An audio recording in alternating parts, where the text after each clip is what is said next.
they get it quick enough. They have insane fight around the Roche pit. Alliance, they started poking, now they're going to go for a smoke. They know that Aster's going to be on their way over, they want to try and catch them by surprise. Oh, good positioning from Landon. He's able to get it on the three of them, a beautiful jump for the Shaker, comes in, takes Landon out of the fight, now the BKB up from Nico, and he's ready for the cleanup. He takes down Mad, runs down XXS, there's 3 dead on Aster. And now with the further catch, they might be able to find Monet. Monet's trying to TP out, have they got the damage? They don't, Monet will escape. He manages to TP out. That Hawk actually gave them the vision. I was like, yeah, that's a good positioning for Enigma. He can make stuff happen, but good Blink Echo coming up from the Earthshaker. They managed to kill the 3. They're still also secured in the Roche. I hope we see that fight once again. Brilliant stuff from Alliance there. They start for the Roche. They know Aster's going to be scanning. They know they're going to be heading over. He could try for a Roshan snipe here. Alliance, though, they're playing prepared. Nico Baby hovering around the outside of the pit. See if he goes to the jump. He's in. It's a little too early, though. He's going to have to get himself back out. Alliance don't have the space to finish Roche and get the Aegis on Nico Baby. And now we'll get to see that replay here. There's smoke from Alliance. FNG perfectly in the middle of the 3 of them. Enough of an opening to allow them to start taking Aster down one by one. Yeah, you can still feel the power of the Monkey King. Wukong's command, Aghanim Scepter is done. Also going for a bit of a cheap damage. Getting that Crystallis, also has Imp Claw, so like Monkey is gonna hurt. Weaver has that Aegis right now, and getting very close to Scotty, which will like cripple these heroes. The healing coming out from Phoenix, Spirit Vessel, Monkey King's Jingu is not gonna be that great anymore. I have Scotty, you know, it's an expensive item, but feels definitely like one of the best in the patch for sure. Dire are scanning. Bounty. Aster coming out with the smokes. I mean, they may not have been able to stop Alliance getting the Roche, but they still have the ultimates ready to drop. Dire's Tower taken, and Monet just a recipe away from the BKB himself. TP's coming in on the bottom lane. Nico Baby is ready to start chasing. He's going to head in and start things on to XXS. They get the Spear under the tree as Monet. He's able to drop the ult, turn the battle. Strike Nico Baby's able to get the time lapse off. They're not even able to take him down the once. Still with the BKB and the Aegis, good to go. Nico Baby's more than happy to fight this. They'll turn into the trees, they'll find Mad. The rest of Aster will manage to escape. Puck had silence ready. Maybe he got surprised by the status resistance. Not sure what happened there. They could have easily taken the Aegis off Weaver. He was very close to just pop it. Like, he didn't even need to use the Blink Dagger. Top lane, Relo. Coming in, see if they can find Monet. Not quite. FNG tried to set it up with the Fisher, but Monet was ready for that one. Good vision coming on from Alliance. They're controlling the enemy triangle. Find anything, yeah, as you say. They're going to know exactly what's coming their way. FNG's not going to get caught out.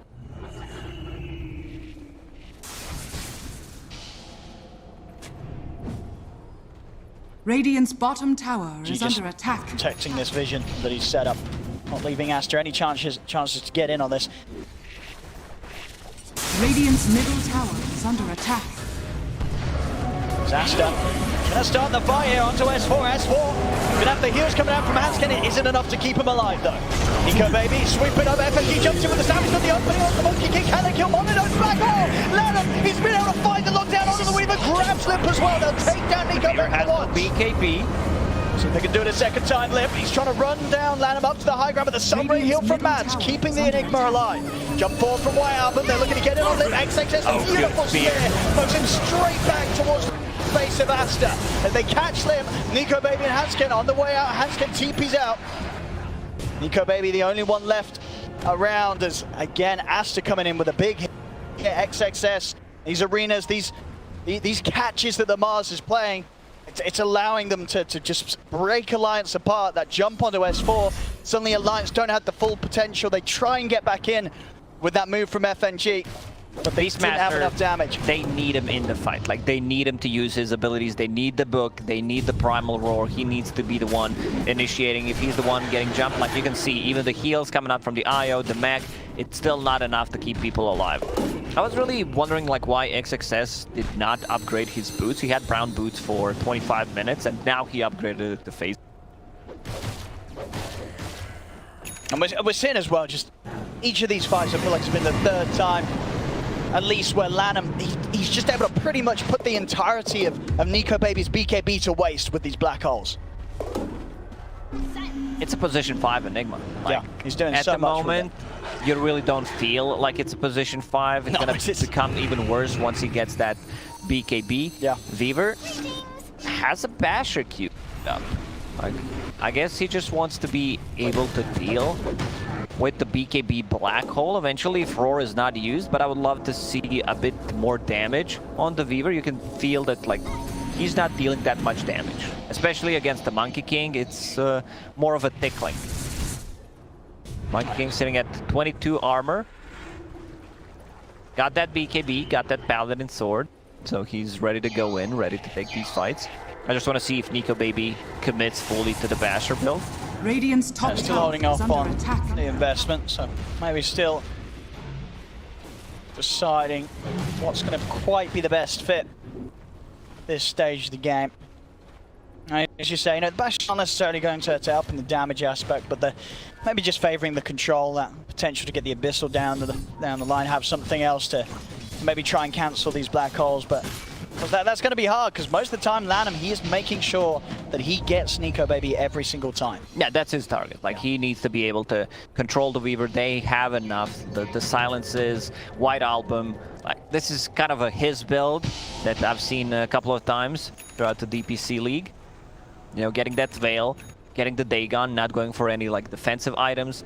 Now he's gonna get Eon Disc, which I really like, you know, that instant initiation coming out from the Earthshaker or from the Beastmaster, and then you can get your spells off BKB by success.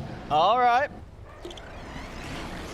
Dominik sees FNG, maybe thinks that he can get away with the BKB if FNG was going to try and go for the Fissure into the blink out, but FNG, he sort of calls the bluff and he just blinks straight out. No wasted time throwing out abilities, with that no opportunity for XXS to get the catch on it. Big item coming out from Limb. Shiva's guard done when he uses the courier. So that's gonna help out with providing the vision against the Monkey King if he's standing on the trees, reducing the attack speed. Invisibility. There's a Monkey King now though with a Daedalus. Monet, it's gonna hurt. Alliance, despite the fact that they're keeping the gold close. You know, we're seeing Monet, he's really closed the gap on NiKoBaby. Eon Disc ready on Mad. See with the old scepter. what they can do with this, man. He's able to dive away. White Album just laying down the Dream Coil, stopping Alliance from initially chasing any further. They're still trying to go for Mad. They'll pop the Supernova. The arena's out. XXS is going to try and cover. Because BKB is back up. He's able to get the spear connection onto Hanskin. Pins him straight over the wall. S4 comes in with the roar onto Monet. See if they can bring it down with Lanham. He's in. He's been out of the black hole. And then You found everyone. Lanham again. Every single time. Yeah, Lanham is just too good at Dota. He just caught 4 people. That's a blink BK. He doesn't even have a BKB Lanham on Enigma, and he's getting the tips. Like, this is what I like to see. It feels like one of those games that, I don't know how you can never let this team get the Enigma again. If Lanham's going to play it like this. He's just single-handedly destroying Alliance. They can't fight into this. Perfectly waiting for the opportunity to get in. See him take the bug off, make sure he's going to have that chance to get the jump. He gets 3 and then FNG says, tell you what, I'm feeling generous, have a 4th. Dire's middle tower is under Yeah, that's attack. just beautiful. You know, let him get in. There it is. And It doesn't get more perfect than that that much. It does. Lanham, Dire's middle barracks they've got to deal with this Enigma, but they can't go for any sort of move unless they are 100% certain that they have control of Lanham. They will have 2 Eon Disc, one on Puck, one on Phoenix. So like, even if you get a good initiation, like they're still gonna be able to make a counterplay. Like, there was a Yule Scepter, but they also need some kind of follow-up. Maybe if Earthshaker was there to stun the Phoenix when he came out of the Yule Scepter, things could have been a bit different, but I can understand like why FNG does not want to like fully commit. He wants to be able to go in after. Suddenly 10k gold lead for Aster. 10k lead, I mean, that, look at that just coming out. Will respawn in 2 minutes. Has been killed.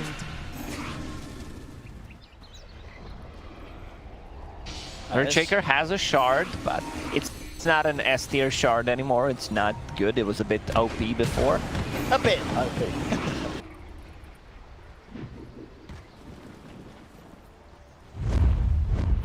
There we go, Aster. Ready to exercise their lead even more. Dire's bottom tower is under attack. They're ready to make the jumps, but Ash falls out. They'll find FNG though. No escape for the Shaker. Radiant's top Aster tower is under attack. able to take down a part of Alliance around this moment where Roshan will be coming back up shortly. They just don't have the damage anymore, I feel like, on Alliance. Weaver going for the Basher into Abyssal Blade. That's fine, you know, to be able to control Enigma, but you also have a Beastmaster. Maybe they're thinking, you know, we need this roar on someone else. Like, we can't afford to use it on Enigma, but after seeing what happened in the previous fight, they might be forced to, you know, wait with the roar to go on Enigma. Yeah, so someone's got to stop these black holes. If they don't stop Lanham from getting his ultimate off, they're just going to continue to lose every single team fight. No doubt about it, with the way that Lanham's been able to find these places.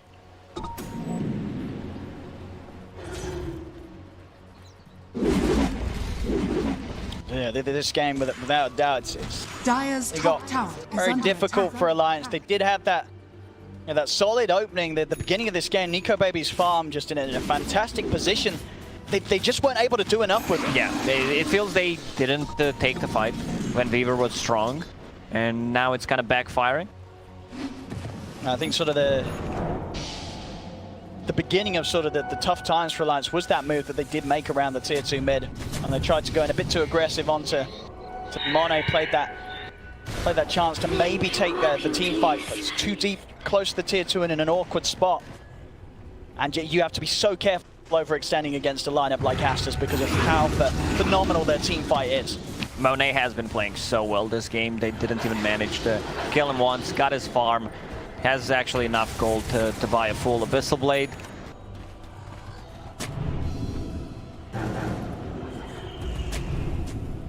Next success, ready to jump in.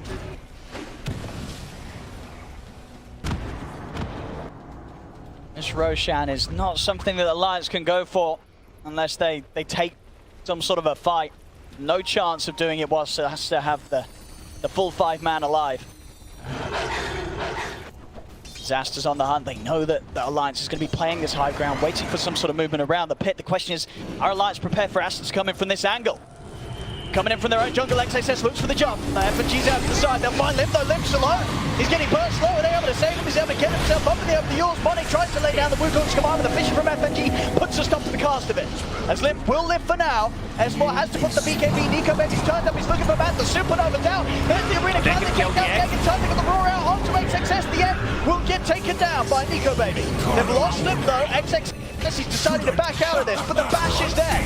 Nico Baby is able to put a stop to the TP. Alliance have found 2. They should be able to find a 3rd with XXS left alone. A White Album is just cleaning up with the Dagon. Oh, man, Limp, he was so patient with the BKB, did not want to use it. Dagon from Puck, reset, and he goes in and just blows him up. But nicely done from Weaver, you know, having that Abyssal Blade can easily jump Enigma right now. Have an extra lockdown. They might try to force a fight inside the pit. Spell Prism found by Monkey King. Like, this is the item that you want to have. Puck will probably get it. Puck also hits the level 25, the bigger silence, the bigger range. Monet gets the kill on S4. Oh, they might get the kill on Monet. Nico Baby jumps over with the Abyssal Blade. Monet, I mean, he's going to pop the BKB, but he's gone. Lanham will now come out with the black hole. Nico Baby just gets taken out of response. Lanham, he says it doesn't matter, Monet, if you're dying. You know, I'm the carry now. I'm going to deal with the Weaver, and he certainly does. They're going to be able to chase down a Handscape too. As White Album and Lanham, they'll take down another. Lanham, he really doesn't care what the rest of his team does. He says, I've got this one, boys.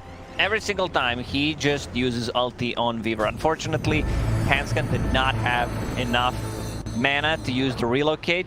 Buyback from Monet. Like, they want to get this Roshan. Like, just kill the Roshan, give him the Aegis. I mean, yeah, I was going to say to Alliance wants to contest. They're the buybacks, they know. It's going to be a little more costly. Double damage.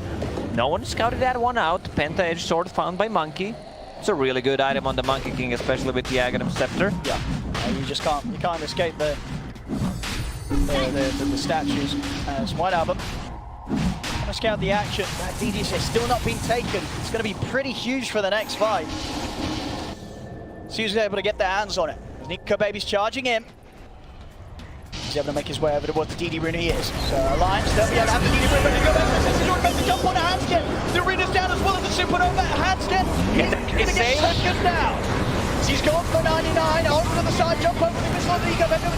BKB off, roll from S4, out onto XXS, the BKB there from XXS. Big Down for Nico Baby, and that's the next down. Look at the BKB for Nico Baby, wears off.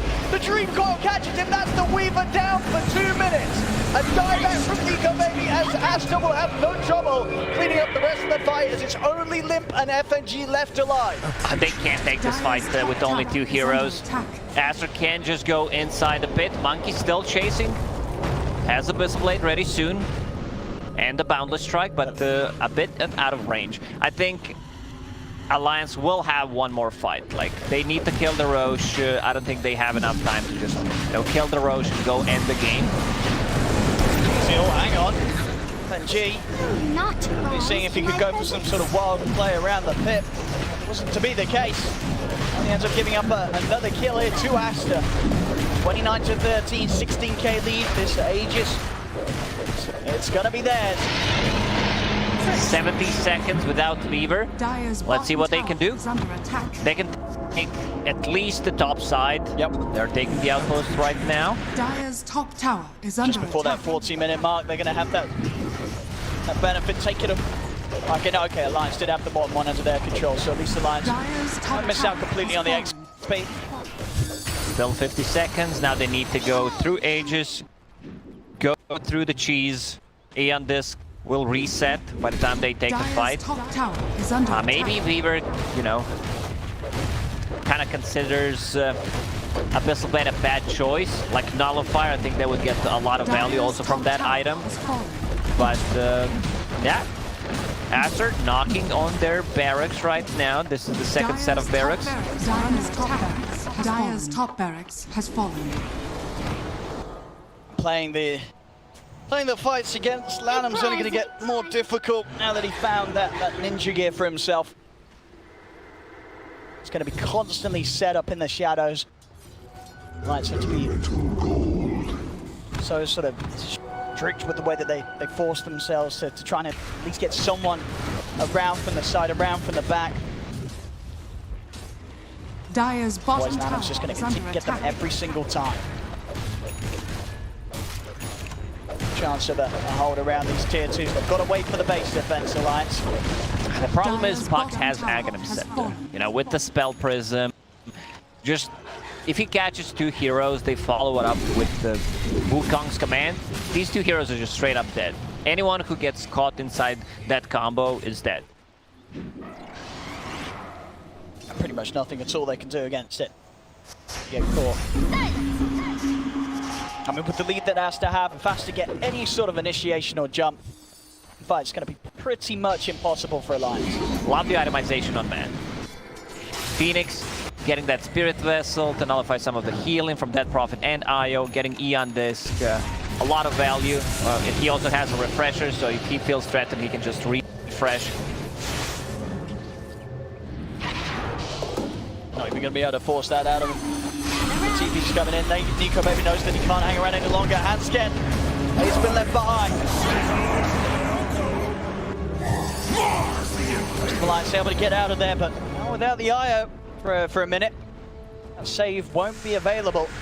They really like refreshers on Aster. They have one done, and they have 2 queued up. One on Mars, one on Enigma. See what Alliance can do about this. Ready? White Album jumping in, forcing back FNG. Wukong's command laid down, giving Mono the ability to just stand his ground here. Start beating down onto the tier 3 tower. What can Alliance do to stop this? Even preemptively throwing out a supernova, stopping any sort of chance of Alliance pushing back Monet. As Monet's able to continue to go to work, take down this melee ranks. Now the jump will be made. The BKB's up in time though. S4 finds the roll, but there's no follow damage. Another egg. Lead Monet. as they have to back up yet again. Alliance, they still can't get in on this. In fact, Monet, he's going to make the moves over towards S4, but the fish is there from FNG. Holds back Monet. They'll bring him down the ones. Jump in from White Album, quick with the burst, take it out. There is a buyback available for FNG. XXS, moves with the arena, then traps Nico Baby just perma locked down. Monet, everything was supposed He got the ulti off. It's off just enough for Latim. Oh, he's off the mark. He's missed the black hole. Nico Baby's going to be able to live, and now he can turn. He looks towards Latim. Latim will fall into the damage on the Weaver. They also find XXS Slip. He's being focused. He gets the Yules off in time, and he should fall as he comes crashing back down into the sun. Does not have a buyback. Nico Baby needs to do a big cleanup here if he wishes to hold the game on for Alliance. He may just do so. It's over to Monet with the Abyssal Blade, turns towards Bad trying for TP out, but the damage is there from Nico Baby. Alliance, they have lost their racks, but they will hold. They haven't lost the game yet. Oh man, that black hole actually hit nothing there. Nice usage of the spells from Aster, you know, just the zoning tool so they can go in, get the mega creeps. Monkey King does not have buyback, so they have 1.5 minutes to work with. Let's see what they can do. Sheever going for more damage, going for True Strike, like it's time to buy it. You know, if he sells the wand, still needs around like 2 minutes to farm the Divine Rapier. We'll see this again. Radiant's middle tower Some deep is under aggression attack. from Aster, but it was getting the job done, gave the space for the racks to be taken down. But Alliance definitely able to make They were something out. so close. Like, Sheever died there, game just straight up ends. Yeah. Latim, for all the Radiant's growth he middle has, tower has fallen. couldn't quite get him there. Would have been a blind one, I believe. Didn't have the vision on Nico Baby as he was shakuching away. And that movement speed just a little too much for Latim to get the prediction right and catch him that time round. If they can get a good jump on Enigma, like Enigma has a buyback, but yeah, if they can clean him up, Sheever getting closer and closer to that Divine Rapier. He is. Should be on track to have it for the next defense. 1,000 gold away. Go, baby. Picking up an item that we'll have to wait and see if it's going to be able to do enough. Turn around the game against Megas. Against a scary looking Team Aster that has a 21k advantage against them.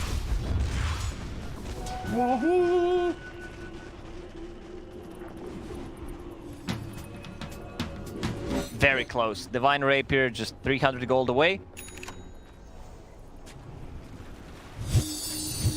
Problem is they don't have anything against the Eon. Like they don't have a nullifier. They can't dispel it other than the Yule Scepter. But then like you're not focusing the hero if you use Yule Scepter on him. There it is. Divine Rapier done. Alrighty. Pressure's on. Can they pull this off Alliance? I mean, for Aster, they've just got to catch Nico Baby in one of their ultimates. Things will start to fall apart already. The jump's been made. S4's been found. They might just have to ditch him. Just leave him alone. He's going to get the roar out onto the Lotus Sword, but he's getting focused. Handscan. She's available on Mars. Handscan will save him. They're not actually going to lose S4. S4. This could potentially be bad. Lanham is smoked. White Album, he's in and he's out. Takes down S4, we'll get him at the end of the day.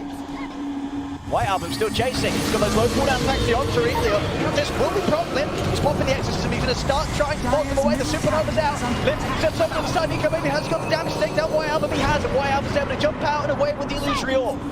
Puck will escape. Creeps are in the base. They need to address that problem. These are the mega creeps. White Album playing so well, going in and out. He knows that he can't die. You know, having that Eon Disc, the CDR coming out from the Octarine Core, coming out from the Spell Prism. Duration on phase shift 325, cooldown 3.7, not too bad. Like it's a 60-second cooldown on Eon Disc. 9 seconds on Dagon 5. You said we saw how much he was doing his abilities without the juice cooldown. Now it's going to be even crazier. Juice cooldown is going to refresh your now done on Latim. White Album jumps in, Limp. Going to start off the defense with the Exorcism, but Monet moves in straight away. Wukong's commanding the Abyssal Blade. He's on top of the death bomb, and Limp's gone. Has got to buy back and get himself straight back into the action, but the tier 4s are falling. Nico Baby looking for the back lines. Pokes the EL disc out of Mad. They're looking to just end the game though. The Monkey King on the front lines. Monet's got There's the black hole. Yet again, Latim's in. He's got the catch. 5 6 3 of them. Has to get back. Oh, locks down left, but he's covered with the buyback. He's out of the game. It's over. Oh man, what an ending. Like the master understanding. We can just force it.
interesting pick. We've seen it yesterday do extremely well, and then we've also seen it do absolutely nothing in one of the games. So we'll see which side of Luna we'll see this time around.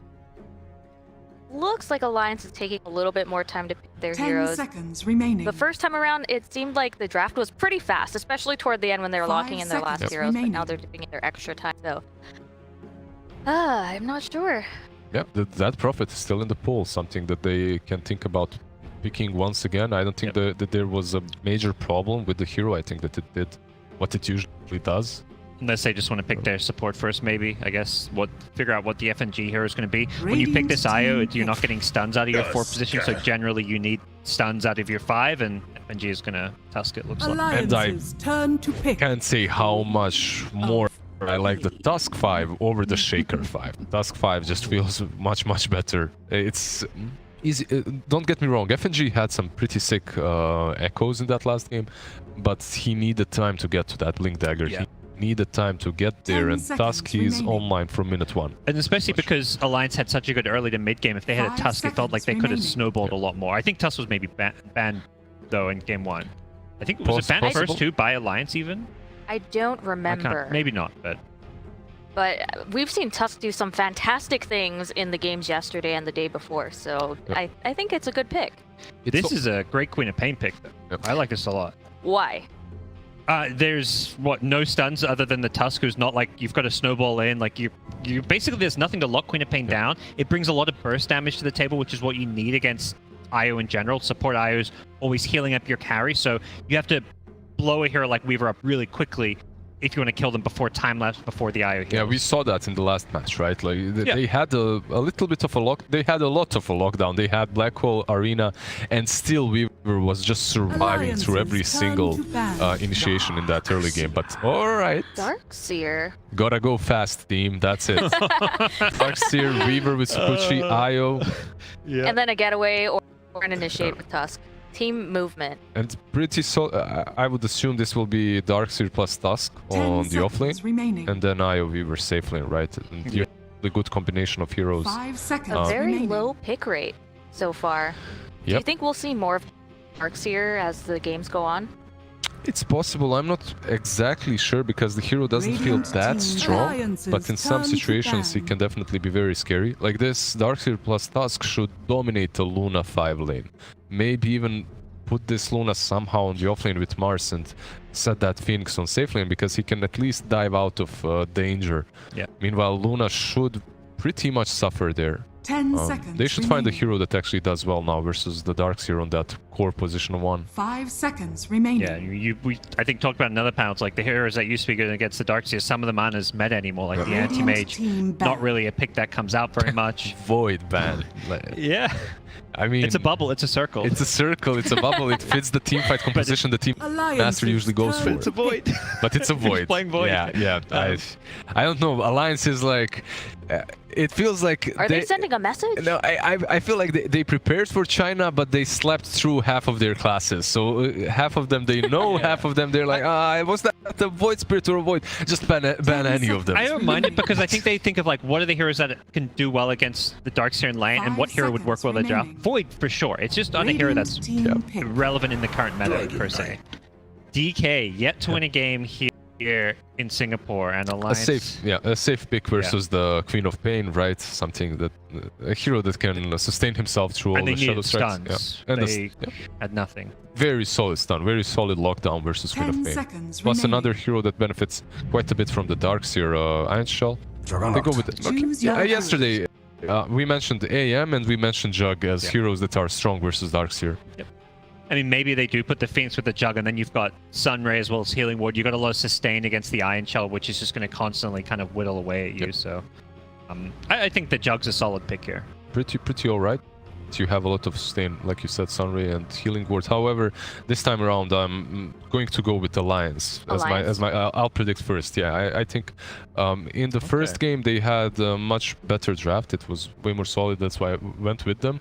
But Alliance still had their chances. This time around, I don't think that the disparity between the drafts is that big, and I think Alliance will be able to take it. Okay. GoDz? Me? I'm going to disagree with LizZard again. I'm probably once again for my own foolishness, but I'm going to go with Aster. Yep. I think they just have a bit more playmaking. They've got the big team fight that works so well for them, and this Queen of Pain mid. I think the DK is a good response, but I just feel like Queen of Pain just does more around the map, whereas Darkseer DK just feels like a bit too passive, if anything. I think Team Aster will take it as well. Nobody loves me. Sorry, LizZard, but I don't know. I just fine. feel I feel a lot more confident in their pick and having Matt on that Phoenix, which has been proven now here at LAN. I mean, it's just that's what I expect. All right, ODPixel and Lacoste. What do you think? I feel Aster has this one. It's a Darkseer, not a hero that we usually see. They don't have a single combo with the hero. Their best combination is Vacuum into Swarm. Is that a combo? That's the best they got. Yeah, it looks a little surprising. I'm interested to see what they do with it. The Weaver IO, they're sticking with it. They did obviously have great success with it before. They're sort of going to say, it doesn't matter, we lost again, we're going to go for it again. But overall, I would definitely have to favor the side of Aster coming in, especially after what we saw in game 1. So it looks like LizZard is alone in his prediction. Let's see if he comes out on top as we get into game 2 of Team Aster versus Alliance. Well, let's find out indeed the second game. I mean, as you said, Lacoste, for Alliance this time around, with that Weaver IO, if they do get the same sort of start as we saw from the last game, what do you want to see them do differently? Because, the 2 fights they took after Weaver was super farmed, didn't go to their advantage, and it felt like they were kind of shut down. Monkey King managed to get his items, Aghanim Scepter, after finishing the Battle Fury. It's just so much damage, and Lanham's Enigma was a big part of it. But this time around, Enigma was banned out. Of course, after a performance like that, you need to completely remove it from the pool. Absolutely, pretty much probably the 3rd ban from Alliance in the draft this time around. And Lam, getting to have his goal on the Luna support this time round, there's not going to be much of a downgrade, right? The support Luna has been having some insane games. Luna as a support, it's something that China did not play, not even a single time, I believe, during the first season. But already picked it 6-7 times so far, and it's looking really good. I love it. You have that position 5 that does well, has the nuking power. Once you hit level 6, everyone needs to be careful. It's the hero that scales eventually. If you can somehow manage to farm that Aghanim Scepter, it could be a game changer. Also, after that performance from their coach Matt on the Phoenix, they let him have it once again. Bobaka at home, trying to think what's going on, sweating if he's at home, not sure where he is, but definitely after a performance like this, Matt earned my respect. Nice, yeah, we'll see if he can come up with a repeat showing here in game 2. I mean, the lane setup, played against this last time. Last time they played against this lane, they were able to find first blood against Nico Baby. So Nico Baby is going to have to be a little more careful than he was last time round. Give up that one unnecessary death in the laning stage. Mid lane should be even. No one should die in this matchup. It's just a trade. One of the reasons why they picked the Dragon Knight, because he doesn't lose the lane, has enough sustain with the Dragon Blood to be able to sustain through the harassment coming out from Queen of Pain. Radiant's courier has been killed. Bottom on it. Getting very low there to the Iron Shell, chase down of the creeps. Pressure being put on here by S4 and FNG. As yeah, he's going to have to take the healing water at 2nd level, pop some mango. Lana might have even handed that one over. They have the water, and they will manage to get him back into fighting shape.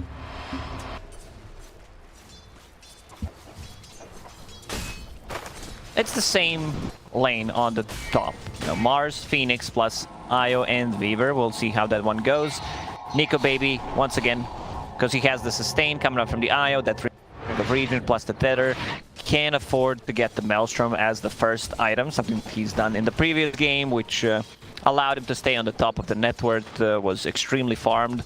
I'm wondering how many stacks will they make. Also, it's a possibility for Team Aster to invade those stacks with the heroes that they have. Like you have a Mars, you have Queen of Pain, one of the better ones that can easily just clear it. Like Matt. Bug on him. And they will be able to find first but themselves this game, and the second time around.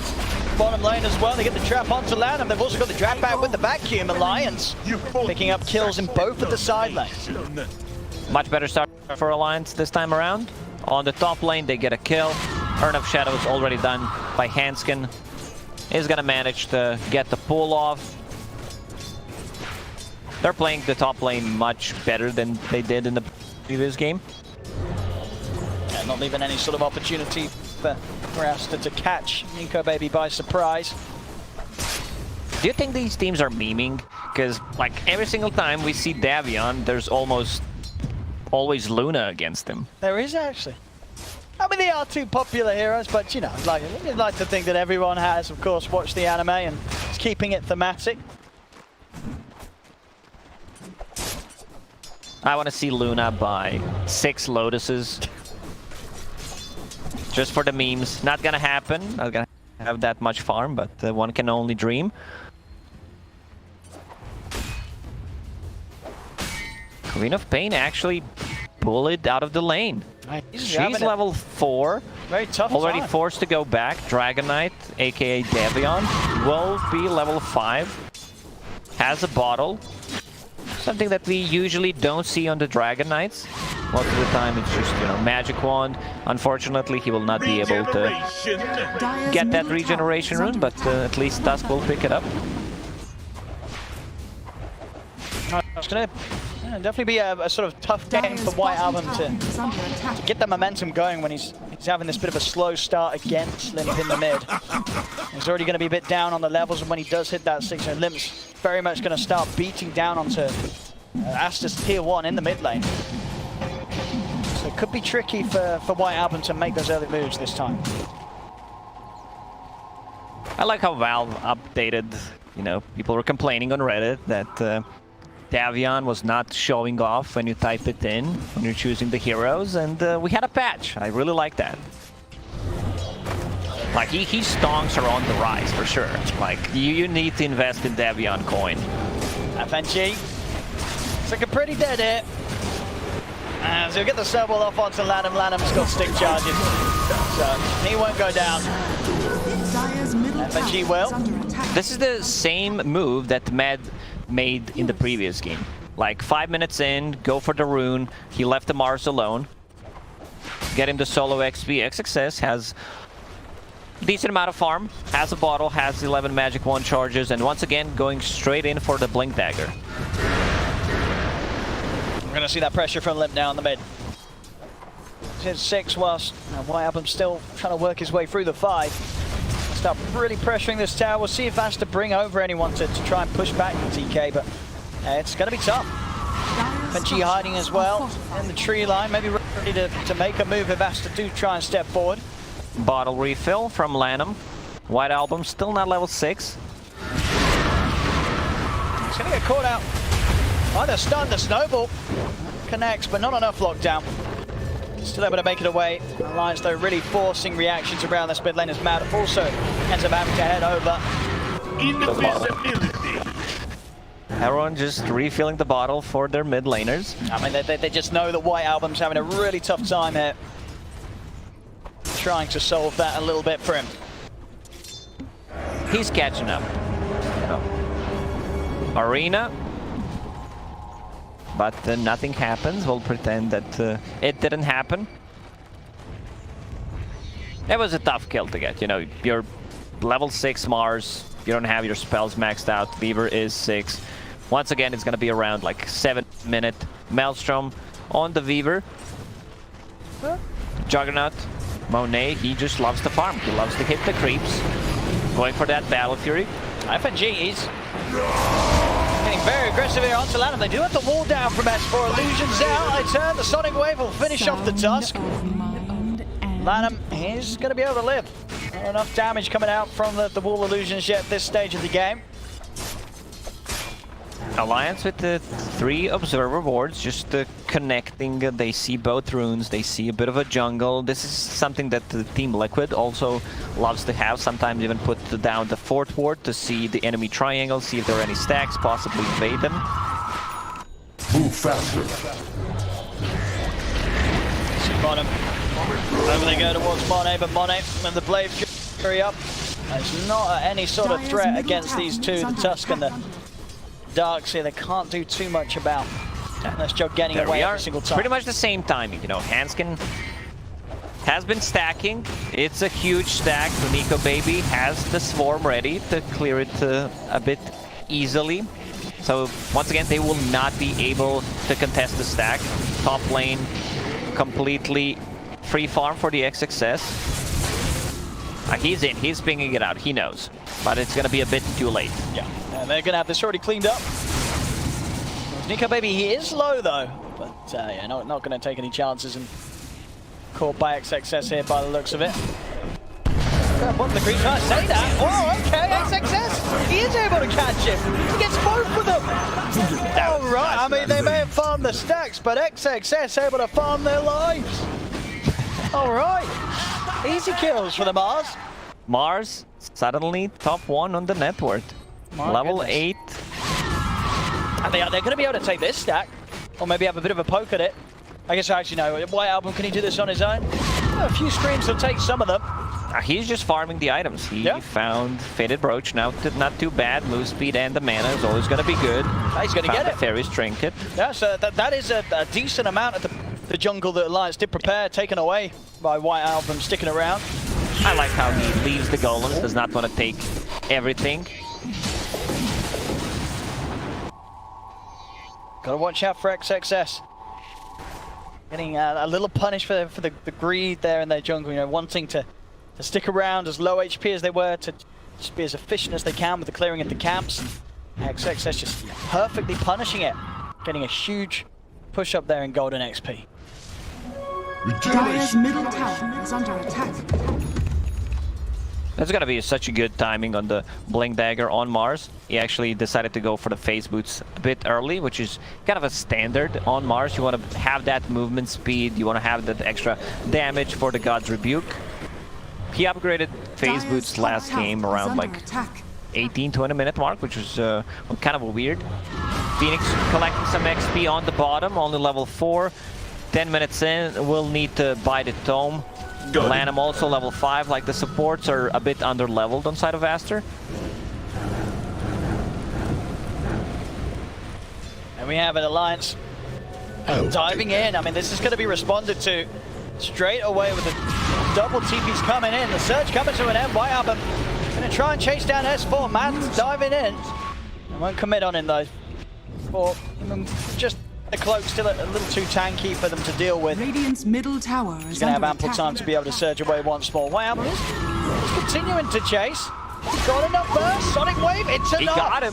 Oh, very well done there by the quad. I mean, that was close, but he knew he'd done the numbers. He knew he had enough with the pure damage of the Sonic Wave to do it. And he does. At the same time, top lane, Nico Baby will manage to find Lanham. That's just so much damage. When the Maelstrom proc, the second Geminate attack on top of that, going for the same item build once again. SNY, some status resistance, some tankiness. Really like that build. Meanwhile, on the mid lane, Limp will take the tower with the catapult and the dragon form. We can call that Davion form, right? Can now. Doing his job. Blink Dagger's done. The tower taken, the map so opened up for Limp to start getting involved in some of these side lane plays that they want to be doing. Again, as we said last game, with this Weaver Eye Alliance, they're going to want to play aggressive. They don't want to give Aster the chance to arm away. Monet with the Battle Fury, and he's working towards, if he gets that and can continue to play this sort of game, it stands a very high chance of just going the same way that the game 1 did, with Monet being able to slowly take over. Radiant's bottom he's farming that Battle Fury. Just wants to be able to hit some creeps, but you know, will join a team fight. It's not like he's playing a Monkey King. Could be a bit more active with the Juggernaut. You join a fight, use the Omni Slash. Bottom lane, Mad will go down. A bit of a different game for Mad this time around. Not as leveled as he was in the previous game, not as farmed. Also build on Lanham. I've seen like most of the Chinese position 5 Lunas not even getting boots at all. Like just having a casual Dragonlance, because Luna's base movement speed is pretty high. So you invest in different items. Buy a magic wand, buy possibly like a raindrop. We'll get level 6 after this. Just needs Dyer's top one tower creep, has no fallen. creeps around. White Album has the Orchid done. Ready for those players to try and catch Nico Baby. It's a good timing on the Orchid. One deep observer ward placed by Alliance near the tier 2 tower, so this could potentially catch the smoke. Bottom lane, S4. Oh, they've got him. The jumps there from XXS, they pop the Supernova down, they need every bit of damage they can get against this Darkseer with the hood.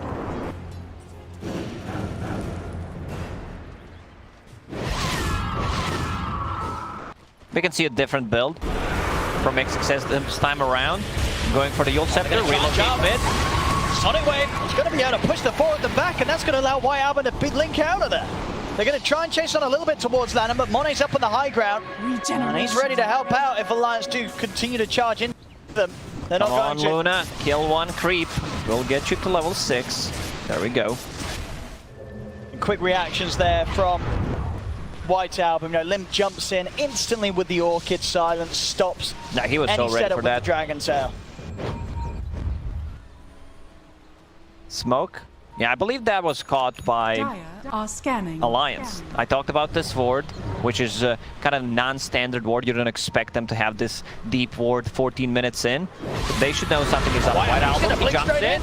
He's ready to start the action off, but he's blinked straight into a wall. The vacuum drags him back in. XXS attempted to push them all over the GoDz Rebuke, but FNG's in with the uppercut. They'll get the 2.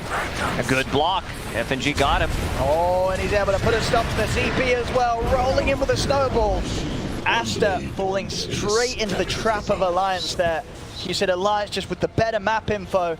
They were prepared, and Aster, they went for a very sort of aggressive blink there from White Album. I don't know what he expected. Maybe he felt that they would be nowhere He near thought at he was all. alone. He Yeah, maybe wanted to try and bait something, didn't expect as many of them to be there, but ends disastrously for Aster. They lose 3. Wards don't deal damage, but they give you an upper hand to position yourself to deal more damage. Dragonite going for BKB after that, after picking up the Blink Dagger. I talked about XXS item build, trying to get the Yule Scepter, which I really like. You need to have a Dispel against Surge, against the Ion Shell. It's also a great setup for your Spear. Bottom lane, Nico Baby and Hanskin just pushing in. Got it. Alliance Radiant's bottom tower is under bumping up attack. the lead a little bit. Dire's middle tower is under They can't keep that pressure on. But for now, Aster are taking their turn to move in on the mid lane. Ult's available. Got the team fight good to go. So Alliance have to be really prepared if they want to try and come in with some sort of a defense. And already XXS is making the jump. The arena's out. Good The snowball snowball save. is going to buy some time for them. But the Omni Slash is coming in. Not enough bounces over on towards Limp though. So Limp still in the head back. White Album's got the cleanup though. Blinks in aggressively towards the backlines. Finds Limp. And by the looks of it, we'll get FNG as well. With the Shadow Strike out upon him. White Album jumps back across. Gets the kill. Got Nico maybe being brought in by Hanskin to try and find something in return. But it's the 2 of them against 5. There's the silence. Is out. Nico Baby, he's got to be careful. He will find XXS. The Soul Burn brings him down low, but he's able to get the time-lapse off. Nico Baby getting a good cleanup. Takes down 2. He'll be able to find a 3rd as he sweeps around to pick up Mad. This build on Fever that Nico Baby went for 2 times in a row, actually, like, it gives you the tankiness, it gives you a bit of a status resistance against the stuns, against the silences, and once again, barely escapes. We've seen that so many times in game number 1. Also, they need to focus IO. If they can like lock down IO, throw a couple of spells on him, they're a bit, if Mars is dead, they're a bit limited with the stuns. You know, Luna is not going to be as impactful as Enigma was in the previous game, so like there's a lot of difference. There's so little that Lanham can do, you know, as position 5 Luna. You can use that Lucid Beam, you can use Eclipse, but that's it. Like, you're not dealing any right-click damage. There is not the same threat coming up from position 5 this time around. No, well, we definitely sort of saw from Aster once they've blown the ultimates, and the fact that Hanskin and Nico Baby knew that they could go back in against the 5 of them with just the 2 of themselves alive. It shows a great sort of read of the game by them, and they know that if they just play around those timings, Nico Baby's going to have the ability to freely move around the fight and find the kills. Not enough lockdown for Fever. No, just Mars, this Orchid is not gonna do that much, especially once NicoBaby finishes the BKB, and he's getting there. You know, needs around 2-3 minutes to finish it. Invisibility.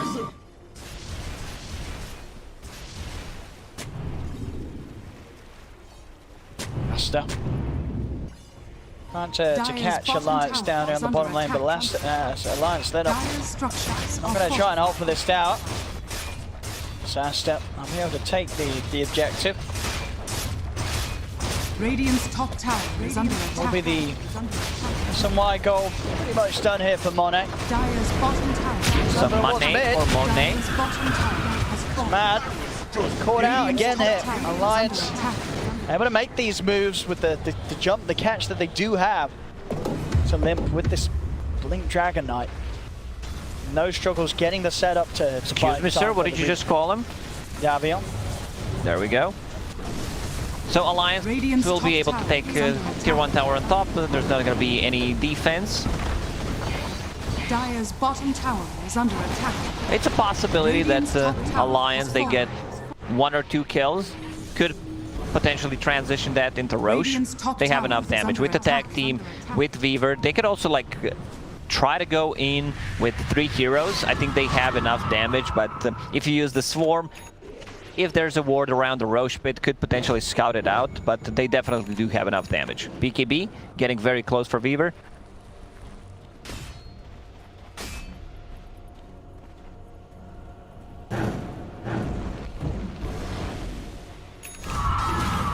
Top lane FNG. Try and set up onto YAB, and the shard's out as well, trapping him. So the illusions, he's out to the side though, quick. The silence as well onto Westfall, make sure that there's no chance for a vacuum to hold him back. Does now have that axe complete, so now the effectiveness of these iron shells is going to be through the roof. See Westfall start to get very rich. Yeah, Speedy's going to be able to push waves out. The mid, with the jump onto Limp. Limp needs help, he's not going to get it. Hansken and NicoBaby will come across, but it's straight into the arena. BKB, but Hansken's gone. Supernova's going to be successful. NicoBaby, what can he find in time? We get one of the kills, gets Adam. Has to back off though, avoid the jump of the stun of the Supernova. And their team fight is still much better. After I saw the draft, you know, they don't have anything to combine the Darkseer wall with and make him, like they don't have anything to keep them in the wall. Darkseer will go down, has that Aghanim Scepter. Like, he's also one of the few heroes that can hold the Philosopher's Stone, besides like Zeus, Tinkers, some of the mid laners can also hold it. But yeah, Aghanim Scepter gives 2 charges and a bit of a HP. 350. It's not a bit, it's actually quite a lot. Yeah, it's going to make all the difference against a lineup that has such heroes like the Queen of Pain, the Luna, that the Luna try and burst down targets. You lay that down on your Weaver, and already NicoBaby with the stats of the S and Y and the BKB. It's going to be quite a tanky hero. It's very hard for them to sort of lock him down long enough to take him 100-0 before he can get either the BKB or the time lapse up.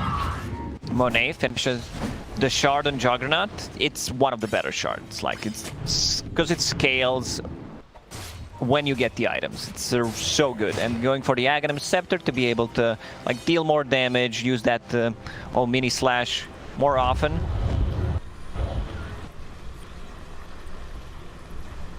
Alliance. I'm going to try and go for a move whilst Supernova and Sonic Wave are down.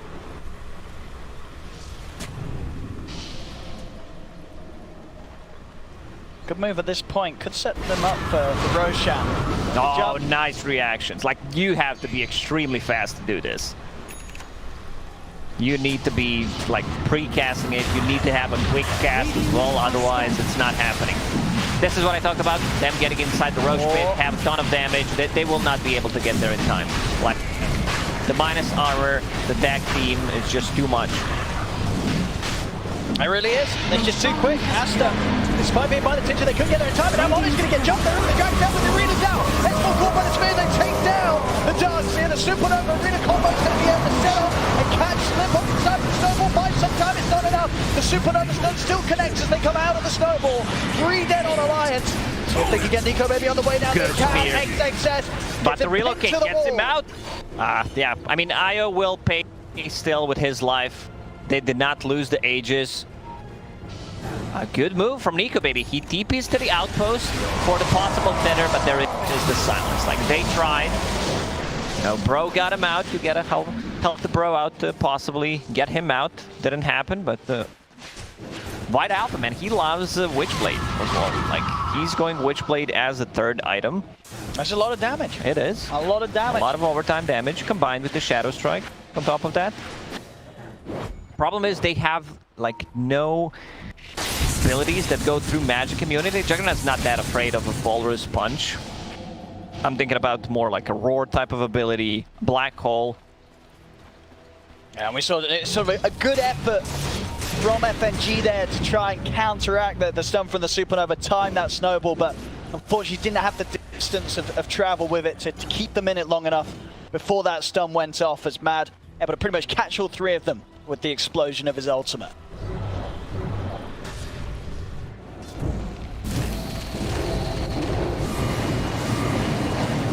A lot of sustain in the team fights from Aster. You know, you have this Spirit Vessel so they can reset. You have the Sunray, also Healing Ward coming up from the Juggernaut. He's very close to finishing off his Aghanim Scepter, so that's going to help out quite a lot.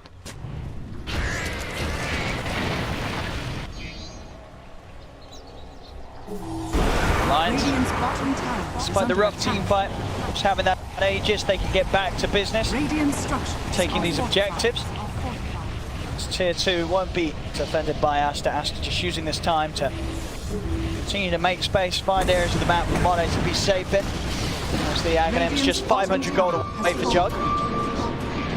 Dire's top Also tower hits that is big under level attack. 20 talent. So throughout these Blade Furies, not only dealing some. Oh, he's not Same taking the right click, some +8 magic as well. armor talent? Very weird. Just kidding, you know, I'm being sarcastic. Oh, don't- Radiant's bottom tower Because is Juggernaut under already attack. has like 21 armor, has 6 Yeah, extra. You want the damage. You want the damage for sure. Here you go, baby. He's going in onto Mad. See if he can chase for more. I mean, that damage from the Blade Fury, bring him down low. Nico Baby's going in very aggressively, but he missed spear. Oh, we couldn't get the time-lapse off in time. XXS able to catch him. They're taking down once. Do it a second time. The Omni Slash coming out. Monet's going to get dragged out to the side. That's the real Omni. This is the real deal. There's the big ult. Bringing him down low. The Sunray burning through the ball. They're brought down as well. They're taking out FNG and up to the high ground. They're running down Lip. He's going to be able to get out of it. He's going to blink up in a few seconds, but they can keep the damage on him. Jumping in, they take down Limp as well. An excellent start. Once again, XXS, setting up that fight in the way. We had this aggression from Nico Baby, trying to push the Aegis to its limits, but he's caught out. They take him down quickly underneath the tower. They're ready to do it a second time as well, or at least, take the team fight a second time. Nico Baby may get out, but it costs him 3 of his teammates' lives. They just don't have enough like lockdown. Juggernaut can pretty much do whatever he wants in the team fight. The Nico Baby overextending a bit. They might be able to kill him. But hang on, he's in trouble. He's got to be careful here. Will manage to get the BKB and the time-lapse off. He's going to turn towards Lanham, and it's going to be enough to push back Aster. XXS will TP out. It's just Lanham going down for now. Mad trying to dive away. Nico Baby and Hanskin attempting to chase with an instant TP on the high ground. Mad makes it out of there. He needs to be careful. Like, he is tanky, has some status resistance on the Weaver, but one like good spear. XXS has been playing amazing throughout this whole series. Yeah, absolutely. This is the Phoenix Mars duo that they're getting their hands on is looking very, very impressive. And so likewise to the last game, right, in these fights, as you said, Nico Baby, a lot of pressure on him. If he dies, you're never really going to see a situation where the rest of the 4 heroes are cleaning up the fight, right? Yeah. They need that Weaver to do the damage.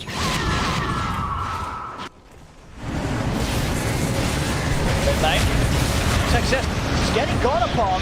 He's able to get the arena on. And with the 3 of them trapped, can Aster do anything about this? They can, they're in with the Swift Slash. They take out FNG. Monet moving in with the Blade Fury. Gotta be careful, Alliance. They've got the back of the best foil. Drop down the wall, man. Diving in the supernova. Down, exits the spear. Sends Nico Baby straight away from the rest of his team. Doesn't clip onto anything though, so still manages to get out with the Shikuchi. The chase will continue. Onto the side, Nico Baby maybe thinking about going back in on this. Put the setup onto Lip. He's going to be silenced by the Orchid. Damage from the Blade Fury rips him apart. Yeah, that damage coming out from Battle Fury is actually insane, especially with the level 20 talent. Another good spear. Excellent spear. Wow. But they can't kill him. You know, they're a bit limited on the lockdown as well. They need the Orchid to follow it up. I mean, XXS, he really does have Nico Baby's number. He's got to be so careful on this Weaver. Juggernaut still has that Omni Slash ready going into Abyssal Blade. That's got him in. He got him again. They don't have to follow. They've got a lot of damage though. Don't force him to time lapse. Beyond this proc. Gonna have Monet making his way over. Success. Has he got anything else to throw out? He's got the Blink the Arena. He's trapped him, but BKB is available. And then Nico Baby's gonna have to pop it.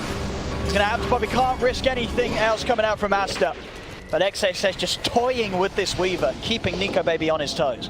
Yeah, you would expect the hero who has 18,000 net worth not to be afraid of the Mars, but he's just, you know, keeping him very anxious how he's using the abilities, how he's going to use the BKB. Of course, there's always going to be possible save coming out from the Handskin, coming out from the Snowball.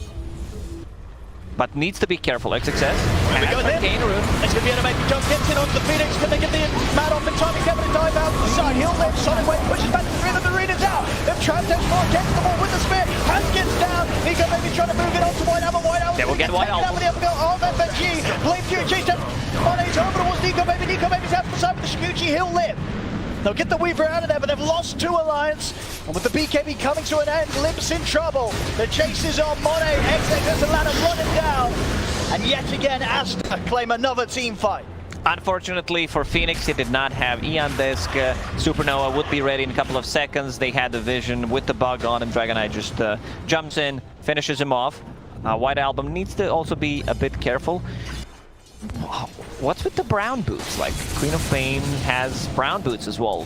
30 minutes in, going into AC. I like AC, you know, a lot of their damage is physical, but could potentially, you know, give them AC if you get vacant inside the wall. Radiant's courier has been killed. G. And he may have got the courier. Can he actually get out with his life? With a spear connection, does he get Nico Baby? Does get FNG though. FNG, he'll burn. Supernova out from the high ground. Nico Baby's got to back away. It's been silenced. They go with the slash onto Nico Baby. Nico Baby's got to pop the Thailand, but he's Thailand back into the Supernova. Over to the side. S4's taken out of the fight thanks to Handscan. Nico Baby, he's trying to find the neutrals. They've got the vision. They jump in. He has to pop the BKB and run. He's been dusted. He's on the retreat. If he gets the bash, there it is. Still got the movement, Handscan. By his side, keeping Nico Baby safe. Aster, they're still chasing a little bit though. Monet scores another swift slash. No bash, unfortunate for Monet. 7k gold lead for Aster. Like, their team fight is just like superior. XXS has been playing amazing. Well, maybe I just cursed him. I think you just cursed him. Or maybe not. Just BKB TP out, Sunray to keep him alive. Playing amazing. Nothing bad happening there. Juggernaut picked up Mindbreaker, so that's gonna help out against Weaver. They're going for Mad. No Eon this. I'll get him, see if they can get more as a Nico Baby. Looking for Monet. It's too far away. Too far to dive. They know that XXS is going to be back in fighting form. Another save available now. FNG has got the blink, so can sit back and save really Nico far Baby. for a position 5. Having a medallion, Falcon Blade, Magic One, now the blink. XXS starting off the action. They're in for the slashes on the west for the Sonic Wave as well. Again, hitting all forward. They're pushing them back. Monet picks up the double kill. Nico Baby and Handskin, they've got to run. They've got to get out of it. There's no fight to be had for Alliance anymore as they have to retreat. Roshan is up. They can just go inside the pit. There's still double damage for like 20-ish seconds. Is under attack. Cheese and Aegis. Man, Monet had such a good game in both of these. I don't think he died. I don't think he died in the previous game. So far in the second game as well, has 0 deaths. We're gonna check He died a couple of times. He died a couple of times. All right. We'll ignore that. No, but still, 10-2 and 18 in his first game. And from Lacoste to Lacoste, you know. Sometimes I love to, you know, debate people with a couple of lies. Yeah, we don't want the chat to get Lacoste. Dyer's top tower is under attack. Dyer's top tower has fallen. 10k lead now. The Aegis on the hands of Monet. The Cheese. That as well. The Queen of Pain's White Album.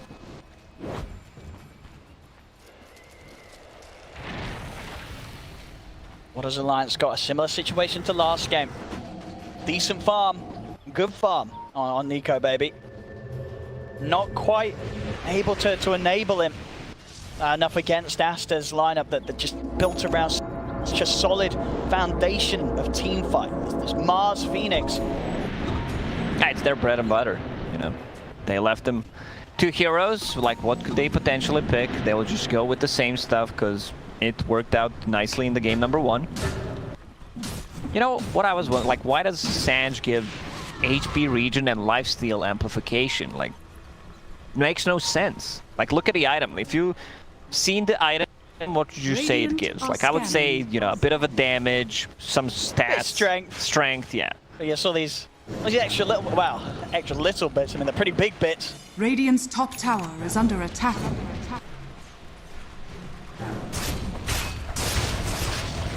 Now to a point that, you know, tier 2s aren't really defendable for Alliance. They'll have to let this go down.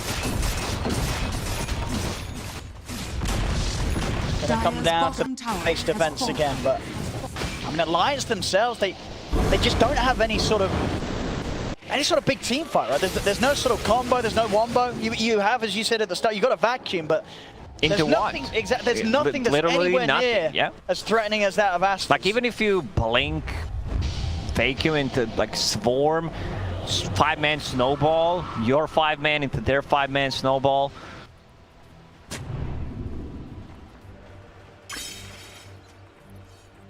Coming out with the smoke Alliance, but completely off the mark on Aster's location. As Aster now starting to speak back themselves. The question is if Alliance are actually going to be prepared from Aster. For Aster coming in like this. Monet will show. See if Alliance want to try and make a go on him, or if they are going to assume that this is just a bit of a bait. They'll just go mid. Like, they have creep wave approaching. No reason not to. Still 2 minutes left on Aegis. Juggernaut wants to get that blink. Here we have a TP back from Alliance. They've got to do something. They've got to hold him. Gonna make the jump here onto Monet. Heal's coming out with the Sunray. Monet still be fine. Still having half HP to work with the healing ward out. It's gonna be back up to tip top shortly. As there's the jump, XXS, he's looking for the opening. He's got the setup, he's going to find the catch on the S4, they come over with the slash. S4 is going to get saved momentarily by him, but TP still goes down. Damage from Monet too much. Overwatch hands getting going. Still catches them. The Blade Fury from Monet rips down. Lift underneath his tower. Silence down to Nico, baby. He'll get the time lapse up. There's the bashes are there. He puts the BKB, he's got to run. He can't stand toe-to-toe with Aster. As Aster, they have the full 5-man alive. Limp's brought back. They'll just go for buyback on tier 4. They want to end this game. There's no buyback on FNG. Aster can't get my man. Oh, he loves it. Feeling confident here as they look to close up this second game. What can Alliance do to stop them?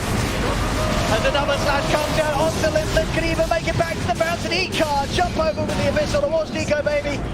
Nico Baby will live. They'll have S4 back in 9 seconds, but Aster looks to continue to close it up as they go back to the tier 4s. Yeah, they can just close out this game. Davion does not have a buyback. I believe this game is over. White Album. And there's the jump again. As XXS, he's got the catch. He's on to Hanskin. They're just looking to close it up. Alliance is throwing everything at them to try and stop them. They have got the 2, but with the Blade Fury, Monet can just focus through onto the Ancient with that axe shot, take it down. Great.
The one thing that I am most excited for is that these two regions are also probably in contention for potential allocation differences in the next major, because North America kind of got the short end of the stick for DPC season. Oh, every single NA analyst here is And talking about Southeast it. Asia and Eastern Europe just cruising.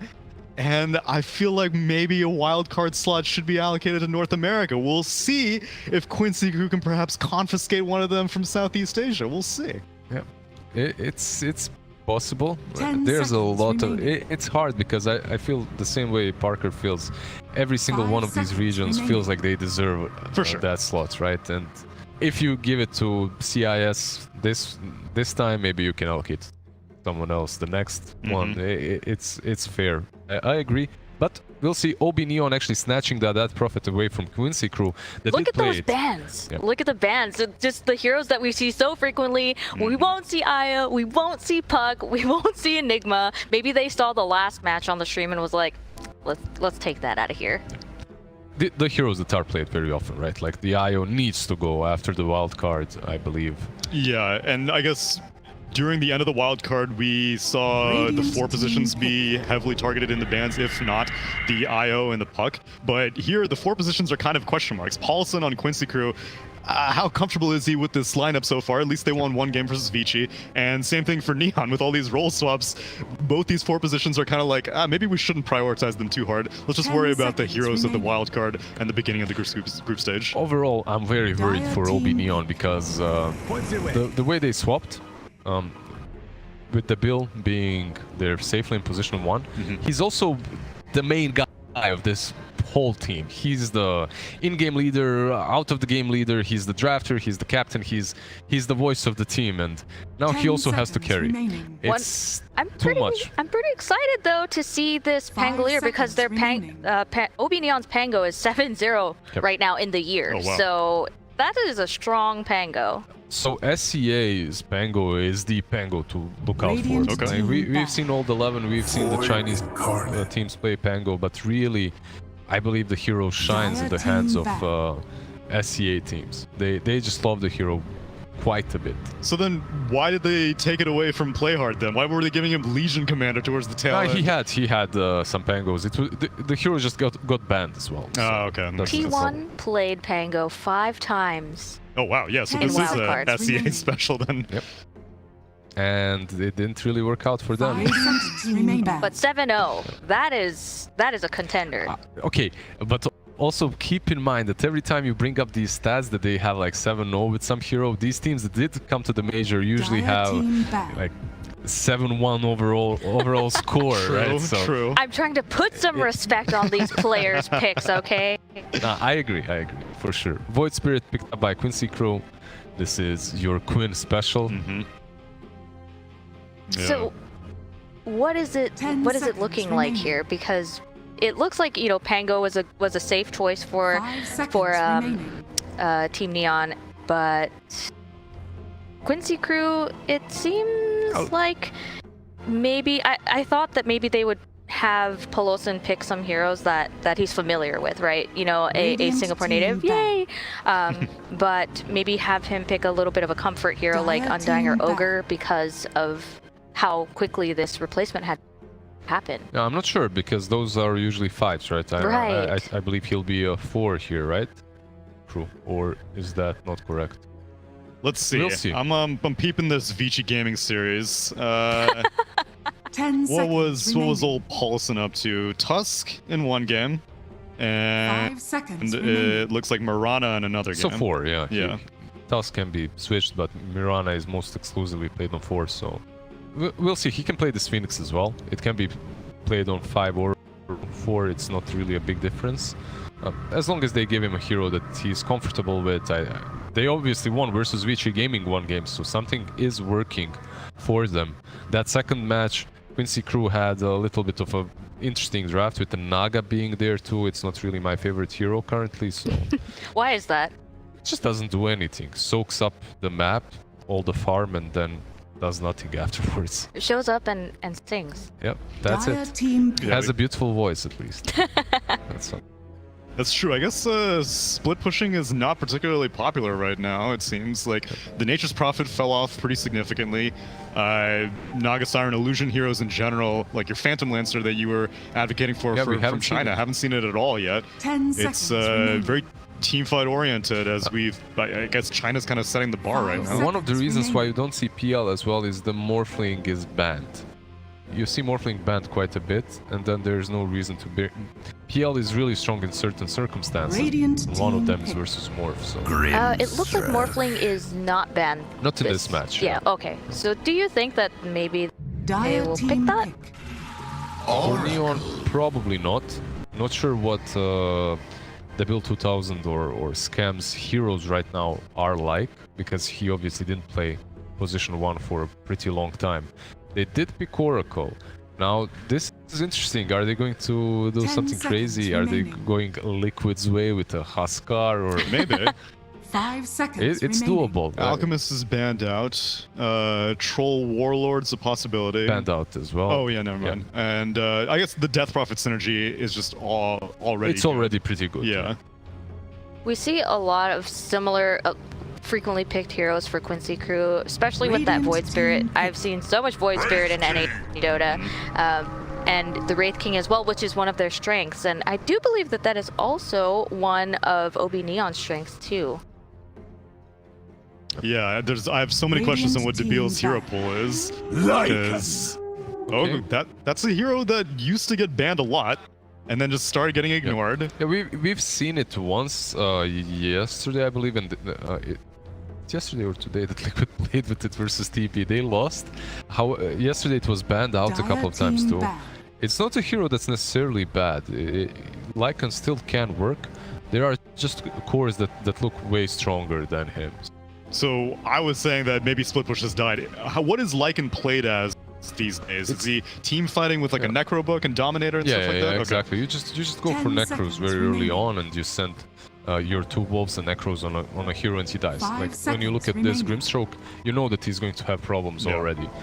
For Phoenix it's a little bit easier because you have Egg, and it's not really that big of a problem for Wraith King to lose his mana to Necros, because you can buy a shard if it really gets that bad, but you just carry a wand and it will be easy.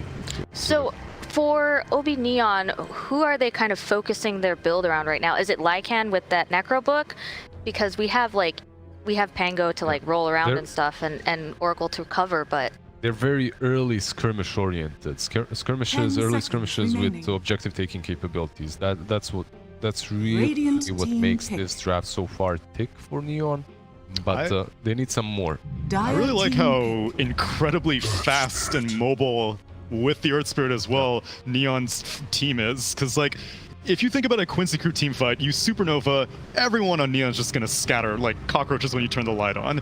Wraith King dies, reincarnation, you've got max speed on Lycan, you've got boosted move speed with Exorcism on Death Prophet, and Pengo's rolling around. None of these team fights are going to stay in one location long enough for Quincy Crew to really get locked down on anyone. They do have some things on Quincy Crew, like why did they pick this Grimstroke? It's to mess with Pangolier a little bit because of the Soulbind, right? Like you can prevent him from rolling around. Wraith King, once he gets that Radiance, will obviously be pretty strong here. So overall, if Quincy Crew does reach that late game, they do have a lot of potential with their draft. But the point is, how do you get there? Because OB Neon, they might just run you over very early on.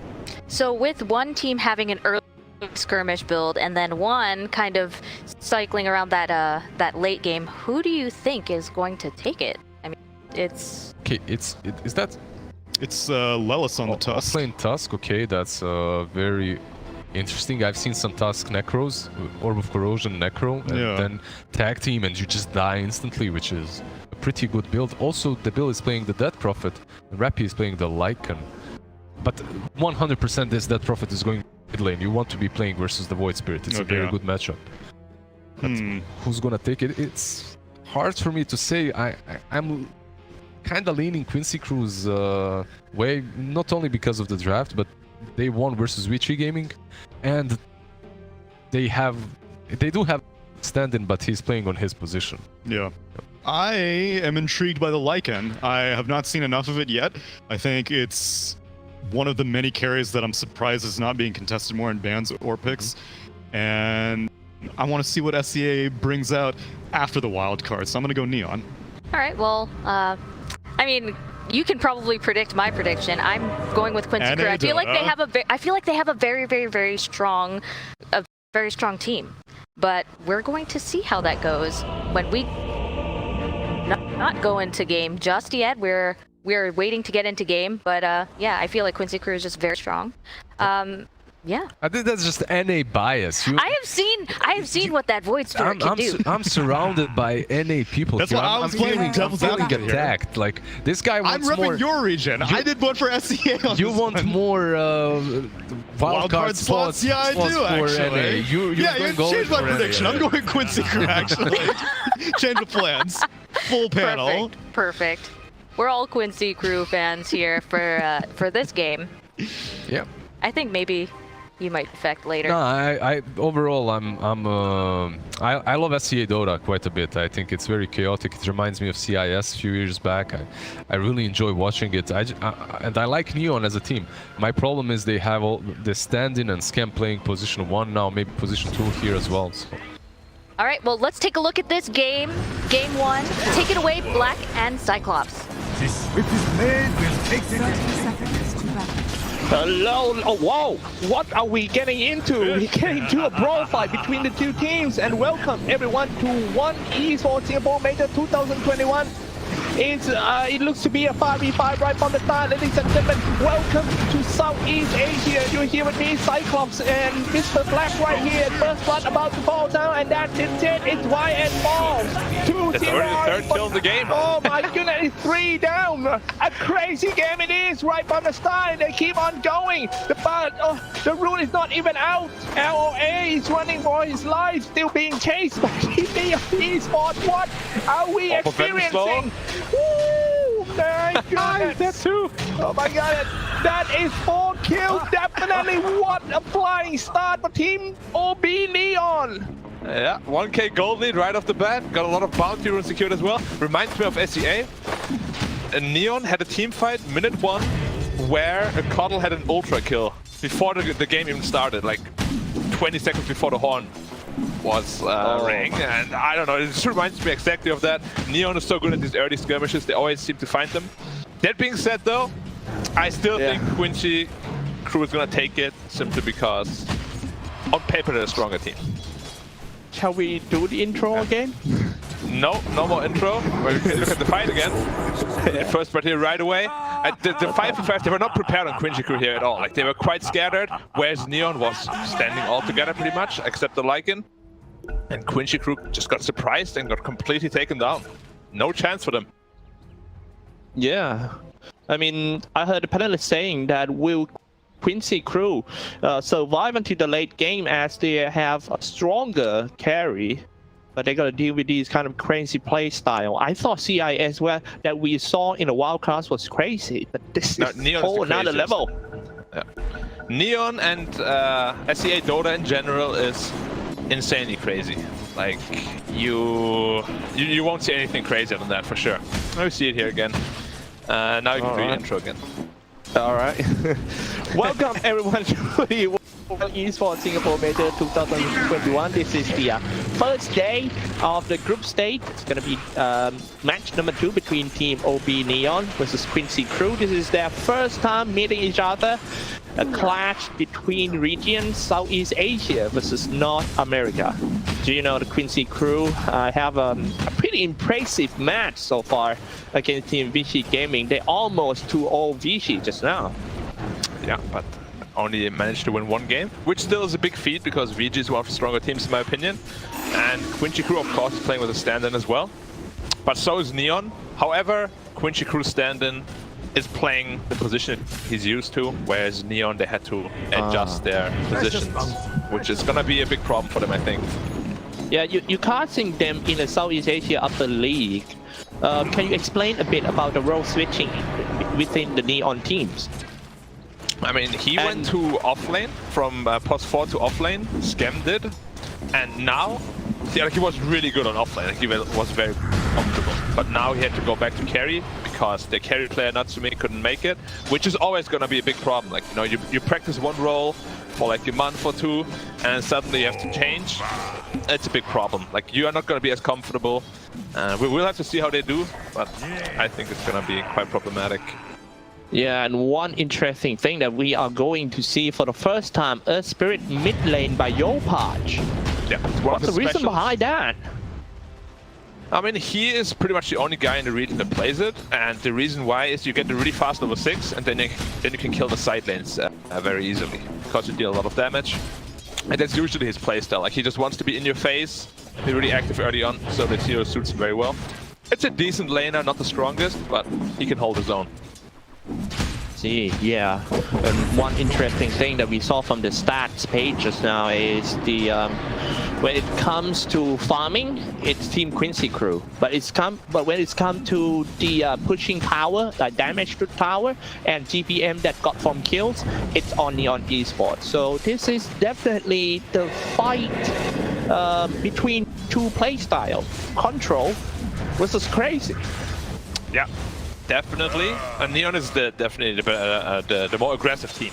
Quincy crew, with their draft as well, they're showing it. They just want to go to the mid-late game, get the Wraith King big, so they can carry that game. And I'm very surprised, to be honest, that Lycan is not on the carry role and DP on the offlane, because Lycan up there, he will not be getting much. He's only sitting at 9 CS, is completely shut down already, and he's kind of the guy that needs to go crazy, you know? But he's not getting a chance to.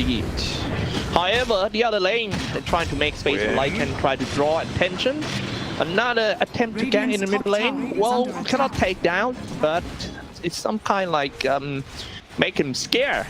But hey, on top, yeah, I agree with you. It's gonna be real rough lane for the Lycan. That might be the dead though. Oh.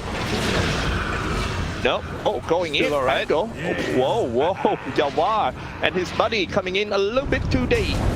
Yeah, nice they welcome a little bit. Oh, Quinn gets taken down by Jopaj. That's a huge single kill, solo kill. I mean, oh my. Yeah, he underestimates now level 6 of Earth Spirit a little bit. Earth Spirit can deal a lot of damage. Their Prophet in trouble. Has double Spirit Siphon up though. Who is in trouble now? He's gonna be fine. Yeah, play hard moving in. And still has a big stick. Big stick? Yeah. That's good. Yeah. Swashbuckle. Yeah. Hey, Xyclopz. Right. Did you hear about the man who stole a calendar? Stole what? A calendar. A calendar? Yeah. Okay. Yeah. Nope. I never heard about. He got 12 months. As you see the Phoenix getting taken down here by that Earth Spirit level 6. A lot of burst damage here. Sorry, my jokes are great. You get That's well prepared. Yeah, okay. Got 12 months, yeah. That is a pretty harsh one for stealing a calendar. Well, that seems to be a big lead for Team Neon Esports. 7-0 already. 7-0, wow. But not even 1,000 gold lead. So Quincy crew is getting more CS from the lane. They have to buy less region. So they're not out of the game at all, even though it's gone in its bad. Jopaj in trouble. Yep, Astral Steps with a set, stop Dream Stroke. That would be able to take Jopaj down. Moving in for play hard, trying to save the core, but he also in trouble running away from Pelosen. Pelosen seems to be, a good jigsaw to Team Quincy crew, isn't it? Yes. I mean, Paulson, he has been one of the best players here in the region for a long time. So he played for T1 previously. Then kind of unemployed, as we see Oracle in trouble here. A couple more right clicks will do the job. Yeah. One more will do it. Cling. Cling. Cling. But yeah, Paulson he's a good player. He's, I think, around the 9k MMR mark, so. And also short notice like this, you know. Like, he's the best player they could have gotten. Yeah. Have you ever played with him? I mean, in the same team as Pelosen? Not on the same team, just in pub games. He's a pretty nice player. He's a nice guy, level-headed guy. He makes good calls, so.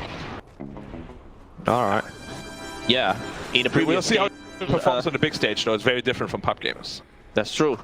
In the previous game that he played against Team VC Gaming playing as a Mirana. Not bad if you ask me. He's only losing a little bit of grip in the later stage of Team Quincy Crew that cost him the game. But that was close. They almost 2-0 VC Gaming. I didn't watch the first game, but I'm kind of surprised about the results. Back to the lane. Yeah, on top. King, does he have reincarnation? He does. He doesn't have mana, though. He doesn't have mana. No mana, yeah. But yeah, he got the mana, he's gonna do the reincarnation, waiting for support. Now he's falling back, now Fortune Sand connect on two. They all fall back into the tree line. However, the dog is still trying to find Egret dive. That should be the last Egret dive before letting Awa run away. Rolling boulder in, perfect combination coming out of nowhere. Earth Spirit, this is the real SEA genuine playstyle. Somebody teleport down, definitely gonna be another kill, but however, moving in, actual step, maybe he can get something out of this to simulate, can he get away from that safely? Another actual step, spend so much skill just to, you know, running away from the danger. Nice, Adder Remnant.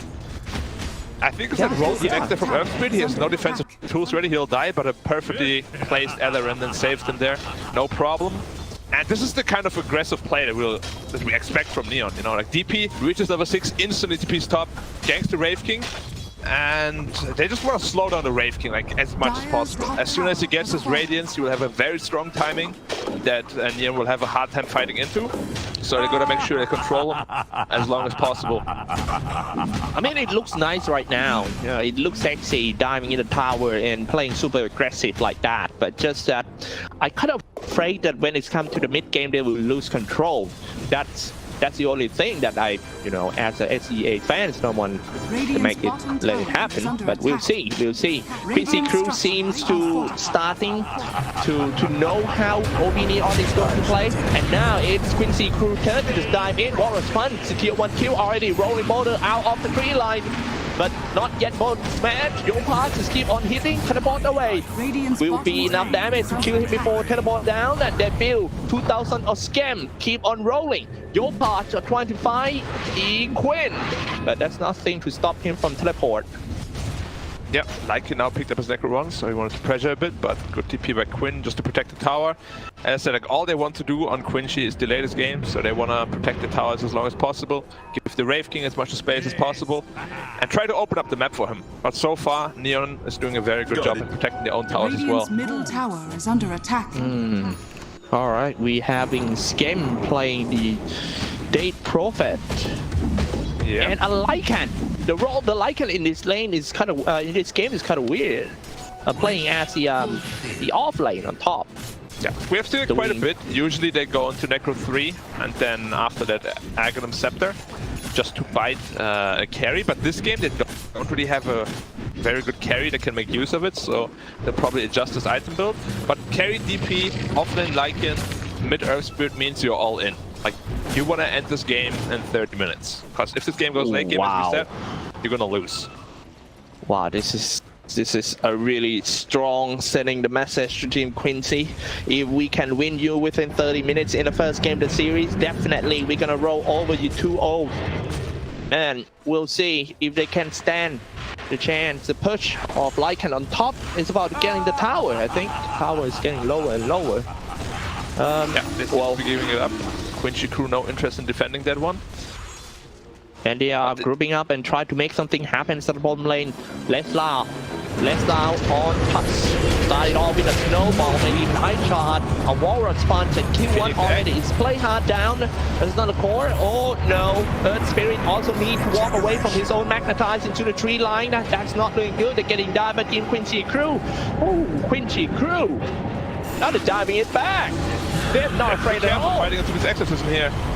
Rolling ball again. Maybe it's time to do a little bit of smash. Fortune Sand connected and moving in by that Rampy. It's time for the Doggo. Doggy fighting everything. I-Chart trying to do block a little bit. LizZard fighting himself, dying in the trees.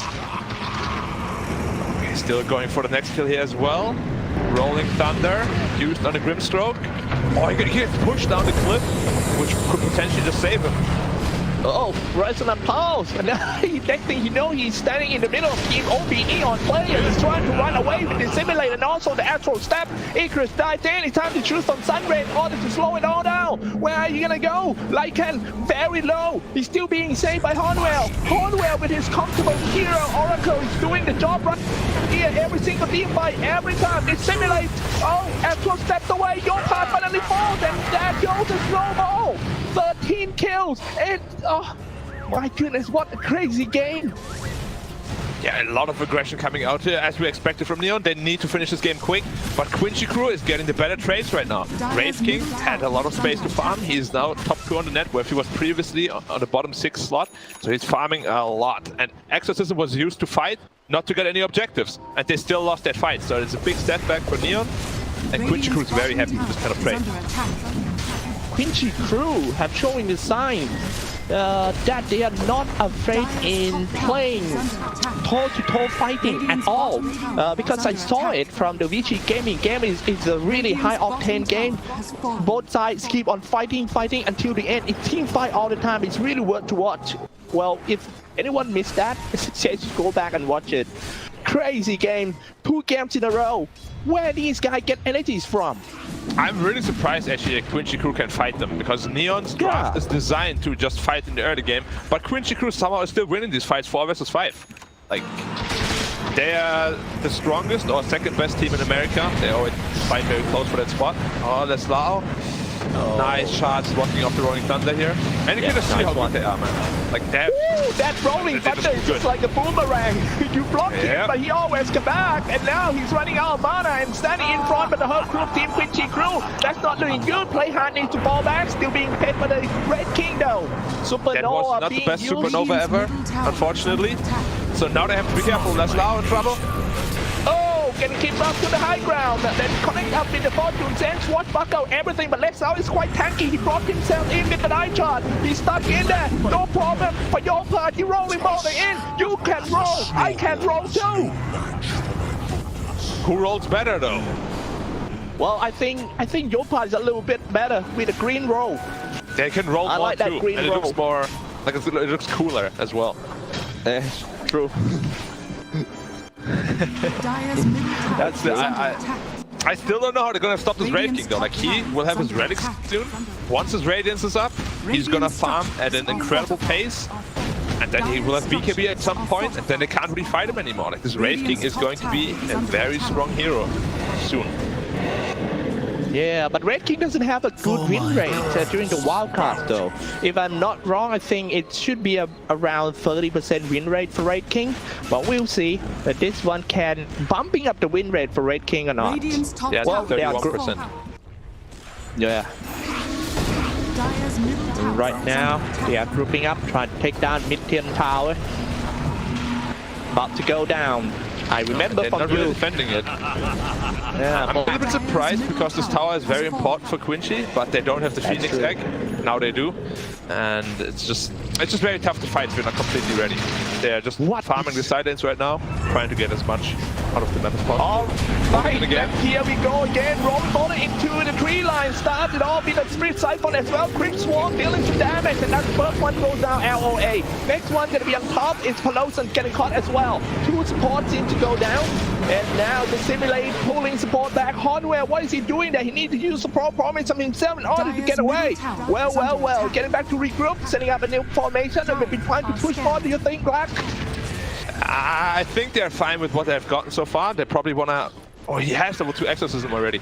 They might be going for Roshan soon with this one, because level 2 DP ult really kills Roshan quickly, and Quincy Crew cannot fight unless they're all 5 heroes right now. Neon is just too strong. They're all building early game items, and Quincy Crew is just preparing to go into this mid late game, which also is reflected in the item builds. They have to be very careful here. Quincy Crew, if they lose 1 or 2 fights, it could just be a very quick GG for them. Man, that's true.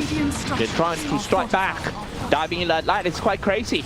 He wasted 1 astral steps already, maybe trying to sort it out. Team OB Neon walking away from the mid-kill tower, so they can have an easy taking down tower of Mitchen.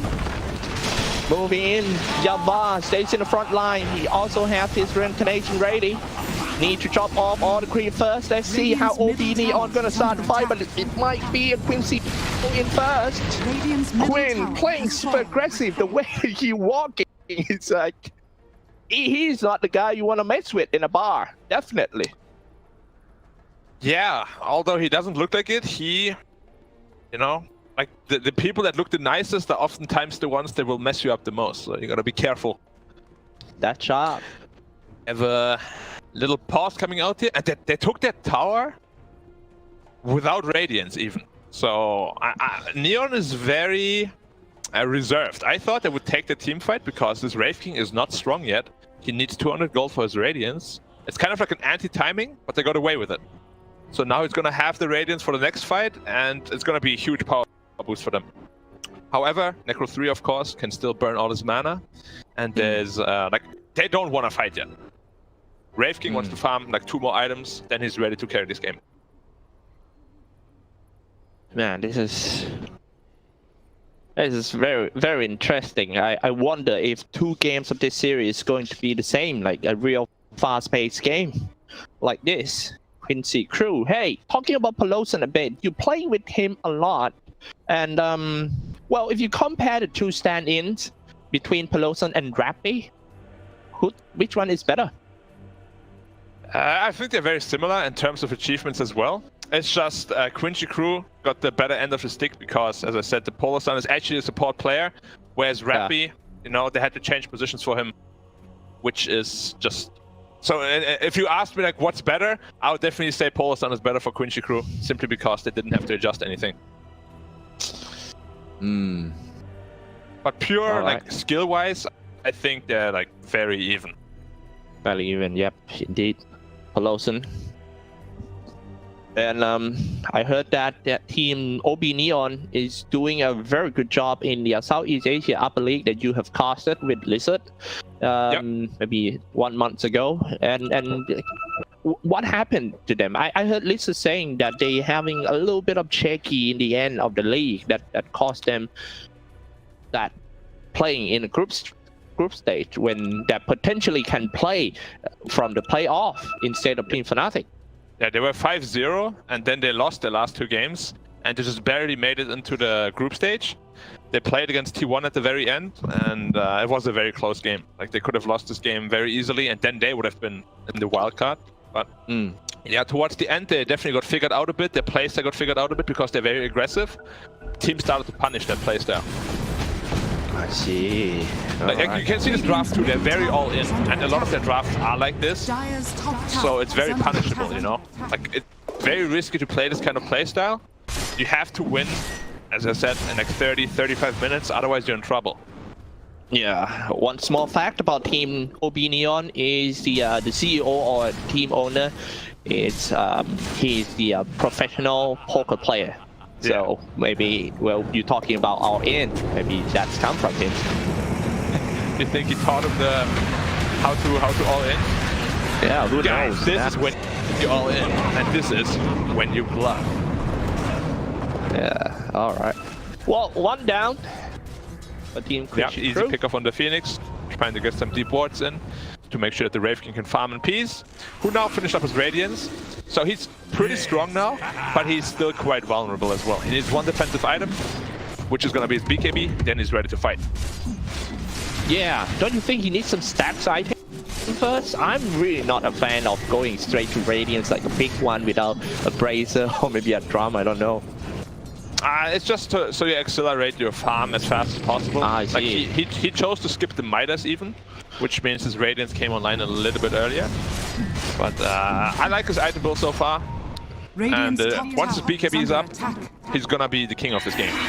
But until then, he's just a little kid. Well, we'll see. I think the fight is breaking out soon. OB Neon, well, falling back to farm, and I kind of not like that. I mean, they are strong right now.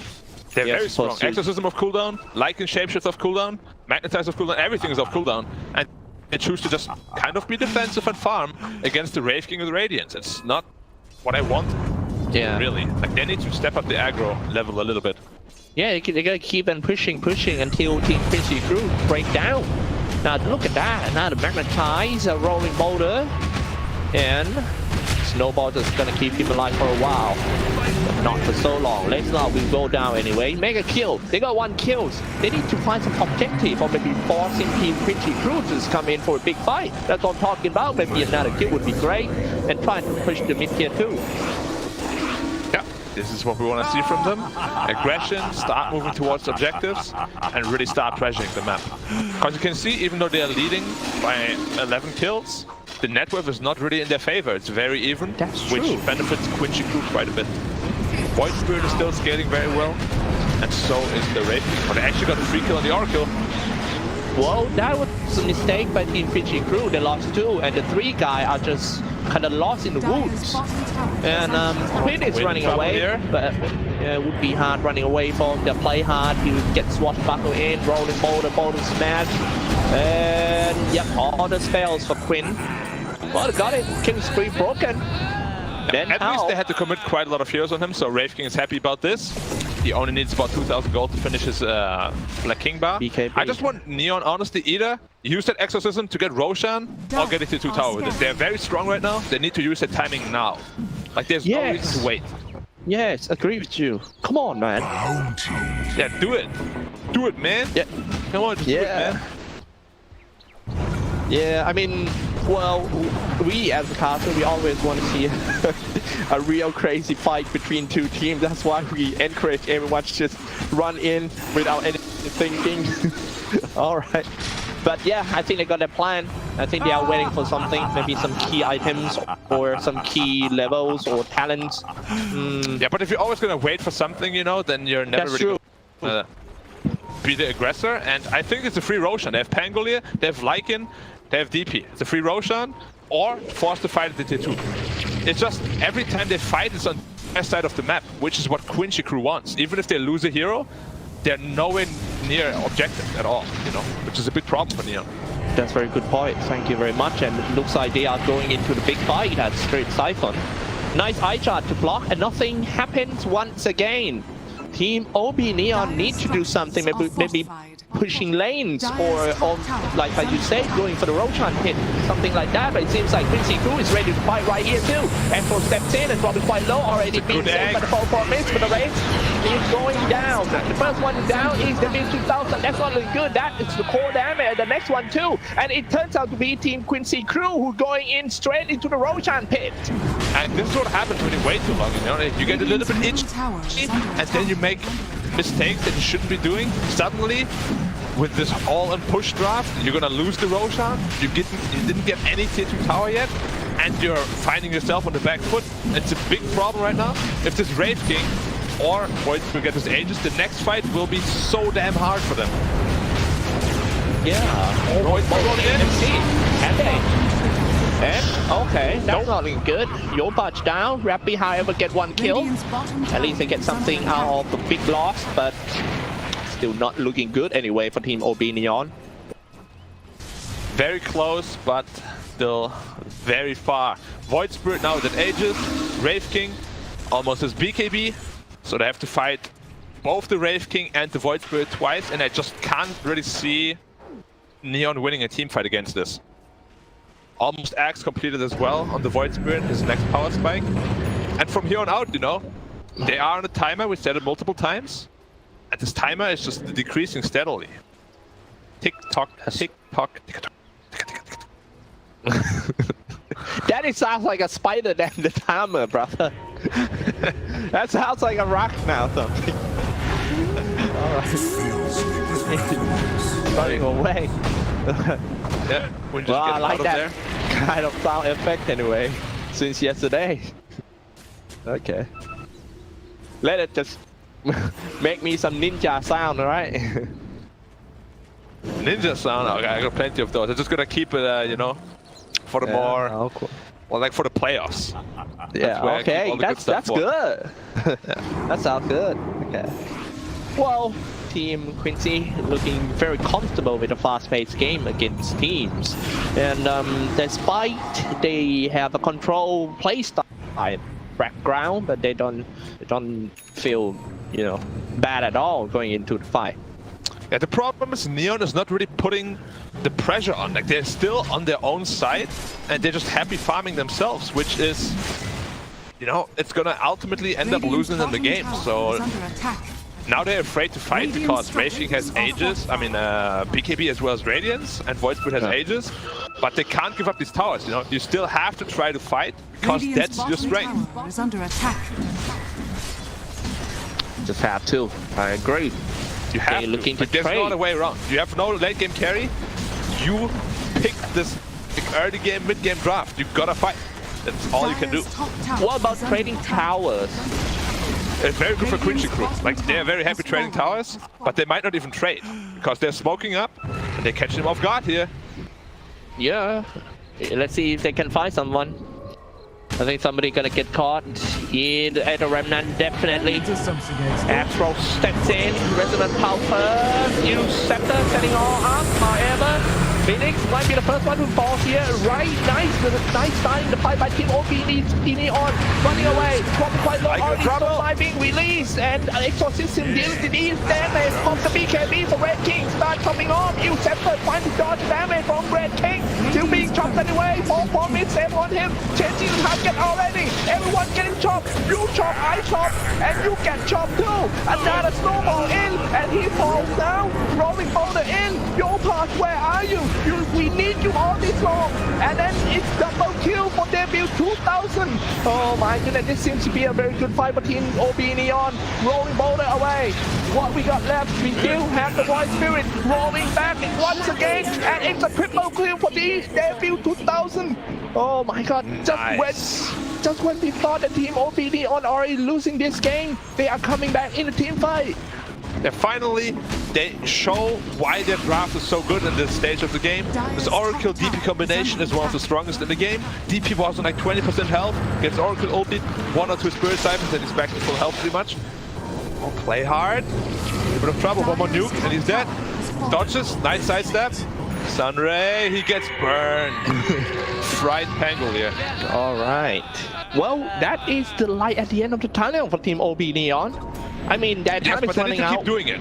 Like, this showed them that they're stronger in team fights. Now keep team fighting. Wait for your ults, go straight again.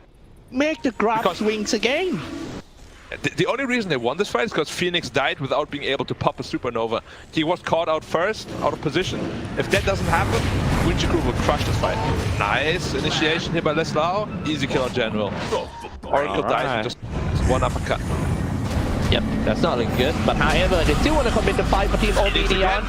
Catching Phoenix, silence on him, easy kill. He died in the same spot twice.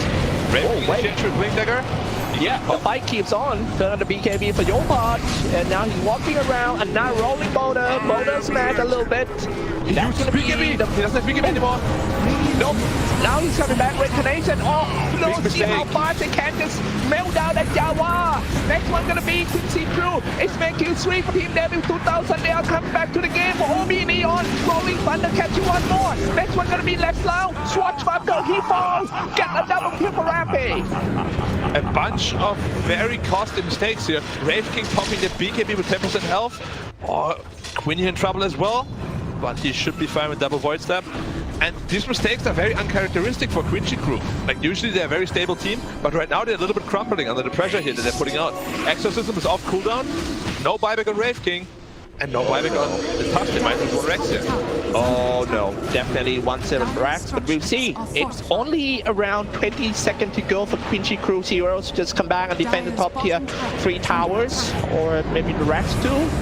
Astro steps in, dissimulate, trying to buy some time, shooting the Sunray as well, healing and dealing damage at the same time. We're going down as well, no buyback! No buyback! This will definitely cost them this kind of buybacks, or maybe one more. I don't know, they got a Rex already. And they only got the range Rex, they're respecting the Wraith King respawn, okay? Because they don't know that Void Spirit doesn't have buyback, of course. But can they force in? Bottom tower is under attack. They don't need to force anymore. Like, they already got a lot out of this. They're just gonna wait for the next cooldowns, do the same thing again. This time they'll get the melee Rex. And at this point, Neon is doing exactly what they need to do. They're taking the fight to them, using their spells very well. And as I said, Quincy crew is crumbling under the pressure. They can't handle the pace of the game right now. All right, we'll see.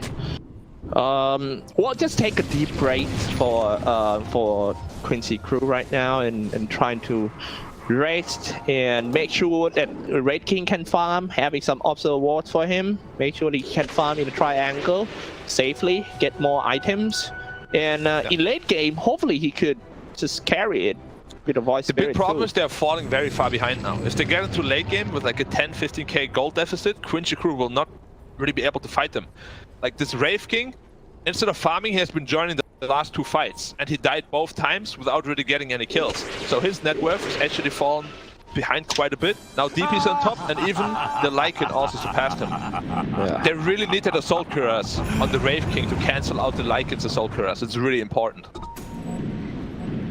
Barge and the rest is moving up. I think they are trying to force and take the maybe racks, or maybe trying to catch first and push top. I think they have a lot of confidence here on the Radiant side now. They crushed the last 2 team fights really easily. So if they want to, they can, I think, move in for the Rex, try to force that down. Especially on the to play conservatively. AC on the Lycan is going to help a lot against Team Quincy crew. Yeah, it's a very scary aura on a hero like that, because the Howl plus AC aura means minus 13 armor on pretty much everybody. And it's just too much minus armor at this point. The DP spirits deal a lot of damage because of it, but they're choosing to wait for the Roshan, which will have the Aegis and Cheese. Alright. Roshan is up already. Yeah, this one is going to be very, very important one for the momentum of the game getting into the late game. And now they might the Hell Crew smoke for Team OB Neon. They rolling to the higher ground, trying to find someone. I wouldn't be seeing anyone.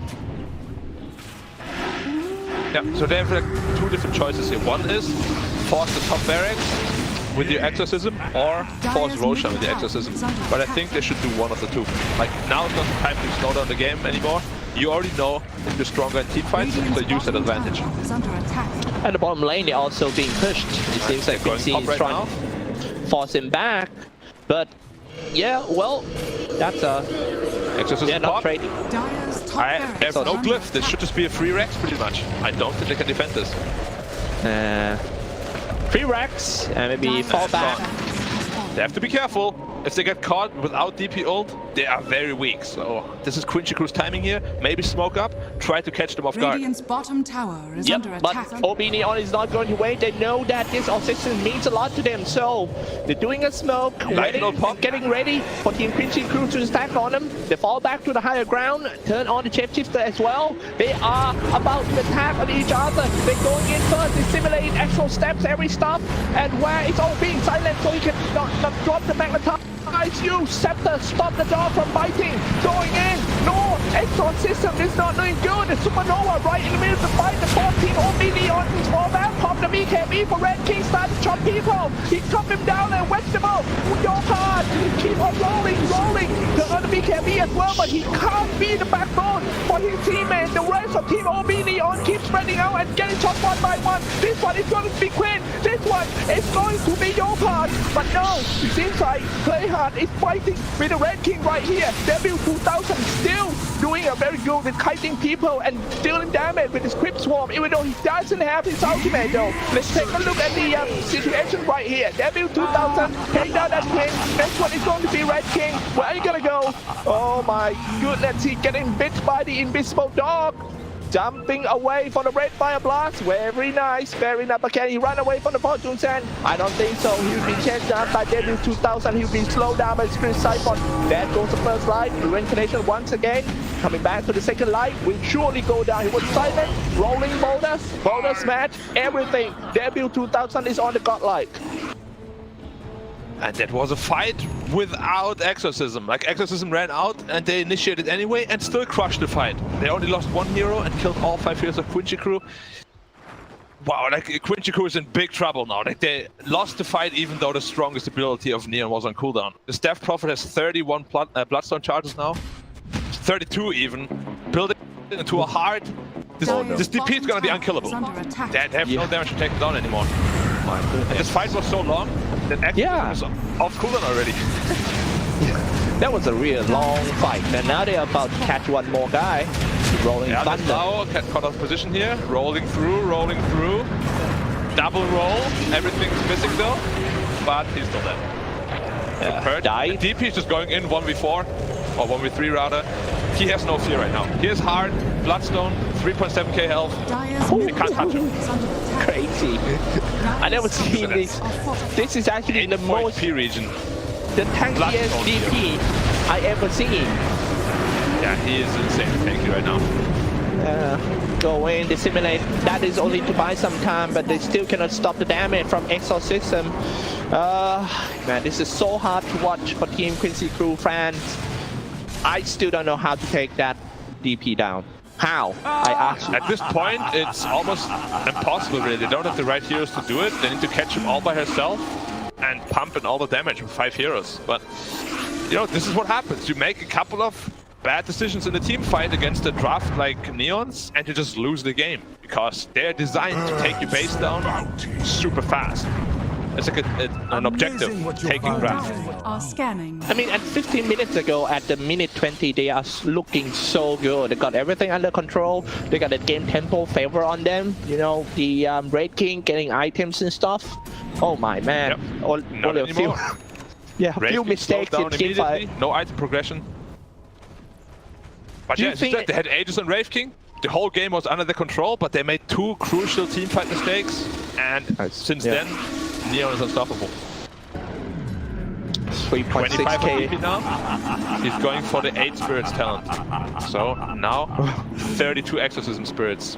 Very scary Ghost City here. Yep.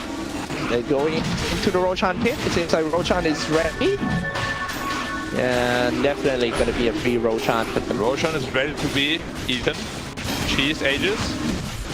Aegis is probably gonna, like, you don't really want to have Aegis on DP or Lycan, so it's probably gonna go to the Earth Spirit. Yep. Cheese on the Lycan.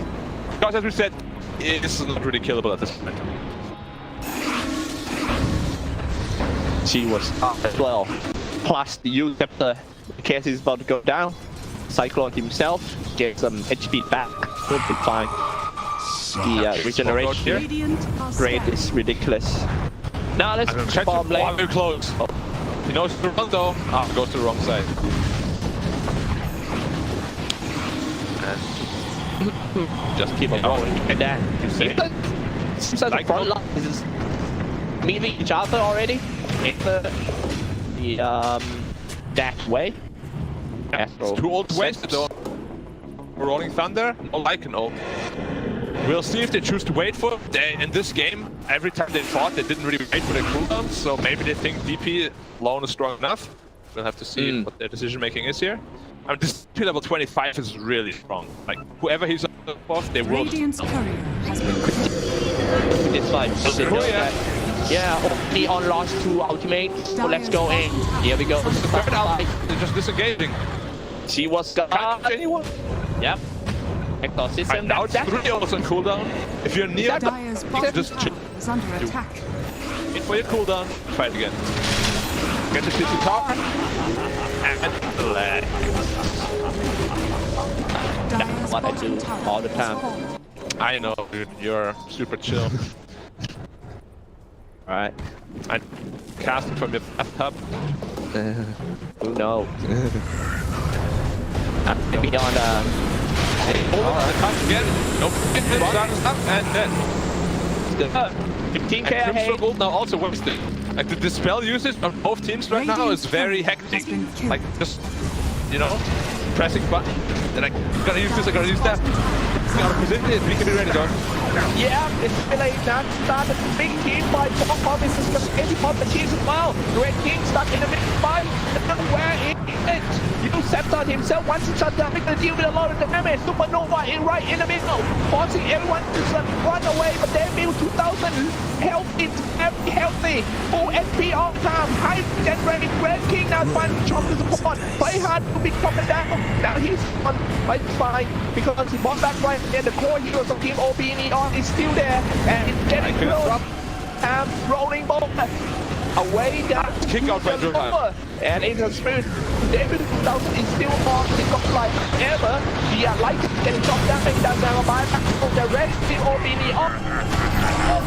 they kill, but then Owen down. Somebody down, but it's the light. He's gonna be back to the team for Ghana. Swap back on Red King. Yeah, one is the DP back and one for back to kill for Power. That's on the DP. Can the Sunray?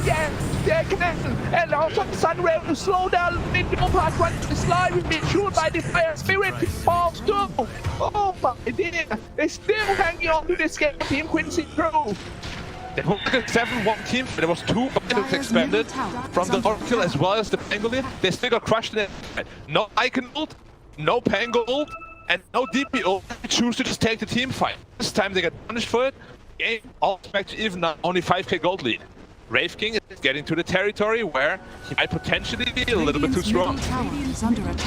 Whoa, might potentially be. You use that word, that means still not so sure that he can come back. DP is still insane. If they fight with all their cooldowns up, I still think Neon is stronger, but they fought without 3 ultimates and they almost won the fight. That's how far ahead they were. But losing this team fight is a very big deal. A lot of buybacks, a lot of gold gained by Quincy Crew, which means this Wraith King, you know, I think he will go for a raid eventually, but he is getting very strong. Wraith already queued up. Crazy, fuck this game. This is worth to be on the highlights. They're just pushing the mid-racks. You can see that the Sunray is just absolutely killing the Death Prophet. Like, Sunray probably took off 50% of that. And now they're going to get 1 for free as well. Or maybe not. We'll have to check the from Amazon up. I can no pop fight this, they don't want to have to run. Yep. Let's see if they can defend. They started out with a rolling thunder. That seems to be a very good fight. Team Neon Esports, they stunned a lot. Swap bucket as well. And the rest of the Quincy Crew dropping low. They're getting hacked down by the Lycan. DP out. Yeah. A Divine Wraith picked up by the Wraith King. Oh. And the gold lead down to 0 again. Game completely even. Wraith King with Hail Mary, Divine pickup. He ton of damage now. He's hitting for a good 600. He's got fusion escape as well. Once he picks up Swift Blink, he is going to be like, just melting through all of these heroes. Like we have always seen how fast kills Lycan. That was before the Divine. Well, I think this is a proof that Red King is still worth it to be in this meta or in this tournament in the pro scene, because we have seen a very pick on Red King in the wildcard. Not as many as the tournament before or the online tournaments, and the win rate is very low when people think that hey, this King is really washed up. Well, he will prove us. Red King is a very greedy hero. That's why a lot of teams are not getting away with it. Like you have to have a very distinct playstyle to get with this sort of draft. Because Wraith King, as I said, is like you need that Radiant to really fight. Before Radiance, you're really in the game. That well, the King is always great anyway. Yeah. King always wants everything. Yeah, that's true. Wait, let me see. He doesn't have the Arcana. Wow. Think that directly King, you know? If you have the Arcana, your damage output increases by 50%, in case you didn't know. No la, bro, no la. I mean, the Arcanas that actually affect the gameplay. No, but they affect your mentality though. Like, if you have Wraith King Arcana, you're just gonna feel like the big boss, you know? Like this Wraith, I mean, it looks very like a kitten. If you have the Arcana, he looks like a lion, a tiger. He's like, ah. It's true, might be. We'll see. But he's carrying the AP anyway, so it would be quite scary to cast in the next one. I scared for Red King to know that the Raven is going to drop, because if it's dropped, it will be in the hand of the Lycan. And... Sorry, there was like a mad thunder here. Oh, really? So scary. Dude, that is the bad omen as well. I'm not sure on whose side, but the thunder actually happens before the big team fight. This is meant to be something spatial, definitely. Both sides is on smoke. Now we'll see. Can they see each other? Oh my goodness. Oh, you got a goosebump, man. Ladies and gentlemen, are you ready for this team fight? The Red here on Red King. They start the fight off the rolling boulder in, and the Walrus punch setting up the tempo with him. But where is Red King? He needs to jump in, start doing damage. They trying to base on him. Red King for that. He's trying to jump away, and now he can go in the red, and he's on to stop. Your part rolling ball in from the smash as well, and also put Bkop Eagle Commentators. They will keep down, but the good is actually let now roll boulder on the high ground, but that is the red. And comes out himself. Oh, the 2-1-0 for the high ground, and perfect. The clip, nobody can attack him, but however, look at that, and he's the man coming up on the voice, and almost now, about to go down, boys, Stipić down the web. There is a Red King of somebody down. Is he playing at all? Red King top on him. These damage comes down at your pass. Oh, next one is going to be the EP. And you're gonna go. He gets his full back and a right neck. And the King is there to win. The King of his neck. No one. What again? Nice. Fine Rave can pick up immensely. See the deep used Exorcism again prematurely. There was no target there at all. When he reached fight, Exorcism was already half over. And Neon, the last 2-3 fights they reached, used their abilities massively. They have no buffs, the game is over. GG.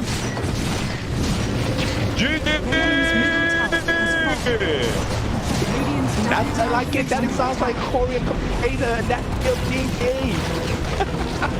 But yeah, like, we have seen cringy and complete.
demolishing teams with the position 5 troll. Yeah, he went like Earn into Basher. Yeah, he ended up going carry afterwards. Yeah, it was a carry troll, literally played from a position 5. It's like when you're forced to be a position 5 with the stack of your friends that are like 3k lower than you are, and then you're like, okay, you end up the carry anyway. I saw there was a post on Reddit. It was like I didn't even need to look at the replay. It was the name of the title, and it was an Overwatch screenshot of anti-mage hard support, and I was like, I don't know, man. If you've been watching some Southeast Asia, not anti-mage yet, but you can see some unpredictable things find success. The problem with Dota pubs is like, if you pick something that's unconventional, you're ruining the game already for yourself because your teammates are going to be salty. That's their fault, though. I'm not ruining the game. They're ruining their own game. I agree with you completely, but that's just the way people are. That's the situation that you are in. That's true. You won't lose every single game, obviously, but you will tilt the players from the get-go. It's the same thing with item builds, too. I'm sure whenever OD Meteor Hammer first started to emerge, people were like, you griefing right now? Yeah. So it looks like the bans that came out are pretty much the exact same bans as last game. You know, they banned out the IO again and also the puck. Do you think that that's just because of the current meta, whether that be the tournament meta or not, or is that like hero-based or player-based? A bit of both, I would say. IO definitely in Neon's hero pool, they played it as a carry a couple of times. And I'm not sure would Debil play it as well, but I'm pretty sure he would because he was a position 4, and you have to have that Wisp in your arsenal. Yeah. So it's very easy to transition it into a core Wisp. I guess the question I have regarding Debil's hero pool is, will he be playing the Death Prophet? Will he be playing it safe lane? Will Yopash be playing the Void Spirit mid? Because I was also surprised. Why do you think they ended up sending the Earth Spirit mid versus the Void Spirit as opposed to the Death Prophet? Preference, I would say. That's pretty much it. Comfort? Yeah, I still think that Death Prophet is pretty good. They just wanted something different. Earth Spirit.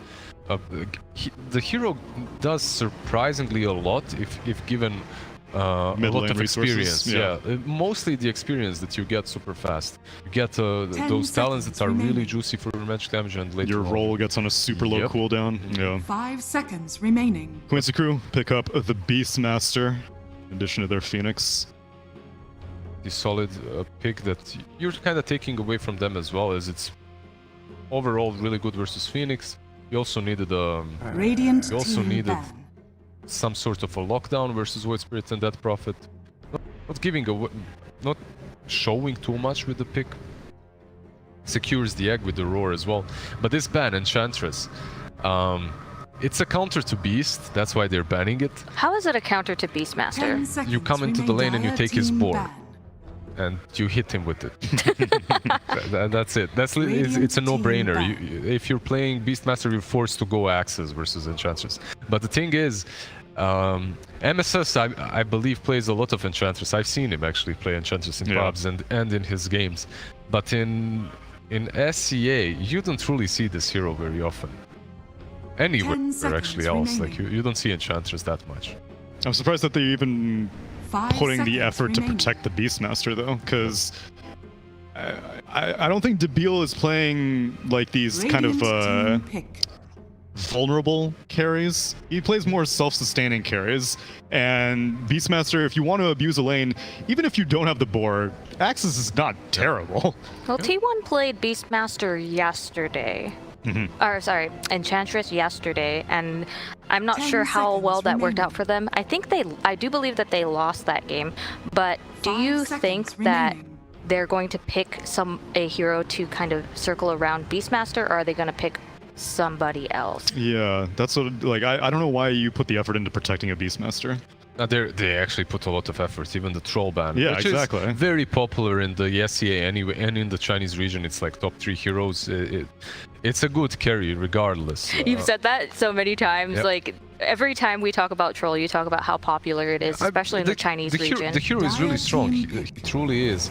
Now, but there are other options for Neon. PL is also very good versus Beastmaster. All of these heroes that have high armor usually work well against him. So they have options, let's put it that way. So protecting him with a couple of core bans doesn't really do a whole lot. Weaver ban kind of works because you also counter the Phoenix a bit with Geminate attack, but Pangolier from his I like that they took Pango from Neon.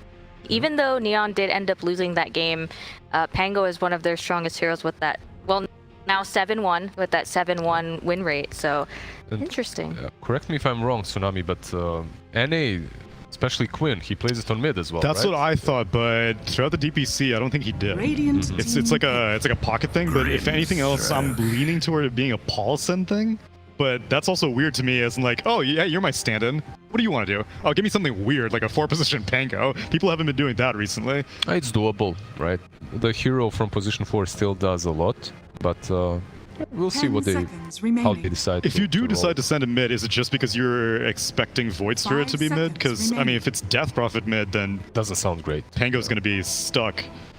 Yep. He's going to be stuck in the Soulbind anyway because of Grimstroke. Yep. So the same way Quincy Crew answered the Pango in the first game, Neon is taking that recipe and applying it to their own draft this time around. Yeah, now for Quincy Crew, I guess your supports are fulfilled. I'm still leaning toward it being a 4-position Pango, but... You could still go for Wraith King here if you're... It's not banned, right? Like, if you're Wraith King, Morphling still in the pool. Yep. You could pick...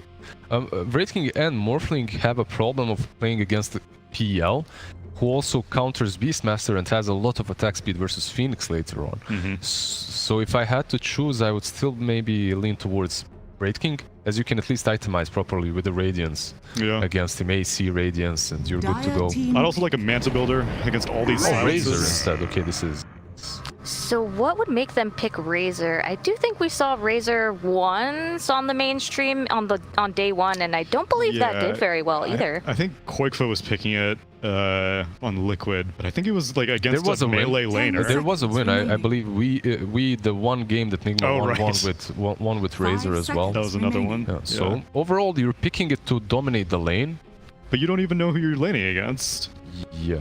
So I mean, if it's like a let's see, like Phantom Assassin could jump out of it pretty easily. They already banned Weaver, so you don't even have to worry about that. This should be a side lane Razor, right? And you're thinking that's what I'm thinking. Yeah, you're thinking it's Death Prophet or Void Spirit, and he should fare well against either one of these two. But damn, Neon with Yalk. Dude, what are these lanes? I'm trying to figure that out. I'm just staring at the draft right now, and I'm trying to figure out who goes where. If it is an offlane Alk, you could feed the Aghanims to the Void Spirit, which is extremely strong. That's my favorite one. Of all the offlane Alk versus mid lane Ags recipients, I think Void Spirit's my favorite. The problem is you could face Razor in the safe lane as an Alchemist, and then you won't really find a lot of farm there, or at least shouldn't. So explain to me what what Void Spirit's Aghanims is, and why it would be so important for Alchemist to give it to Void Spirit over anybody else. Pretty much every single Void Spirit builds Ags as a first or second item. Generally, it's probably one of the biggest power spikes for any mid Ags. I don't think of any other mid Ags buyers. Punks is pretty good as well, but Punks is more situational though. I feel like if you were against BKB carriers, but definitely doesn't do as much. It gives you more damage because you get the charges on your Resonant Pulse. It gives a silence on it, and Void Spirits generally will build an Orchids first if they're going to get it from if they're going to get their Ag Scepter from an Alchemist. So they have basically like 3 silences. And if they don't want to go for an Orchids first, then they'll get a Yules first, which also gives great setup into the Aether Remnant. You can build whatever, because you're activated very early on, and then you just adjust to the state of the game and what's necessary. However, it doesn't have to be an offlane Alchemist. This could just as well be some safe lane Alch that we have seen in SCA before, in Chinese region too. They can flex it up a little bit. I hope that they do really well with Alchemist, because so far Alchemist has not been, as you just saw on the stat screen, not been performing very well. Yeah. They ban out the Lycan, so they don't want to deal with early push. I guess if you pick an Alchemist, you want the game to go late. So we have one hero left. Late-ish. Relatively. 40 minutes. Relatively for Alchemist. 25 minutes late game for him already.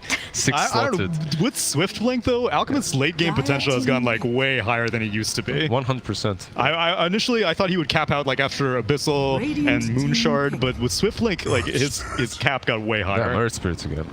So what are the lanes for OB Neon Great now? question. I don't know. It still looks unclear to me. Yeah, look, after this should be your position 1 alchemist, because they don't really have, but it could also be that prophet, and then you have those objective takers, right? But it should be the alchemist. It feels a little bit more natural, let's put it that way. However, everything else is a question mark because we just saw Earth Spirit mid lane in the last game, right? So, right. And the TB, okay. Terrorblade with a, what was it? Is it still 4-0? 4-0 win rate in the current tournament? The Chinese teams have been cleaning up. It is indeed a 4-position Paulson Pangolier. This is Grimstroke mid. Oh, of course. Yeah. As we predicted. It should be. It is the Alchemist core, Alchemist safe lane that is, as we predicted. Okay. But it's Grimstroke. Wait, it's play hard. Yeah. Wait. It's Position 5 Dead Prophet. And position 3 Earth Spirit. Yeah. This is literally the least likely possibility that I was expecting. I don't blame you because it, in the current meta, it truly is that way. You mostly see Alchemist offlane. You don't see it on the save. Well, we'll see how that goes. But now it's time for prediction, boys. Quincy versus OB Neon. I'm intrigued by this mid Grimstroke offlane Earth Spirit situation, but I don't think it's good. I'm gonna go Quincy Crew. Yeah, I like the Grimstroke Earth Spirit Inkswell roll on top of Quinn, perhaps kill off the Razor a couple of times, but eventually Yavar just takes over. It's Quincy Crew for me. I will also go Quincy Crew. It's just NA. Let's go NA. That's right. Let's go NA. Just like we all predicted game 1. Yes, all 3 of us predicted That's right. it. All predicted it. No asterisks. So, what do you think the teams have to do to really take the game? Because last time you said one team had to take it early, one other team had to take it to endgame. This time it's very similar as well. You just need to play around this Grimstroke, don't let him be ganked. Earth Spirit needs to rotate towards mid lane a couple times, use that Inkswell to kill off Razor. If you protect the jungle, you protect the Alchemist. After all, as a smart man, a very intelligent man once said, it's an Alchemist game. It's an Alchemist game. If it's an Alchemist game, it's an Alchemist game. Yeah. Well, it's an Alchemist game. We are going to take this game over to Xyclopz and Black. Thank you very much. Let's go. Welcome back to the One Esports Singapore Major presented by PGL. Game 2, Quincy Crew versus Neon. With me here, Xyclopz, of course, I'm Black. How are you doing? Yeah, I'm good. After a crazy game in the first one, I can't hardly wait for the second one. Yeah, and should be a quieter game. Like, I don't think you can get more crazy than game 1. But you look at how they play the heroes, especially for Team OB Neon. I never see the post 5-day prophet before. Well, 5 DP is good because you have high stats, level 1, 335 movement speed, good armor, good attack damage, and Spirit Siphon lets you trade very well. So it's not a very common post 5, but it's a very strong one that can work, but it can also just fall flat if he has a bad landing phase. And of course, again, Terrorblade. If you don't stop this Terrorblade, he is gonna be the god of this game at some point. Like, this Alchemist really has to farm fast, get ahead, 3 items of TB, end the game quickly. That's true. Or at least get ahead very far. Yeah. And one small fact is it is only 17% win rate on the Dire for the Alchemist. So we'll see if OB Neon can break through that curse. Yeah, I mean, it's gonna be... Oh, Terrorblade, potentially getting caught out here. Slow connects. Remnant miss though. Oh, big miss there. I don't think they would have killed him regardless, but it's a little amateur confidence, you know. That's true. And they could produce a little bit more damage and kills all the tangles and stuff. Yeah, that's definitely a pretty costly mistake. But it's alright, you know, still warming up. And pause. Okay, Xyclopz. Are you also at the hotel at the place, right? At the venue? I'm at the hotel. Yes. Okay. They got good internet there. Nice decent. one, right? Not the best, not the worst. For Singapore standards, it's like at home I have like 2 GB. Here I have like 80 MB. That's good. It's not bad. Yeah, it's not bad. Xyclopz, I got an important question for you. Yep. What does the ocean say to the beach? Ocean say to the beach. Yeah. Oh, he says Phoenix is probably, maybe going down here. Has a fairy fire. No more spells ready. He's probably gonna be fine. Definitely gonna do first blood, you think? He's gonna be fine. Healing Hey, stuff up can as well. you give me some time for that question? I'll answer you in the late games. No, you have to answer now. Phoenix is trouble again. Okay. Dodge the... Oh, he ran back into it! Owen's first lesson is his last. Slight misplay here by LOA, but happens sometimes. Big kill though, first part going to the Void Spirit. Or Earth Spirit, sorry. Alright. Yeah. What's the question again? Ocean say to the beach. Yeah, what does the ocean say to the beach? I wish I have less of you. So No. nobody... The ocean says nothing, it just waved. Alright. I will coming back with these kind of questions of you, for you too. Later, I'll strike back, definitely. I like it. Yeah. So funny. That's cool. Yeah. Cool, that's cool. Terrorblade free farming quite a bit. Alchemist only sitting at 5 CS, actually getting pressured. We'll see how many CS you can get here. He's getting all of them. Okay, never mind. Maybe not getting as pressured as I thought he would. And Beastmaster is stealing axes. Yeah, Hardwell is doing great job harassing. Like you say, that he's good in the early lanes. Spirit Siphon, back to the action bomb lane, dropping quite low. Teleport away for the Spirit. Hey, Racky. We have seen the Grimstroke hit core yesterday, but it wasn't a successful game.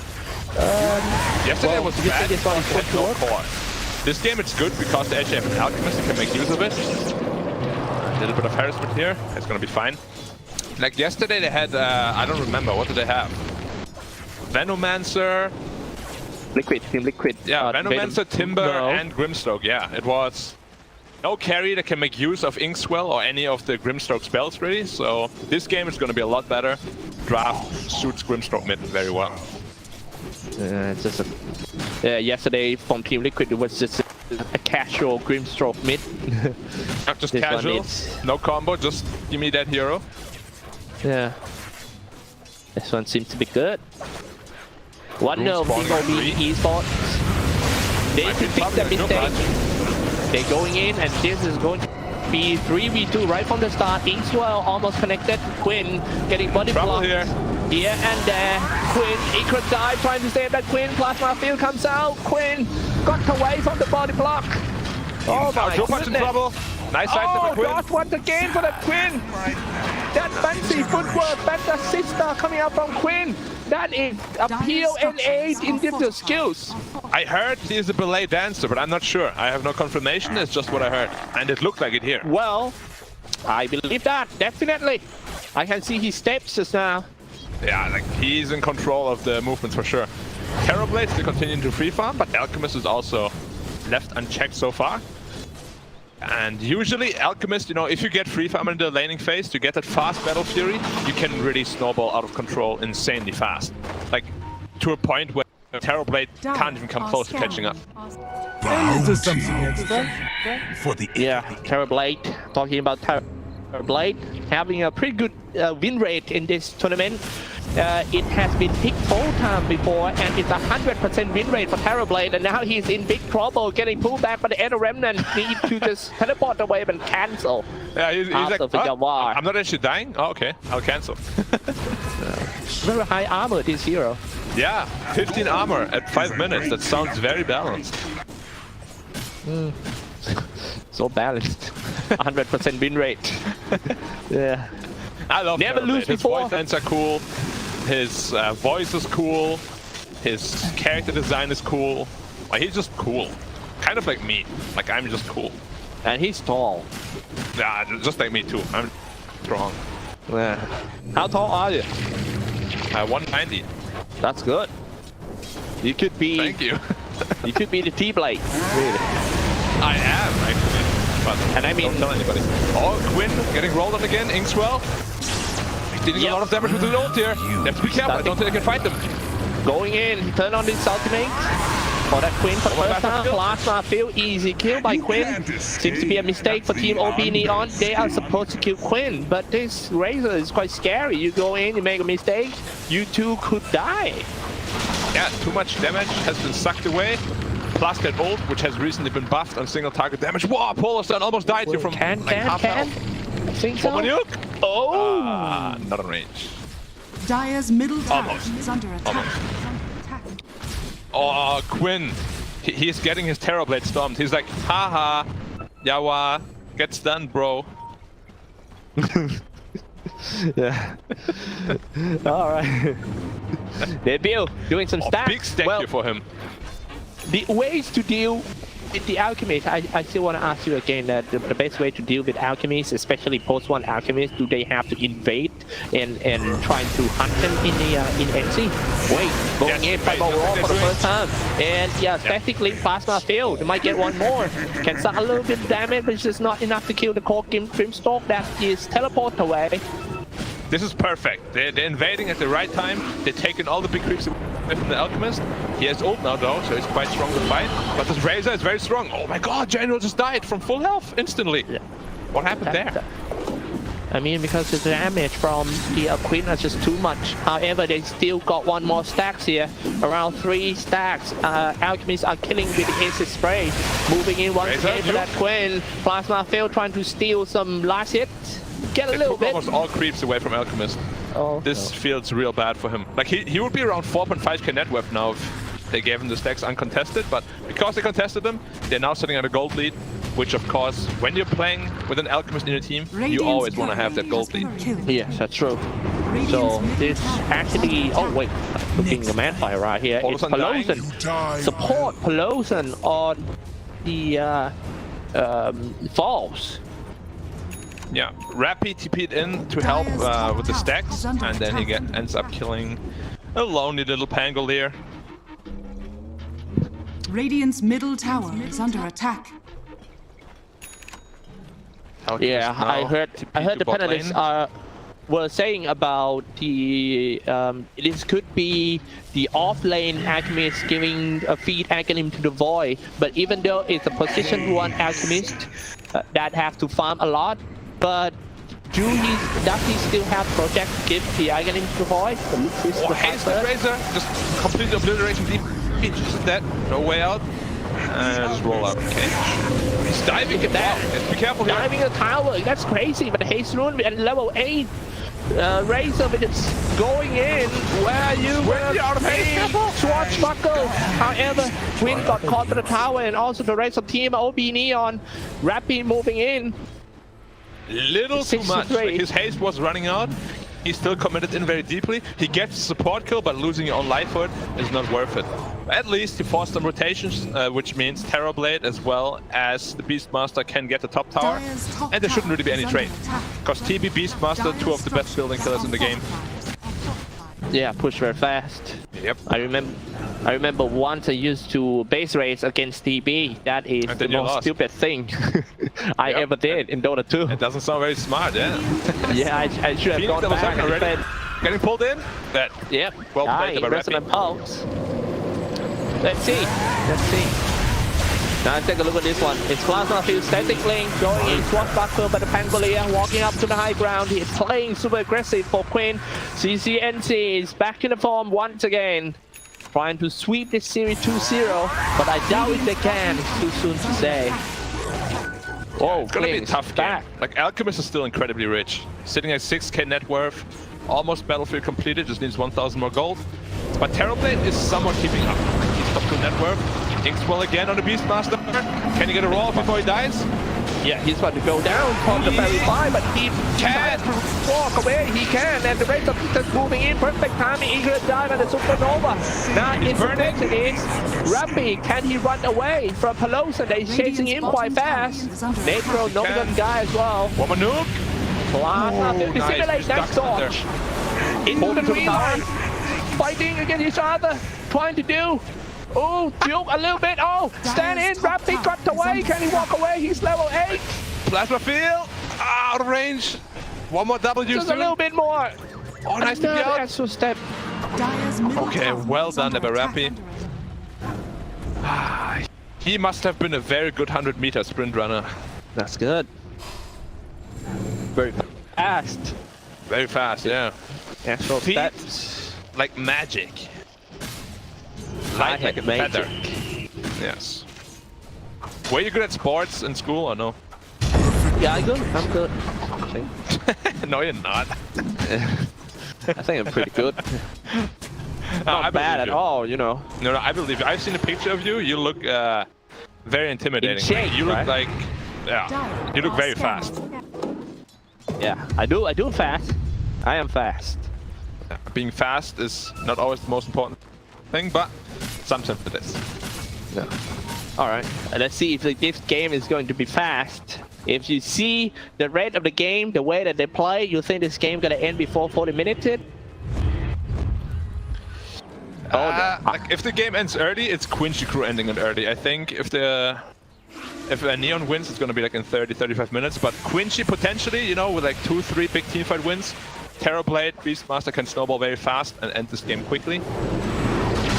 Yeah, we've seen this one start off with a Xyclopz diving onto a swashbuckler, aiming for Hornwell, rolling boulder in for a smash, dropping some magnetize, but he died first. Oh no, the static links, everything turned on. The Eye of the Storm, that's a lot of damage. Quinn is going to clean everyone out of the janitor. Look at that, another kill for Quinn, definitely. Where are you gonna go? That is 3 down. However, Quincy Crew also lost 3.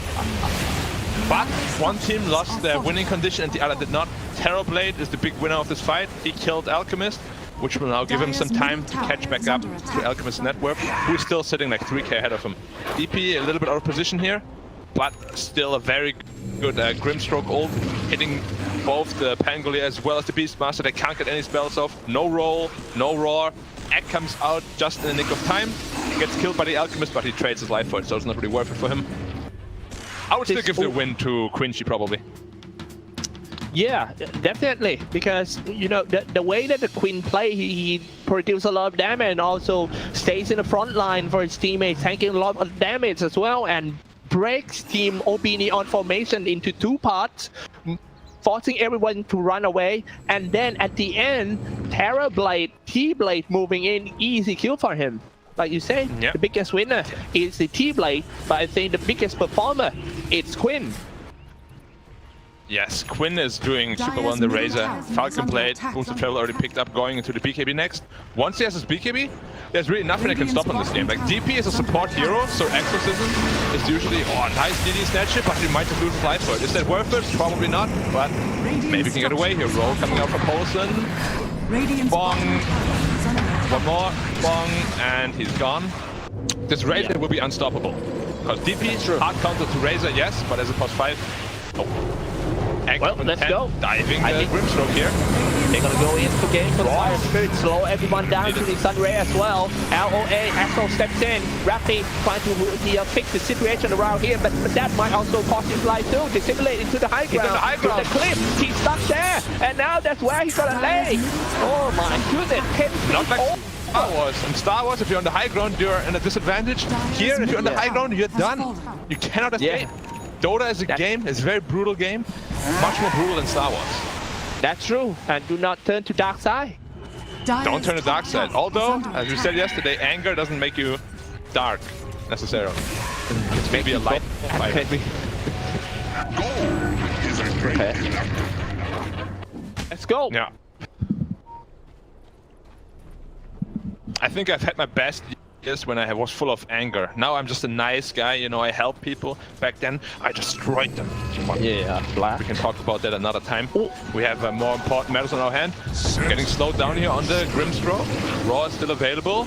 You have to be careful, he's dying through those Necro creeps. Yep, let's go for it. Oh, Resonant Pulse and a Plasma Field comes in. And it's in Play Hard Falls. Let's go for Hornwell. Where's he gonna go? He's dropping quite low. And it's Quinn, got him.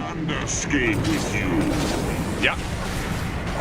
Alchemist here in a little bit of trouble. He should be fine. However, he's not farming.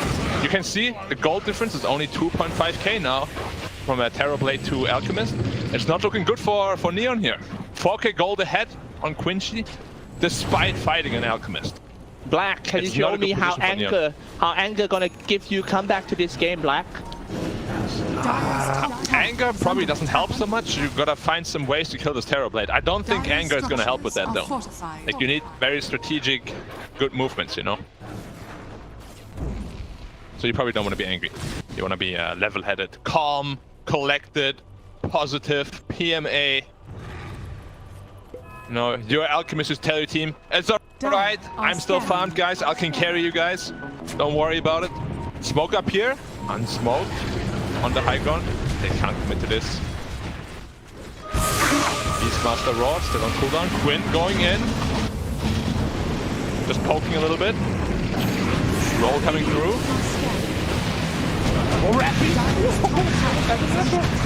Alright, sorry. Just now, okay, Pelosi is on killing spree, 17 to 8 games go. Let's go back to the fight. What were you doing? Yeah. I was. It's fine. I think I had the some audio problem just now. Sorry about that. And now it's back to the game. When they say let's go back to the fight is already over. Oh my Yeah. God. Dyer's top It's tower over. has fallen. Don't worry, Yeah. you know, if you're in trouble, I got your back. If I'm in trouble, you got my back. This is how it goes here. Yeah. Alchemist still farming though. We have seen this matchup a couple of times though. Terrorblade completely annihilates Alchemist. It's not a great hero against TB. Also Razor pretty damn good against Alchemist as well. Grimstroke is not having a good game. Neither is the Void Spirit. Let's Right now go. it's And walking seems like it's going to be a real surprising fight here for Team OB Neon. They're moving in. Let's go. Okay. I can't find anyone. Just play hard going in first to the rolling ball. The ball smash to the high ground and also setting in some stroke of faith. And Quinn is going to leave his teammates behind. It seems to be a long fight already, but Quincy is still want to commit on this one. Let's out trouble. Equals dive and also using the supernova in perfect position. And now Davies falls. Quinn got another kill. He keep on chasing another plasma field, another kill, another go down. It's double kill for that Quinn.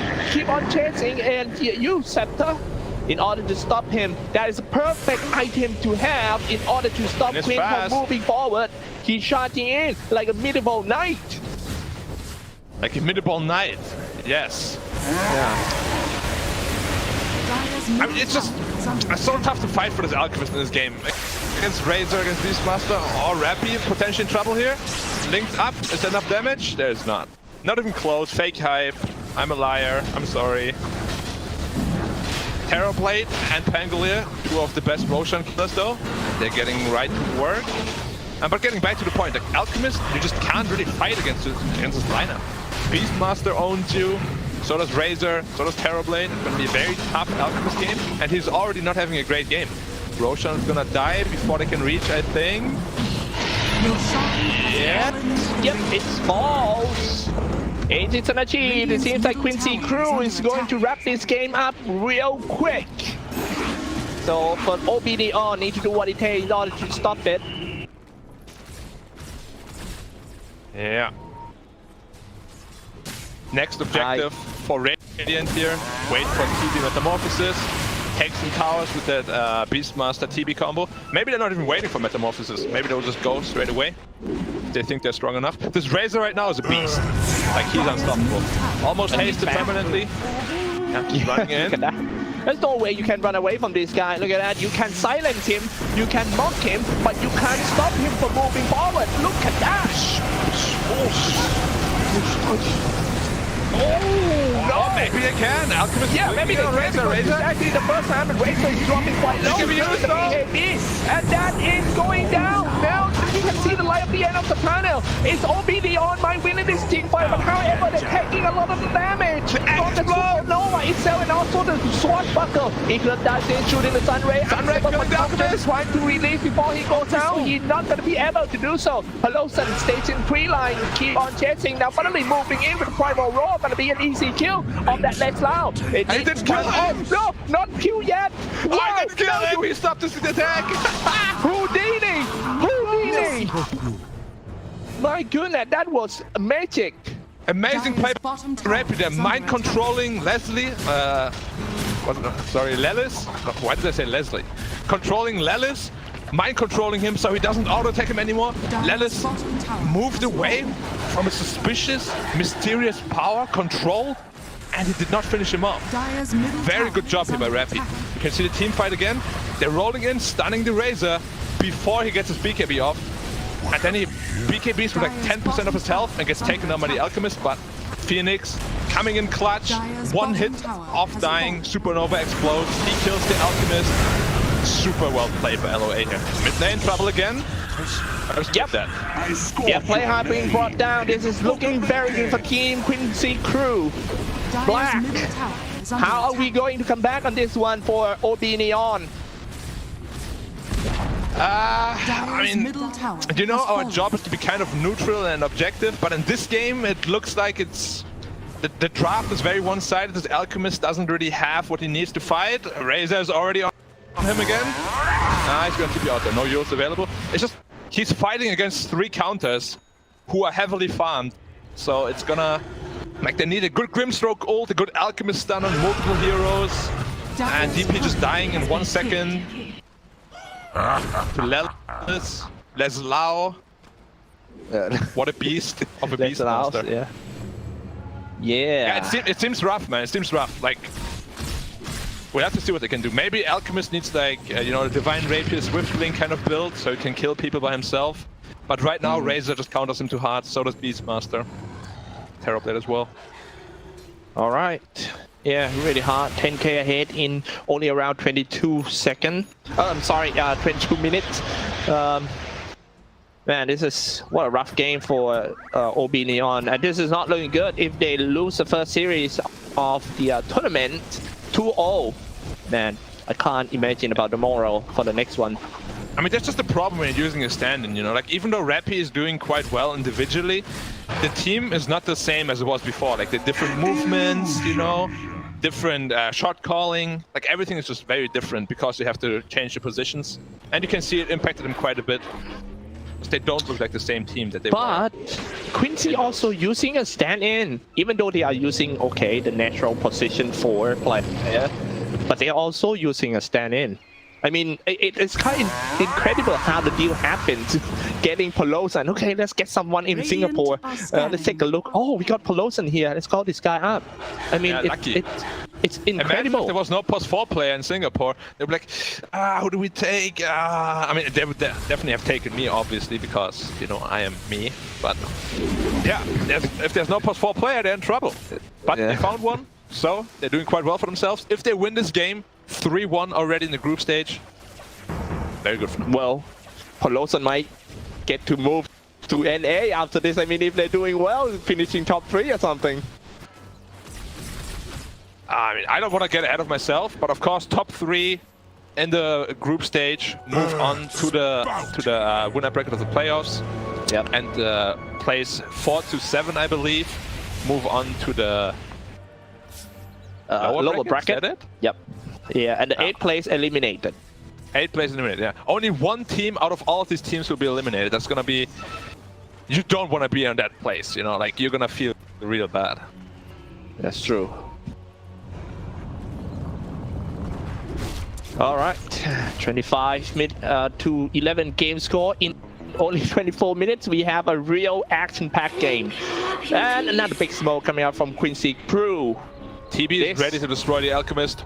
Has a Skadi now as well, which is a hard counter item to Alchemist. And you can see TB almost the same net worth as Alchemist, and the Alchemist team is 10,000 net worth behind. All they can do now is sit in base and wait for Quincy Crew, you know, to potentially make some mistakes. That's the only way to get back into this game. Yeah, and I kind of like the way the Quincy Crew plays. Like, they learn from that mistake that they had a great early game, but cannot just seal the deal later. So now, well, let's take a look at this one first. And they catching someone. Nice one by OB Neon. That would potentially slow down the charge of Team QC on the high ground at the base. They get 1 kill. It's a Pangolier, and everyone falls back. And hey. I mean, at least they got a pick off on the support, but they might just be losing their own support here. No, he just barely gets on the high ground. Losing a Pangolin there is annoying, but it's not a big deal. Like, he's not really worth a lot of money. But at least, you know, they managed to stay alive a bit longer. Razor here, full damage drain. Has to be pretty careful on Rappy. Getting the Remnant out, pulling him in, and they don't have any stuns. Okay. I mean, other than Pangoli and Beastmaster, they have no disables. They can split push them and delay the game for a bit. It's just, you know, TB is still farming very fast. He's a scary beast right now. Yeah, T-Blade, definitely. Well, 100% win rate for T-Blade in the since the wild card. On top. Doesn't look like it will change. Yeah. Okay, let's go. Secret dive on top. No more Queen doing a great job for all game long. Dissimulate. Oh, he's getting lasered. And he's out. Yep. Insufficient damage to take him down before he teleport. Yeah, the laser was not hot enough.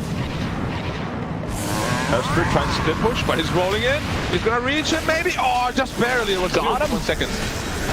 Here we go. Oh no, that's not looking good. Flesh is weak.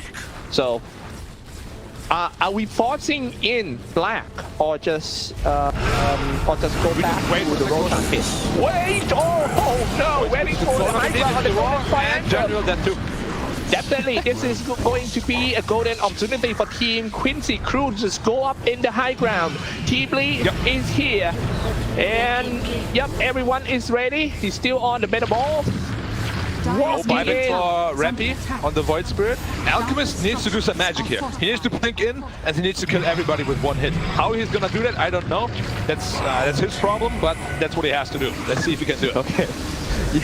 Okay, let's go. TB. Oh, yes, invest up. Mid-tier tower about to go down, and he's standing in front for Yawa. T-Blade start shooting on the tower. And now they fall back. They got what they need, I think. Maybe performing a fake B, you think? They just want to wait for Metamorphosis to be off cooldown. Roshan is up now, so it's the next target. Just defend that Roshan, wait until you have meta, take Roshan, Aegis Cheese, and you're going to be very happy in this game. Sec paused by Debil, probably having a little team meeting, like, what do we do at this point? He's going for AC, which is not really gonna help too much. I feel like he needs a rapier at this point. He needs to be the guy that blinks in, kills a guy instantly before Quincy Crew can react. How many times you were in this kind of situation, and what did you do? Way too many times, and usually you just wait in base, hope they make a mistake, which they usually don't at this level, and then you lose.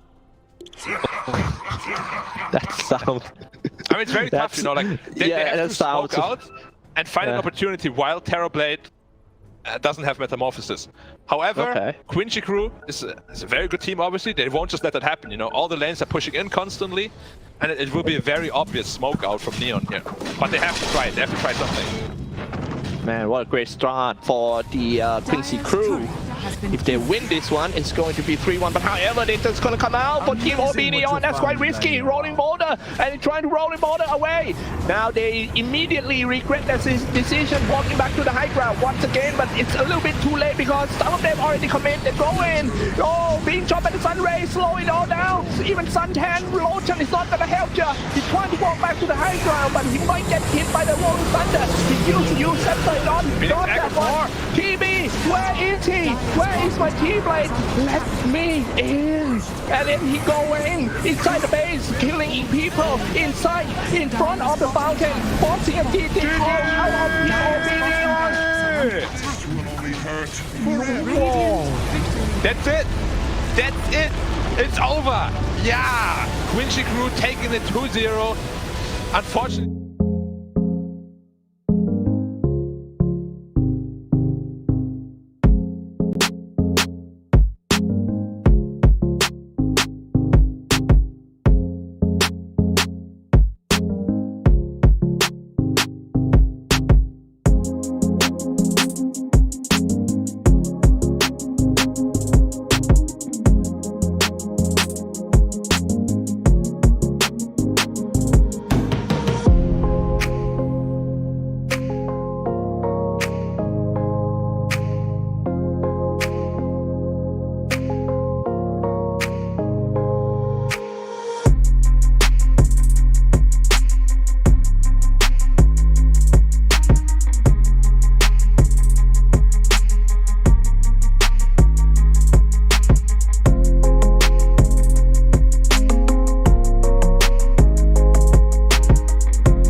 you know, Badman and Attacker and all these people in EU that just haven't had that shot at professional level. In China, you get there, you get a shot. Same sort of thing with Savage, which is why he was scouted by Vici Gaming 10 originally. seconds remaining. Yeah, ranked just the training ground. Getting through the drafts now, I mean, it's much more likely to be a DY Phoenix, I feel. Like, PYW doesn't play it quite as much for them, so a 5 Phoenix is a little different than what you see a lot of teams opt to go for. But at the end of the day, as long as your positioning is good, you're still going to be able to get off those amazing sun rays, provided that you've used Fog of War, some terrain. That range, maybe that's what needs to be nerfed about it, just the range, so that you're not able to be in complete safety. Something needs to be done about the Phoenix. This is a hero that seeing a lot of priority on, and even though like they did a little bit for the laning stage with the 5 spirits, but if you can get out of that Phoenix, your toolkit is so strong. 5 seconds remaining. Well, Radiant after a team very back. fast first little burst of heroes in the first phase, we're finally through to the last hero ban Radiant before we get team back into the pick. hero picks. We get rid of the Wraith King. I mean, what are we looking to follow this one up? I suppose they're just not wanting someone that's able to continuously sustain himself in these big team fights. You know, Tide Hunter, of course, he's got the Kraken Shell. You can look to build some sort of lifesteal. Of course, the Wraith King as well. He's got that Mortal Strike to be able to regen a lot of his life. And then, you know, you've already got the Phoenix on top. Looking for these chain lockdowns, it seems. It's like the Mirana is going to be the answer here to the Phoenix. Do you like the Mirana getting picked up? Because they've already got a 5 Tusk. I guess seconds Tusk can be remaining. still flexed as a 5 or a 4, which is a nice thing. But if now reveals that the Tusk is more than likely a 5. Or could they... Potentially. It's Neon. They've done a Troll 5 before. Anything can work with them. That's true. Very true. So I'm just trying to think, like, at the moment, you've got some disable, and especially once you get the Aghanim Scepter on the Void Spirit, you're going to be able to silence up a lot of these heroes that, you know, need their toolkit, their leaps, their space creators, their abilities to be able to get away from this Void Spirit, but there's not a lot of reliable lockdown. So I think that might be what Vici opt to go for to follow this one up. Not that it's really reliable, but get a gyrocopter if you're trying to push right back at them with a little bit more aggression, but it's very easy to dodge out with a puck. Leap away. Actually, this might be the first Earthshaker of the entire tournament. No, there was one played by Hanskin against Aster. I just saw a highlight clip where, spoilers, Lanham got like a 4-man black hole. It was pretty hyped to see. Yeah, I'm yet to see the Earthshaker, at least on the games we've been casting. So this is a hero that I was kind of counting out coming into the major. How do you feel that the Earthshaker still fares? I feel like it's okay. It's just a little slow. You know, you need to create a little bit too much space for him. And honestly, Phoenix kind of feels the same way. So they're running a little bit of a risk here if they were opting to go for something like, I don't know, a Lycan or something along those lines on Neon's side. They could very much just try and take the game before the big abilities start to come out. I think that is the first Centaur, though, coming out. So we've got a day of firsts here at the Singapore Major. I'm a little bit worried about the risk of a Morphling here, though, because that has not been banned out. And Shakermorph, while it's not as strong as it used to be, it's a pretty significant 10 threat. seconds remaining. Yeah, very much so. 5 And seconds remaining. I mean, you're not really too worried for a Morphling this game. There's not that instant stun. Monkey King. They're actually going to go for the Monkey, though. So, great lane. They don't have...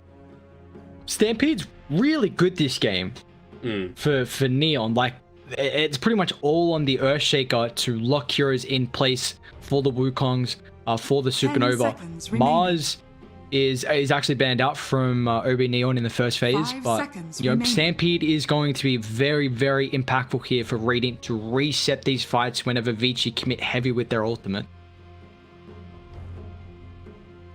So I'm just looking at now, Vici most likely are just going to be banning some of the highest priority cores that they don't want Monkey King to be faced up against. Radiant so you would think the likes of the Troll Warlord, perhaps some more ranged heroes, I suppose, ones that are actually able to deal with the Phoenix a bit later on.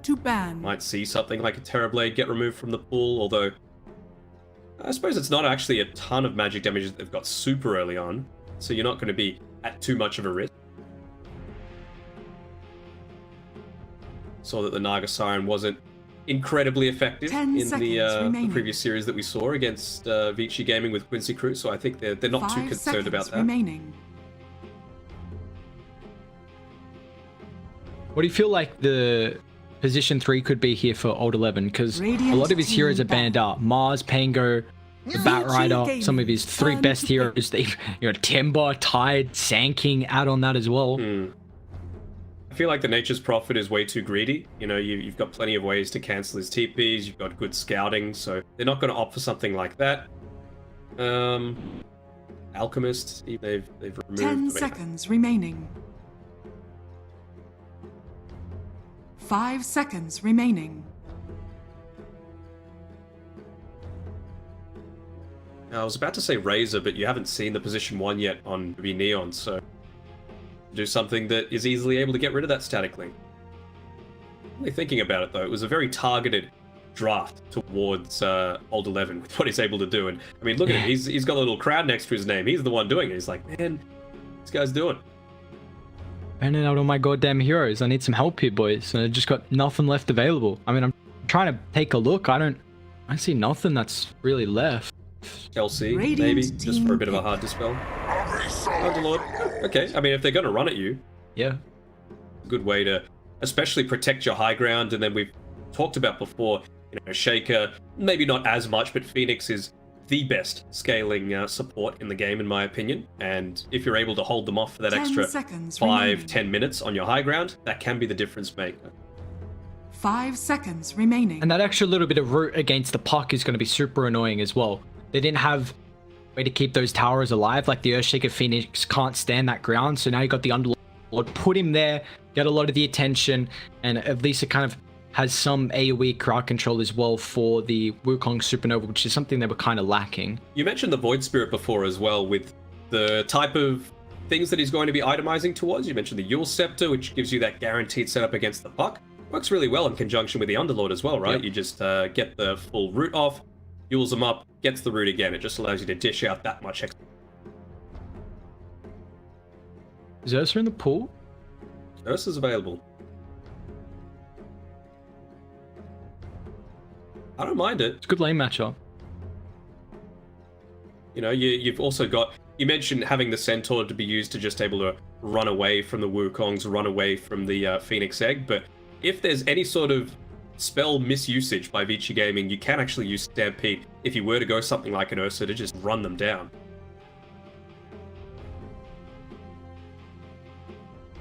What they're opting here for Neon. They've used, of course, you got the reserve time left for this last pick, the ultra last for DeBill, so he's going to have great matchup for him. Already seeing what Vici Gaming are dishing out this first draft. Choose your hero. Weaver, huh? Weaver's the choice. Okay. I mean, you're able to dish out a good amount of early-ish damage, I suppose. You're able to get in onto those backlines and potentially deal with PYW and DY. Not entirely reliant on your right-click, and the Geminate attack's going to be nice against the Phoenix, so yeah, I'm not minding it too much. It's, again, just another one of those really squishy heroes if you do get chain locked down inside the Pit of Mal.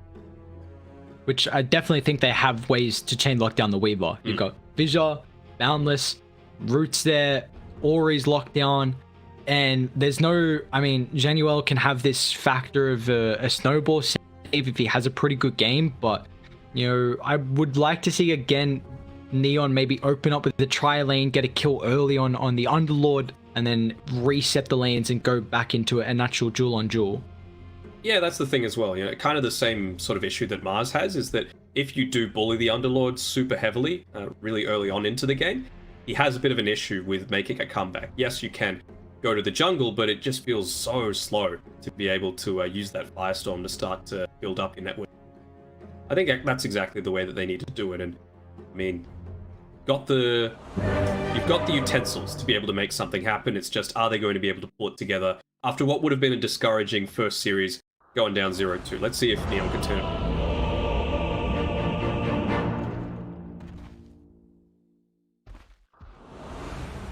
Think they're able to be able to turn this back around with what they've got going for them at the moment? Yeah, I think so. I mean, like I was saying before, Shaker, Phoenix are very much do-nothing heroes at the very start of the game, especially when you compare them to the likes of a Mirana and a Tusk. If you let it get to, 30 plus minutes, that changes entirely. So it's just going to be on how aggressively OB Neon are going to be able to take this.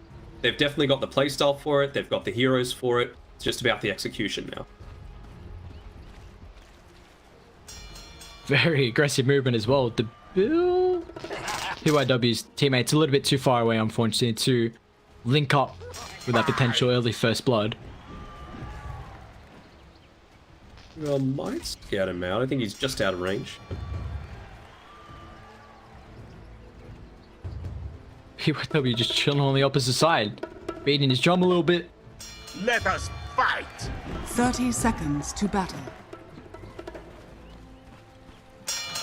Now, how do you think this lane is going to end up faring here for the Centaur right now up against the Monkey King? It definitely feels like it's not going to be too strong of a matchup. Is it a lane where Rappy has to rely on some pulling shenanigans? I think so. You never want to be able to be fighting into... Well, it's not like that it's like a stronger lane, but the 1v1 matchup... They could just be trying to go for kills as well, right? Like, it's just going to be hard to set it up. Old 11 might just die with these two heroes. Wow, they were doing a lot of damage with the tag team.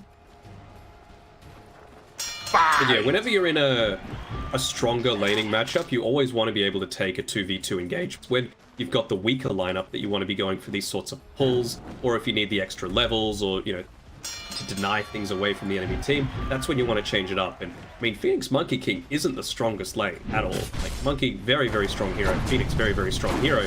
Just not at this stage. Just. You see, because Old 11 was put under a lot of pressure at the start. Hopping a little bit here. You have no right.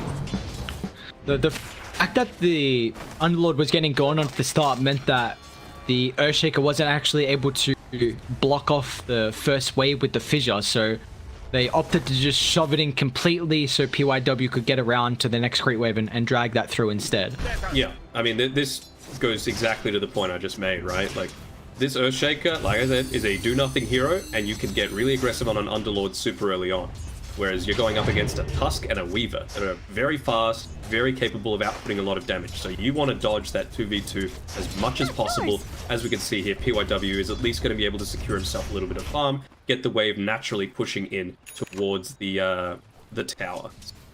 He's going to be very happy that he's been able to pull this off. It's the right move by Januel to be able to contest. I have bunching. Yeah, nothing that the Tusk really needs to do right now with the build. The build is going to be fine up against Old 11, so he's being a nuisance here, so PYW can't freely deny and freely get gold as well. Level 3 now on Old 11. Might even go for this, honestly. Would have passed him, but it's a little too deep, even for him.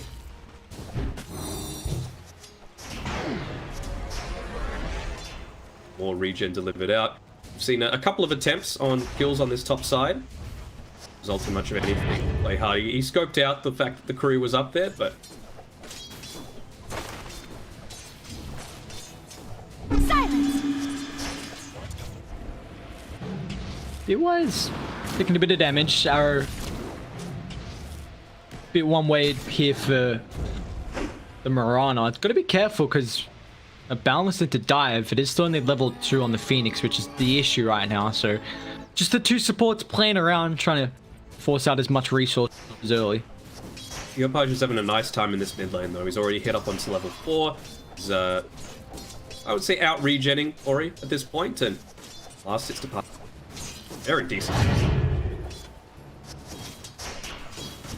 Yeah, great start for the Puck, and this is the matchup that we've been seeing a lot so far. They're just two incredibly strong position, two heroes that are going to be able to make a lot of plays across the map, but the lanes really do be heavily impacted off the support's rotations to help set up for those power runes. So that's what my attention's going to be on as we do get kind of close to that.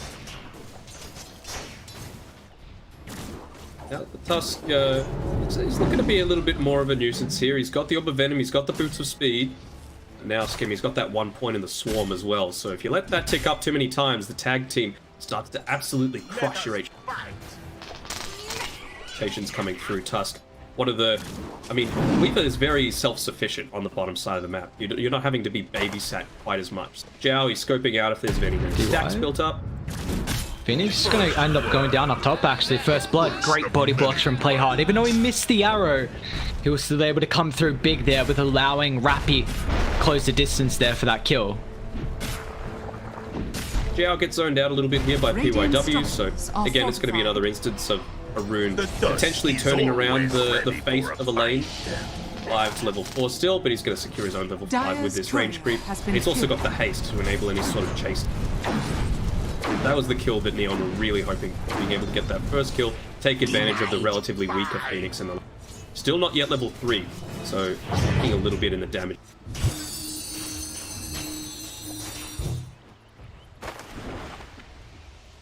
Oh, tried to go super deep there, but block it out. Tango given over. Let us fight!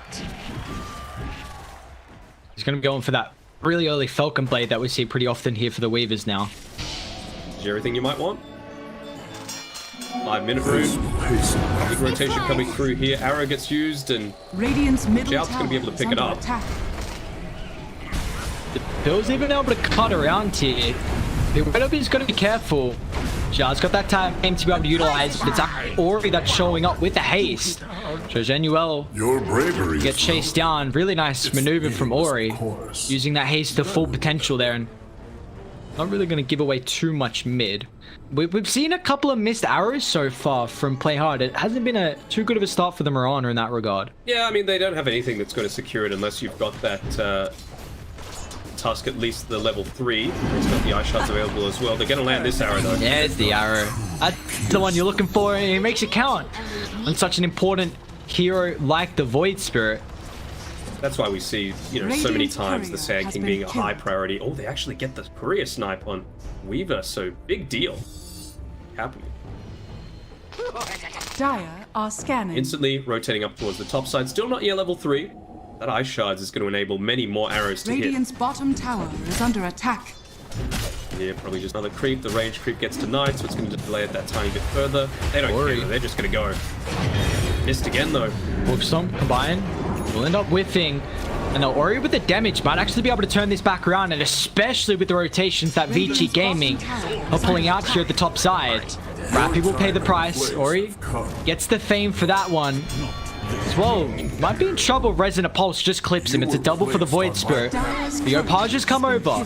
He's got 4 points up in the orb. Unfortunately, he's going to end up missing that one, so he's going to be pretty careful now because the Boundless sets up for the Remnant.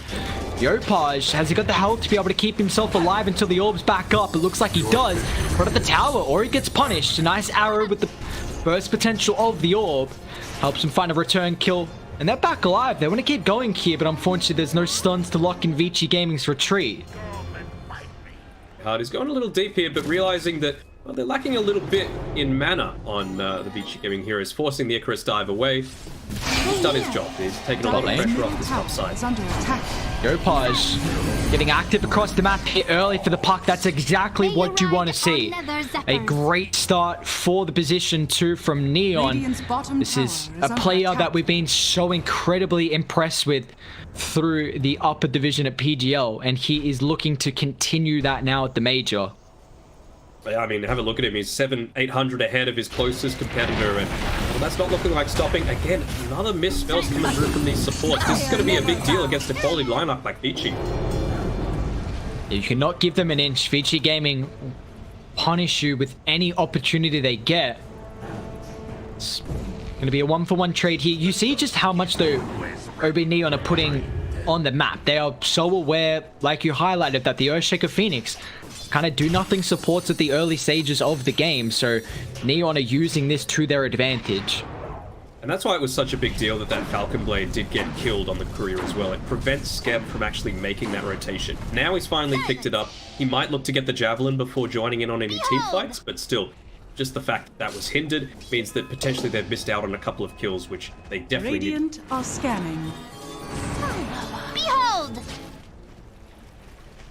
And now it really feels like Vici Gaming have to be the ones making the reactive movements. I mean, Poyoyo is still at a relatively decent lane. I mean, neck and neck with what the Centaur's farm is, but he's already back in the jungle. I just feel like this game is now going to heavily rely on Vici Gaming having old 11 to beef himself up and put himself in front of objectives, and then Neon overstepping the mark a bit too far, because Vici Gaming, once they get the levels in their ultimates, once they're able to come online with the Monkey King, then they're going to feel more content. But right now it's all Neon. And he's putting a lot of faith in his team as well, Kopilow. He's starting the build towards the battlefield, so he wants to make sure that he's able to contest fights, but feel very wary at the early stages of the game. Top lane, DY. Tried to dive away, but they just got the snowball to continue chasing. They're incredibly deep here from over Neon. As Poyoyo's going to try and move on over. Quick Stampede gets the distance. Rappy, southern side. Genuel to the western side, but unfortunately Poyoyo scouts him out in the tree line. Nowhere to run, nowhere to hide, so Tusk will fall, but that is a lot of space. Certainly. You can see Yopaj is getting closer and closer to picking up that Witchblade, just keeping these layers shoved in. He'll get it delivered out and then immediately go on the hunt. And Minute Rune perhaps is the key timing for him. Won't get it delivered in time. Still a scary thing. Rappy. Oh. Is he tanking off? They didn't even want to make a commitment. They're actually committing on Poyoyo. In trouble here. Backup's coming. DY with this fire burn down. That Sunray gonna heal Poyo up a little bit as well, but the Bound the Strike gets a clip on the Mirana. Unfortunate Passage from the Earthshaker gonna prevent the enchant totem, so play hard. He's able to leak himself away. This big item already picked up from Yopaj. He's able to utilize this early advantage that he has. Nice dodge with the face shift, but he's going to be careful. He's going pretty deep at the moment, but the arrow, it's on point. Finds the Void Spirit.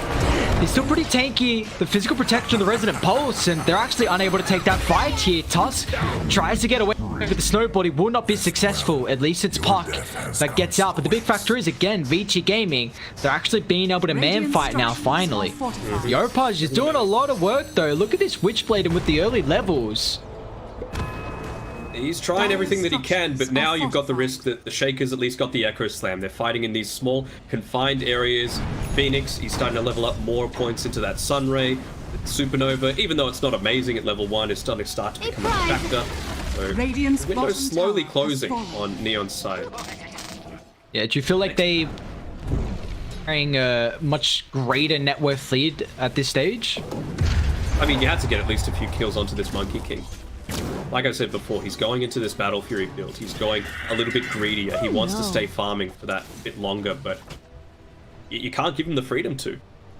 Dire's top tower is under attack. Just waiting for this Maelstrom, it seems, on Schem, but sorry to Bill. It's taking a little bit long. That Falco Blade not only didn't enable him to fight previously, but slows down his farming significantly. He's going to show back Ot so that they know that there's not going to be any risk towards the top side of the map. Dire's top tower has fallen.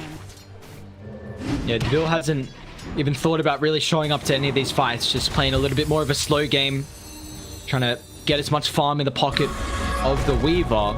Dire's top tower is under attack. Levin even snares the regen in the bottle, brings himself up to full HP, and I mean, now it's even difficult to start to take towers, right? Weaver is basically the only way you can do it. I guess Retaliate on the Centaur is kind of okay for it, but we've also got the Firestorm to contend with too. Level 4. I'm really worried that, I mean, Yopaj has had an incredible game so far, but as this game continues, the fact that Vici Gaming arguably have, I think, some of the better ways to deal with the puck with all this long distance catch, and then keep in mind that your Scepter set up with the Remnant, the route from Old 11, like, it's going to get difficult. Speaking about Old 11, he's going to have to ulti out now, but it will not matter. Coil should be the damage required if he even tried that with the break, so a nice another kill on Old 11. That's 3 deaths so far for the Underlord. Okay, so it brings them a little bit closer. It gets their Maelstrom up online. If, yeah, a lot of attention is being directed towards Rappy, who's only 100 gold away from his Blink Dagger. So that'll be the key timing that they're looking for here on Neon, but they got to make it happen soon, because PYW, he's only 600 gold from his Blink. Ori? I don't know if you could do this without Yopaj. Yeah, he's been the real X factor for Neon at the moment this game. See, they're backing way off behind the tier 2 tower. Maybe they could look to connect in towards this mid lane. Try and make something happen there. No. just going back to farm. A little too passive for mine. And this is the big issue though, when you don't really have someone to group up and take objectives with. Like you can get those couple of kills, but if you don't transition that into objectives, you see you can't play as aggressively as you might be hoping. The dusk is always ready for a fight. Silence. It's like Weaver's heading towards the S&Y for himself to try and reduce some of that stun lock, that lockdown duration. Underlord's building up into the Rod of Atos, so good little heads up play if he was able to scout that out. The first crown being picked up already. PYW's been getting a decent amount here. He's only died the once this game, which is always the big factor for the Earthshaker, just that natural GPM. They've given him kind of space to play around mid, so he's actually going to have a pretty decent timing with the blink, but... I mean, Radiant... you've given him space to play around mid, right? But the thing that's affecting me is that Neon have done nothing about that. You know, you've just got an Earthshaker that's standing underneath the mid tier 1 tower. They could have easily gone and killed him. They're finally going to do it, but actually Playhard walks a little too close to the tier 2 tower, so the smoke's going to break. They're going to be able to react in time. Dire structures are fortified. They need to bring the Underlord here to keep the tower alive. The Glyph will do so for a short duration, but Radiant unable to really commit too far, so if Dire want to deny it, which they will. Dire's middle tower They'll has deny been it. denied. They've got the Blink Dagger now on the Shaker. They could go back and smoke if they wanted to. Come and fight me. Spoil that shot. Sorry, friend. That's also the Battle Fury now completed for Poyoyo, so been getting some nice little catch up in the jungle, and you got to be wary here for Neon because this is a hero that will farm incredibly fast, and he's looking for the BKB as the next item, so Poyoyo opting for a way to be able to join these fights now. Here we go, 2-man smoke. Only the Earthshaker and the Void Spirit, maybe wanting to use Old 11 as a little bit of bait. Show himself on the top side. Lucky enough for Neon, though, they're going to be able to dodge this. I don't think they've shown the fact that Shaker's finished up his dagger just yet. Change this around. Less than half of the duration left. Puck finally showing himself, but the quick reactions from Yopaj get him alive. That illusion rune's actually going to be real nice, being able to break out of these, the Pit of Malice.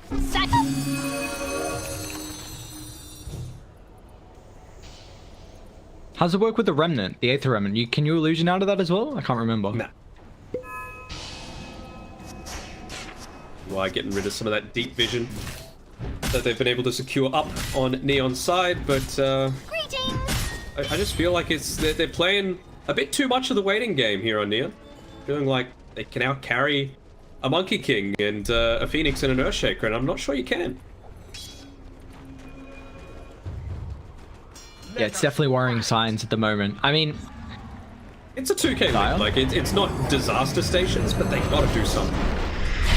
It's actually Vici that are doing something. As they'll catch out Januel. Middle tower is under I guess you take a look at Radiant's lineup, like they do have ways to be able to deal with the Supernova. Like Mirana Leap, one of the better supports to do that. The Weaver as well is great, but it's not just the Supernova. It's the Sunray, it's what rest of Vici Gaming can dish out as well. We've got an urn being built up by DY. If I was in his shoes, I would just go straight for the BKB after this, because I feel like that's the only way you're going to be able to stop the Sunray. You know, it's going to be put onto Yopaj to use his Waning Rift to try and silence him deep on the enemy backline. That's not really where he wants to be with his Switchblade. He wants to be in the middle of these team fights. IW? Radiant are scanning. They revealed the Blink previously, so they know they've got that at their disposal.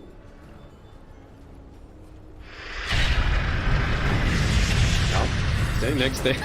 Actually use this, he stares the regen rune, nicely done. They're actually going all in here onto the Underlord. Triple PYW, bit of a whiff here from the Earthshaker. They might look to punish the arrow. That's the one that's on point. So got to be careful around the choke point with the command getting dropped along with Supernova. Oh, big nice hook stop from Rappy now with the Stampede. They're going to try and look to bring down the egg. Will they be successful? No, the perfect yours. Ori allows the Supernova to go off. A nice attempt there with the counter of the hoof stomp, but it was not enough. Neon ever so close to turning that fight. What a great stomp coming through there by Rappy, though. Connects onto 3, gives them that little bit of extra time, but a great Yule Scepter stopping the puck from actually getting that last hit onto the Phoenix Egg. This is just more time for Poyoyo to be farming as well. Slowing this one down and getting into the stage where giving him a lot of space. And even though there was a team fight that didn't go as disastrous, seeing Yopaj's bloody trail that he's been putting on this game 1 here is immensely been slowed down. He's been a part of 7 out of the 8 kills from Neon. They're still hunting, but they're just not finding anything. That's the issue. They're doing exactly what they need to, though. Oh, misses with a swarm. You know that there's no Earthshaker Echo Slam. You know that there's no Supernova. And they should at least get Old 11, but is that going to be enough for their time? Dire's middle tower. UI actually fully commits with the TP up. They don't want to lose too much map control. And UIW is not going to be able to join for the next 25 seconds, so they can keep roaming. Not sure if they would have seen that TP, but this is the fact of the situation. Right, if they want to come over, make sure they can continue to control the area of the map. Boundless sets up easy jump from Ori. Coil drop, the rest of Radiant, the heroes in the area coming over. You can't really man fight up against the double damage rune that the Monkey King was just able to pick up.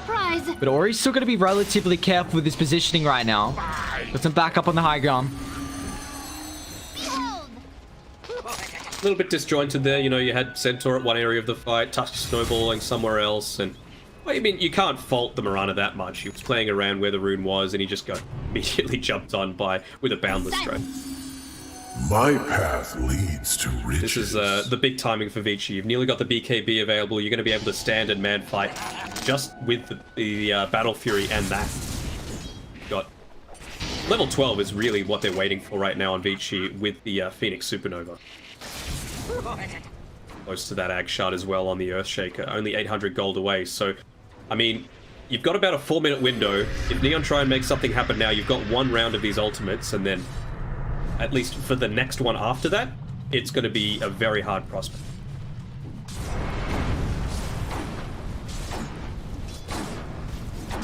They're setting up on Old 11.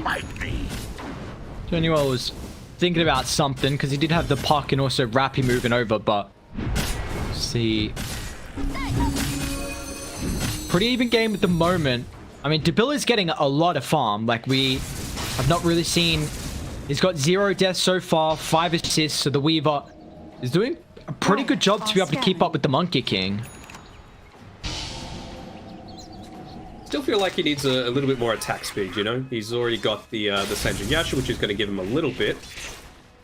But it's not that much, right? Like the Wraith Band, he's got the BKB next, just for that little bit of extra survivability, but as that Phoenix starts to level up, the Geminate attack is going to be every 3 seconds, but you just need the pure rifles on it. That one hurt. That kill, still not going to give the level 12 unfortunate Phoenix. Of course, DY wasn't actually there, but we'll take a pick off where you can get it. The Tusk going to end up falling. Ending nearby the small camp, still not going to be enough. It's such a big between Radiant level 6 and 12. 2 hits. Big difference, mate. Go. As soon as he picks it up, he's got the smoke in his backpack. His inventory. Grouped together with the Shaker, with the Void Spirit after they push out this top lane. And then make a play. If I was them, I would probably look towards doing it on the top side, just because, you know, you're starting to build towards that Aghanim Scepter if you're able to get a team fight victory.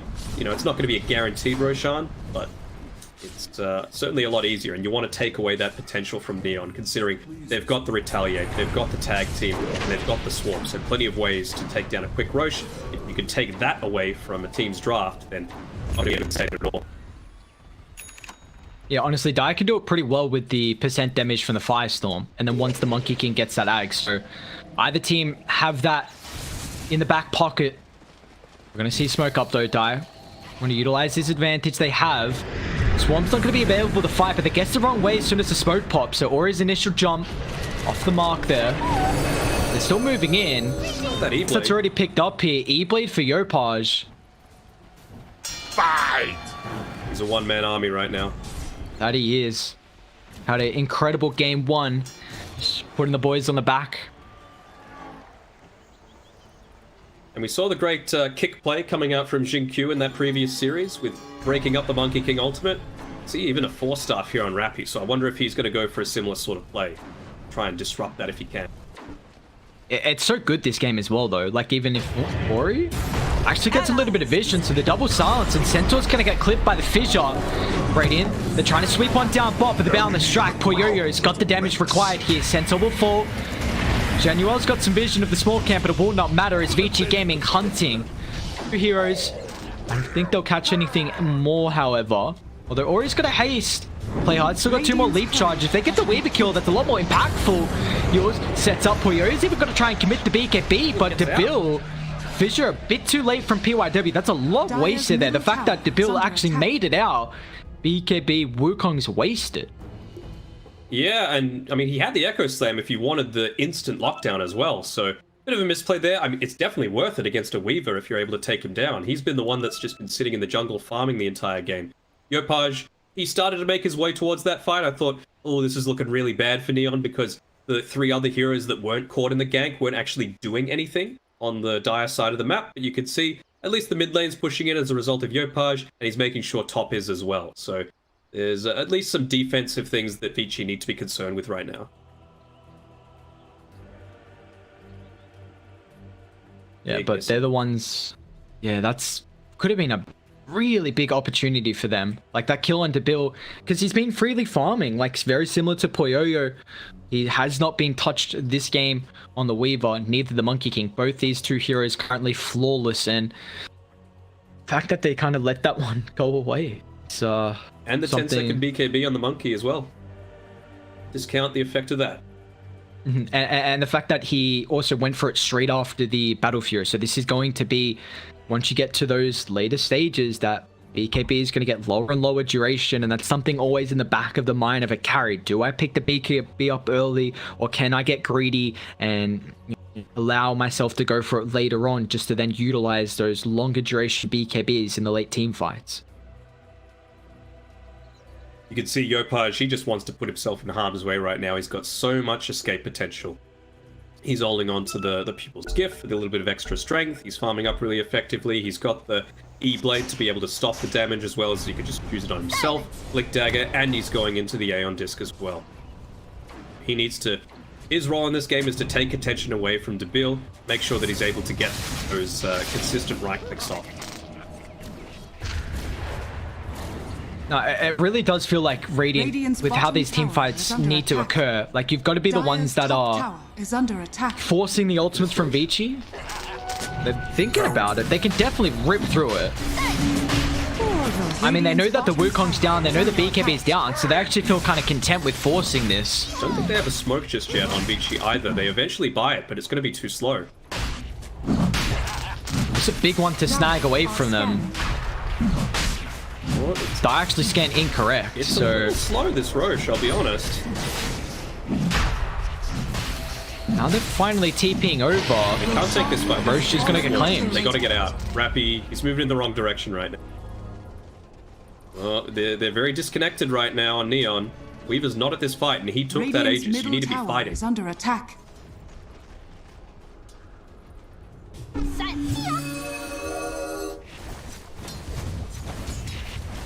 Lucky enough for Neon, they don't actually end up running into Vici, so he's going to be able to back up.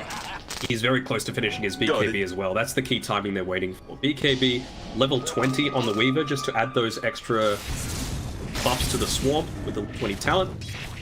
Pretty damn close to a bunch of other key timings as well. You can see Januel is only 150 gold away from his own Blink Dagger. Puck is starting to build towards that... He got on board. Radiant's bottom tower is under attack. So far. Yeah, I believe so, yeah. See, Old 11 went for a heart? My dude's beefy. He's died enough times. I think he's just tired of it. Haste! Screw you guys. I'm buying hard. I'm sick of dying. Going in onto the Shaker. He had a lot of burst potential early. Rappy's able to finish the kill with the double edge, but Rappy's got to be careful because his Sunray melting him through with the percent damage. Vici without this Earthshaker. Gonna try and back off to their higher ground vision at the moment. Reset, get grouped. Radiant with the pick off. They're the ones still looking to put the pressure on. They've got this Aegis in their hands.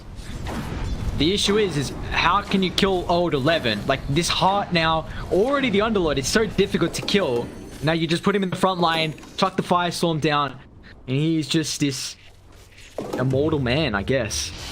I think you just got to take a lot of your attention away from him. Like, it's annoying to, of course, be playing into the Firestorm, into the pit, even just the Atrophy Aura, but that's the reality of the situation. Tusk might pull himself out again, and it's just short of the Blink Dagger, so it's going to be delayed just a couple minutes. Radiant's middle tower is under attack. Arakadasa Tapoya. Radiant structures are fortified.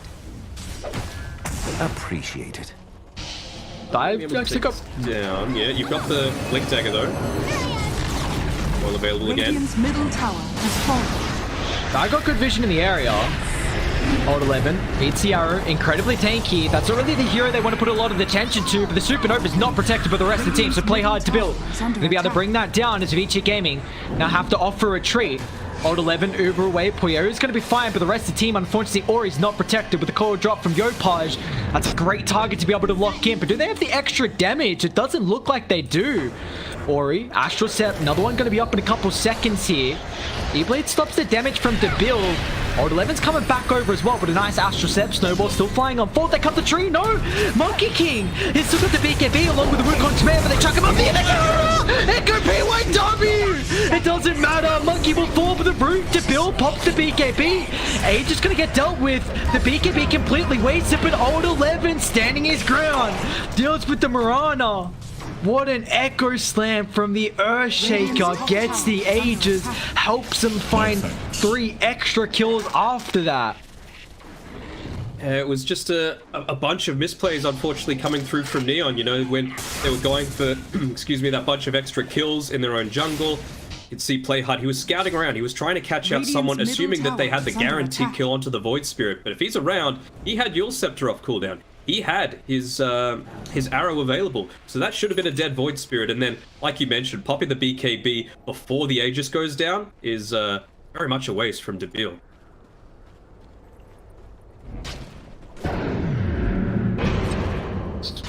One good team fight ability with the Echo into a bit of a rough one with the Supernova. Could have gone completely different there if Vici Gaming were able to lay their abilities perfectly together. But it was in the end now. It's still such an incredibly neck-and-neck game. Under 1,000 net worth lead that Vici Gaming have. Got a slight probability. But Radiant knowing that these ultis are on cooldown, let's see if they want to try and do something. Rana force out of the pit. But it looks like they don't feel comfortable without a good vision advantage. For me, the only way that they can really take this fight against the Underlord is once that Spirit Vessel gets picked up on player. Very close to it. They're getting a bunch of bounty runes as well, which is going to help them out. A golden thread. This is it. I think he needs to swap that Rig of Aquila in as well.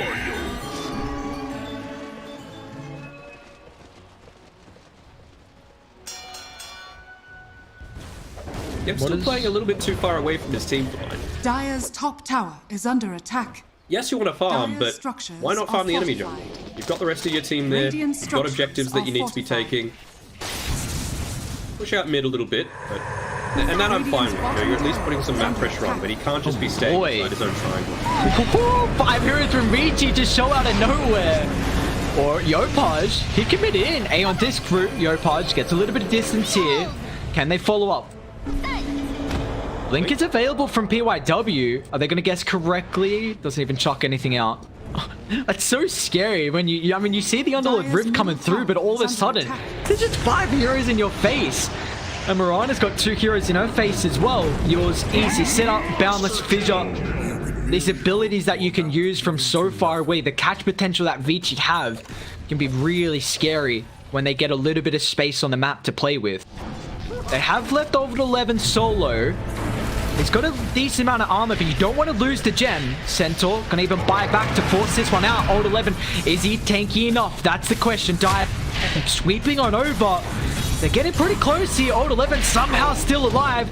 Tries to pop anything he can to keep his life, but they won't be able to once again. BYW! The Echo Slam finds 2. Did they get the gem away on Radiant though? They do. So Weaver scurries under attack with the gem in true sight. They do get punished there. That's a die back for Rappy. And that's what happens when it takes that long to kill him. Just not going for the attempt alongside the Mirana, who's still carrying the Spirit Vessels. So ends up costing them 2 heroes for just the 1. You get the gem back, but I mean, this is what you're always going to be scared of. And you've still got this Battle Fury Monkey King to deal with, who's his Ag Scepter. He's going towards the Skadi. Really, really tough to kill on his own.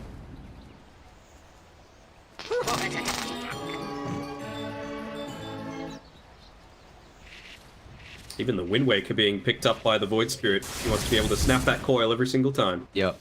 It's one of the best ways to deal with that puck coil, especially when Yopaj offers up to going into the Agadams. So it's going to be a great way to have this defensive factor. Radiant, they're coming down. They do not have Centaur. Have they got the chain locked down? That's the question. Arrow's still going to fly. The fish is not enough. And now with the burst potential. Bye-bye Ori. And bye-bye Phoenix as well. 2 will fall from Vici Gaming. Poyoyo's going to be pretty careful here. He's got a BKB. Nice, he's actually going to try and turn and drop the Wukong's command. Old 11. Along with the Earthshaker, still in the vicinity. But at least we'll give the Monkey King some time to get the Tree Dance away. Yeah, Debil. Skadi's slow now. Old 11. At least with the ultimate, he should be able to make it away. They've got the Spirit Vessel, though.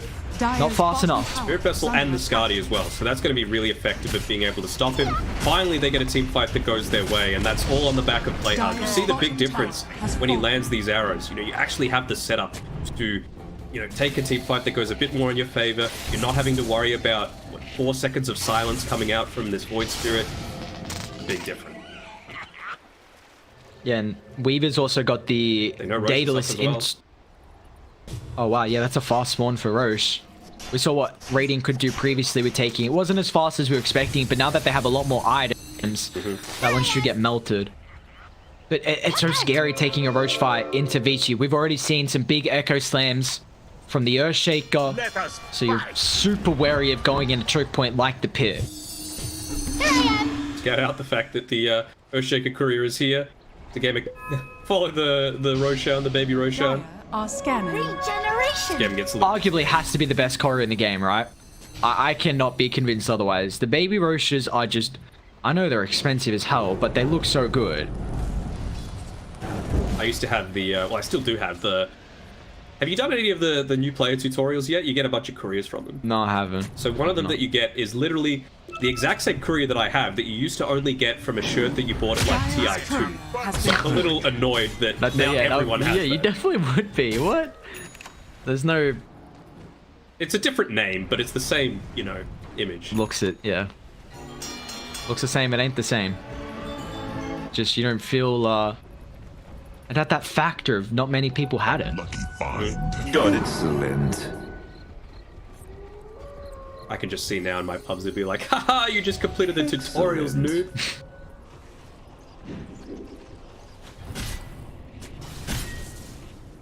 At least they implemented that new player tutorial. Some have been waiting for a while. It's going in very deep here. Gotta be careful, Stampede, but he's still gonna get clipped from the bound the strike. Arrow holds back the chain lockdown that old 11 was looking to provide with the root. They actually find the initial connection now with the Supernova getting dropped as well, but the Rana unable to deal with that thanks to Ori's jumping forward. Remnant, Sans still gets the leap away, but Ori claims the kill thanks to the last ultimate charge available. Supernova committed there, nothing else really from Vici Gaming. Radiant, do they want to buy back on the Piranha and come back in?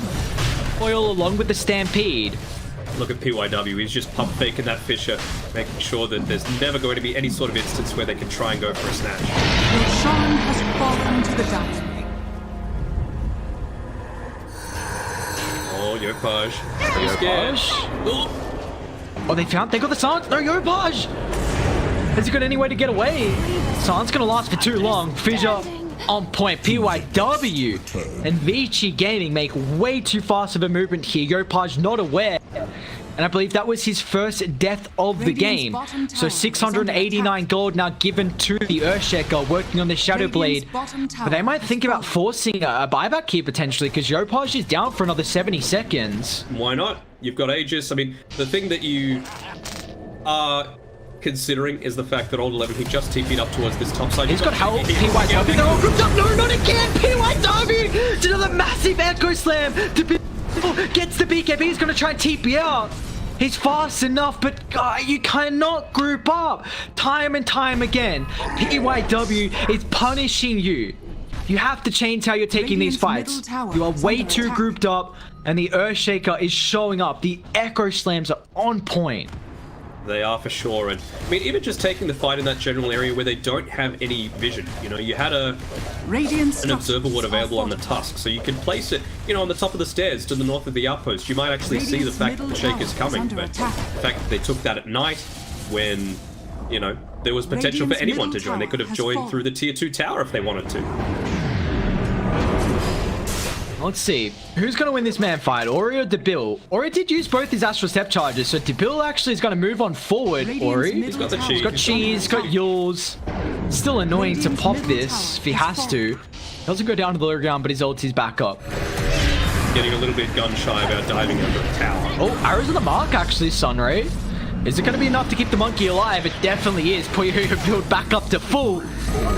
As dropped down from Yules into the hands of the Boundless, and on she goes. Weaver's trying to backstab here. They know that Ori's not in the vicinity. Rapid finds a jump. If they can bring down the Phoenix, that's an important target, but Rapid's got to buy back. Now with the Aftershock Sun as well. Oh my lord, PYW is tearing them apart. It doesn't matter if it's the Echo. All it has to be is the stuns that the Earthshaker can provide. Monkey's actually stuck on the high ground at the moment, but another fissure. PYW finds 2. And these buybacks, they're not there at the moment. Debil has to pop the BKB. Radiant's bottom tower is under attack. It's rough if you're a Neon fan right now. He ended up buying the shard here on the Weaver. After hitting that level 25, he just wants to be able to zip around to the back lines, get that swarm off, hope for a lot of procs coming through from the Chrysalis, from the Maelstrom. Radiant's bottom barracks are under attack. Look at this, like, you use a whole kit of spells. Oh yeah, I'll just use one ability and he's healed back to full. Radiant's bottom barracks has fallen. Dire's top tower is Phoenix is such a crazy hero, man. Such a crazy hero. Like, we are seeing when he gets picked up, the impact that he is able to provide in games. You highlighted these 2 supports are not going to do much throughout the early stage, but now we're at the later stages where the impact is finally showing. Found old 11. He'll be able to just walk away though, and he's nearly level 25, so that extra Pit of Malice route now that he's the BKB on the Weaver's starting to wear a little bit lower, already at 6 seconds. Don't have too many ways to be able to get out of all of this lockdown. Radiant's top tower is under attack. See here the Mirane. She's going for the 4-staff next, but just feels like a little too late, unfortunately, for Neon. They end up getting the outpost at least, so they're going to get a little bit of gold experience going their way through the bounty runes and the 40-minute mark coming up. That is your last lane. You need to get back and defend. Yeah, you got to mount a defense here as old 11 and Puyo just going to work. The AC bonus health, so bonus armor, bonus attack speed. Yopaj outside the base. Aeon did some protection, but the route from Debil. He's trying to man-fight old 11, which honestly, he's so goddamn tanky. Finding the Sunray is enough to keep him alive, but it's not. Old 11 will fall. It's a great fissure with the chain lockdown, but there's no extra. Vici Gaming, and that'll be the Monkey King. He's committed pretty deep here, Puyo. One range left. Oh, fissure, perfect timing. Simultaneous jump coming through from the Void Spirit. Rapid trying to counter up with his own rebuttal, but the Boundless Strike locks him in. It's all on Debil right now. The damage from the Weaver, but he's got nothing.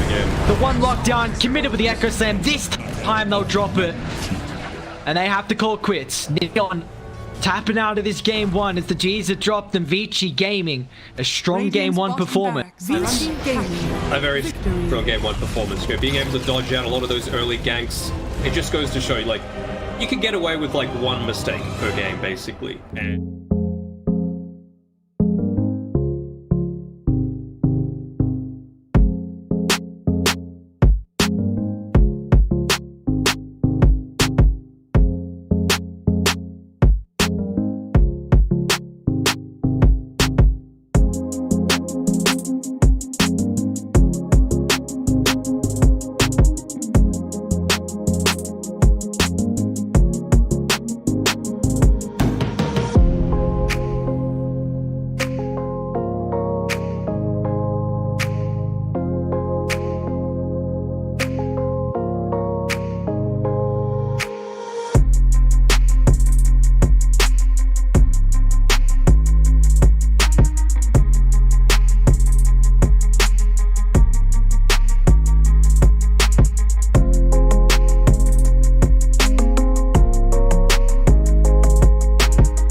Is that worrying? Radiant team back. I mean, a little. They played the early game well until they weren't using that net worth lead to continue finding kills. Yeah, of course. I mean, laning stage went really well. I'm sure Yogi is just happy to run it back against Ori in the mid lane. But they got to pick something that's a lot more of a guaranteed lockdown. Like, arrows can miss. That's the hard and fast of it. And does that mean you need to go something like a Sand King instead to absolutely guarantee this? The Centaur, it was good, but... And it was good to be able to get out of the Monkey King ulti to get away from the Supernova, but it felt like they just didn't have that team connection in there, because there were times when some of them were hitting the egg, some weren't. It was living on about half HP, and that's never what you want. You need one solid voice that's able to make the call, and it's just hard for Davies to do that from the carry role, because he's got so much else that he needs to be considering, and that's the big impact for me. The fact that he's having to shoulder all of this load while playing in a different kind of role. Yeah, not many people have been successful with being the captain, the shot maker, the shot caller, I should say, and playing the position 1. It's been a tricky task. Can you name some people that you think have been able to do it well? 10 seconds remaining. No. Not many that come to mind. Yeah, not many that come to mind. There's a reason why that's not the case. Yeah. Maybe like Ice from the offlane.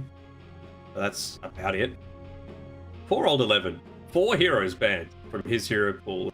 Well, Underlord's one of them. They just don't want him to be something that's going to be able to survive for a super.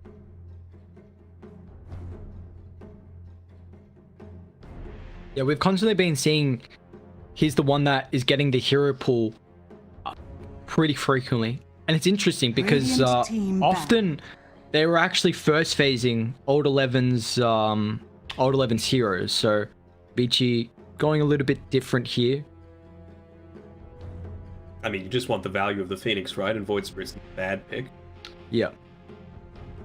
They get rid of the Sand King, so removing something from both of the hero pools I was talking about. You wanting reliability with the stuns, I mean, that's one of them for sure. There are now 7 offlane heroes banned out. That's not fun for either Rappy or Old 11. I'd say probably Old 11 with his experience is going to have a much wider hero pool, but still these players feel like, come on guys, what was going on here? You got to give me a game. I mean, they could just Monkey King again. 10 Monkey into Wraith King is totally fine. Doesn't even need to be, like I was saying before with Quincy, they can even play Monkey King offlane if they do desire it, you know, and it just gives them a good matchup against the Wraith King. It means that you can just toss out the Wukong's command when you do kill it for the first time, because you'll have the damage for sure. You know, BKB only lasts for a certain duration, so there's really no point of the game where the Wraith King is going to be straight up on. Maybe like from the 10 to 8 second BKB, it's going to be hard to kite him out, but you've already got good mobility with the Phoenix and the Void Spirit, so we'll see what they're able to follow up on this with. But if I was in their shoes, Monkey King would be the pick right now.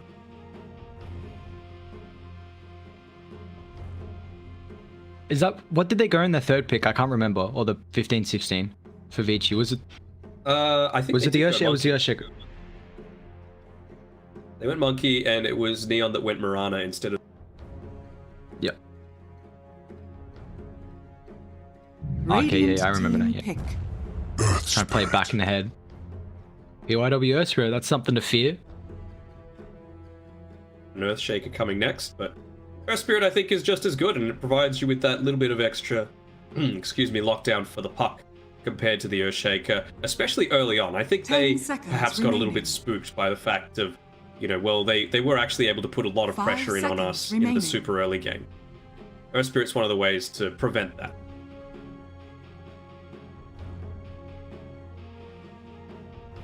And at least we'll be able to have this combo with his Spirit Brother, Void, Earth Spirit. You didn't really have many people to play with. Okay, so it's going to be more of an offlane, a position 4 Tusk this time. Fulfill that same roaming style, and again, if you wanted to get aggressive super early on, CM's probably the hero that you want in your lineup, just to enable you to not take too many trips to base, not to use as much gold on those clarities, those mangoes being ferried out to you. And that's the other thing, when you've got a Wraith King, you're always feeling supremely confident that if you give him space, he will be able to do a world of work in being able to not only be successful in team fights, but really good at sieging towers. Compared with a Weaver, it's night and day in my mind. Do we feel that Vici are going to pick up their 1 or their 3 here? I mean, if they don't pick up the 3, there might not be any left in the game. Turn to Monkey King. And then there's the monkey, yeah. The monkey. I mean, that could still be the 3, right? Like, there's nothing to say that it is, going to be the carry. Got that luxury. Not having the last pick overall, but still, they'll get a sense of what Neon are thinking with these next bands coming out. 10 seconds remaining. They're looking for 5 seconds remaining. teams more than likely going for that position 3. I mean, there's some flexibility from either side, but I think we're more than likely going to see a lot of bans. Neon have an immense amount of reserve time left to play with. True, and we've seen Playhard and Rappy both play the Tusk, so it's not like it's fully committed to the position 4 role. If you wanted to really be memeing around, you could get the Walrus kick and kick people out of the coil just to see a few kills. 10 seconds remaining.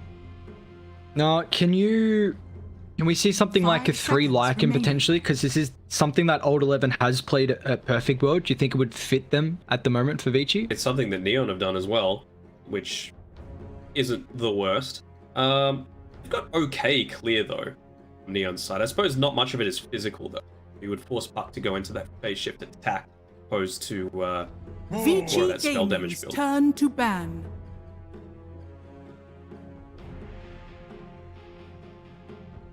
A lot of pressure on the map though. So with these last picks coming out, I'm just thinking pos 3s. There's still not the center in the pool. I thought there was some, good effectiveness in team fights, but it was just the matter of choosing remaining. when to take those team fights that was often the issue. I don't think you can put that on the back of a center. 5 seconds remaining. Radiant team ban. Could you Night Stalker for Vici? I like a lot. Crystal Maiden incredibly squishy. The Tough vision gun all the advantage. way. Yeah. Yeah. Not too bad. It's kind of like counterintuitive though with the supernova, turns into true. daytime, but Very true. that's a very small window to be considering.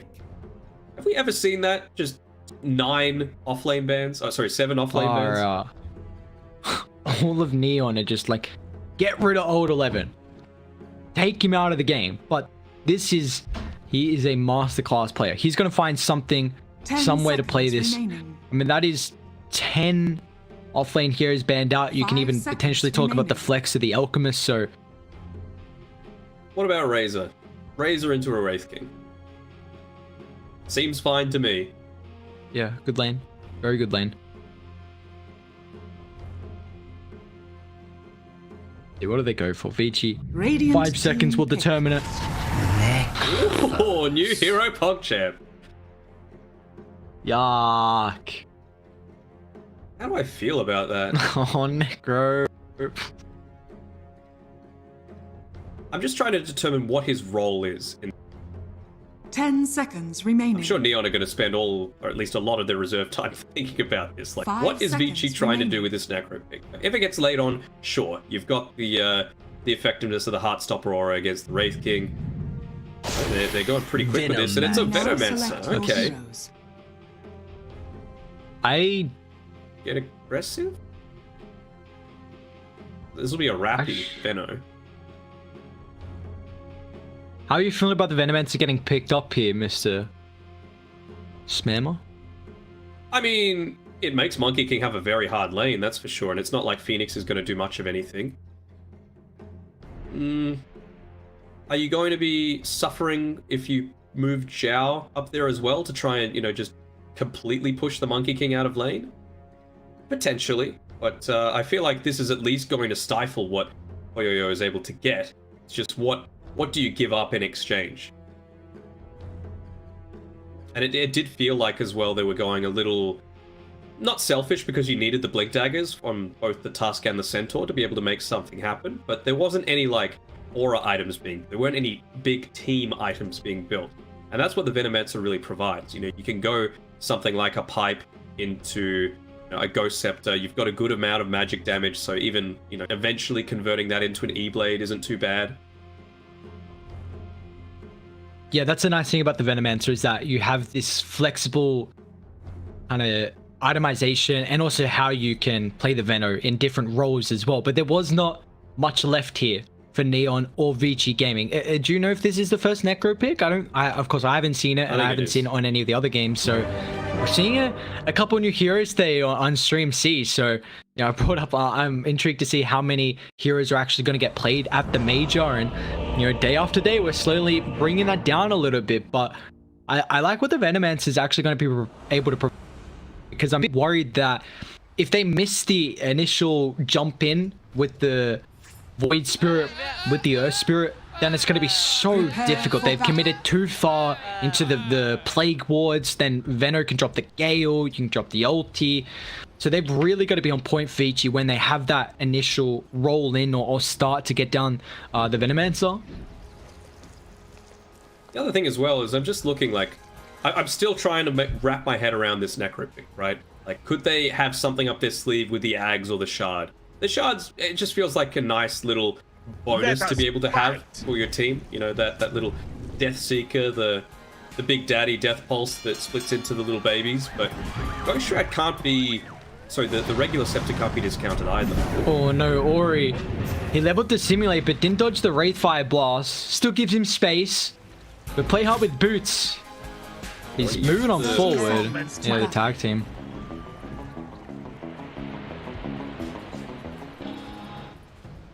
Should give a lot of information now to Poyoyo to be able to move aggressively top. You already see that Neon trying to swing on over to make sure they can get at least one of the bounties to the top side, but Vici gonna still stick around with some of their numbers. PYW, that is not a high ground you want to run up to, but they want to ult 11 instead.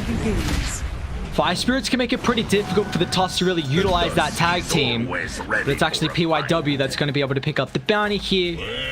So that will be a 3-for-1 Vici Gaming's favor. A loss there for Neon. You got a Tusk, you've got a CM getting good Crystal Nova usages off in these team fights, but this doesn't amount to much.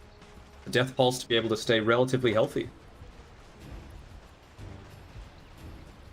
Been able to get this D ward off eventually. They know it's there. Just need some vision. Try and action at the moment. Why? Oh, nice kick. Nice kick away from PYW, but I don't think it's gonna matter. Fairy Fire, one more right click. Play hard with the start of the boots. Able to continue to chase him down. First blood picked up from the Tuska. That's a good way to start. Yeah, for sure.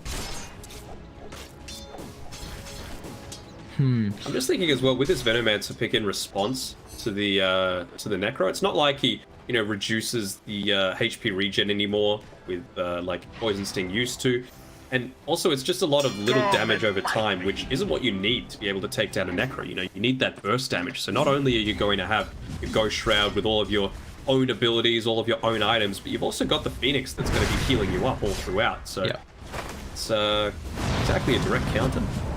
Yeah, I was just going to even highlight that Vici Gaming, they're actually going to look for a lot of these longer drawn-out fights. Even though, like, with the Monkey King Wukong expiring, the Supernova expiring, but you've got the Magnetize in your own favor, but you have that sustain. That's what the Necrophos is able to provide, the Sunray as well.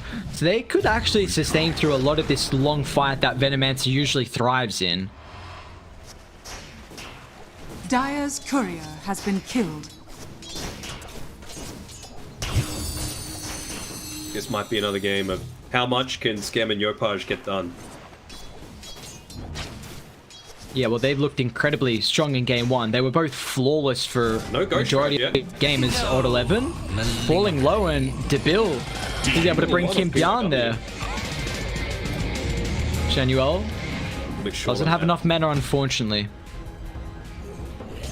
Important for him to get up that level 3, not just for himself, but also the potential for the Wraith Fire Blast coming out from Debil. It up immediately, so the team are going to thank him for it. Even just his Rappy, once he hits onto level 4, he's going to start skilling up the Plague Ward, get the double instant Poison Sting onto the enemy heroes. Another mouse issue for Neon. Yep.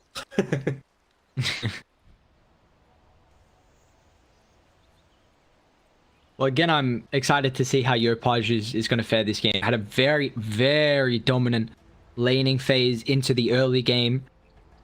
He's able to have a 1-up on Ori in that game 1. Identical matchup here now between these two mid lane players. So we'll see how they are able to put their own momentum into this second game here. Vici Gaming looking to try and take a 2-0 victory. They continue with their momentum that they've already been building up for the moment. And then for Neon, they're still looking for their first map victory of the group stages. Things got a lot better this time for Ori, though. You know, he's got that first little bit of extra gold, that little bit of extra experience. Gonna make pretty similar timings towards the bottles, so the team gonna be... DY's dead top, I believe. Rappy, one more right click. Yes, indeed he is. Very nicely done. He just got that snowball before the dive, so could keep chasing. Meanwhile, mid though, Yopaj and Ori battling it out under the tower. Yopaj unfortunately out of mana. It's neck and neck. You've got the bottle coming out now for both. It'll arrive on Yopaj just perhaps a little bit sooner. Nothing that we've seen just yet on the sequel. Oh, he's going in to simulate being used to run back. Be able to all they needed was that tag team.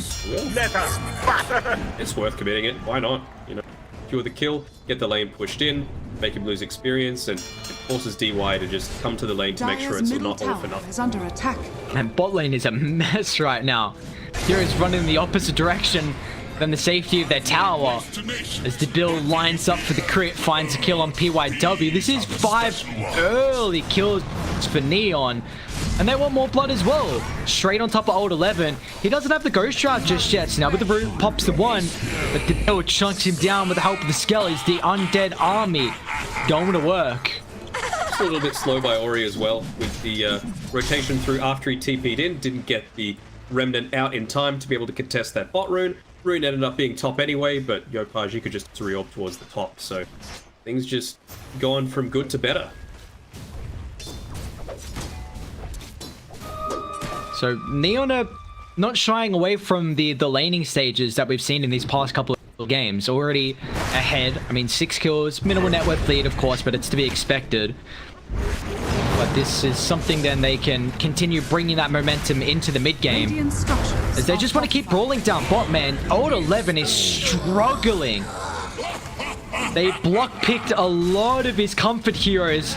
And you're seeing him get punished here. They might even die PYW. Because the roll is still on cooldown for another couple extra seconds. This lane is a disaster for Vici. And meanwhile, Yopaj, with the help of Play Hard, come in handy. They're going to get all 4 bounties. Bottom tower is under attack. Oh my lord. I think Ori's going to get bounties. He's gone snooping inside their jungle. Yep.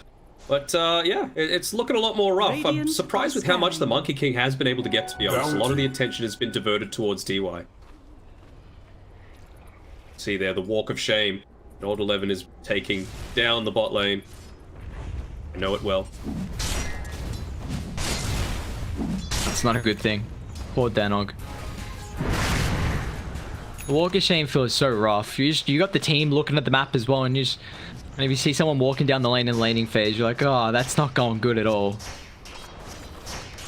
11, he's going to show his face very briefly, but you can just see he's scared to even go for a single last hit onto one of these neutral creeps. Yep, they're going in. Why not? God. Still no points to the Ghost Shroud. He's still only level 4, just gets the 5th. Delve as well. That should be enough regen this time. He's still sticking around. Looks like he's trying to bait. Or he doesn't have the level 6, but the roll on the mark from PYW anticipates the Crystal Maiden's movements. And now Vici Gaming will be successful at picking up their first kill of this second game here. But meanwhile, mid tower's taking a decent amount of damage here. The catapult beating it down. Play hard. Underneath the ward as well. So PYW... Ooh, nice kick. Ooh, the kick, actually. That's PYW kicking down Poyo. Yeah, he's like, no, I need the help of the Monkey King, because with Radiant coming over, Play Hard baits him near the T1 tower. So the trap is being sprung, but the coil dropped on 2. Monkey King is like, come on, man, you kick my tree down. You're going to get me killed now as well for showing up potentially. Poyo, Earn, taking him down, Play Hard, trying to continue chasing, or he might get a kill on Genuel. play hard. He's going under a teacher tower. Oh. Snowball, has he got anything else? He does. That's a big kill. He's happy. He's like, all right, brothers, I'll sacrifice my life for that one. Considering the Monkey King was having a very good lane, top of the last hits he was, and losing his life there. That was pretty much the only good thing for Vici Gaming so far. Skem's having an absolute blast. He's going into the Midas because of how good of the lane he's having. I guess it's kind of okay. I mean, I absolutely hate the item, but I can see what it provides this time around. I think if you've got a free lane like this one, you can afford to do it. It's going to be a great Midas timing for Skem as well. He's not shy of the position 1. Definitely has played this role a hell of amount through his career. We saw some success on what he was able to do with the support mainly, though. You can see here with Rappy as well. He's, you know, starting to max out those Plague Wards a little bit more. Doesn't need more than the 3 points of the Poison Sting. It's not quite as, you know, equally beneficial to get extra points once you get past that. And, well, they're just going to look to take out this tower. You know, they know that the Phoenix is still up here. It's going to be able to back off, but it's still a tier 1 tower being removed. Less and less space for this Monkey King to farm. And that's what the power of the Venomancer, right? You can just put him up here on his own, and he doesn't need too much in the form of babysitting. Yeah, and now once that Venomancer is able to take the top tower, we can just see Rappy then make a move mid, start to get set up with the Plague Wards, and it's going to be very difficult for Vici Gaming to position around that area. Because you've got a wall of wards, slowly beating on the tower, slowly defending your own tower if need be as well. And I want to also highlight the fact that they've shut down the Necrophos so much. Like, this is a hero that if you have a rough laning stage, like you start to fall behind too far. Like, this hero needs to play ahead. That's where you feel the tankiness factor. And the fact that Old 11's died 3 times, I mean, he's got a hood, but this hero is usually very similar to how the Venomancer wants to play. Be in the front line, protect the objectives, but I'm a bit worried that he might be too weak with this start. There's a reason it hasn't been picked. Because Dota Dota right now is very reliant on the laning stage, and Necro, like you said, unless you've got an absolutely dominant lane, is not that. He's also underneath. Do they see him with that ward? They might not have, but I mean, they're going to see him now in the lane anyway. So you see Rappy already getting set up. Great spot for them. He's at least got the pipe, sorry, the hood, and he's at least got the chip vest. So that's a lot of regen for himself. So once he pops the Ghost Shroud, it'll be nice for him. I don't know if it's going to be nice enough to stop 4 heroes. Is under attack. Big commitment. Yeah, like Dire, they need to commit themselves to get here. Unfortunately, they don't have the Supernova just yet. Even Poyoyo sitting on the back. So they're putting a lot of emphasis with bringing the position 1 here, but they're not going to really be able to do anything. I mean, they pushed them away. This tower down bot. Who have they found? Ori. It's going to be Ori's Void Spirit. Coil dropped it just shy, though. Nice use of the Dissimulate. But he doesn't have another Astral Step Charge. Get some distance thanks to the Remnant, but Yopaj, hot pursuit here. The puck has had a number on his counterpart position too. Meanwhile, we do see Old 11, though, hitting back. Using that Reaper Scythe, bringing down Rappy with the help of Vici Gaming. So they do successfully keep the tier 1 tower alive mid. I say that, but Koyo just denies it now. Under attack. Dire's middle tower. A little bit of extra gold for the team. Always nice. Dire's bottom tower is under attack. He's been playing a little bit selfishly on the top side, making sure that he's able to soak up that experience, get that Supernova available. I wonder if now's the time. They got to fix this mouse. For something to happen, or if they are just going to wait for that Reaper Scythe to come back online again. I mean, PYW, he's only sitting at level 4. Now, how do you feel about the fact that no one uses the stand-in tag anymore? This is something that, I don't know why, I have such a fascination about seeing the stand-in tag. I guess it's just, you know, reminiscing of those times. It was a while ago, but I cannot remember the last time we saw stand-in. I know that, of course, Rappy has it now. He's got it on the wrong side of his name, but I kind of miss seeing the stand-in because we see so many people filling in. I guess, but I think it's just a lot harder to change things around in the DPC system now, and you do need to kind of be locked towards a team, so you don't want to, you know, get rid of that. It's just a whole process to try and get past all of the rules and guidelines. So, you know, unless you're just not on a team altogether, kind of like Rappy right now, he wasn't in the lower division, not really much point. We saw earlier with with Paulson playing, right? He had 0-2 next to his name still. Yeah, we've even seen Forever as well with Hoyer when they were playing. So yeah, no stand. That's a nice little cute tag though that we don't see anymore. But I mean, it's looking good here for this game 1 for Neon. We were able to see what they could do in the laning phase and transitioning this still a 2,000 net worth lead. And meanwhile, man, the Bill is getting so farmed. I mean, he's haunting his way back to a camp. He's happy as all can be for someone who's dead. I mean, he's undead. I mean, again, you're seeing the exact same kind of build coming out here from Poyo, in that he's gone for the Battle Fury. Now, the big difference is they're actually been able to get kills this time around. A lot of the net worth is on the Wraith King, but I mean, they're getting these kills without his involvement at all, outside of the laning stage victory that they had against the Necro. So, I think Neon are going to be pretty happy with how things are turning around. So. And is there a way Vici Gaming going to be able to answer what Neon are putting out at the moment? How do you expect Vici to kind of play in the next couple of minutes here? I mean, they're not exactly close to any, like, these big item timings coming through. Maybe waiting for something like a Magnetize to be available. They've got the Supernova, but I think without the Reapers, they're not in a position to do anything. So it's just about minimizing the bleeding right now. BYW? They're not letting that happen. Oh, finding him again. They might get at least some bleeding back on Neon's side there. Your bravery is noted. Play Hard's gonna end up falling. This is the Veil though completed for the puck. So we're gonna see a lot of magic damage coming through from Yopaj. We'll give them an extra way to help with bursting down the Necrophos with the extra magic damage. Frostbite's a really nice ability as well to be able to use onto some of these more maneuverable heroes. The Void Spirit, the Phoenix, the Earth Spirit all hate being locked down. You hear the smokes coming through. Even though he goes down, still pretty early on, and your Radiant's death timer isn't going to be that big. is under attack. Vision here, Radiant so they might be able to structures catch are out this rotation through. See here the Necro Book with Rappy. Oh, DY. Nice brought out.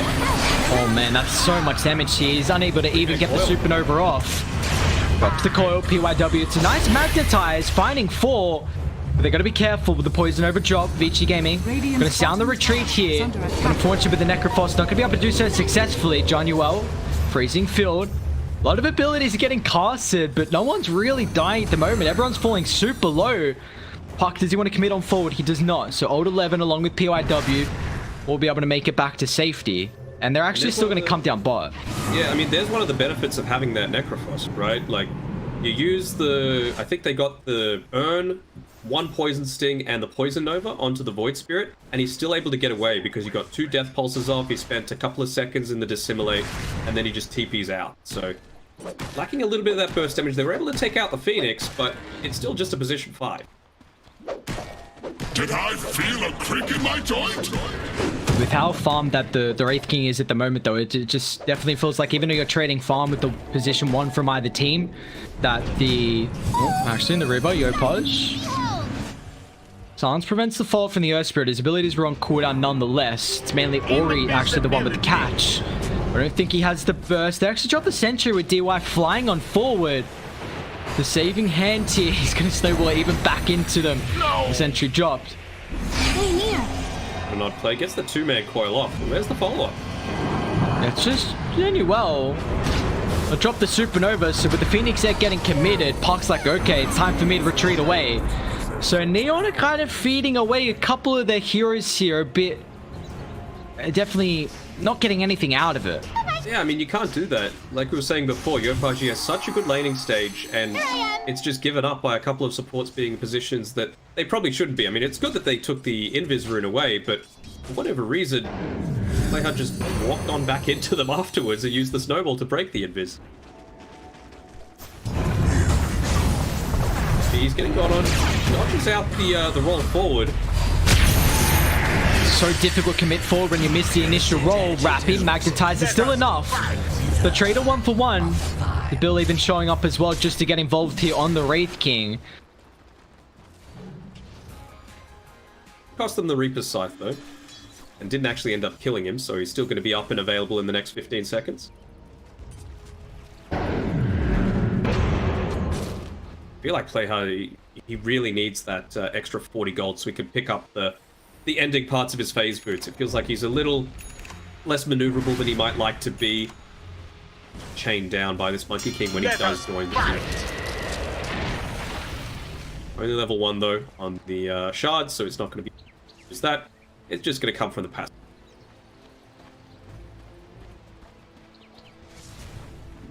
Yeah, that's kind of the one downside of the Tusk is that you don't really have a way to shove out the lanes. It takes way too long for your abilities to get maxed out with how you prioritize the tag team. But he's going back for the Spirit Vessel, so it's going to be an incredible game for it against a lot of the healing that the Phoenix can provide, and mainly for the Necrophos, of course. Dire are scanning.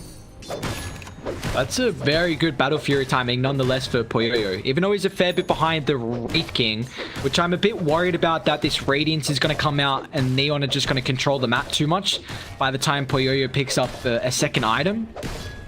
Radiant's At least now they've got the Yule Scepter though on the Void Spirit, so he's going to be able to remove a lot of the big threats that Neon have against him. Frostbite, not really that useful. Use it if you're at the perfect range to snap the puck. Gets rid of all the Venomancer dot. And that's not even considering how it sets up for, you know, their own kills. Dire's top tower is under attack. Pause. Not sure if that Observe Ward got the vision. He's going to see PYW with the orb. He still jaunts that way, but it's alright. We've got these little annoying Necrobook up here with Rappy. I mean, I don't think we've even seen the Necrobook being used in conjunction with the tag team just yet, but it is damn effective at being able to burst someone down. You talk about a little bit of a lack of burst, definitely provides. Technically, these all belong to me. Radiant I do want to see like a pipe or something like that come out now. Doesn't need too much more in the way of items now that he's got this Necrobook 3. He's very tanky himself. And look at the heroes you're up against. Magic damage, magic damage, magic damage, and a Monkey King who's got battle phase, so he's not really going to be wanting to do anything at this stage of the game. Yeah, definitely has that capability to go for a lot of the aura items that are required for Neon. As Poyoyo might be in trouble, Playhard just gets the shot before the tree dance and Sun Raid DY. Can he allow the Monkey King to get the Wukong's command off fast enough? Supernova's going to force back Neon, the kick away as well to safety.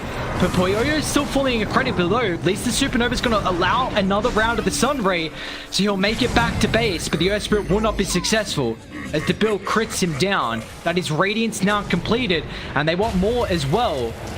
The snowball in, DY, Shards blocks off one retreat down to the low ground, but even Ori wants some engagement occurring in the area.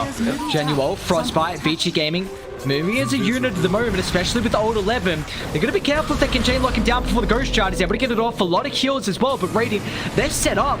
They're well and truly happy to continue taking the fight with the Sun Ray. Heals up the Tuskar, but to Bill, moving on forward for more of the Reincarnation. Poyo able to show back up, and now with the Wukong's man around the choke point with this Reincarnation, where's the control to Bill drag back? There's nothing extra. As the Radiance just got delivered, Vici Gaming cannot continue to follow up. It's actually Ori that's jumping in. Yopaj just got around to the silence. Just gonna back off. Oh, Zhao. PYW looking off here. Poyo wants to jump in forward as well. Boundless gets the kill. Genuel will fall. So a lot occurring there. I mean, DY was a massive play. That Sun Ray, it's maxed out, and that is the reason why they're able to keep the Monkey King alive. That Supernova refreshing the Sun Ray. He got like 4 Sun Rays off that fire. Is the most broken ability in the entire game, and we also just saw the effectiveness. Oh, speaking of the Yule Scepter, Void Spirit's being forced to use it now. Misses, whiffs on that Walrus Punch. Gonna have to back off, but they got the full complement of spells off. Earn, right click, Poison Sting Attack, and the Venomous Gale. And then he just uses them all off, and he's like, alright, time to fight.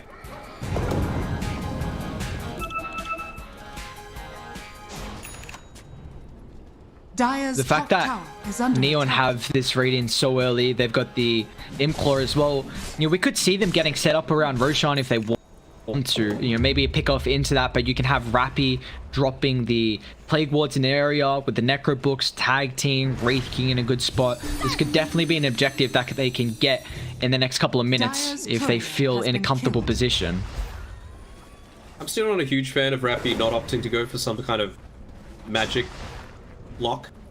He's going for the force stuff, which is okay, you know, against the things like getting out of a Phoenix Sunray or being able to, you know, get a little bit of distance away from the Earth Spirit, break the Wukong's command if possible. Haste! But, I mean, I feel like you need to smoke pops. Drop the Wukongs. The rest of Radiant sweeping over. Guy trying to get there fast enough. They've got the outpost control as well with the Sunray. Once again, man, it's doing so much work. They can't commit heavily on top of the Wukongs. And up with the roll in. Radiant get punished for going for that play without extra numbers. They thought they had the damage, but DY's Phoenix. There is a reason why this hero has 100% win rate. And Vici Gaming looking to try and make that continue on after this game. This Sunray has been too goddamn much for them. It has, but you probably need to just run as soon as that Wukong's command goes off, because there's no way you're fighting into that. Battle Fury is a pretty decent item these days. Like, it's not just a pure fighting item like it used to be, considering how they changed the ability to be a little bit more effective against hero.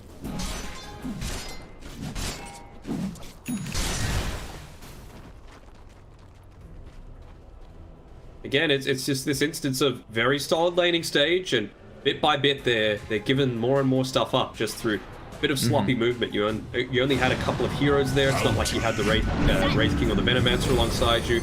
You should be able to catch out Ori. No, he's able to get away. Oh man, Ori's playing with fire. Yogi is going to die of this. He's an aggressive player. Dire's bottom tower. Wants to commit forward, but on the high ground, play hard. He's going to get found out, run straight into Poyoyo. But burnt down, lost all the health. Vici Gaming, or he's actually thinking about stepping up on forward here. You just continue to say that they are crumbling right now, Neon. Like, they are giving away kills unnecessarily, and it is costing them drastically. Like, they had a pretty big timing on this Radiance before Poyoyo had an item, but now he's got BKB. They're just giving away too many kills. The creep's gonna eat the remnant, but they're still able to roll in, drop the Wukongs. They can keep him inside the area, which they will be able to do so successfully. Yes, they do to build, but Genuel dropping the freezing field. So Vici Gaming have to think about staying around for a little bit too long here as Poyoyo runs out finally. Still got a BKB. They're kiting the rest of Radiant. Rappy moving forward, finally drops the ultimate here as Ori's gonna be able to bring down the Crystal Maiden. A bit of a waste on the Supernova as Yopaj actually thinking about going back in here. The Void Spirit falling low. He might end up ticking over to the Poison Nova, but once again, at least they got them fresh in the Sunray. But Dibil, he commits on forward. Cancels off the Sunray, play hard, cancels the Blink. Now with the Phoenix, he's ended up falling here. Been such a thorn in their side, the constant heals. That needs to be at the front of their mind every single team. Oh. How do you go down? Up if you can. Or just, I guess, pushing a bit aggressive down bot. Yeah, I think the boost of travel being used to just get in on him really quickly. But yeah, priority number one, take out the Phoenix. The team fight is entirely different. I think this is probably, honestly, a Holy Locket game even, coming out for the Phoenix, just because of how much he's able to get. But no, it looks like he's building into a cloak, whether that's for a hood or a glimmer cape, still yet to be seen. They've got a ton of magic damage right now on Neon, so wouldn't fault either of them. Finally, Zhao on his CM starts to build towards it as well. I was a little surprised that they didn't start going for a glimmer a bit earlier. Go off and fight! Halves the effectiveness of the Reaper's side. I can't see why he would want to do it. Well, they're going to be able to take Roshan for free. The scan too late here for Vici Gaming. So with the Aegis getting claimed, Yopaj, he's even got the commit on forward as well, finding the Earth Spirit. They don't have a way to be able to get rid of the Sunray at the moment, so Ori's actually going to look to jump in forward. They'll trade a 1-for-1. Even Old 11 wants to see what he can get, but without the stuns, lacking on the Necrophos. Owen Neon going to be able to get themselves away. The Dagon now completed for Yopaj. Again, he's looking at a flawless game through 20 minutes in.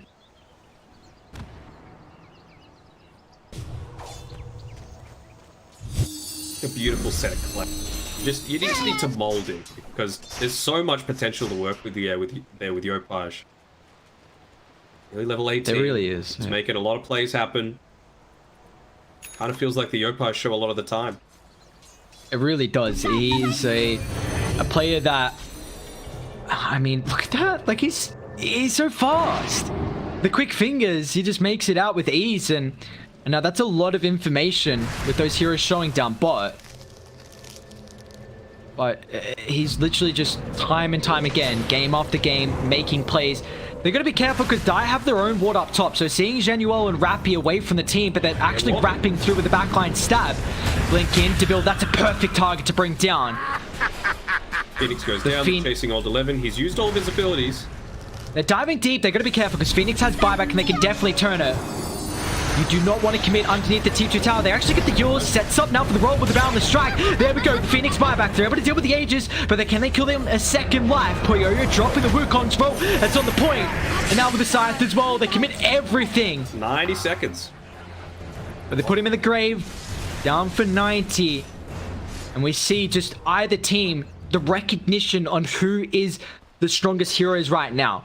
I mean, they get on top of the Phoenix, instantly bring him down, but then Vici heavily commit everything to kill the puck, which, you know, Yopaj, along with DY's Phoenix, has just been doing way too much in this second game. Let us fight.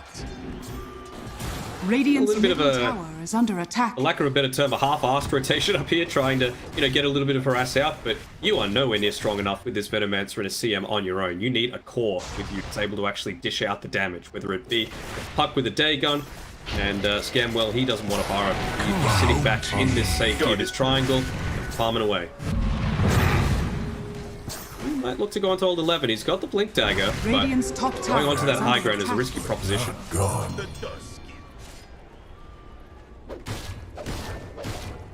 What's... Oh, Puyo's got Ags. Uh-oh. That's scary. I mean, this is... You always see, man, this Monkey King Ags just does so much work as soon as you get that item. And also how much farm you can now accumulate across the map is just ridiculous. See, he just turns his back on camps as soon as that monkey spawns. Like, yeah, the boys will do it. You can just, like... It just increases the efficiency. I mean, you get from camp to camp faster, lane to lane. You can show up to fights faster. It's just such an incredible item on the Monkey King. Reason why we see it picked up so often. Old 11 is away from the team, and once again, they find DY with a quick dive. Now it's going to be difficult to get Old 11 with the opportunity for the Sunray to heal him up, and there we go. Protected with counter initiation. Boundless on 3 from Puyoyo. Punch up in the air, finally commits the BKB, but now with the Supernova along with the Wukong's man, that's not a spot where Dabil wants to respawn. But he's got the BKB, so has to use it incredibly defensively. But Neon, knowing that these ultimates on cooldown, they want to look to punish. Necrophos still got Lotus, still got Greaves. It's hard to commit for Old 11. Still with the Sunray available in the toolkit, even though they don't have the Supernova, so PYW kicks him actually back towards Radiant. But it's a massive silence with the Boundless Strike. Look at the combination of all the AoE abilities. Vici Gaming. The healers are coming through. They don't care about all the magic damage. Nice phase shift, but I don't think it's going to matter here for the Puck. Blink back up in the river. He'll make it away. But Vici Gaming, they turn their attention onto the objectives here at the tier 1 tower, none under threat. They got some creeps pushing through, so they might even look for more objectives after this. And they didn't even commit anything really major for that. You know, it's still valuable to kill 3 heroes, losing none of your own, and all you really pop is a Wukong's and a Supernova. You've still got the Reaper Scythe available. Old 11 was just holding it the entire time. It's kind of like that black hole, you know, it's also the threat that you have it, not just the fact that you have it. Now we've seen so many great deep dives in here by Ori, and now he's also got the Ag Scepter to combo that together with. So 2 charges of the Resonant Pulse, and be able to silence up a lot of these squishier heroes. Dire's bottom tower. It feels like Playhard's been going for this Spirit Vessel for the past 10 minutes. Oh no, Dabil's actually got caught out here. He's so far away from the rest of the team. He's got BKB and TP. He's going to have to use it on the second life, but can they chain lock him down long enough? Gonna try BKB, TP out. The damage to Bill? Oh my. Do you reckon they get the kill with Wukong's there? Yeah. It's a... I think it's almost 100% a kill. Very close. I mean, nonetheless, you get a BKB usage. Reincarnation's gonna be up. It does force a lot of heroes from Vici Gaming down, but that is... I mean, but what do you lose though, right? Rappy's just farming on this top side, and you got a Venomancer farm. Do you really care all that much? That moving through the mid lane, Old 11, he's level 18 compared to the level 15, 16 on the Venomancer, and you just compare the relative effect whenever you are leveling up. That damage per missing HP, your body of work against it. Found out the Void Spirit though. Ori? My god, he was almost dead. Huh. Well, play hard. 15 gold away from that Spirit Vessel. They need to get a kill though. They've been sitting on 0 earn charges for quite a while. So I think it's another one of those instances where DY, he still has that buyback penalty. So if you take him down, he's going to have no buyback for 3 minutes, but even after that, you know, you're going to have that longer death timer. He needs to be the target you go for first. You're able to pick him off, take him out. Even the Necrophos isn't safe from the Spirit Vessel, although now he has the Lotus Orb, so things are looking better and better for Old 11 after what was a disastrous laning stint. It really was, wasn't it? But he's turned it around. Radiant's bottom fourth in network, so he's actually ahead of Ori. He's been doing an has really shown that the constant regen that he, well, I should say the constant heal that he, along with the Phoenix, can provide is. I get Poyo. Poyo.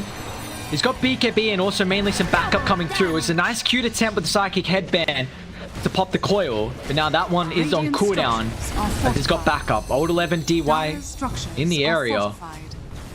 Gonna fortify.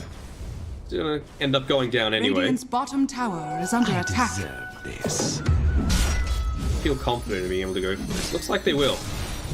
Roshan still yet to spawn, could potentially be there in 15 seconds or so. It's just more ground that they're taking right now on VG Gaming's side. They take away the outpost because why not? It's not going to do anything for the next 9.5 minutes, but we'll just get a little bit of that extra information of where the enemy team is.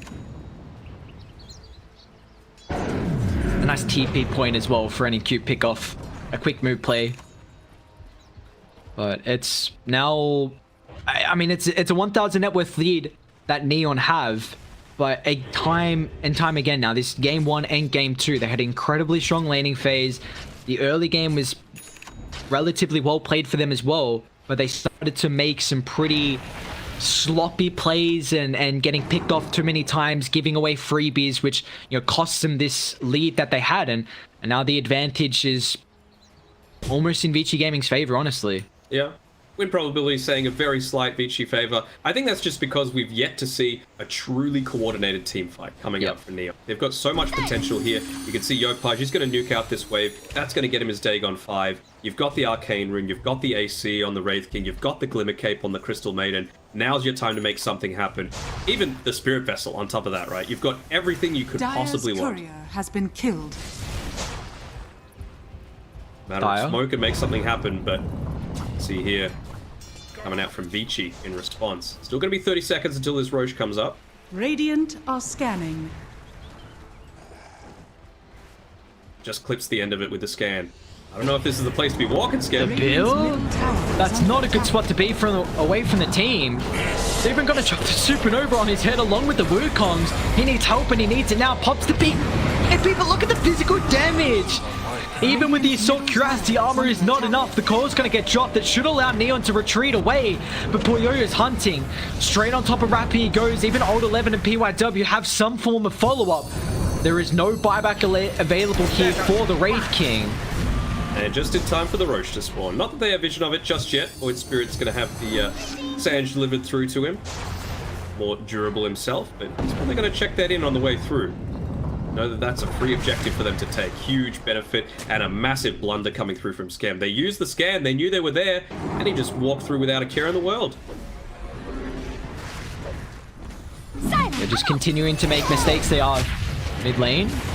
And they burst down the Necrophos. Old 11's falling low, but all of a sudden he's back up to full HP and ready to rock and roll as Vici Gaming get one. They're trying to transition this to more kills as well, but the run that's there, Januel, it's a great freezing field combined up with the Poison Nova. They're falling really low from Vici Gaming, but the Sun Ray, it's been the story of this game. Yopaj trying to find Ori. Can he get that extra little bit of damage here? He's hunting. Where's the Scythe? Claims the kill. And now Ori actually might be able to turn. Silence. You'll set this up in a couple seconds if he wants that set up for the Remnant. He was waiting for his Dagon mana, but not going to be enough. And in the meantime, they just Reaper Scythe the Crystal Maiden, and they're just going to go straight back to Roche. Why not? You've used all of your big cooldown abilities right now. No freezing field, no poison nova. Green coil still for 30 seconds, so you're in no position to contest this, especially with that Monkey King. Will Zhao be the one to scout this out with his courier? Yeah, they do eventually. He's going to try and go for a snatch. Does he take anything? I don't think he did. Cheese on old 11. Poyoyo's got the ages. Now they're the ones in the driver's seat in the net worth regard.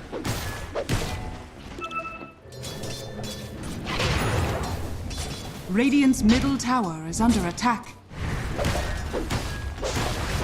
This is scary right now for Neon. They haven't really been able to mount a solid team fight recently. A lot of momentum going in Vici Gaming's favor. They're in two minds right now on Neon. It's either like, well, can we try and fight them on their low ground so they can't just pop down that Wukong's command and look to start taking our base? Or do we wait for them to come onto the high ground where we would have a little bit of that advantage and we can set up with our Venomancer, with our Plague Wards? Even now, it's probably a little bit late for a pipe, but he's going into a Solar Crest, which I'm not sure how much that's going to do. You know, you've got a lot of maneuverability and a lot of survivability on many of your heroes, so it's not like anyone's going to be immediately burst down through the use of a Solar Crest to help it out. A lot of the damage that's coming out is magical.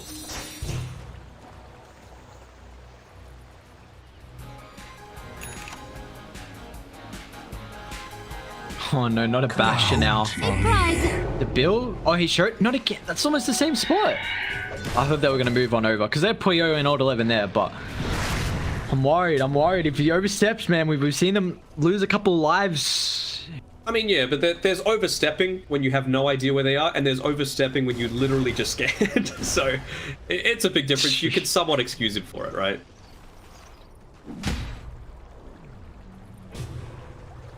He's doing his best to keep these lanes pressured in.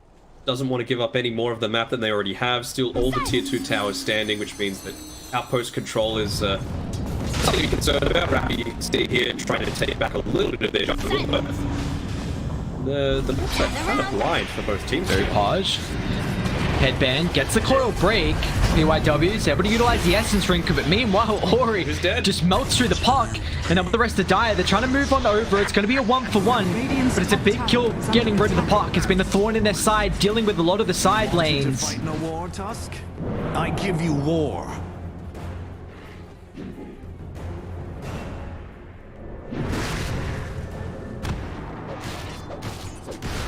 Zhao is just so hungry for any kind of net worth that he's freezing fielding on neutral camps. Oh no. I mean, it's the life of a Crystal Maiden.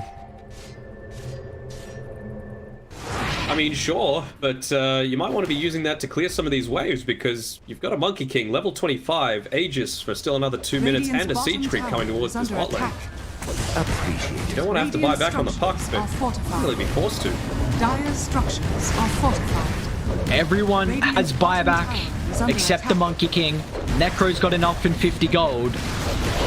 Tier 3 towers, they have not been able to get set up on Rappy. So they're going to work on the objectives. Tier 3 will fall. And Old 11 just going to push them back here. So incredibly tanky on the Necrophos. Lotus, Greaves, Pipe. Barracks are under attack. All in the toolkit here for the Necro. Whereas you take a look as Rappy doesn't have these aura and sustain effective items. Let's see if that's going to be enough to help them out here. Debil will have his extra core up in Puck. But now with the Abyssal Blade picked up from Poyoyo. So another Aegis for a minute 10. If they really want, they can just drop the ultimate to deal with the racks here. But no, they want to fight. Supernova drops straight on top of the pier. Is it going to be aligned with the Reincarnation spawn? It will. Now with the Supernova pop along with the Abyssal Blade, the Raid King is going to get heavily kited here through the BKB. No buyback. Raid King, he drops. They'll deal with the Tuskar as well. Tusk going to try and buy back. They'll deal with Ori. There's a root there, but where's the extra control? A quick astral step away. Vici Gaming once again showing the masterclass team fight performance that they constantly have. Radiant's middle barracks. Zero pause. Ori might catch him out here. Worryful about it. I mean, you've got that solo pickup potential with the Enchanted Quiver. Yeah, Scam had to buy out. We had the perfect amount of gold just to pick up the Skadi and rejoin that fight. But just see how slow you are, you know, without that that Blink Dagger to get in onto the backlines. You didn't have the backup from the rest of your team, and this is where the Venomancer pick kind of falls apart. You know, you don't scale that well. Few misplaced team fights means that this is probably going to be Vici closing this one out. Go pod. Coil again. Great coil. They get the break as well. Is there a way if they're able to turn this around here? Void's falling low, but a nice short step that gives them the space. And now with the movement in, Sans drop leave and just call it quits. Before the rest of the heroes die, they know they can offer up no defense after that. As Vici Gaming will clean this series up in 2-0 fashion. Pretty convincing and pretty disappointing, to be, if I'm being perfectly honest with Neon. You know, they...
have to see if Liquid have figured out what to do after those losses last time. And they just went through, as you mentioned, a hell of a match against Quincy Crew. Quite a back and forth. So again, let's see if they can reach that steady state, even out, come out with a good draft to come up against VG this time around. We'll see if they target the Poyoyo heroes in this phase after the initial picks. We have seen Poyoyo do a lot of work with his heroes. His Wraith King's just on fire, just hits those timings quite nicely, and the aggression that VG applies is something else to watch out for. So looking forward to see what both teams bring out here for their first game, 4th series in this stream. These teams have played a lot of games. It's quite a long day for everyone. Team Liquid's turn to pick. Grimstroke.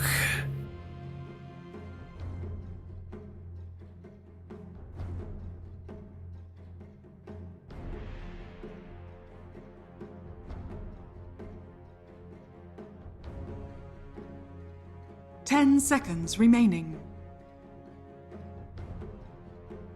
5 seconds remaining.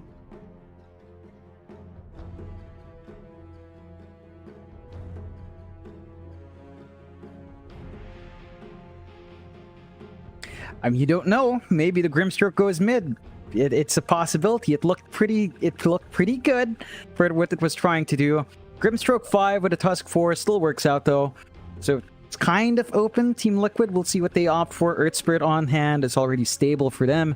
They can build off of that really well. Taiga just plays an amazing Earth Spirit, of course.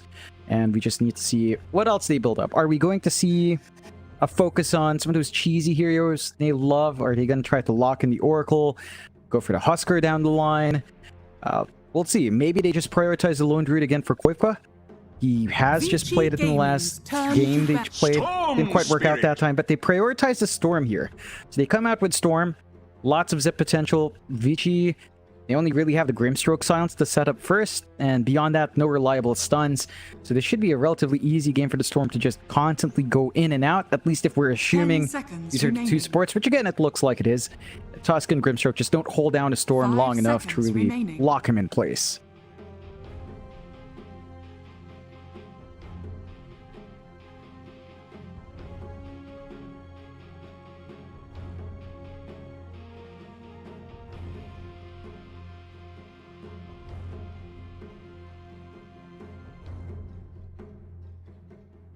Team Liquid's turn to ban. VG Gaming's turn to ban.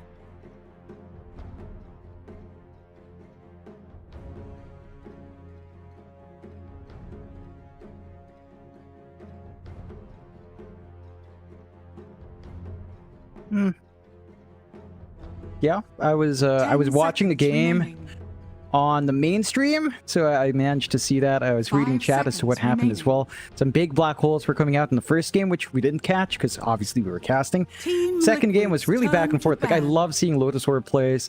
The Omni Slash being reflected was fun, but not enough to really turn the tides. You do see the respect ban sliding through here as well from Liquid. At Wraith King, we talked about gone, so Poyoyo will have to look elsewhere for his pause 1. Some pretty big options left for him. I think one thing that VG has been taking is the Terrorblade as well for Poyoyo. We've seen that pop up here and there in other teams as well. It just works out pretty nicely if you time yourself with the aggression Metamorphosis gives you. And of course the power of anime, Mike. Can't discount that factor with the Terrorblade as well. Team Liquid's turn to ban.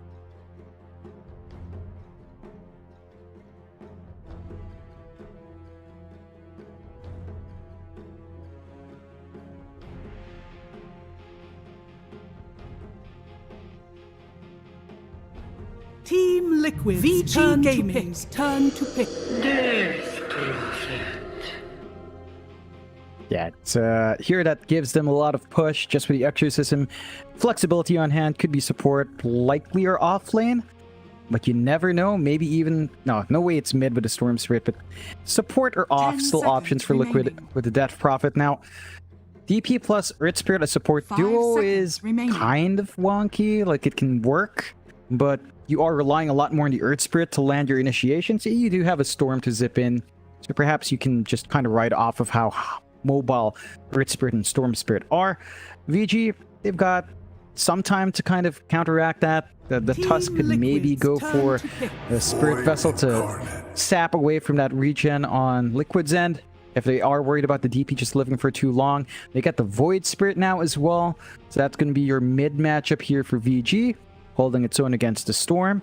Should be an even one, but we have seen Storm sort of start to bully out Void Spirits as the levels go up, especially at the level 4, level 5 spike. The damage output of Storm is pretty significant, and of course once you've got the zip, it's going to be hard to lock him down.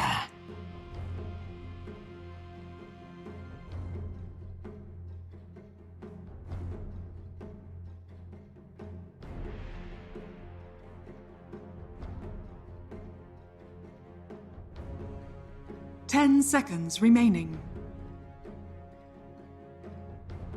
5 seconds remaining.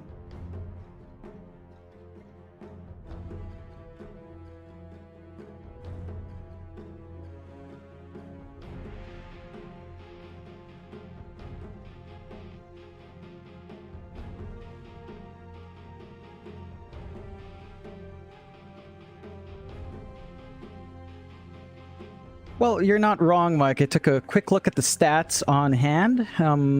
I believe the win rate of the Weaver is 13%.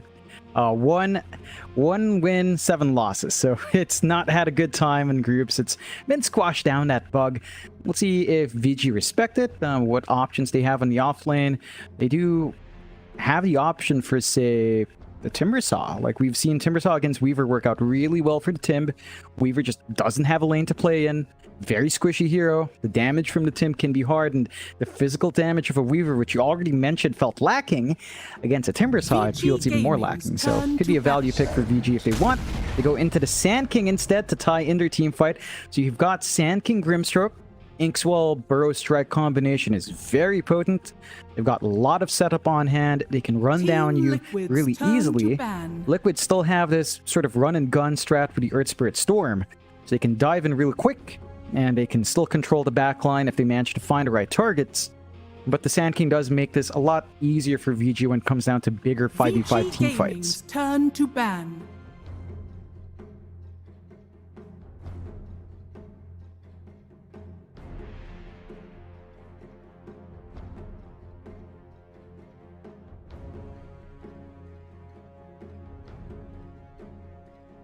Ten seconds remaining. 5 seconds remaining. Team Liquid's turn to ban. VG Gaming's turn to pick.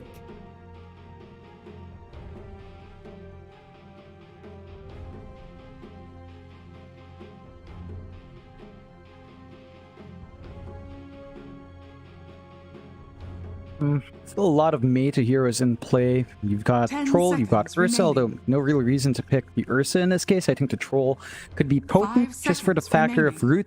If you hammer on the Weaver with a bash, follow up with Root, he can still time-lapse out, but then you take away that big spell from him, so could be a lot of value in something like a Troll. There's not much burst damage here from Liquid beyond the Storm with, say, Orchid and then the follow-up from the Earth Spirit. Could be a really good game for just a hard standing frontliner. They go with the AM instead, which is great against Storm, right? It's a walking mana bomb. And the magic damage on hand from VG, which is mainly their main sources, not going to be enough. So the Weaver, again, has to somehow find damage for his team to overwhelm the AM, because the Storm and the Earth Spirit and DP down the line, you know, once you have levels up, once you have items up, that magic damage just tickles an AM.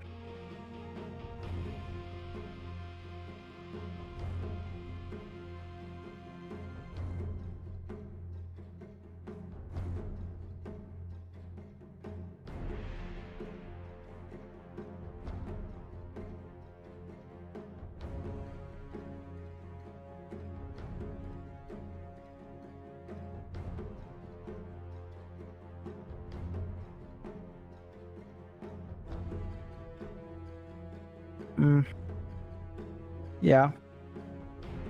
Not too bad. It just gets really greedy. Earth Spirit, DP, Rubik, Weaver Storm, all of them need a lot of EXP. You sack a progression, it slows down. Slaughter comes through. That's a support pick we've seen slide out here and there. It's actually a core as well coming through, so it is a support DP regardless. Taigo and the Earth Spirit. Should be an interesting one. Hard carry Slardar. Not something you see too often nowadays. We'll have to see. An offlane Slardar, yeah. Yeah, I honestly feel like, yeah, it's fine. You can amp up the Weaver's damage. You were talking about lacking damage for the Weaver. Mika just needs to have Boxy get the Corrosive Haze off. So there is that factor to play with. Weaver's not going to be lacking damage in that case. The AM can, of course, kind of just manta it off down the line. So you're going to have to choose your targets well there. It's... there's some aggression here from Liquid. They need to play really fast with this lineup. You don't want to actually just sit back and farm on the Weaver. Mika needs to be active early on. Get that fast Javelin. Show up in lanes. Take a tower. Push with the Exorcism on Insania if it gets up fast enough. Support DPs. Progression tends to be a bit slowing down. VG for their part. 4 Protect 1. Get Poyoyo all the space he needs. We've seen VG do that regardless. With all the heroes of Poyoyo, they just give him space to farm. He joins in when he wants to, and then they just kind of run down. Ori Void Spirit is something to watch out for, and I know the question you're going to ask. I do actually prefer VG's draft here. I think the AM's going to have a pretty good game. The Slaughter last pick from Liquid is nice, but I just don't feel like it's enough to really overwhelm VG's end. I'll give them a drubbing they'll Last pick Slaughter was actually quite nice. Into the AM, just being able to kind of dominate the off lane and obviously not really caring about the mana drain of the anti-mage in terms of that off lane and the safe lane for Vici, but it doesn't matter what we think, Jonathan. We're going to get into the game and teams will show us who is right and who is wrong with their draft. Oh, pans out. I mean, for Vici, they've been looking amazing. Liquid, hot and cold.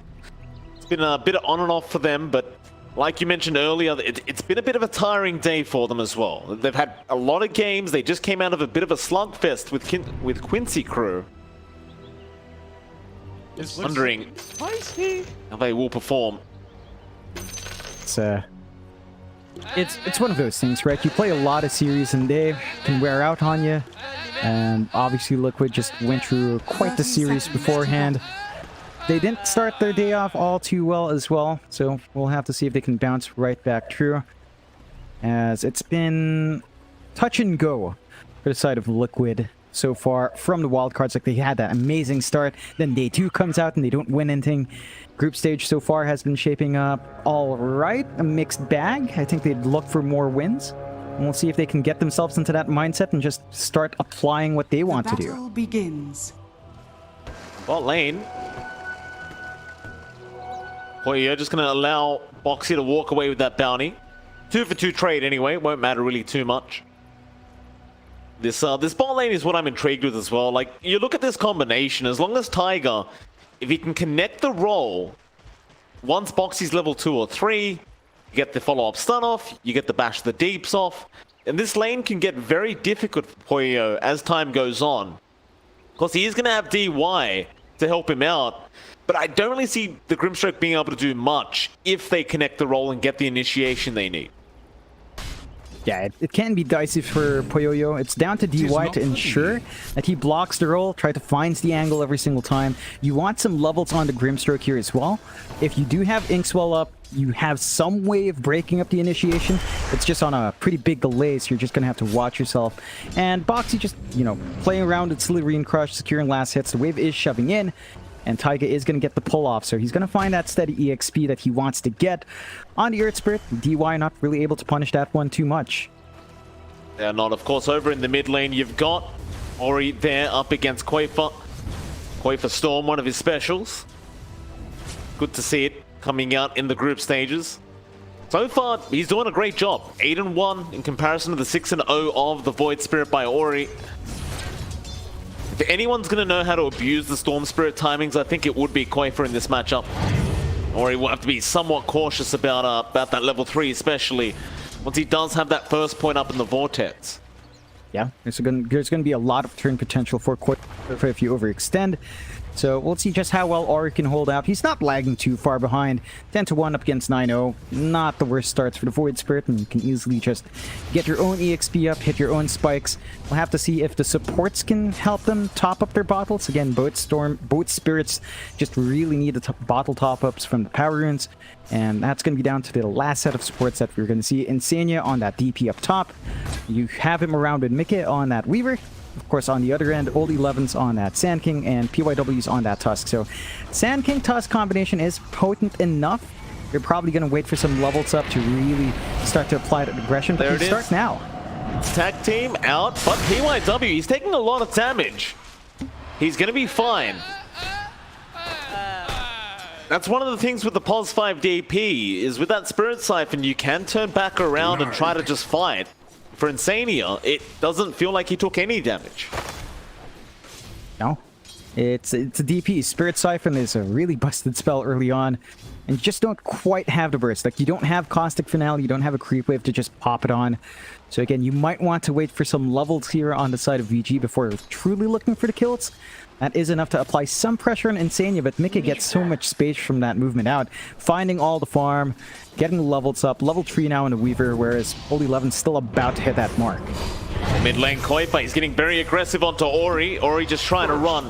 Resonant Pulse going to keep him safe, but bot lane is where it happens. Poyo does end up dying, and it's kind of what I talked about, John. Tiger, just connect the roll. Boxy will have the follow-up. So far, so good for this Slaughter pick. Yeah, they're applying that pressure onto Poyoyo, making him uncomfy enough. Having level 4 up in Boxy means you get to keep that constant flow of aggression out.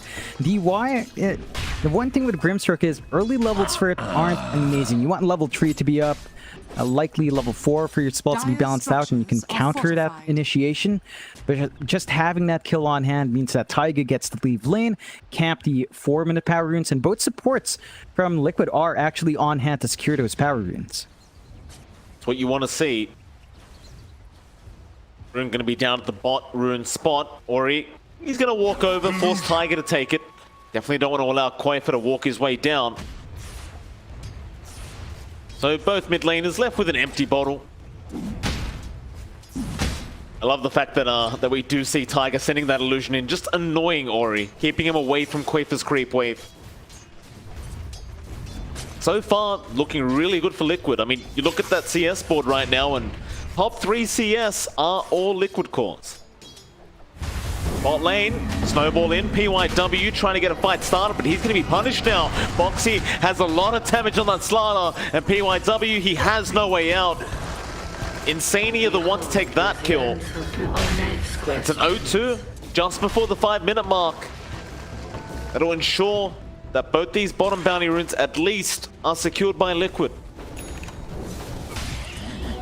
Thank you, my beauties. What have we here?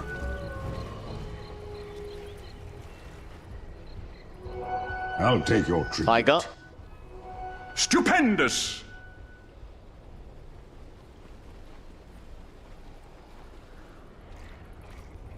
Around.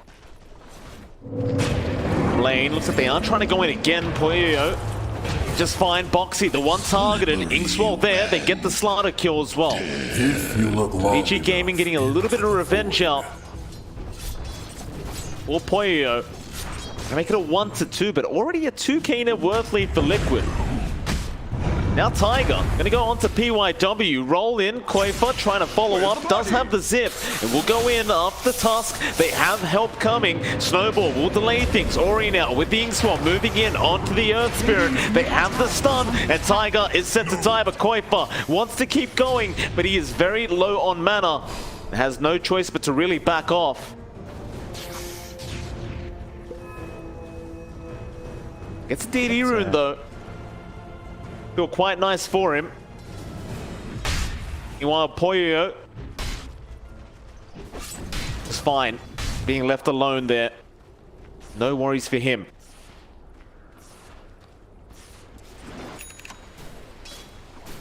Oh, top lane Mikke farming quite nicely. Does have the Falcon Blade up now. 11 hasn't really been able to slow down the Weaver too much. In fact, he's the one struggling in terms of CS at the moment. Snowball, Koifa, gonna be targeted. Let's get stunned, but he's gonna be fine to turn right back around now with the Vortex. And PYW, he tried. It's not gonna work out in his favor. Warning. Well, though, okay, down to old 11 at the top lane as well. So every lane right now just going the way of Liquid. Nothing really going the way of Vici Gaming for now. Even bot lane, Boxy. Just annoying Poyo.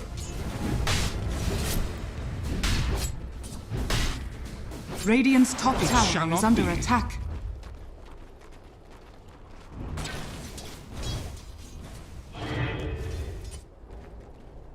I realize we can't hear John X5 right now. Unfortunately, we're having a couple of audio issues, but I'm sure he'll be back at any moment. We're just trying to get those resolved. Radiant's bottom tower is under attack. Top lane, old 11. Viper. Make the jump on the Sand King. Sit back by the large camp. Koifa does have dust ready for this, but Sand King is.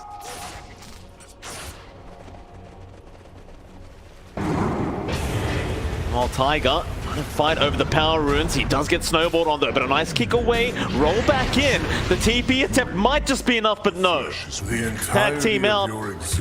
Enough bonus damage to get the kill, but top lane, old 11. Does eventually get picked off. Koifa, he was very patient on the storm. Eventually pay off for him. Oh, Vici Gaming, they're just trying to focus in on this mid lane. Oh, apply that pressure, but Insania, he's going to be around on the DP to make sure it remains safe.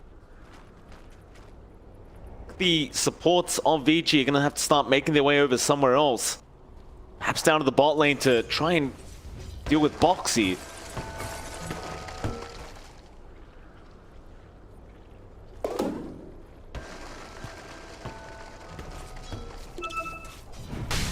Radiant are scanning. Tiger. Kingswell gonna be out with the Astral Step. Tiger. It's been caught.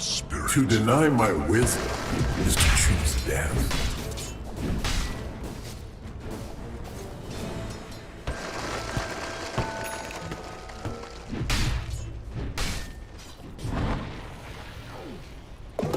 Four to 5 now, but you look at that net worth lead. Liquid are just continuing to increase it. 3K.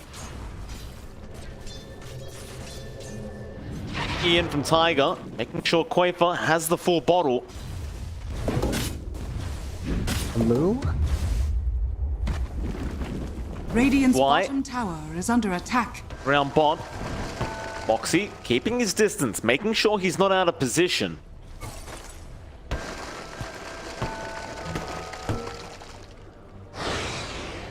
Back now, they might go for an attempt at that 10-minute power rune, or rather bounty rune. They are going to jump in with the Ingswell onto Insania. They might just get him. He's still alive, but does eventually die. Still Boxy with the counter initiation. The stun out onto DY. They will go. The Grimstroke in a spot of danger and should die. Eventually, they do get him. Meanwhile, Boxy gets the bash to the deeps on PYW. They'll find a second. Definitely a positive trade there for the side of Team Liquid. Yep, they're starting to find those early kills. They're ramping up the aggression. Looks like the Discord issues fixed itself. Something was up. Don't know what, but tech gremlins, you know how it is. Like spiders to a router, Mike. It just happens. Still, Liquid up 5-7, 3K lead. They are starting to take control of the map. They're making it very awkward for Poyoyo to farm, and they're just constantly tracking him. Look at this position of Koifa. They are standing over Ward, but they just don't want the AM to feel safe ever. It's just very hard for him to farm. Now Blinks right in Koifa. He's going to avoid the Ingswell. Zip again to make sure PYW cannot target him. Top tower is under attack. Dire's structures are fortified. Back up toward the top lane, Vici. They'll go after this tier 1 top tower. Liquid not really in position yet to get the opposing tier 1, but Insania is making his way over with the level 1 exorcism. If Vici really want, they can commit to defend, but they probably just won't bother. Maybe just go into the mid lane instead. Dire are scanning. No, there is a smoke though. It's like they want to actually try to at least get a pick off from that clump up. What happens? Boxy He scouted, Inkswell, Snowball, all onto the Slanner.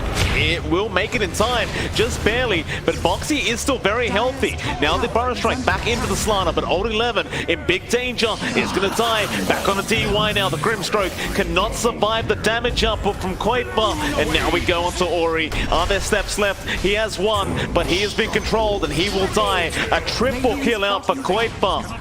And I'll tell you what, John, Liquid, unlike yesterday, or rather the day before up against VG, are looking very dominant. Oh yeah, they're just running down lanes, they're playing aggressive, they know exactly what VG tries to do. They keep trying to buy Poyoyo space, they're throwing all 4 bodies forward, but they're getting punished much harder. Liquid are not dropping heroes in these engagements, they're hitting their own item timings really well. Kopilow already has Arcane Boots up. He's trying to save into the Kaya next. Has the Orchid running, so the control is really big. And the side of VG are just lagging too far behind. 6k up for Liquid at 12 minutes in. That is a massive gap. Look at Oli 11's farm. He has none. Still saving up for the blink. They need that up to at least have one stable rate initiating. They've also kind of missed the mark with the Inkswell combos. Like, if they want to play aggressive with Poyoyo, he needs to get the Inkswell timing perfect so that when he blinks in, the stun is off and they can burn down someone like Kopilow. But it is a pretty tricky combo to perfectly land, but they're going to need to execute perfectly if they want to bounce back in here. Maybe a bit of time here for Vici. Trying to catch up ASAP. Meanwhile, this whole time, Mike, he's been farming so darn well on this Weaver. So over 2k ahead of this anti-mage Poyoyo.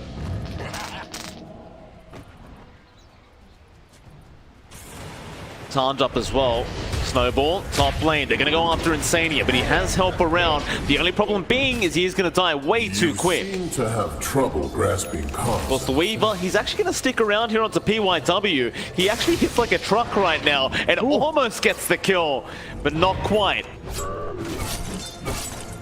Radiant's middle tower is under on attack. the edge, and you really have to respect Mickey's damage. It is a lot at this point, and that's without the corrosive haze on top from Boxy being around him. And speaking of Boxy, Ag's almost up, just about 300 gold away. And once you have that in the slaughter, things get really ridiculous with a crush, with a sprint. You manage to force the deny mid as well, so even more of the map opening up here for Liquid. And VG, they still need to stall this game out. Poyoyo is just flying out his Battle Fury, it looks like, or at least most parts of it. And until that's done, it's just going to be such a slow game. He still lacks one part. The rest of VG will have to pick up the pace and still play this pick-off game. I've been wanting this. Makes it really hard when you've got to carry AM because he can't even help out, especially in these instances where Old 11 getting jumped again on the Sand King, but they're going to stop Insania in his tracks, at least for now. Snowball out, Insania continues to survive, surely not for long. He'll keep going though, they can't kill him. Insania, he keeps healing up all the rest of his team. Just wipe out VG Gaming. He's mine. And these Spirit Siphons just won't let the DP die. Yeah, it's difficult. We've seen them struggle from laning phase level 1. Even until now, it's just not a hero they can handle. I have to say, Old 11 going for this skill build. 3, 4, 1, no ult is costing. They need the epicenter up. They needed it up earlier. And now it just feels like the level 1 epicenter is going to be underwhelming, since they didn't get that early spike with the Sand King. So they've got to watch themselves. Liquid, they don't have any long cooldowns except Exorcism to wait for. If you re-engage now, they still have a lot of power on hand. Could cause issues. Just wait for Poyoyo to get the Battle Fury and hope the AM can hyper carry you. But 10k, it's just way too wide. Boxy's just got an Ags up. Yeah. It was 300 gold a while ago. 300 gold off. It's just ridiculous. How have they got a 10k net worth lead? We're 15 minutes in. Yeah, they just won out every lane. This is Every Liquid lane for you, out. John. Well, one game they looked, they look average. Next game they look like GoDz. It makes no sense, this team. Yeah, that's how they go, right? Like, they always meme about it on Twitter as well. It's like a 50-50 thing. Are they on top today? Are they not on top today? Right now, it looks like they are. VG, they're not dissuaded. do smoke up. Gonna try to look for a target. They do have Epicenter up in old 11, so this could be better. They're gone Insania. The TP rotations immediately into the mid lane. He is just about to die and does, but now the turnaround. How much can they punish them? It looks like a hell of a lot. Old 11 gonna die again. Ori is trying to run, but Boxy is on the chase. Meanwhile, to the right side, PYW is gonna die to boot. A 2-for-1 trade again from Liquid. That's one of the things about this team. When they know they've got the lead, they really know they've got the lead. They'll take every fight they can get. Yeah, they're just abusing the side of VG right now. Poyoyo, even with a Battle Fury, and it's like a 16-minute Battle Fury, he still needs to farm up. Still lagging behind all the cores of the side of Liquid. This is just not the hyper carry AM game you're seeing, and even if they try to play aggressive now, Poyoyo is 3 full levels behind Nike. Not the state you want your AM to be in. The side of Liquid, again, just playing with their item spikes really well. They're probably going to be eyeing Roche soon. They can melt it very fast with a Slaughter around and a Weaver around. But they're not quite in position to take that yet. Still, SNY up in Mikke. He's going to be so much more durable up front. Again, his damage output is getting really, really high. VG, 11k behind. They have been forcing fights. They have been playing as 4, playing that 4 protect 1 style. Just not lining up the kills. They need to stop jumping Insania. I get that he's the only person they see, but they need bigger targets. Like, the DP takes too long to burst down, has a Hood of Defiance, 2 fluffy hats, so much HP, and the regen on hand is just ridiculous. I love the way he set out his items as well, Insania. On the side, they can't be together. It's always in the left and right. Top tower is under attack. It's so hard to try and defend towers when Boxy's got such a quick axe.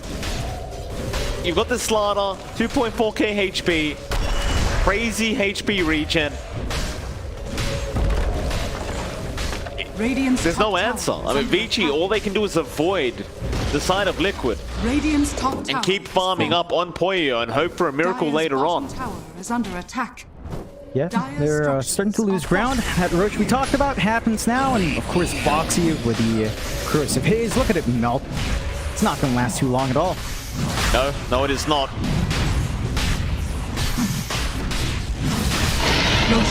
There you go, Roshan down. Aegis the way of Koifa. And Liquid immediately rushing to that mid-tier 1, making sure it takes no damage. Vici. Oh man. This is so awkward for Vici. Look at Poyoyo. He's forced to go Ghost Scepter. Just to defend himself. That is not good news when you see an AM rush Ghost Scepter. Second item after battle. First item after Battle Fury. Never a good sign. Gonna go for the Manta Style next. That should help the cause, but he's gonna have to just stick back, let the rest of his team comp the aggression. And VGR sort of poised around the map just to see if anyone fights the bait down bot, but Liquid read him like a book. They just don't show up. Yep.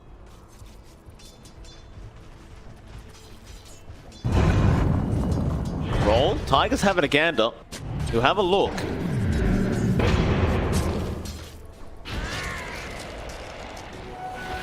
Got it. I'll take your tribute. Arcane power. Oh, old 11. Dire's bottom tower. It's so hard. Like, Koifa's 10-0-3 now, John. When you're 11k behind and there's a Storm Spirit that's 10-0-3, and on the other side there's a Weaver that's 3-0-6. You know, you're just easy pickings no matter who you are. Tiger trying to roll in, misses the initial roll. Vici Gaming, they're gonna get themselves out. I mean, Poyo is literally gonna carry them. That's all there is to it. Yeah. This anti-mage has to farm like a madman. That's the call now. That's all they can do is hold out for Poyoyo, but he's surrounded. Oh, they've got him. Silence out with the stun. He is being body blocked by Boxy. He just cannot get away. Even with the Ghost Scepter, it definitely helps. Just not enough. No, VG, you're really being torn apart. 13k lead now for Liquid. They've still got the Aegis. They've got the Exorcism as well. They're just going to melt this tier 2 mid. They can maybe start to knock high ground if they want to. There's some good high ground defense with Old 11. He needs to land the epicenter, and it's still a level 1 epicenter. Like, that just tickles. He's not even level 12. Look at the Insania. He's 12.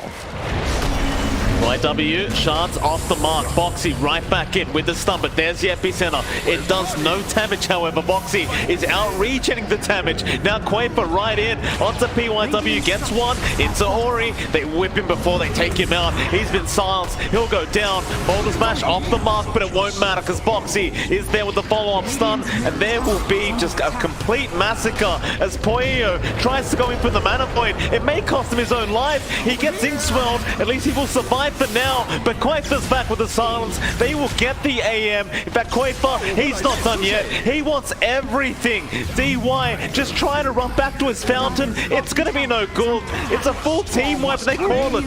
They have had enough of the torture. Liquid. I don't know what to say about this team, John. They look incredible. When they're hot, they're hot.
just didn't feel strong enough. They do start off with a DP, so they take that tool away from Team Liquid. And they had a lot of issues with the DP last time. They jump insane, yet it would take 4 heroes to kill him off, and everyone else from Liquid would come in and clean up. So maybe just having this DP on hand, probably as a support, might help the cause for VG. Still really open though, could be the mid for Ori if they wanted it to, but I think when you have a player like Ori, again, the DP is just not a very flashy hero. You want Ori to be able to stretch his fingers out and try to outplay the opponent. We'll see if VG does have that in mind. They do pick up the Mars now as well. That's been a consistent ban in the second phase for a lot of teams. So it finally slides through. You've got the Mars. There are certain picks here for VG that could work out well. You've got the Mirana that could potentially slide out. Mars Mirana is fairly strong in lane. Arrow Spear setup is really darn nice. You also have a Rubik setup. Lift into Spear is also really good. And that does make for a fairly potent offlane. So more activity you can expect from Old 11. Whereas last time around it's a bit slower. But Team Liquid, this is a team that you just don't allow to pick these combinations. Earth Spirit, Darkseer. We haven't seen this in forever. Roll in with Iron Shell, you're going to find kills. 10 seconds remaining. 5 seconds remaining.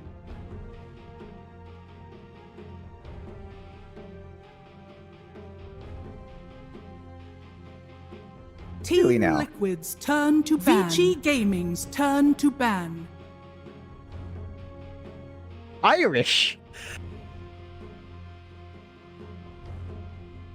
No. No way. No, not even partly. Like, my mom's, I don't know what she is. She doesn't know if she's full Filipino or somewhat Chinese in the back. No, like, she doesn't know if my great-grandma was Chinese or something, like a Chinese immigrant. My dad's grandpa, so my great-grandpa was, you know, Chinese, and my great-grandma was as well. So one side's like Chinese immigrants, but we don't really, you know, speak Chinese or whatever. We're Filipino. I don't know where the Irish comes from. Maybe the way, like when I say Irish, I guess the schwa at the end kind of sounds Irish. But I know that's an interesting one. That's the first time I've heard that. I've been called Thai, Indonesian, Malay, Singaporean, but never Irish, and American, but never Irish. That's a new one. Fascinating.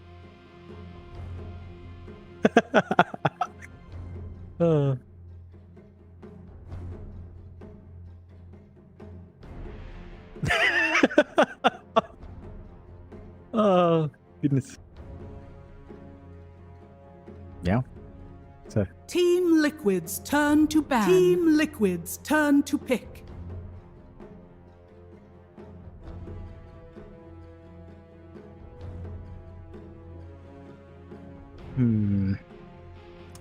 I mean, just with Darkseer, Earth Spirit, you're all really strong with your combinations. Oh my god, yes! I love this already. Liquid with the Warlock, yes! My boy. Hey, you know, we were having a chat with Liquid a while ago, because as I said in the first series, had a bit of a chat. Mickey, I asked him what food they were having. He said they were only having Subway, so I bugged him about it again, and he said they did order Asian food. So I told him, you know, if you gotta show me, you know, show me if possible if you have Singaporean food. Looks like they might have looked up some stuff about me when I was kind of dissing their food choices. Go for the Warlock. This is great. Warlock, Darkseer, Earth Spirit, Vac Wall, Fatal Bonds, Golem drop. Oh, I play around with Golem, which is awkward for cost 5. But you do the same with that Prophet. You play around Exorcism anyway. Liquid's done that before, so they can time themselves around his ults. VG are shaping up for some good team fight themselves. Mars Disruptor. Static Field with the Arena is really big. Static Storm with Kinetic Field Arena. Really big combination. VG Gaming's turn to pick. Build up some really aggressive cores now as well, but Liquid get the response. You picked the Mars, but didn't ban out Jug. It's just going to spin right out, not care for the magic damage from the DP as well. And even the Disruptor, if he spins before the combo comes in, you're not going to lock him in. 10 seconds remaining. 5 seconds remaining. VG Gaming's turn to ban. Race King!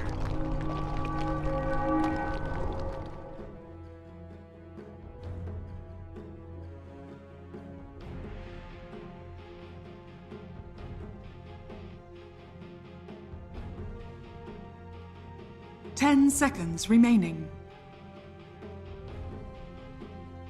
5 seconds remaining. Yeah, he has more uptime in terms of his damage output because he's not tied into Omni Slash like the Jug would be. I don't know if the Raid King's going to be enough to overwhelm what Liquid has on hand. Like, they have so much good team fight. Vici does as well, but just the core matchup, I don't think it's enough. We're going to have to see something come out from the Ori hero here for VG to really complement this lineup. Liquid, and this Wamo combo is ridiculous. If they get something mid for themselves that can really make use of those Fatal Bonds and the control you get with Vac Wall, could be a bit scary. So there is a lot to consider in this back and forth.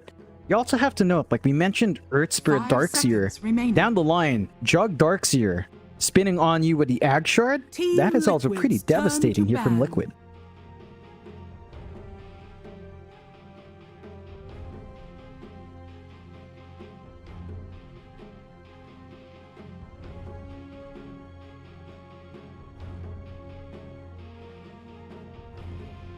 Ten seconds remaining. 5 seconds remaining.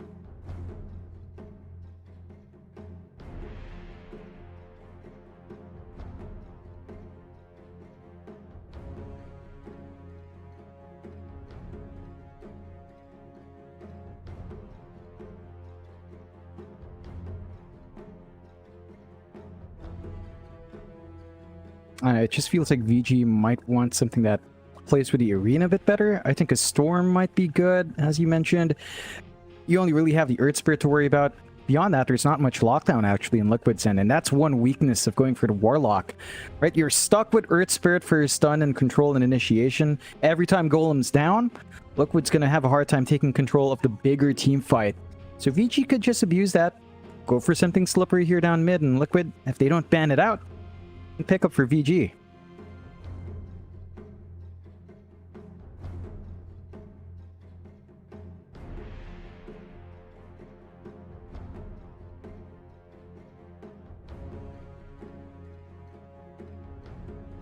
Ah, yes, I've seen that. I've seen that.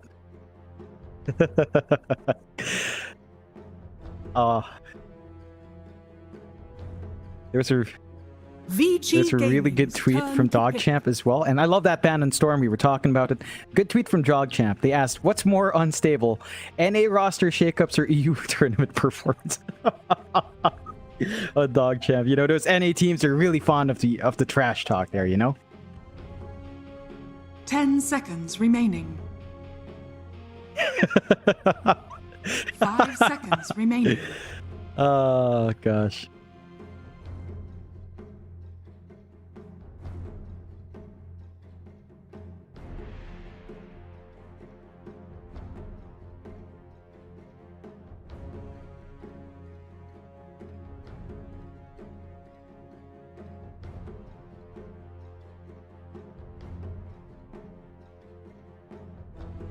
Team Liquid's turn to pick. Winter Wyvern. Yeah?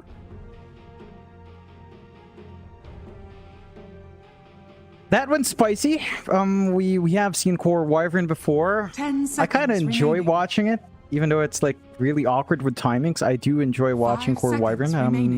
I don't know if VG would go that spicy against Liquid, but this is kind of one way to tie in their team fight. You've got great setup with Mars. You could easily start with a Winter's Curse first, follow up with everything else, and that's one easy way to clean up. Liquid, just go into the Viper, solid pick, kite around a Raid King. You've got stuff to pierce through the BKBs as they come out. Really solid lanes coming through here from Liquid. Really early aggression. They've got to play it as quick as they did in game one, and there's no spice here. It's the PYW Wyvern, so nothing dank like the Winter Wyvern core. Would have loved to see it, but VG aren't going to take that risk. Very solid lineup. Great team fight coming through for VG. We're just going to have to see that back and forth. Can Poyoyo hold out his lane? It's not an easy lane with Earth Spirit Darkseer, even for a Raid King. So he's going to have to watch his spacing there and see how much his supports can buy out for him.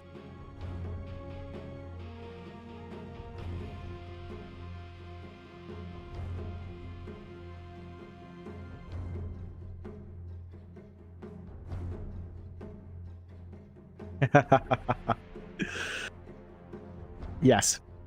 Yes, of course. I'm gonna say it. I love the Warlock. I love this combination with Darkseer. It's just so beautiful. It's the perfect Warlock game. You get the Vac Wall, you get the Fatal Bonds off, you get the slow from afar, and they're stuck in the wall. What do? I mean, they control a lot of spells. Don't get me wrong, Vigi has a lot of spells to throw out in that clump up. So it's going to be difficult for Liquid, no matter how much I love that draft. But there's a lot of potential. And I think it's very close in draft. Maybe a slight edge for VG on paper, but my heart says Liquid. They have a war. It's a great hero, okay? If you are new to the game, don't choose Warlock. It's not a great hero. Prepare Maybe in a turbo game, if anything. Oh, it's terrible in turbo. What do you mean? The cooldown's too long. Well, it's terrible everywhere, John. I just don't want people losing MMR.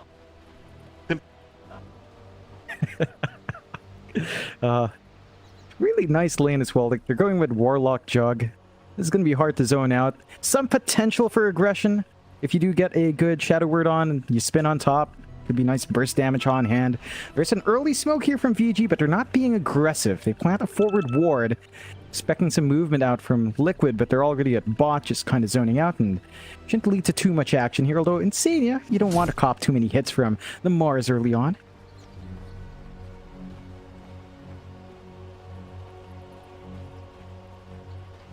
Okay. 30 seconds. Cut down some trees while he's around. Hold 11. Give him a poke. It's Rebuke as well.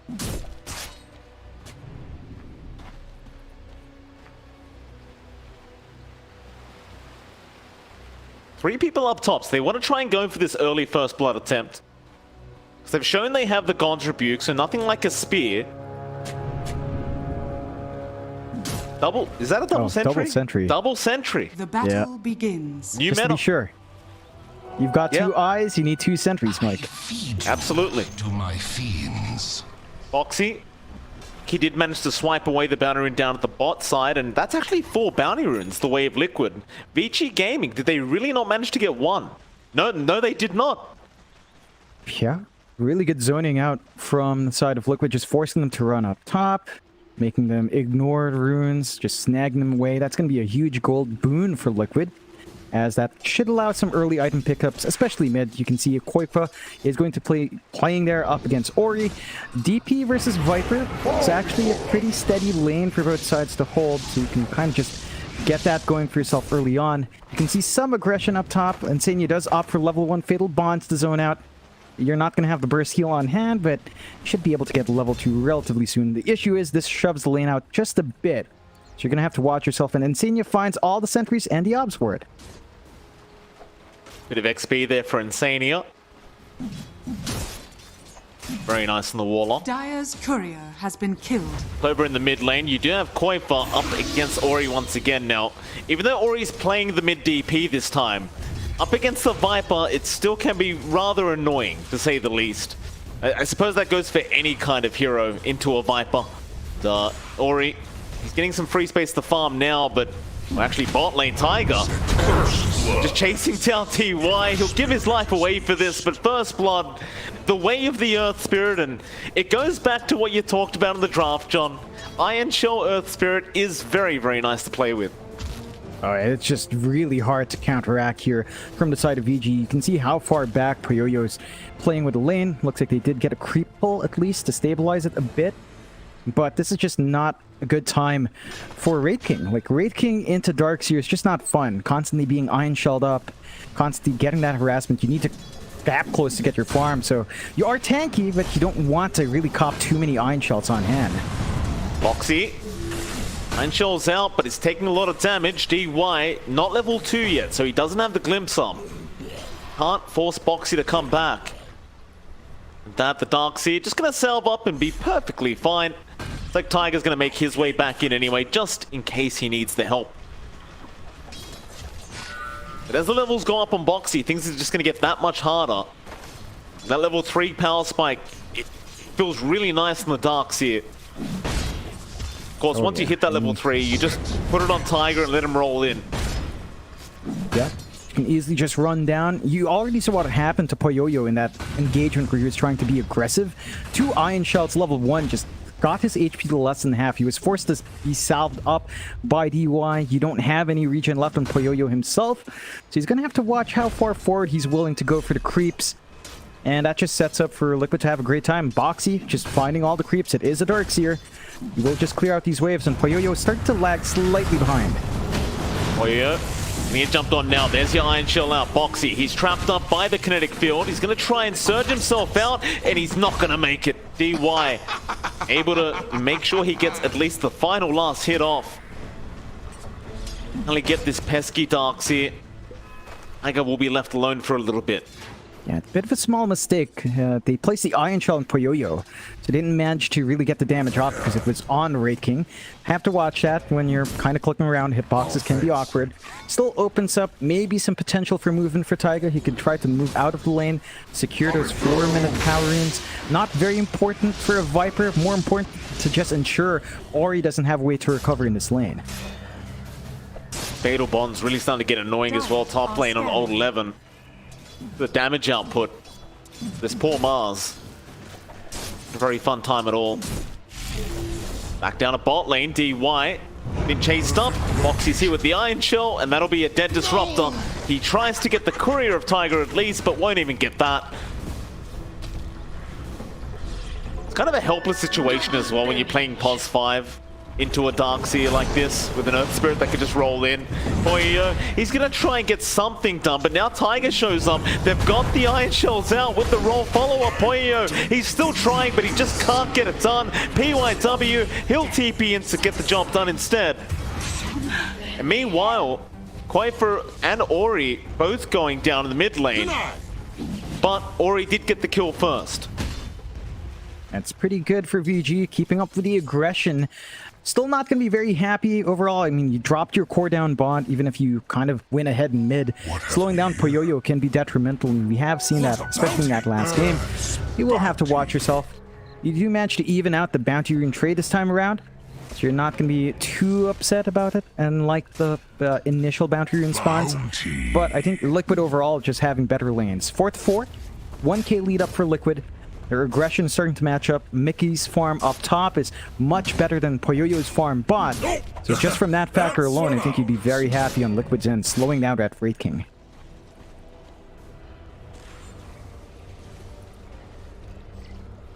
Going splendidly, 1k net worth lead for Liquid. For 11. At least this time when the Mars can stand and contest this lane. Sanking last game just felt possible. The waiver of but that was out by Mickey. Rather 11. Gonna stick around. DY. He's around as well. Just trying to soak some XP from the junk. There's not really much they can do to stop Mickey from farming. That's the thing, right? He can always just spin away. He's always going to have that healing ward as well to just reset him. Mid lane, Quaifer, he does get another kill onto Ori. Yeah, and you're starting to see some activity come out from Taiga. That is what you want to see from the Earth Spirit. Force the movements around, force the response, apply that pressure. Quaifer being very happy does tip Ori. He's trying to get in their heads a bit, but you're already up 4-5. You're playing Viper. I don't know if Quaifer has any right to tip anyone here. Dire's bottom tower. You can tip if you like, John. It's a Viper player. A Viper player. He is a Viper. I agree, John. When a Viper tips, it is kind of sickening, I must admit. Old 11. Spin out from Mickey. He has the level 5, so that means level 3 spin. Nice spear, though, but it won't matter. The Fatal Bonds will be enough for at least Insania to take the kill. Suppose on the brighter side, it's Insania taking the kill rather than the junk. Meanwhile, TY, yeah, he got kicked onto the high ground. He does have a TP ready to go. He'll be fine. Unless Tiger sticks around to make sure he can't TP away.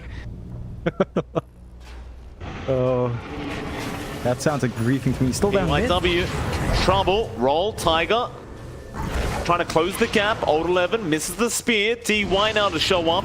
He does have the glimpse. This should mean at least one kill. Tiger, he'll go back for PYW and almost gets him, but he's not quite close enough. W just going to be fine to walk back to the fountain now on the Wyvern. A great punishment coming out from VG. Old 11 did have to TP in. So you're once again leaving that top lane alone for Mike. Still finding that free farm on the Jug. You are starting to pull slightly ahead in Poyoyo. He's been given some space without the pressure from Taiga. Not much of a threat onto the Wraith King with just the Darkseer alone, at least in terms of kill potential. And Poyoyo is starting to find that initial farm. Probably looking to go for the Midas build-up. And there is a pop-up here from VG. Arena going to be used up. They get nothing for it. Taiga now spotting out DY. They just want to go after the Disruptor. Ori going to try and protect. Glimpse away on Quafer. Back to that tier 1 tower. Now PYW is going to show up. Viper Strike committed. Spear off the mark. Old 11 now going to get jumped on. Tiger, a great boulder smash. They got the tier 1 mid. That's what they wanted, but they are taking a hell of a lot of damage for this. The Ghost going to keep Ori alive. PYW may not be so lucky. Tiger will continue the chase. Boulder smash off the mark. Now DY is going to show up. But yet, VG Gaming, even though they lose Old 11, you've got to be pretty happy with the fact that you got that tier 1 mid tower gone. Yeah, it's a big tower to take. Opens up the map a bit more for some aggression out from VG. They can look to invade the jungle if they want to. And start to prevent some farm coming out for our Jug. So Mickey's got to be a little bit careful there. Still, there's a major spike here on Liquid. Level 6 up on Insania. You've seen how much damage Fatal Bonds can do. Now that you've got the Golem to set up as well, you could maybe look for some plays. You would want that to line up with a Vac Wall on Boxy, and of course, Darkseers nowadays don't tend to go for that until level 9, level 10. So you're going to have to wait for those spikes on Boxy to really get the big team fight. But they could force the issue now if they want to with the Golem. They want to apply pressure on Poyoyo. They've been falling behind in that regard. Poyoyo very close to his Midas. And that's going to be the point where the Wraith King can just farm up and just ride through his levels, ride through that initial farm and get his items up. Box is going to start trying to apply that pressure. Down that bot tier 1. Quafer going to show up with Tiger and Insania. Dire's top tower is Same thing happening towards the top lane. Old 11 just do it by himself for now. Oh, mid lane, Mickey's gonna show up. Omni slash on PYW, but the creep wave Dire's structures coming in at just the right time for PYW. That'll be Omni down. The Winter Wyvern walking away very happily. Yeah, it's a bit of a waste of spell though up top. They drop the wall. Tiger, Boulder Smash does connect this time into the roll. Poyo gonna show his face on the Wraith King. Tiger, he went for the Magnetize. It's not really gonna lead to much. DG, a fight to back. Liquid, they will at least deny the top tier 1. Only issue being is the bottom tier 1's being pushed in as they get the Winter's Curse off now. Onto Boxy. They want the Darkseer dead, but there's your Golem being dropped. A big bread genie, but Boxy, he has nowhere to go. He's just trapped in the arena. They'll at least get the reincarnation life. That's about all they're gonna get. Radiant's middle tower is under Dire's bottom tower. Beachy's just out. Yep, really good plays coming out from them. They take all the tier 1 towers now from Liquid. So Liquid are going to lack some space to get some farm up. Mika still needs some more farm to be up and running. And that was the first Golem drop as well coming out from Insania. Not the best result. So you're going to have to wait for that cooldown now. They don't get to push with the Golem. They don't get to win a big team fight. And VG are going to be riding happy. Midas up on Poyoyo. Gets to farm up, gets to build into more items as he needs. And Liquid, there's some pressure to play fast. I guess you could just sit back and wait for levels on Boxy. Again, once you have a value point in the VAC, you feel a lot better in taking these team fights. Without it, the setup is just very difficult to get a good Golem drop, to get really good Fatal Bonds off. You're not getting value from your team fight spells at all.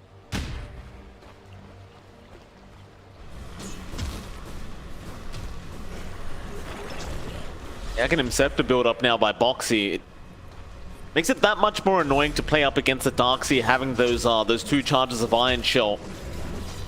Feels like one lane will always be pushed in for Liquid no matter what. Yeah. BG smoked up. Old 11 and DY gonna run into the Darkseer. Glimpse is gonna be out. Wall being dropped as well. That'll be enough. They aren't able to catch Boxy this time. A bit of a zoning wall. Radiant's bottom Doesn't look tower like is under you're going to attack. be too worried about it because Chaotic Offering's on cooldown anyway. So ideally, you just line up those spells for the team fight. Liquid right now are being very disciplined in getting some space out for Mika. He's farming bot, he's got some space. The rest of Liquid are taking that risky farm in their jungle. They know that VG wants to play aggressive in that side of the map. You've also got Koipa Radiant's showing down bottom mid. tower is under But they're just attack. not...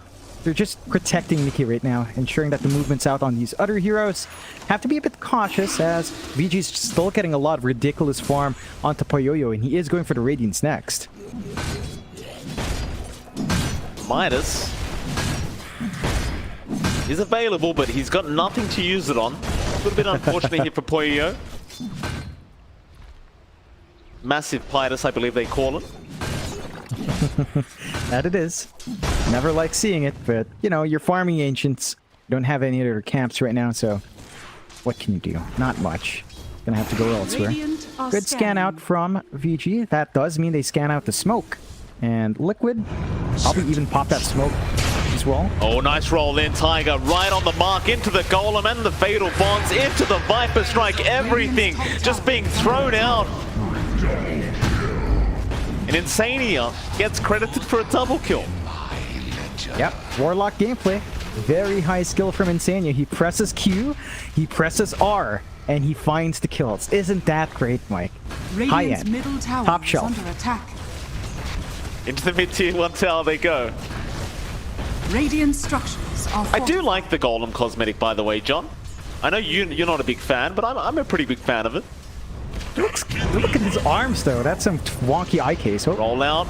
BG, nice clips back. They've got Koipa. Arena down with the spear, but the wall can be quite nice from Boxy. Can he get him back, Humon? Not quite. Now he can. Everyone's in the wall, but they do kill off Koipa. Old 11 just trying to run from all these illusions. The Fatal Bond's even still going, and this upheaval slow is also quite ridiculous. Oh, it is. It really But it is. won't lead to much. It's level 1, so it's just gonna get worse as time goes on. Still, pretty good counterfight coming out from VG. Managed to get a nice kill. Not as much as you'd expect. Like, the rest of the Liquid heroes bail out, and that did cost them quite a few spell casts. They had to pop the Static Storm, although it's a fairly low cooldown. And they had to drag in Poyoyo. That's the bigger issue. They had to show up for that fight, whereas Mickey, again, he's been AFK farming for a very long time, still maintaining a lead over the Raid King. About 900 gold, not much, but it is still enough for maybe 1 or 2 major items to be done beforehand. Liquid still riding steady, 7 to 10, 2k lead up. You should be playing around the Golem timing, so once you have that next Golem along with a wall, that's when you can expect Liquid to go for another smoke, but VG have lower cooldowns here. Haste. Thania, been a rock in a hard place, but he's fine. They just don't have the follow-up.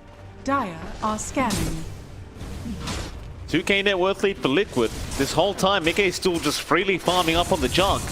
Almost has that Manta. Poyoyo, working towards that Sacred Relic. Not going to be the most amazing timing for him, but he's getting there. Still gonna be pretty good. Sub 20 minutes is always great for Radiance timings. Allows you to be really aggressive early on. The side of Liquid, probably not minding the slower pace. Again, they're waiting for resets on the cooldowns. They don't mind just waiting back, not being punished for not having Golem, not having Wall. That's when VG needs to play. They have such low cooldowns on their own spells that they can abuse the side of Liquid for playing passively, but they are just trying to build up farm themselves here on the side of VG. So BKB being queued up here by Ori, just wants to stand in front on DP. We have seen, again, DP very hard to burst down. With a BKB, you're not copying a lot of damage anymore from the side of Liquid, so that could be very potent in tanking up. The side of Liquid, though, all spells up, they smoke up. VG have to be ready for this. They should know those cooldowns are up. Go. Mid lane, Old 11 is around to defend. Mickey gonna have his smoke broken immediately. Healing ward up. VG seem to be aware that there is a smoke going on. Middle tower is under attack. Seems pretty obvious. Radiant's middle tower. But Liquid, they just want the tier 1 mid anyway. In fact, they're gonna try and fade the triangle. But Poyoyo is out at the right time. However, he does show top now. The pings are immediate. They want to kill off this Wraith King. Kopilow moving in, Poyo trying to run away. There's your upheaval into the roll, into the kickback, and he's not going to move now. Not into that slow. He is stuck. Reincarnation, who have a secondary life. Static Storm has been dropped by DY, but is it going to prove to be enough? Not with that Omni Slash from Mickey. They'll get the Raid King. Ooh. Big curse, however, turning it back around into an arena. Old 11, this could be the combo. They get two. Boxy's dropping. Kopilow pretty low himself, but a great vacuum onto the high ground. Will it matter though? Probably not. Old 11 still trying to go after Kopilow. A spear not available. Surely soon they do get him. That is Old 11. As Kopilow, he got the TP away. Dire's bottom tower is under attack. But still a great team fight for VG Gaming. Yeah, they turn it around. You're still not happy about dropping your core, but Liquid, they lost their jug as well. Very interesting back and forth. The Golem used not the best. They didn't quite line up the spells. We need to start seeing more tied up vac walls coming through. And as long as VG kind of staggered themselves in, Liquid will be forced to pop these big teamfight spells one by one and without catching as many people. So they need to really catch more people out. I love the build up here on Insania. Going for the refresh over the Ags, so just wanting to have the double golems on hand, or just being ready to have the flexibility to choose when to have another golem, when to be able to force another team fight is always nice. The issue is Warlock does not farm well, especially if you don't go for Midas on that support pick, so it's going to be a little while longer until you see any progress in the pause 5 there. VG, keeping that net worth deficit tied in at 2k means that you are getting some good value here for Poyo. The Radiance is just about to pop up the 20-minute mark, so not quite sub 20. Not the fastest Radiance, not the slowest either. Should still be impactful, and VG, well, they've got their own spells up. They should look to force fights even without the Exorcism, as long as they've got these other spells up. There's a fast blink on Old 11, so they can look to just blink in, get the Arena Spear off, get the follow-up Static Storm, and punish Liquid while they wait for these long cooldowns to go off.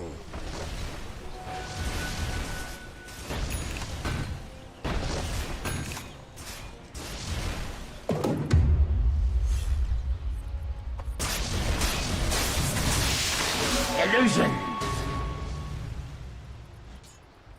Okay. Scepter. Build up. He's going to smoke with his team first. Roll. Off the mark. Old 11 trying to back. Boulder Smash will connect. Mickey, a great spin to avoid the spear. Curse is out to try and protect the Mars for now. Meanwhile in the back, Tiger holding them down. At least for a little bit. And Old 11... they're going to have to commit the Omni to get the Mars kill. They still will be able to get it, however. It's really no problem for Liquid at the moment. No, they can still keep forcing a big team fight. They know there's no arena. They've got the vac wall along with the Golem, along with the Fatal Bonds. It'd be tough if VG clump up too hard. That it could be. Roll again onto Poyo. He has the reincarnate, but he's through the wall and he's taking way too much damage. That'll be the first line. Mickey trying to find a way out. In fact, no, he wants to go back in, but there's your Static Storm being dropped. Ori moving in now with the Exorcism. They aren't able to kill anyone. Liquid successfully back off. That's going to be enough for them. They did commit the Golem. They committed the Omni. Literal 0 gold exchange in that team fight. But I think as long as Poyo is not really farming, Liquid's more than happy. Oh yeah, your Raid King is still trying to play catch up to your jug. It's still about a 1k difference, so again, not massive, but enough for Mickey to at least have one major item above the Raid King. And you're just stalling out in the major spikes for Poyo. The side of Liquid, big issues there were the fact that VG was very disciplined. They did not clump up, only Poyo was far out. The kick out as well from Taiga just kind of broke up any potential vac wall follow-ups. The wall was all you dropped, but Poyo was too far to really maximize vac with. And you kind of lost the potency of the Golem drop because of that. You want them as clumped up as possible to win out those fights, although... Lane, Old 11 again. The one being caught by Tiger. Magnetize going to be popped. Old 11. Roll's going to be up the mark that time. Can they stun him up? Of course they can. Vacuum is there from Boxy. And Mickey is straight into the Roshan pit. No messing around. Yeah, without the arena, without the exorcism, it's going to be really hard to force a fight in there. They know they've got a lot of power. It is countered out by VG though. DY, the static kinetic field, can see it, but they don't have the heroes on hand to contest this. No, they do not. Roshan has fallen. That's the aegis of the game. Gonna go the way of Liquid. Just 1.4k away from picking up the full Aghanim Scepter. You've already seen how hard the team fights are for VG Gaming without that Ags being up.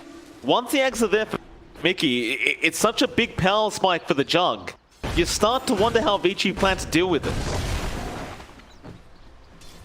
Yeah, it's starting to get a bit much. I think they've got pretty good responses. It starts to boil down into whether or not PYW can isolate the Jug before any of those big team fight spells fly out.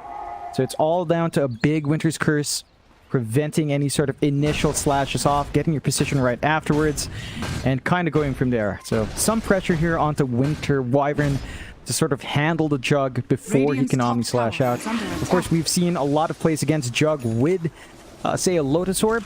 If you do manage to farm that up, you kind of ruin the Omni Slash by just bouncing around with him. So that could be an issue down the line as well if VG managed to find that farm. But they are still at a deficit, so it's very tight right now in resources. And Liquid are just taking great control of the map so far. Smoke out again. Golem gonna be up. Time to fight. It seems like that's the idea. Just every time Golem's off cooldown, let's go. And it's always the old 11. This poor Mars just can't catch a break. Tiger just magnetized the old 11 this game. Gonna get another kill. Mickey straight down to the bot tier 2 tower now. Radiant's bottom tower. PYW, he's actually way far back. Ready to creep, skip, and maybe help his team out if they want to defend.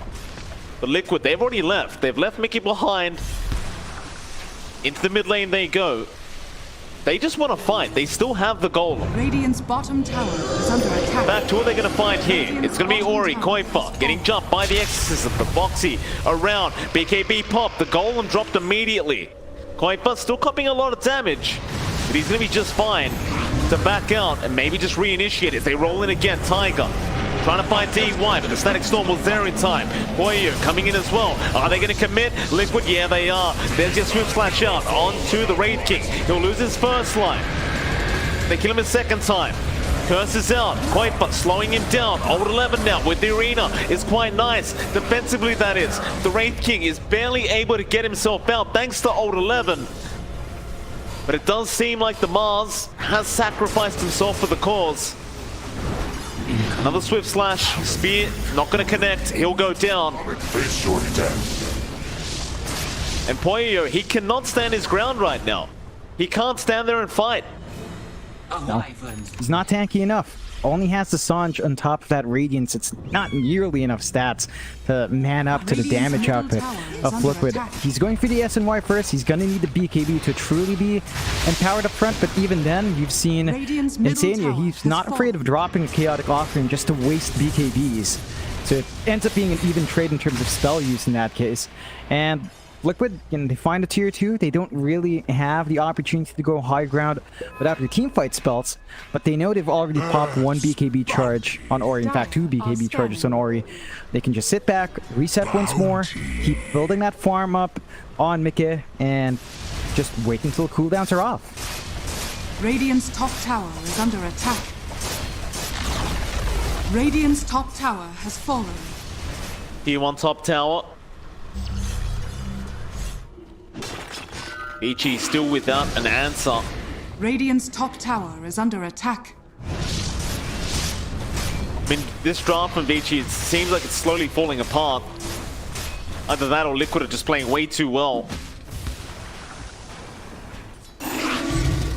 Mid, Ori needs to be cautious. He's going to be able to back off and pick up a haste rune. Radiant's top tower is under attack. Radiant's top tower. They've lost every outer tower now. And with that, Liquid should just be able to contain them and dominate the map. In fact, look at this. They know they're in their triangle. Radiant's top tower is under attack. Fell asleep there for a second. Koifa is going to take care of him. Meanwhile, Mickey kills off PYW on the other side of the map. They just can't catch a break. Liquid, they are all over it. Yeah, they just maintaining that aggression. They didn't even have to pop Omni Slash. None of their big spells were popped. Golem going to be up in 3 seconds. They can force the push now. They've still got ages for, well, not long. Nick has got to be slightly cautious. With Slash. Middle tower is The under warning attack. shot. Dire's bottom tower Roll. is under attack. Tiger. Not really connecting. Now the stun out from Poyo. They need any kill they can get. They'll take this one.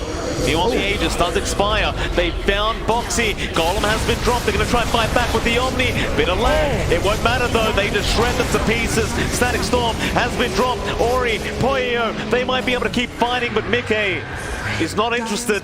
He spins TPs. Poifa and Insania are going to be left behind to deal with the mess. Never mind, Vici will clean it up for them. Yeah, it's a really great hold coming out from Vici off the back of Old 11, making a big play with its spear back onto the tower on Boxy, just ensuring they had a follow-up. Very messy fight coming out from Liquid. They're forced to use the Golem, use the back wall, not in the ideal circumstances. Taiga could not get off Magnetize because he died earlier on. So they had the numbers advantage, they forced it out. And Liquid forcing that fight a bit late. They didn't have Aegis on hand, they were punished for it. They are still getting some steady farm on Mickey, but Poyoyo is still keeping up relatively well. Again, the gap is still within the 1,000 gold, and that just means that the Wraith King will still have power. Liquid, because they popped their big teamfight spells as well, will have to wait for the spells to go off cooldown for approaching the high ground once more. Probably set their eyes on the next Roche instead. And that could be where it starts to build up here for Liquid. But VG, they're starting to show their fighting power. They could contest the Roche easily if they wanted to. They need to get some wards out to watch their triangle, to watch the Roche pit, as Liquid will be eyeing that objective next. Yeah, still got a minute and 15 till we even find out when the Roshan's up.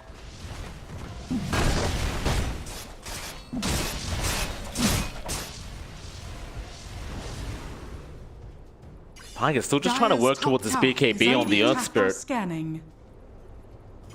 Like he just hasn't had a chance to hit creeps. Say Neal, the Refresher Orb Warlock. Oh yes. A classic. Oh yeah. I mean, it's a bit unorthodox over Ags first, but I think the key thing is it's not about the double Golem, it's about just being able to have Golem ready for any fight. So even if you pop it earlier on, if there's a need down the line where you need that control, you have it on hand, just more flexibility. And they do smoke up now on the side of Liquid. Oh, forget the Golem, John. Double Fatal Bonds. Oh yes. Is sounds a lot scarier when the fact that you have an Omni Slash with the junk that's very farmed up. And who's getting run into it? Old 11 doing the hard work for the team. I'm not going to connect, but he got the silence off into the boulder smash. Old 11 already understanding he's in big trouble. Can't really get out of this one. Gone again. Mega kill. Now out for Mickey. But they could try for high ground now. There's no buyback on the Mars. Yeah, could be potent. They've got Golem back up. They've got Vac Wall. They just need to watch their positioning, and Taiga needs to be careful with how far forward he goes. Whip Slash. Poyo going to try and fight back. Lotus Orb going to keep him safe. That upheaval is so obnoxious. He can just channel it like that, and you can't get near Mickey to actually defend the tier 3 tower. Nice glimpse back, however, or rather glimpse back. They haven't got the spin on the junk. He's trying to survive. Mickey still alive. Will turn around now for the Omni. It's a big Omni. It's going to get rid of Poyo. At least his first life. On the run, Ori trying to chase him down. They will get a curse on the junk. Healing Ward will be taken out to boot. They found Tiger. Arena now, but Swift Slash is there for Mickey to remain safe. Old 11 is going to stick around on the front lines as Liquid are on the retreat now, but another nice glimpse back. Finn will be there this time. But they want to try and turn with this high ground. No, that is going to be enough. No, never mind. They're going. Old 11. Gonna be held up for a bit, but it's just not gonna matter. They have so much magic damage. Now Poyo, he's trying to kill Insania, but he's been slowed up by this Viper. That'll be his first life again. Meanwhile, Boxy, the high ground vacuum, he puts the Y on the cliff. Now the Omni, the fatal bonds, everything being thrown out with the poison attacks from Koifa, slowing them down. The Swift Slash Ori, he's going to be able to TP away. But they're going back high ground, John. I don't think they're backing off. No. There's no exorcism with the DP. They don't have to worry about that. The Winter's Curse will be up in a bit. But there's so much power on Mickey that I don't think he cares too much at all. Ori. Walk away. Radiant's bottom barracks are under attack. First lane of racks for Liquid. He taken. Has fallen. He has Omni Slash up in 25 seconds as well, so they're going to retreat for a bit. PYW, that's a nice curse. That'll get rid of Insania. Now Old 11, no, the silence is out in time. Making sure he can't get the arena off. He'll try, but everyone is out of there. They get Insania with the curse, but that's about it. They cannot capitalize on an unfortunate situation for Liquid. Overall, Liquid still walk away with one lane of barracks. Yeah, it took a while. That was a really long push from Liquid, but they find the objectives. They could start to eye Roshan next. Rosh is back up, Aegis Cheese ready to go. The Chaotic Offerings just about to head off cooldown on the respawn of Insania. So they can go into the pit. They've got the teamfight spells ready, but VG does as well. And VG does have at least one ward watching the back end of the rush. The pinks are flying out. Both sides know this is where they want to fight. Ichi. How do you get on the high ground? Mika, he's there. He breaks the smoke on Old 11 to boot. Unfortunate for VG Gaming. Boxy. He gets spotted here from Ori. They'll get the Yules out, but the roll-in Tiger right in the nick of time. Static Storm going to be committed. Swift Slash there. Mickey just jumping straight into the storm. Arena has been dropped. He's got 4 of them in there, but is it going to matter? Do you have the follow-up? Insania somehow still alive, out healing them. They don't have the damage output. Ori trying to run. Swift Slash is out, just going through all of them. And Mickey gonna clean him up as Tiger.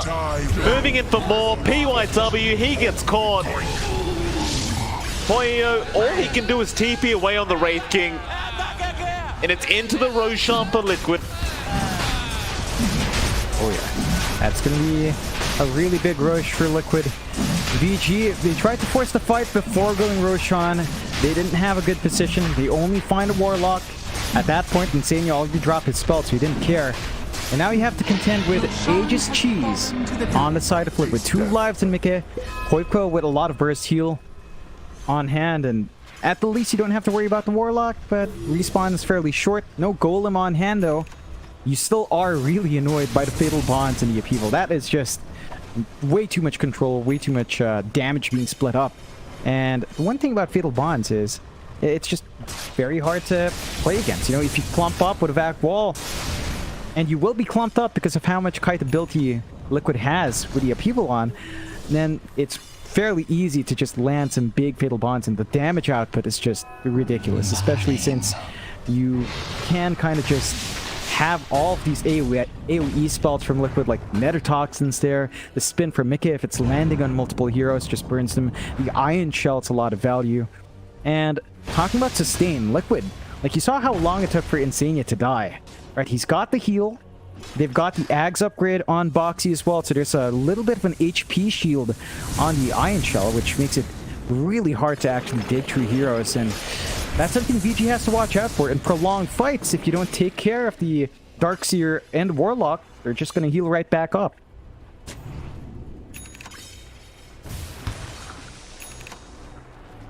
Okay. Poyo. AC up. It's like Liquid. Tier 4 items while they can.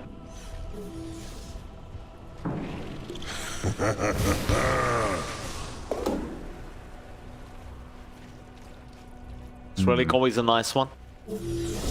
Yeah, especially on a Viper.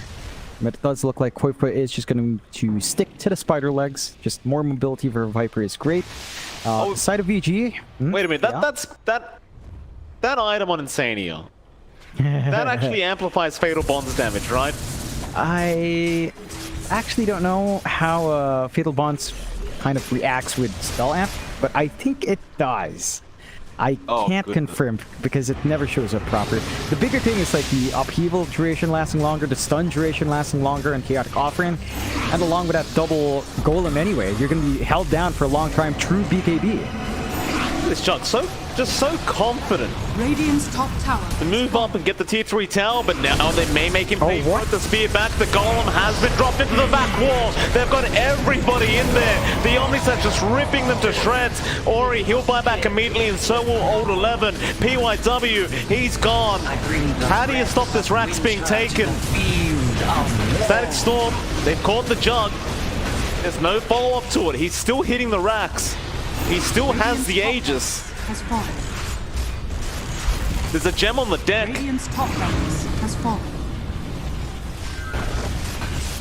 Into the tier 3 mid. That team fight never happened. The golem's up, by the way, John. It's been refreshed. Swift Slash, not going to be on target this time. Golem has been dropped, however. They've got the Raid King, but more importantly, they've got Ori with the dieback. If he does go down, mid-game trying to fight him out, lose the Aegis, but it won't matter. They get so many tiebacks, and that's it. GG well played will be called. Team Liquid, they'll finish off their night with a 2-0 victory over VG Gaming.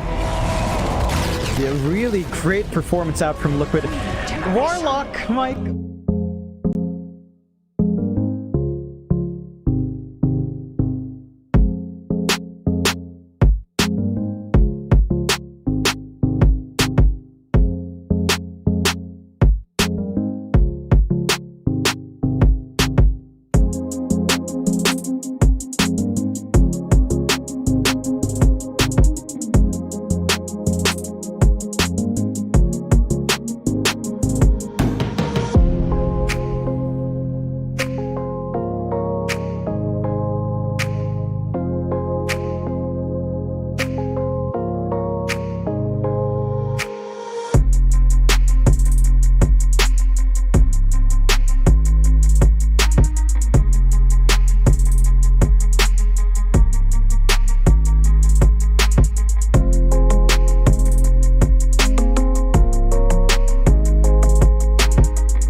crack, but I'd argue they had their toughest opponent in Quincy Crew. They had a really great time there. You said barely won. A win's a win, as they say in Fast and the Furious. If you win by a quarter mile or by a half an inch, doesn't matter. A win's a win, Mike. And Thunder Predator stay undefeated. We'll see if they maintain. Imagine finishing group stage day 1 8-0 would be amazing, but Aster is not going to do that. They had a lot of chatter in lobby. We were talking about food. I'm very happy to hear the Thunder Predator boys have been trying the local food. Awesome stuff. But there were words from Mad. Mad was like, they were having some chatter, and Mad was like, now you made me mad. Now I want to win a game or two. So Aster, they're motivated, and props to Mad. Despite him having to stand in for Bkop, he's been doing well for Aster. So one of the only teams with the stand-ins that hasn't been really shaking up, and that does make it a bit more difficult. But both teams are in high spirits. End of the day, we've gone through 4 best of 2s. A lot of teams had to play, 4 series as well. So we'll see if Thunder Predator can maintain that momentum here, Mike.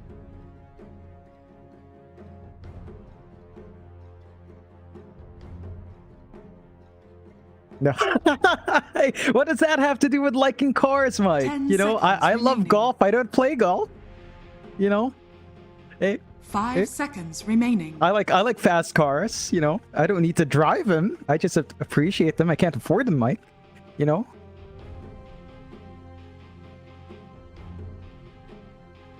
Dire team ban.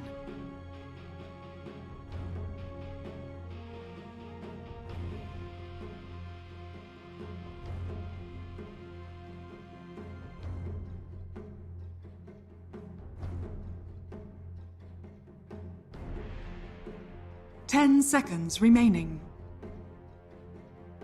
Radiant team ban.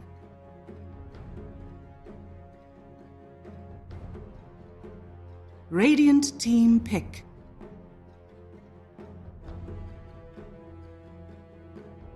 Dire team pick. Oracle. No, you're right. You're right. I think you are right. Yeah.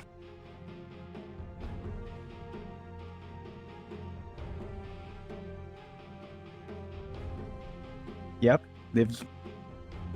I'll repeat myself from the start. Go, vamos! They're doing well. They get to start off with DP Oracle. How can you kill this, right? Like, you've got Phoenix, you've got Puck. This is a great team fight. We have seen Death Prophets in different positions just be very annoying to play against. It's starting to look like a core DP, though. No flexibility with the Earth Spirit Oracle on hand. So should be either off lane or mid here. Lots of options available for Thunder Predator. Team Aster. You mentioned it, right? You start with Puck, solid laner. It has been very consistent in mid, although I think today has been more hit and miss overall for the Puck. We'll have to see if it holds up. With Phoenix on hand, they do have their own sustain here. Dreamcoil Egg is pretty darn good, as you mentioned. And Thunder Predator don't really have great right-click heroes to handle the Egg yet.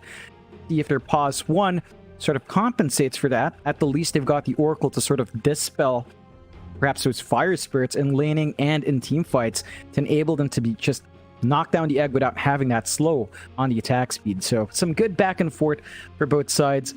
Aster, we need to see what else they build up. They've got options here to go with the Nyx. This is something we've seen fade away right before in the majors, but was extremely popular before the majors. So it slides back in for Aster. It is actually pretty darn good here. Should be...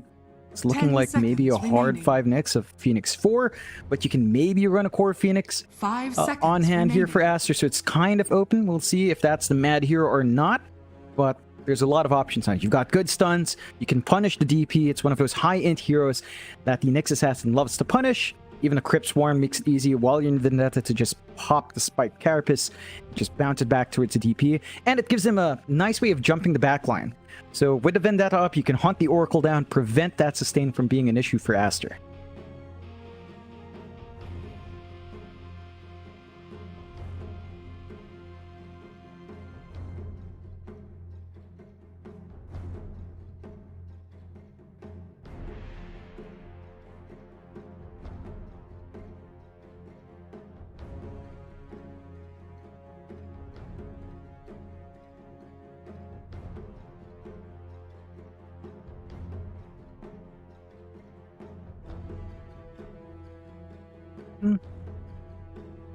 I wouldn't mind. I think looking at the mid matchup, DP versus Puck is, it's still slightly Puck favored, but DP can kind of play around that, so I don't think you're too worried. Thunder Predator do go into the Nature's Prophet, so perhaps we are, just locking in the DP mid, NP off perhaps, but NP mid is also not too strange, although I'm not sure if it still kind of lines up with the timings you want to hit. There's still some flexibility on hand. There's a lot of early aggression Thunder Predator can play, but a lot of push with DP NP. Still, NP into Nyx can be a bit dicey if you're trying to split push. If Nyx is right there with Vendetta, you can be bursted down. You're not very tanky, so Aster has some punishment on hand, but their wave clear is not really lining up. Phoenix wave clear is like so-so. Nyx Assassin is not great unless he goes Meteor Hammer. So the push potential here for Thunder Predator with a split push with the NP is still looking good.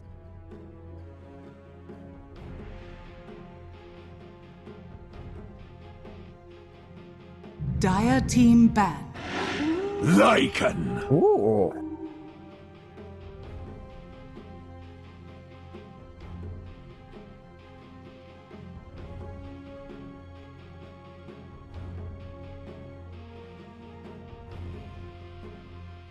Yeah, I mean, as mentioned in lobby, some friendly words were exchanged between Thunder Predator and Mad specifically. But Mad said he got pissed off, wants to find a win. This might be him telling their team, hey, let's go for this Lycan. Lanham approves, comes in, they've got push. But you have a weird back and forth. The deep push of Thunder Predator, as you said, isn't amazing, but so is Aster's. Again, their wave clear is, mainly on the Puck. Phoenix can kind of do that, but once you have these greater treants come in from the Nature's Prophet with a shard, not as easy to pull off. So there's some back and forth there with just getting the minions off and pushing objectives. The push of Thunder Predator is slightly stronger with a DP NP, whereas for Aster it's all in Lycan, but it's a Lycan. It doesn't matter if there's no follow-up for the push. It is the push in and of itself.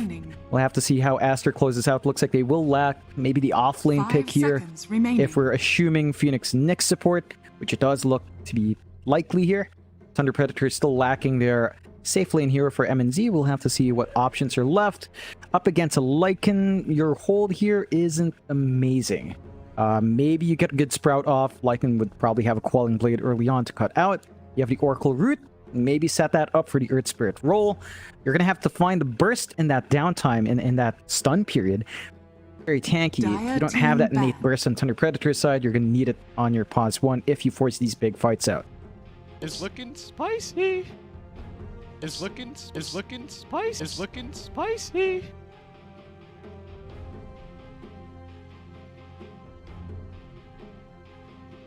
Ten seconds remaining.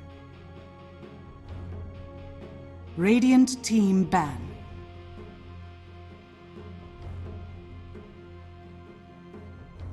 Dire team pick.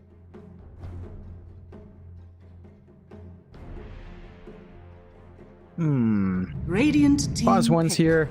Something like a Medusa could be able to clear that out. Ooh, Aster, spicy. Lycan off.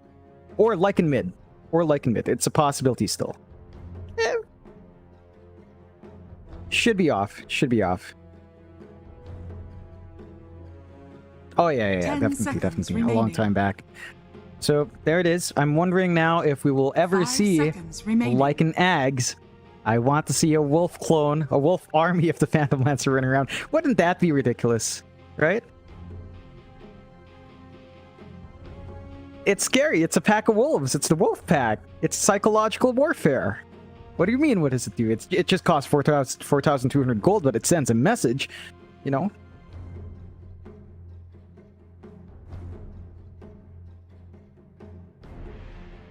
In theory, yes. It's in theory. Spicy. It's looking disappointing. Spicy. Choose your hero.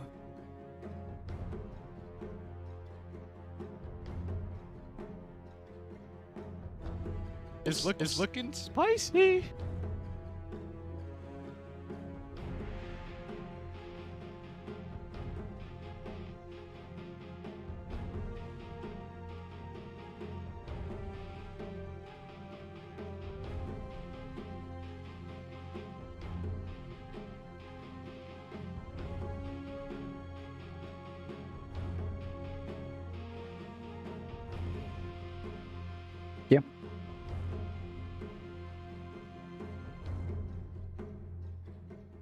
It's a hard one to judge. I think Aster's draft, on top of maybe having some issues in the bigger fights, although I think Dreamcoil Egg is actually stronger than the combinations Thunder Predator has. They don't have the best hold. It's all riding the Earth Spirit. You've got Sprout, but you're probably going to have a couple of Quelling Blades here from Aster anyway. I think overall, I still do prefer Thunder Predator's draft. I'm with you on that one. I think the Nature's Prophet just enables Leo style to play this aggressive position if he wants to, and they do actually run the Leo style NP coming out here. Frank on the DP, so they do lane swap that one. We'll see how it holds up. NP against Puck. It's been a very long time since we've seen that.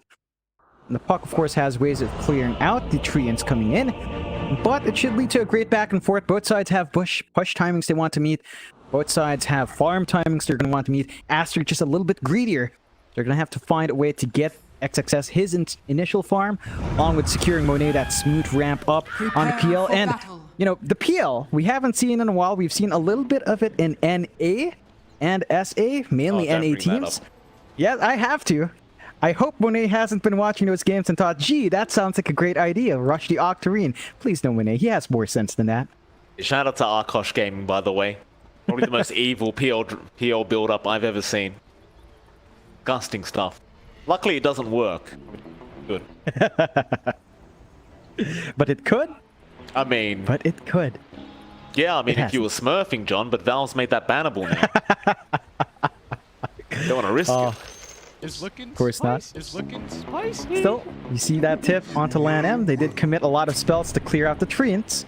They get a little gold, and they're not going to get those bounties sniped away. So, you securing your position there. Good scouting forward from Leo style, though. And that should preempt any sort of aggression. They are going to look at Monet, though. Nay, got him out. Moose knows he's there. Lanham, he's going to show up on the Nyx Assassin. I doubt they even try to contest the top bounties, however. You've just got to kind of let them go. Of course, you can try to get the bottom ones as Leo style now. For a second. TeamSpeak. Always. Every time. Yeah. I can't even make fun of it though. I mean, we had Discord issues just earlier on, so it happens. It happens. It does. Quick go ahead. Good to see. Sure, both these teams are feeling quite tired after a long day, of course. Neither one really wanting to have to spend too much time on these issues if they can avoid it. Yeah. Again, you know, we were having a chat about food with Thunder Predator. Yes, you were. You've terrorized every team today. Yes. Every team. The first LAN in 2 years or something. And you're terrorizing them with these food questions. Yes. They've got to have food. I've sort of harangued Aneko as well to have, our admin Aneko to have some food, local food. Because she hasn't been having... You're in Singapore. You're all the way out there on an all-expense-paid trip. You got to have local food. You know, experience a little bit of the culture even from the hotel. Singapore is really all about cuisine, you know? Something tells me they're slightly more concerned about how their group stage is going, John. XXS. Chase down MNZ for a bit. MNZ, he's going to be just fine. Mad will be around on the Phoenix, along with XXS. Not a bad lane either, right? Like, you don't really have much in the way of dealing with MNZ so much, but you can ensure that this Lycan does remain safe. You might be able to snipe with the Oracle Ursa, but I think Mad should be able to keep XXS alive. Yeah, for the most part, it's going to be hard for MNZ to gap close, get his damage off. You can see already Mad just applying those Fire Spirits early on, trying to zone out MNZ. And when you're a melee hero up against a Phoenix, it's a lot easier to land those Fire Spirits. So it should be relatively easy to control the lane. XXS, once he hits level 2, level 3, you get the Feral Impulse up, you're not going to be zoned out. So it should be a steady lane to hold. It's really down to just MJZ, whether or not he can get the good Fortune's ends off to get the Dispel and the hold, save MNZ from getting too slowed down, and maybe trap down the Lycan while he's vulnerable. Yeah, of course, up at top lane, seems like there was a bit of action going on earlier on. LANM gonna be there with Monet. They're up against Frank and Moose. So far, things going pretty smoothly. Again, I think this is one of the lanes where you're probably going to see the most kill potential, especially if Moose can get a nice roll in to help out Frank to set up. Of course, with that level 2 now, Moose does have the kickback, so you can kick back somebody into the Spirit Siphon of Frank. It can be rather devastating, as they do right now, Lan M. You'll be fine. Take a lot of harassment on the Nyx Assassin. Yeah, and this lane for Aster is a lot more passive. Like, it's a PL and Nyx. There's not much kill potential unless someone really oversteps, and Lan M will have to watch himself. A Spike Carapace gonna be there. Moose doesn't have another kick for a moment. Gonna bother throwing it out yet. He'll save the mana. Plus the final lane being the mid lane, the one we haven't talked about quite yet. You've got Leo Style there up against White Album. For now, Leo on the Prophet should have a decent enough time. I mean, it's one of those heroes that does lane extremely well. Even up against the puck, it's not going to be too much of a struggle until those levels come up on White. For now, Leo should have a really nice time. Yeah, he's finding his farm, getting a lot of denies as well, though some of that should be on the treants, so it's not as big of a deal, but when you're 12 to 8 against a puck that's 11, well, 12 to 3, you're doing great. You're drawing even with a puck. This is known to be a lane-dominant hero in this meta, and you're just not being dominated. That's enough of a win. LizZard should have an easier time securing power runes as well, and maybe even getting out some early aggression.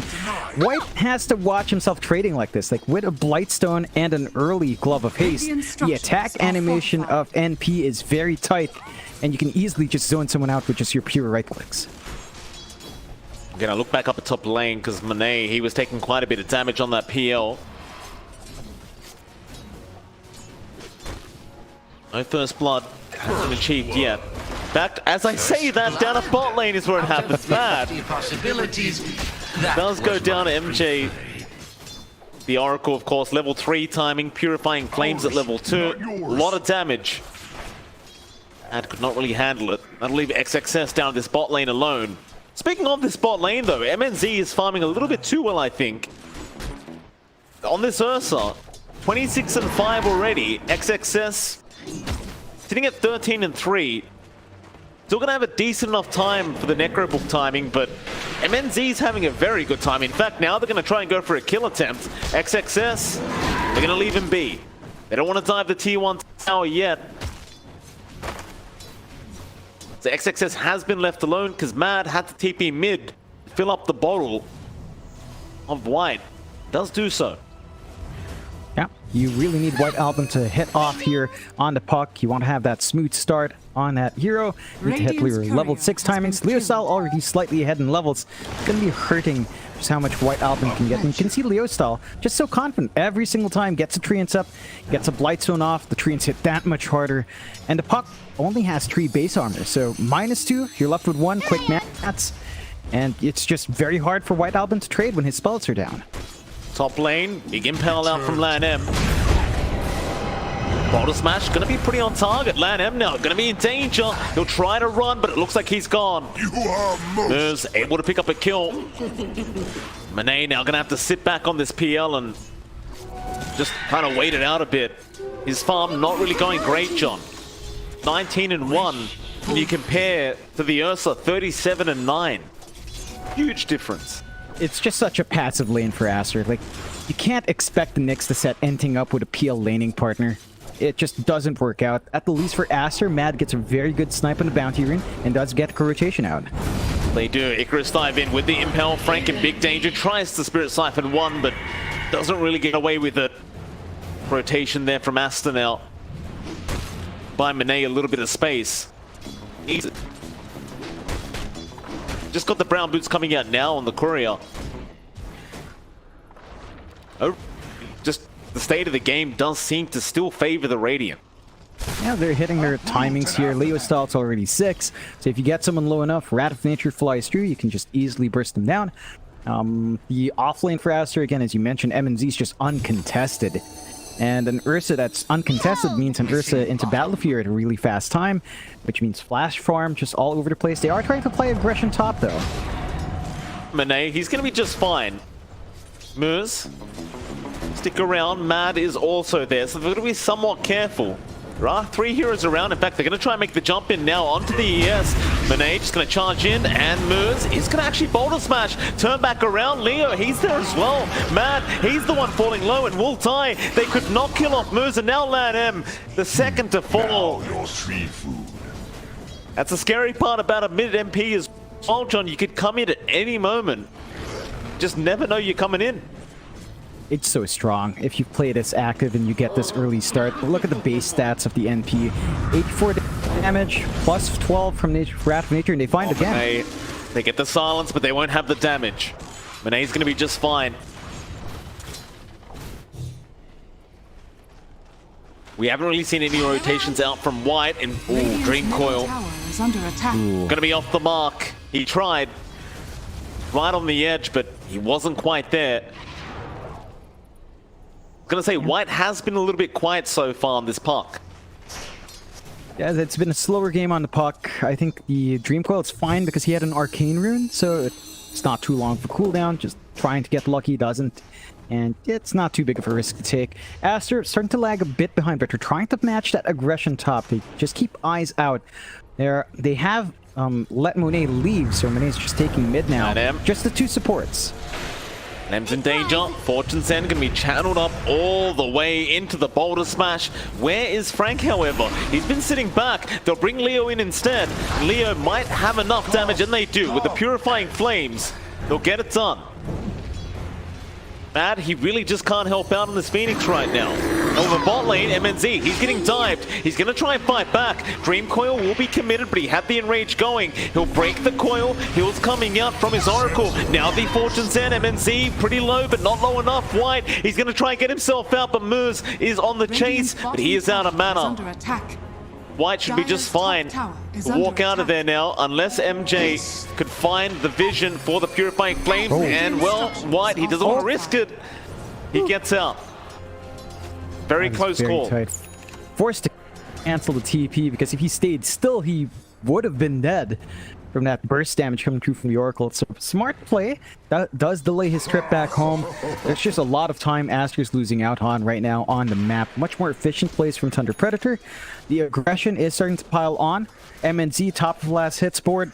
Uncontested still on the Ursa. And it is going to be the Battle Fury Ursa as they roll. Not going to land. Connect it all. Dire's top tower is under attack. It's catch-up time for Aster now. They had a really rough stage. Time for them to try and catch up best they can. See Monet already in the triangle, but it's a bit of a tough ask for him to be able to take things like Ancients with just double Wraith Bands and Treads. It's a very slow process. Look on the other side, MNZ, he's going to have a pretty quick Battle Fury at this rate. Yep. Again, just not contested enough on the Ursa. XXS is still finding his own farm, but that's not necessarily what you want. You just want to slow the Ursa down from hitting these item spikes. He's going to flash farm real quick.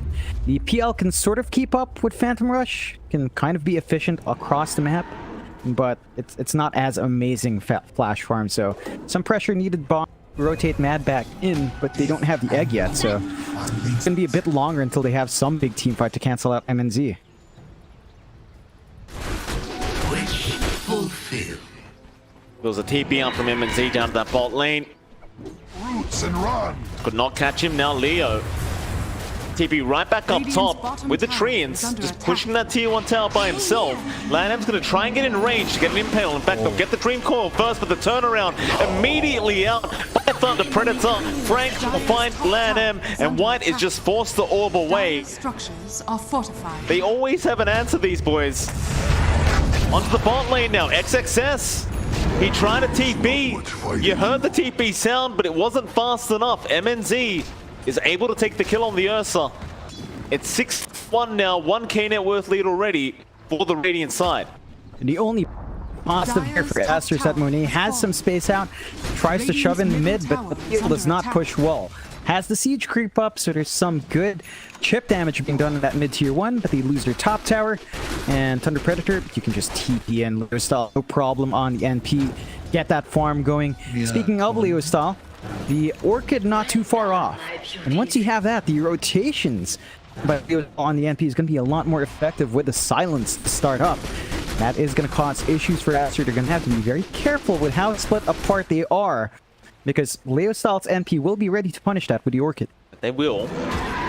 Bot lane, Mad in danger, is forced to Icarus dive out.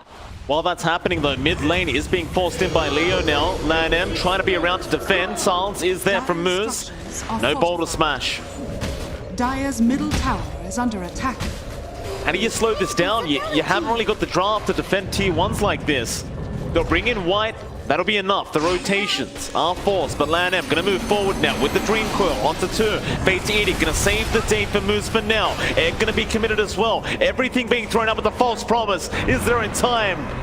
And Moose, he will survive another day. They threw everything but the kitchen sink. Just couldn't kill him.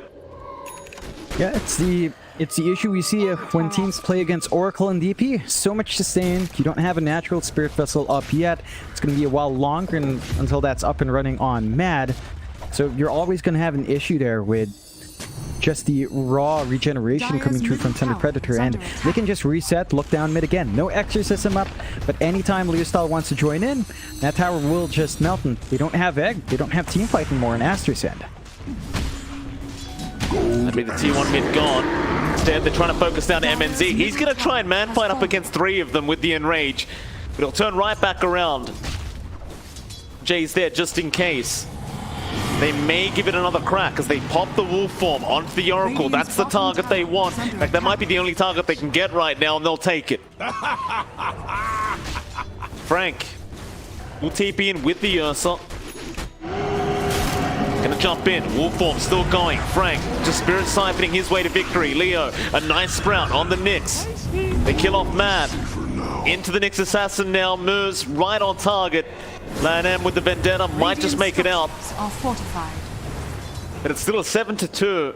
And it feels like every attempt Aster try taking down this bottom tier 1 is just not working out. They just don't have the push. They need like a Nyx Assassin Meteor Hammer for that, or a Phoenix Meteor Hammer, but they're not going to be able to farm that fast enough.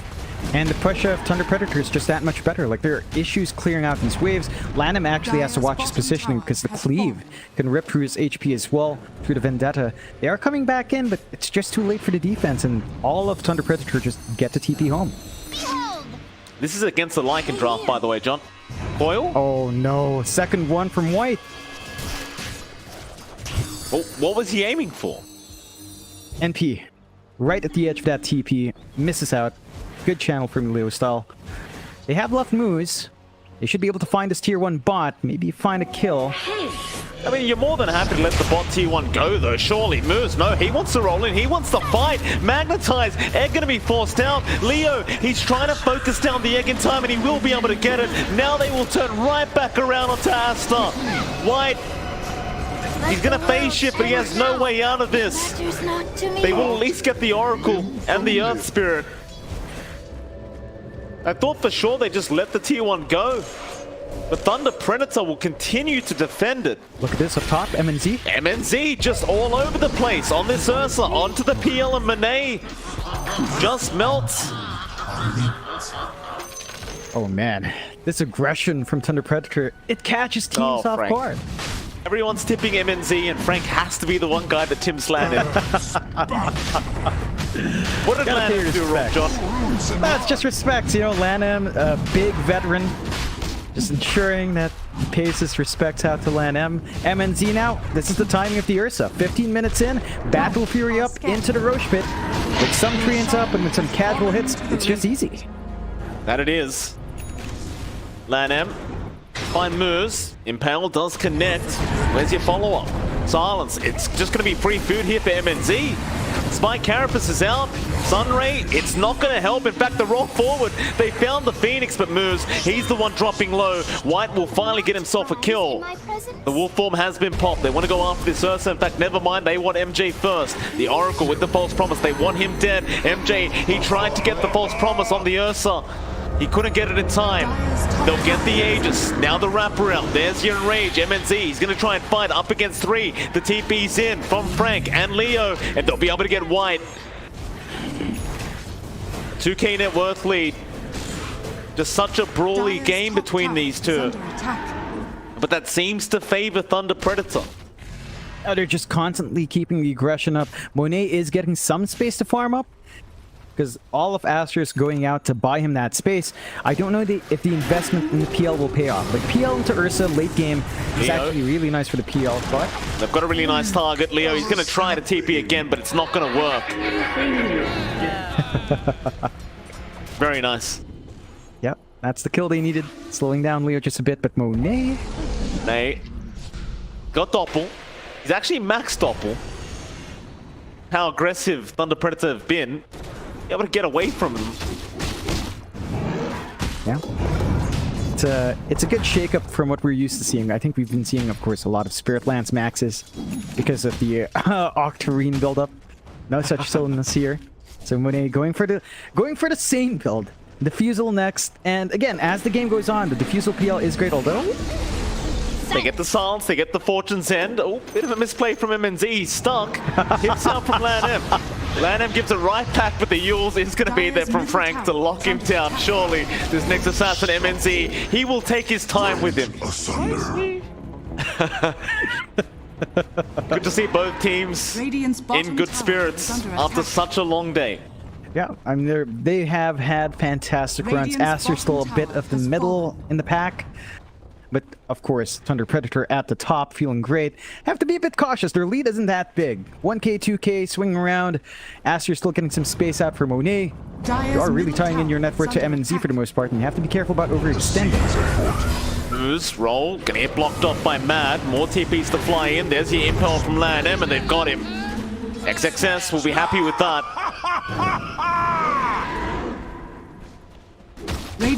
Yeah, like you mentioned, the net worth lead, it really isn't that far between the two. It's just been bouncing between 1 and 2k for Thunder Predator. The main issue, though, is MNZ's farming way too well. That's the problem I'm seeing right now. Yeah. It's really down to the fact that the Battle Fury allows him to farm a lot faster than the PL with a Manta. He can just clear out these camps super quick. He's got the Blink to jump around as well, and the BKB is not too far off for MNZ. So with the BKB up, doesn't need to worry about a lot of control on Aster's end. The physical damage output they have is not quite enough. Monet with a Diffusal might help the cause, but that's still a couple of parts away.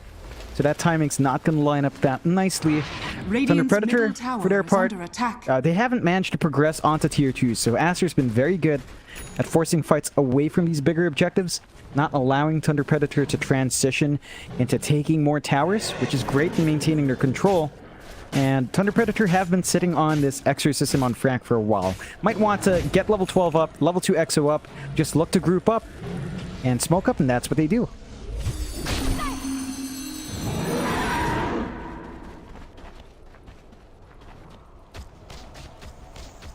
Stop. Be very careful around these areas. Thunder Predator, they are right behind them. Dream Coil is going to be expended, but look at this. The turnaround now moves right in with the Magnetize. LANM, Impale, not really going to land on anyone. They're just trying to find a way out. Leo, he'll kill off the puck. White goes down, so does LANM. Matt's trying to run. The roll in from Moose going to lock him down on the Phoenix. Another death for the side of Aster. It's a 3-0. That net worth lead is really starting to escalate now. Up to 5k all of a sudden. Radiant's middle tower is under attack. Just perfectly timed there from Thunder Predator. Right as Frank hit 12, he TP'd mid. They immediately smoked. They knew the timings they have to hit. And they don't really find the objective off of that. They apply some good pressure mid, but they managed to find some big kills. Now for Aster, you're counting your lucky stars that Monet and XXS are harder to pin down. So you are still building up on that Lycan and PL, but they're still lagging behind Leo Style, still lagging behind MNZ. The only reason the gap is not as wide is because Frank has taken that back seat. He doesn't mind though. He's the DP with the Yules, slowly saving up for his Sheevas. You're still really tanky up front with the Oracle to save you, so even with his minimal farm on the offlane DP, it just enables so much more to come out here. LANM, he's been caught again on the Nyx. Tough game for him. Now the tier 2 bottom tower going to be easy pickings for Thunder Predator. They'll glyph it up. Who's that siege creep? Radiant's top tower is under attack. Dire's bottom tower. There's going to be no defense attempt, it seems, from Aster. They're just going to have to let this go down. They have to. They still don't have the best wave clear. Their team fight's just not kind of shaky. There's an immediate smoke here though. Roll in, moves. Oh, he's on target. He found White. They get the Phoenix first. They make sure there's no egg, and now they are on to Monet. Monet, he's going to try and fight up against Leo. They'll buy back on Matt to boot. They want to commit all the way for this team fight, but it's not looking great. Monet's still trying to run. Coil to lock them down just for a little bit, but MNZ, he has the BKB up now. XXS at least kills off Leo style in the back. MNZ forces TP away now with that BKB. Will make it out. Frank, not so much. Aster, they found a way to win this fight. An exceptional fight. Frank will eventually surely go down. Oh? No, he's not. White does get him. Presumably a pity. Yeah, that's on the edge. Aster just managing to kite out enough. Thunder Predator. The follow-up was a bit slower there. The roll-in was really nice coming out from Moose, but again, they just couldn't get the burst down. They were trying to focus down the PL. They didn't have the follow-up control, and that's where it kind of fell apart. The fight was split into two areas. They got caught off guard, and Aster managed to run back in. So they went out the fight here, Aster, in a big way. Got two nice heroes. You don't manage to find MNZ, but you force that first BKB use out and manage to Leo, kind of make sure it's not worth much. Got mad. That Orchid. Too hard, land him. He's going to be fine to TP. There's no way to cancel.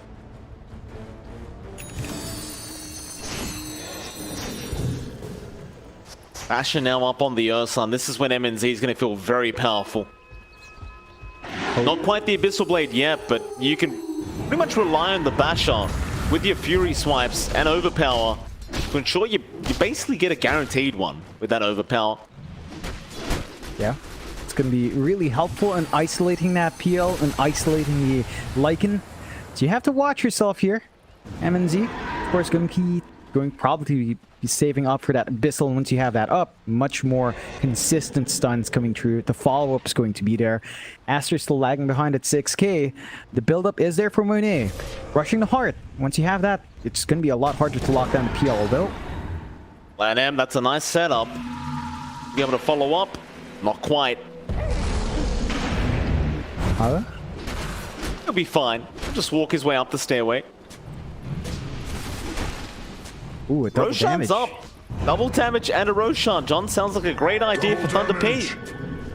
Yeah, straight in the pit. Not going to last too long. There is a courier here from Matt to scout. They should know something's up, and they've got the wolves to scout in, but they've got the sentries preemptively. So just playing it safe. They do snipe the courier. No. Dire's courier Snipe it. has been there you go. They get it. MNZ, he's right in. Oh, he got the bash as well right away onto the Lycan. XXS is gone, and there's the XXS being popped by Frank. He wants a very fast Roshan. Radiant's top tower is under If it wasn't going to be fast enough without a DD Rune Ursa, they'll get it eventually. Yeah, not going to take long. Aster, they have some fight for the pit, but they're not gathered enough. You know, they need the Ag, they need the Dream Coil. They'd rather farm up. They're trying to close this gap. But now, 8k up on Thunder Predator. You've got a lot of items flying through. You've got a lot of durability on hand with the Aegis and Cheese. If you had trouble here on Aster finding one life on MNZ, 2 lives are going to be next to impossible. So, have to watch that pacing out now. Thunder Predator feeling really strong and just able to get a lot off the map. They've even got this blink up on MJZ. So he can just easily get himself away from the fights, come in for the false promise, come in for the disarm if need be, for the root. He's got all the saves, and just this fast of a blink on a support Oracle always enables even more saving plays out. This is going to be very difficult for Aster to pin down the Oracle before the fights break out. Still, Aster are holding. There is a heart being worked on by Monet. He's going to get pretty tanky with that heart. Whether it makes the difference, though, is an entirely different story. Is under attack. Thunder Predator onto the top tier 2. They have rules for this. Yeah, second last tower to take the outer edges of the map. Dire's top tower is under attack. Get it. Top tower has fallen. One outer tower left now for Aster. suppose as long as Monet's finding the farm, he should be alright. Thing is, there's an Abyssal Blade now on MNZ. That's where you've got to be careful. It's difficult to fight into that. Like, the control they were lacking for follow-up from the roll, not going to be an issue with that Abyssal up now. And that just means MNZ's just going to be able to run down one of these big targets, and he does now. Yep, LANM. Spike Carapace going to be there in time. Gonna get out. Very nice. Let him know about LANM. Radiant's bottom tower is under attack. MNZ moved in now as well. Into the tier 2 tower, they still have the Aegis, they still have the cheese. Oh, even a Shiver's gone up now on Frank.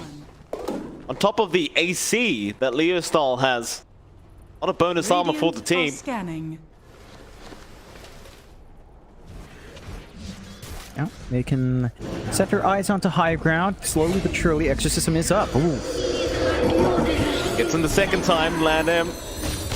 Go down to MNZ, and now they are onto the high ground. The tier 3 tower.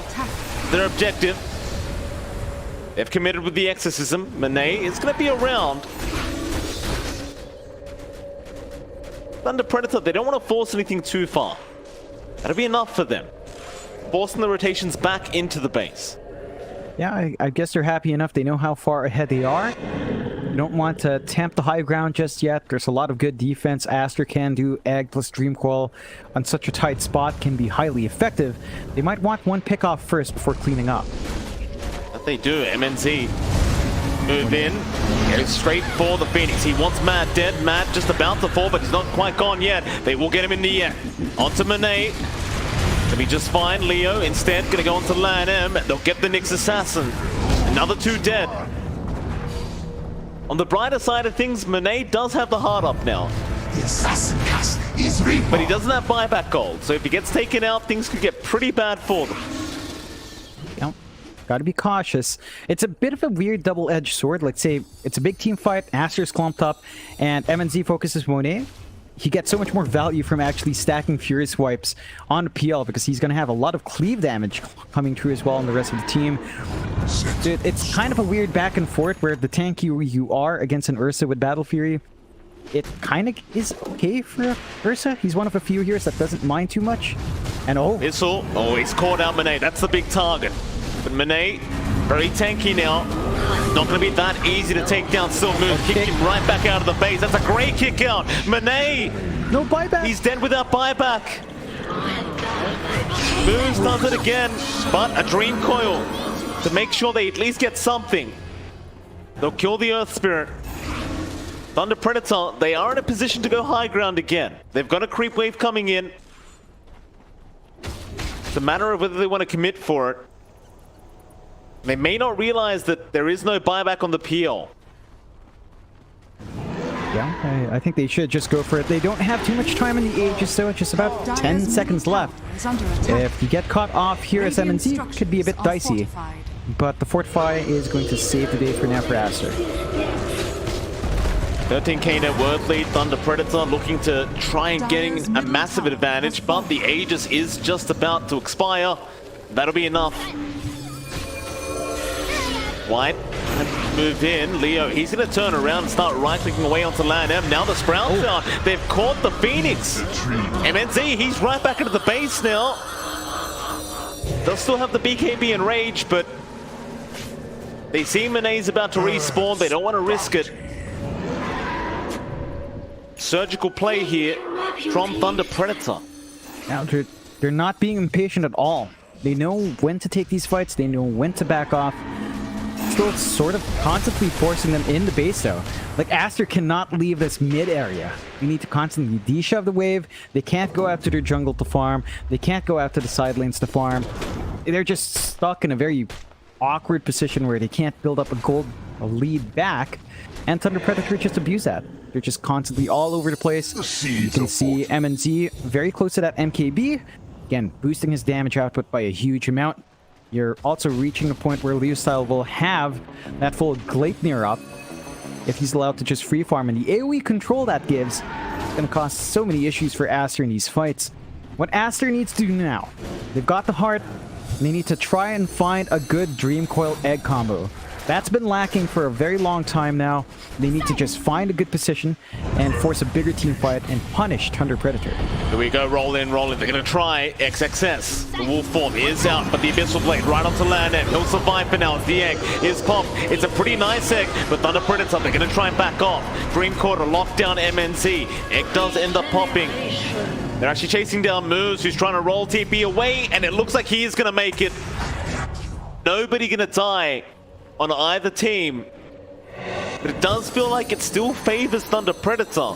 So Aster were the ones committing the big ultimates in that team fight. Yeah, it's a really good showing from Thunder Predator. Like, losing the egg without finding anything is a big deal for Aster. It's not the longest cooldown, but it is something they need in these engagements. To make matters worse, there's a nice little arcane rune here for MNZ, so he can spam his spells out for a bit. The MKB is up now as well for the Ursa.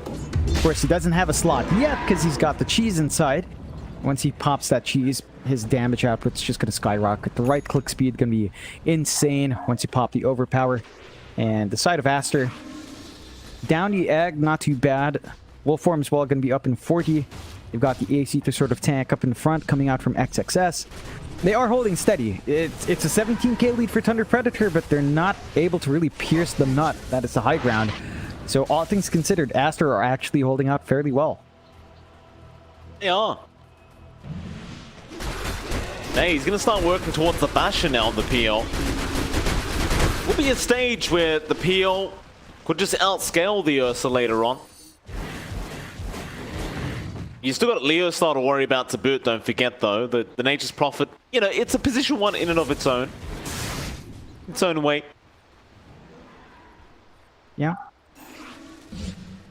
Still, Aster need a lot to still bounce back in here. The wave clear they've got is mainly reliant on just getting a PL army off. Beyond that, like where the PL doesn't focus, I guess you could start spamming out the Necronomicons, but you'd run the risk of just feeding that economy away now. The Thunder Predator, they haven't been able to find enough off the map with his Lycan pickup. Like, look at mid. Mid tier 1 still stands, top tier 1 still stands. Next Roche is still 2 minutes off.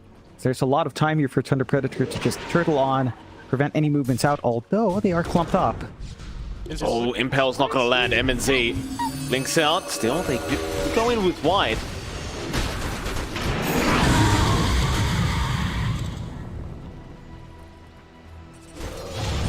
Lane moves. Roll away. Aster just seemed very satisfied. Continuing to hold. It's a slow build up, but they'll eventually get there.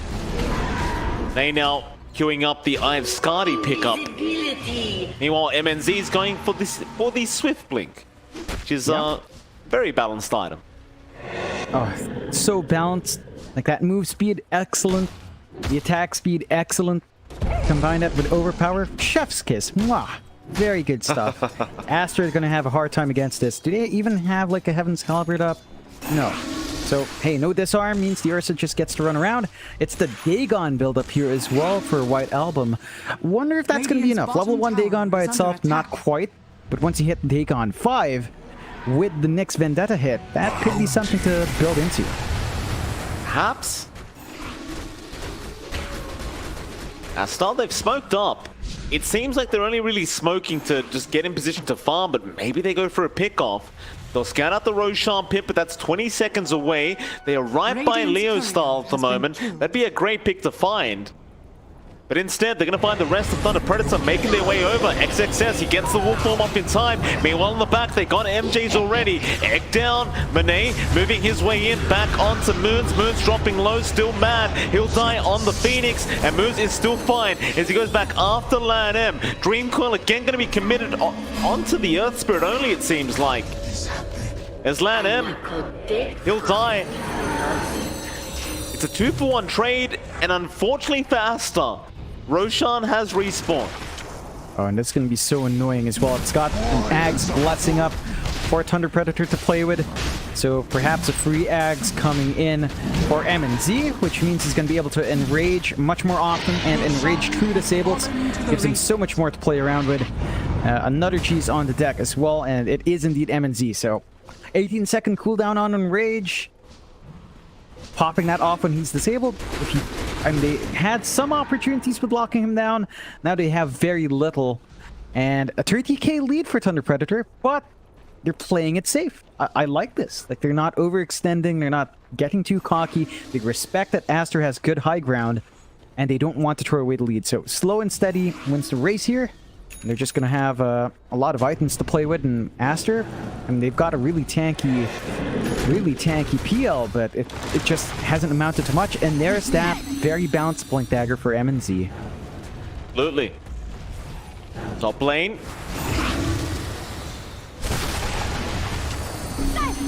Gonna make his way over. Leo already getting started. The Nature's Prophet.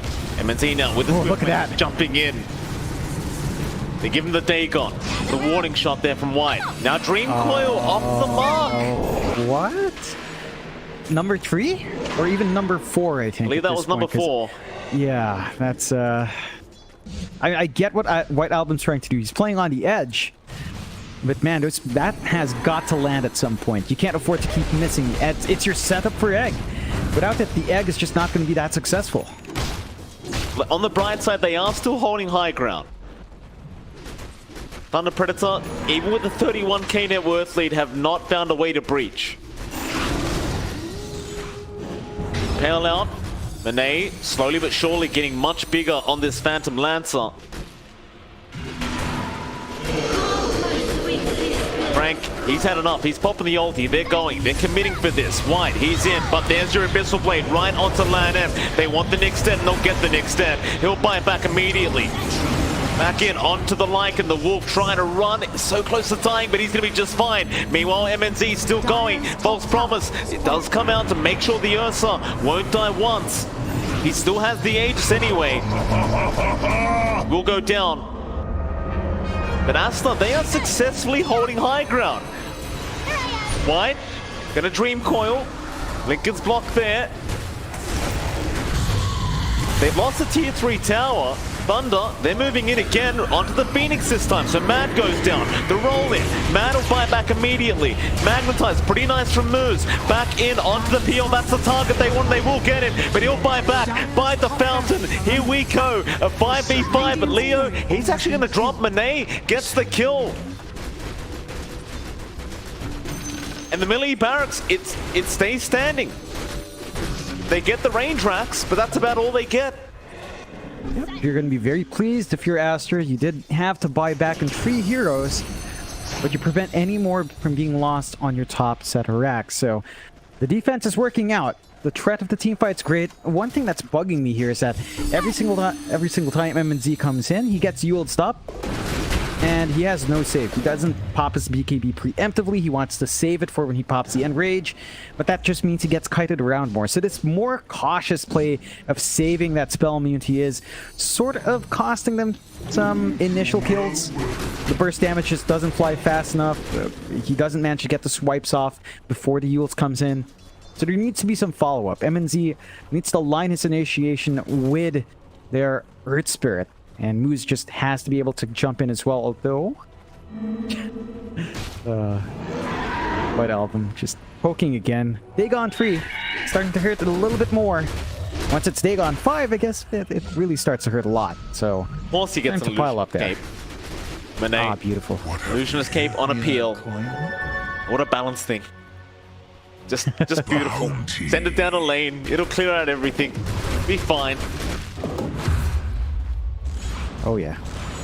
But on the bright side, MNZ has the Penta-Edge Sword. With that name, you know, it's kind of perfect for the Ursa as well. Not wrong. ED Rune, MNZ would love to find himself a target. White is around, but he's just trying to hide behind a tree line. See, he might even go high ground. He would run straight into Monet if he typed tier 4 towers. Doppel? Can he take a guess? MNZ going to be spotted. White, the one to break. Frank, X's him out. Start chipping away.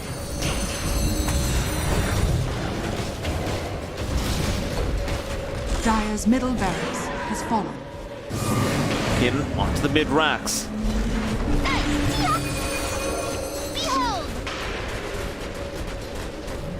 Eventually, this exorcism is going to hit the racks. They are going to get the mid, or maybe not, but Glyph is there. Aster just hell-bent on holding these melee barracks. 5 HP, they'll take one out, and that'll be enough for Thunder Predator. White, Coil was available, he needs to be careful though. Jump in from the Earth Spirit, but Monet sends in the illusions immediately. Now the wolf form, there you go, John. There's your Aghanim Scepter PL. Oh my god. He's a wolf now, John. But who does he go for? Barracks are under attack. They haven't caught anyone quite yet. They're trying off the MNZ, he's going to be alright. Wolf illusions are actually flying out. I can't believe my eyes. It actually works. MNZ is still going to be fine, but he's out of mana. Leo, he's going to try and TP up, but no, the Yule Scepter is there to cancel that off. And meanwhile, LAN-M will continue the chase. Hits the Impale. They found the Ursa. That's a massive target. Oh my god, it's working. It's working.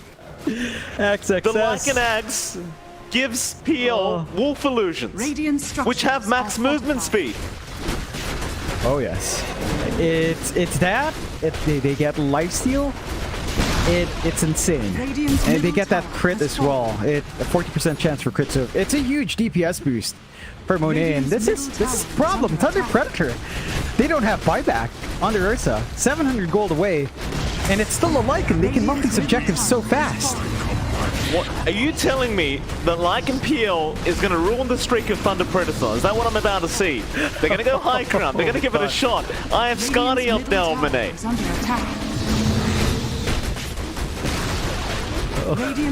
Onto the mid racks. There is no buyback. They could try for the tier 4s if they realize, and they do. Monet says, screw it, let's go for the tier 4 towers. They're going to give it a shot. Frank will be stunned up. Leo, he has buyback, he might need to commit. Mu is in with the BKB and the Magnetize. He'll start the fight. Leo right in onto Monet, trying to get the PL. Doppel out. Monet still trapped up in the Sprout. Might just go down here, but the Sunray keeping him alive. Now the Dream Call there from White. They'll turn right back around. This one could be all over. They're going to clear them out if they're not too careful. Thunder Predator still alive, however. White moves in for another Dagon hit. Frank might just die. No. He'll survive through the false promise and Aster. They're going to work their way out. And that was looking very tight for Thunder Predator. But it seems as though we have a much more even game than I first thought. As MNC is going to be scouted. I hear a wolf bite happening. There it is, XXS giving it to Monet. Who are they going to chase down? They're going to go after Frank. Poor Frank. He didn't sign up for this. Meanwhile, MNZ does kill off XXS, but Monet's your real problem. Leo style, just going to try and evolve this wolf. Impale is out. They've caught Frank. He's out of mana, but the false promise is there. Frank can just barely move right now. Let's get away. Ooh. All right. On the edge here for Thunder Predator. The one boon they have on Thunder Predator's end is it is a long cooldown for the wolf bite. It's about 80 seconds. So once you know that wolf bite's out, once it fades, you can look to make a play. The next Roche is another long one, 2 minutes once more, so no immediate Roche here for Thunder Predator. They need that up, although... Here we go, MNC, they've caught Mad. Mid lane. White Album, gonna be just fine.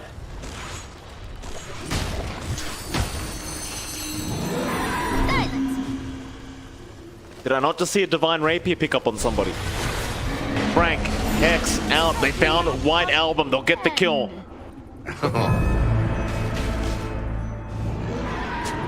Into the high ground. Thunder Predator, this could be the opportunity they've been looking for. It's a 3v5 scenario. Buyback committed on White Album. Bottom tower has fallen. They just want the Megas. The backdoor protection. They could go through it, but it's very risky. Monet, he's right in. Onto Frank, draining the mana again. Frank looks like he has been left behind. False promise will fly out. Is that really going to be enough? Not quite. The coil to lock them down from White Album, and Monet is still going onto that DP. They found MJ. They'll find the DP, and they will hold high ground again. Aster, they are not done yet. Oh, they're really putting up a fight here. Thunder Predator slowly losing this lead just a bit. They forced the buyback. They want to get something done. The Roche is going to be up in half a minute. That's going to be where all of this breaks down.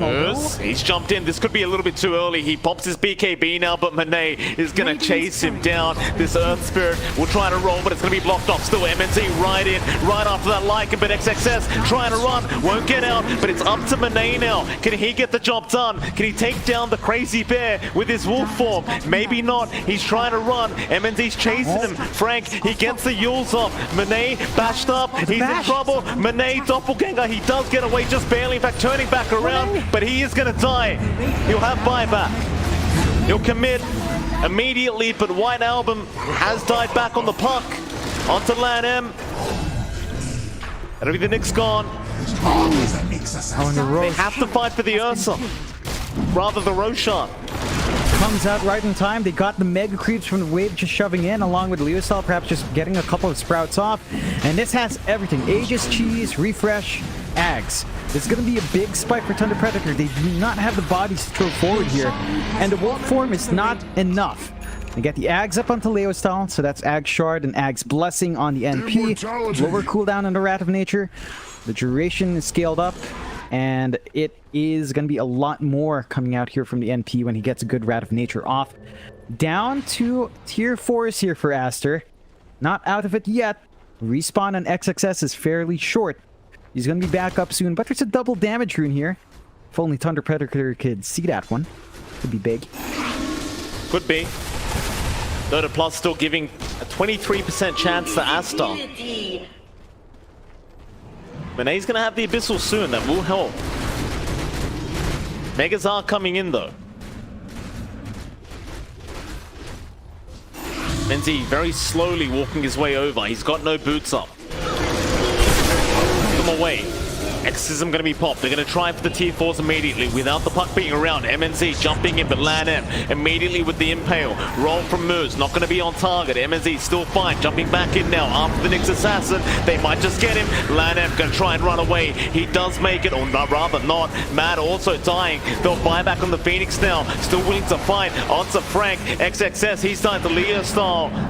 And it's up to Manet, basically.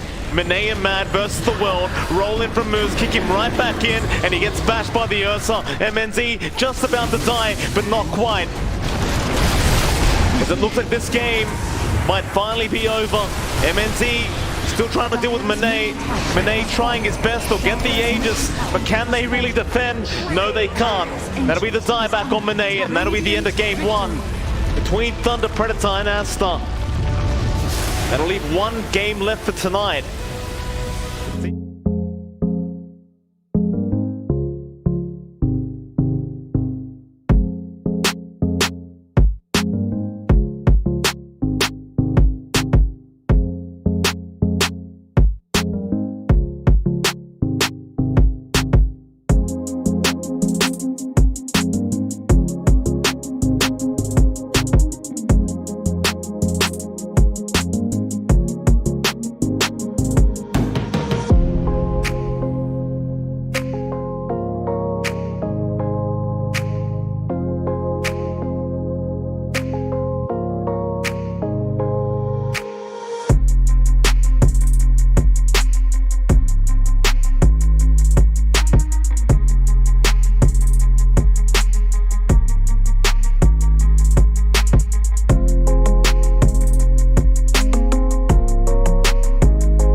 Radiant team ban.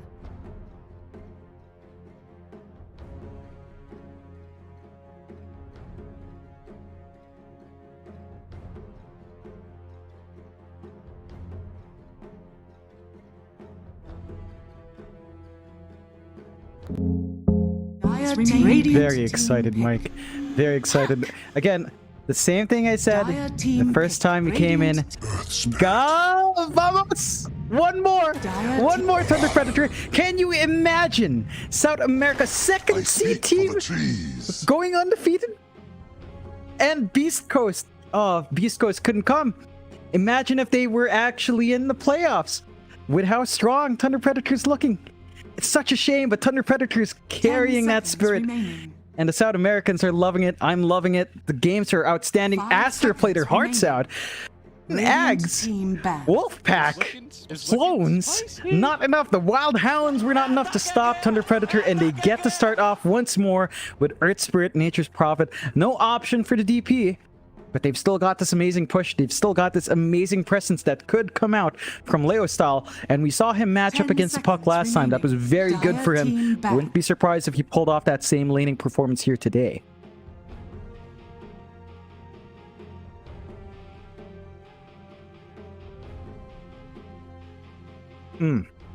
Okay. I know the context. It's very much a Peruvian specific meme. Something about a Peruvian streamer getting trolled by his crush and him because of the way he pronounces stuff. Instead of Ja, it was Ga, and just kind of built into this very positive meme for the region. So it's like their war cry, you know? Ga! Vamos! Energy! Thunder Predator, do it! One more! Aster are going to put up a fight. This is not an easy team. They've shown us time and time and again. And props to Mad, man. Like, this guy steps into the shoes of Bkop, and he fills them in so well. Aster have been doing spectacularly well, even if they're a man down. We'll have to see if Thunder Predator can carry that momentum, or if Aster has figured out what has given Thunder Predator so far a 7-0 streak.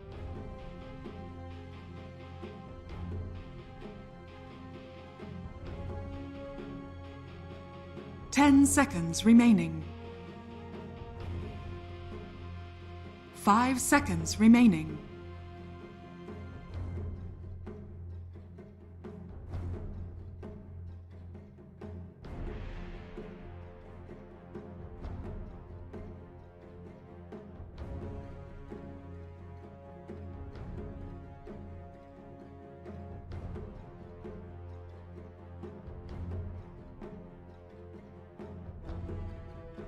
Yeah.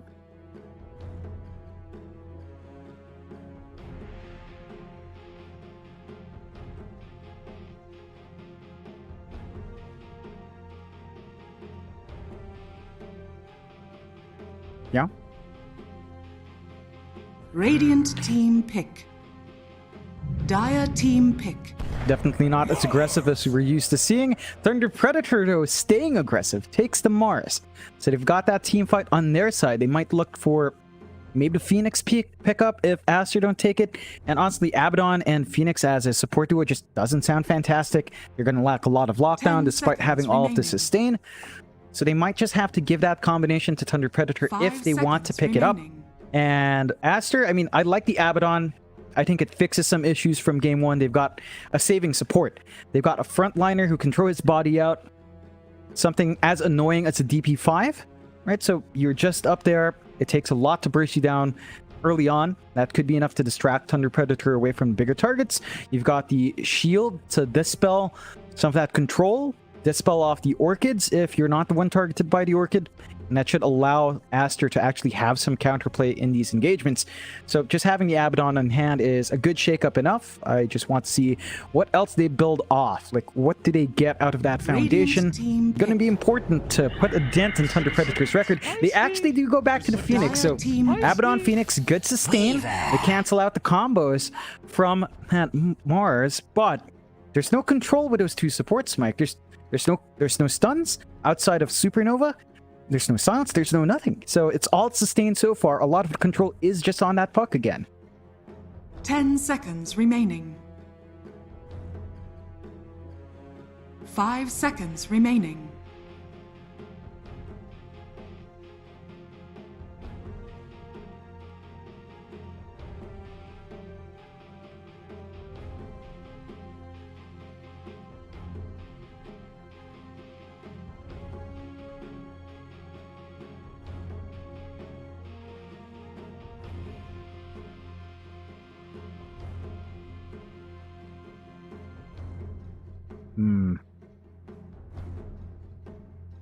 We've seen Tidehunter against Weaver in other regions kind of shape up, right? Like, you could just time your Anchor Smash with a Sumichu, which Weaver will want to clear out the creep wave. That's one way to punish. Gives you good team fight, but they go anime here. Dragonite comes out, so it's open. Could be DK mid, could be Puck mid, more than likely DK off, in this case for XXS, and it's a solid laner. Gives him push potential coming through. Gives him a little bit more control with the Dragon Tail, at the very least. Not too greedy. 5 seconds yeah. remaining.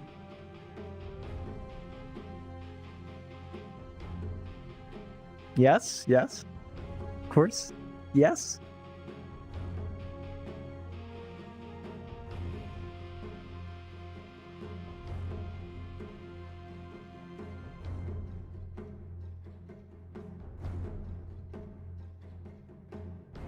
I know. I didn't think that far. I just want it in the game. I want her to be, sure. As long as they get the model right, yes. I would love her to be a hero. I don't know what her kit would be. She might be strength-based, because you saw how strong she was lifting DK and just laying on to the other people. A strength-based melee core that's all about overpowering, which kind of sounds like Ursa, but not. We'll see. I don't know if she's going to be the hero. I would love her to be down the line. But yeah, Marcy. There you go, anime. Marcy is great. DK is also nice, but... And this is old DK. We only have a young DK, right? And in the anime. Although, again, Arcana, younger form of DK, they were teasing that weird arm blade. So hey, maybe it comes out. You know?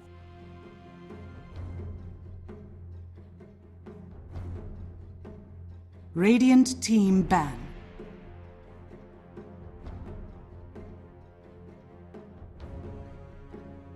Dire team pick.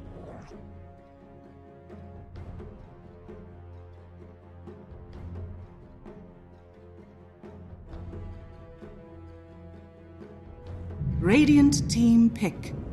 Juggernaut.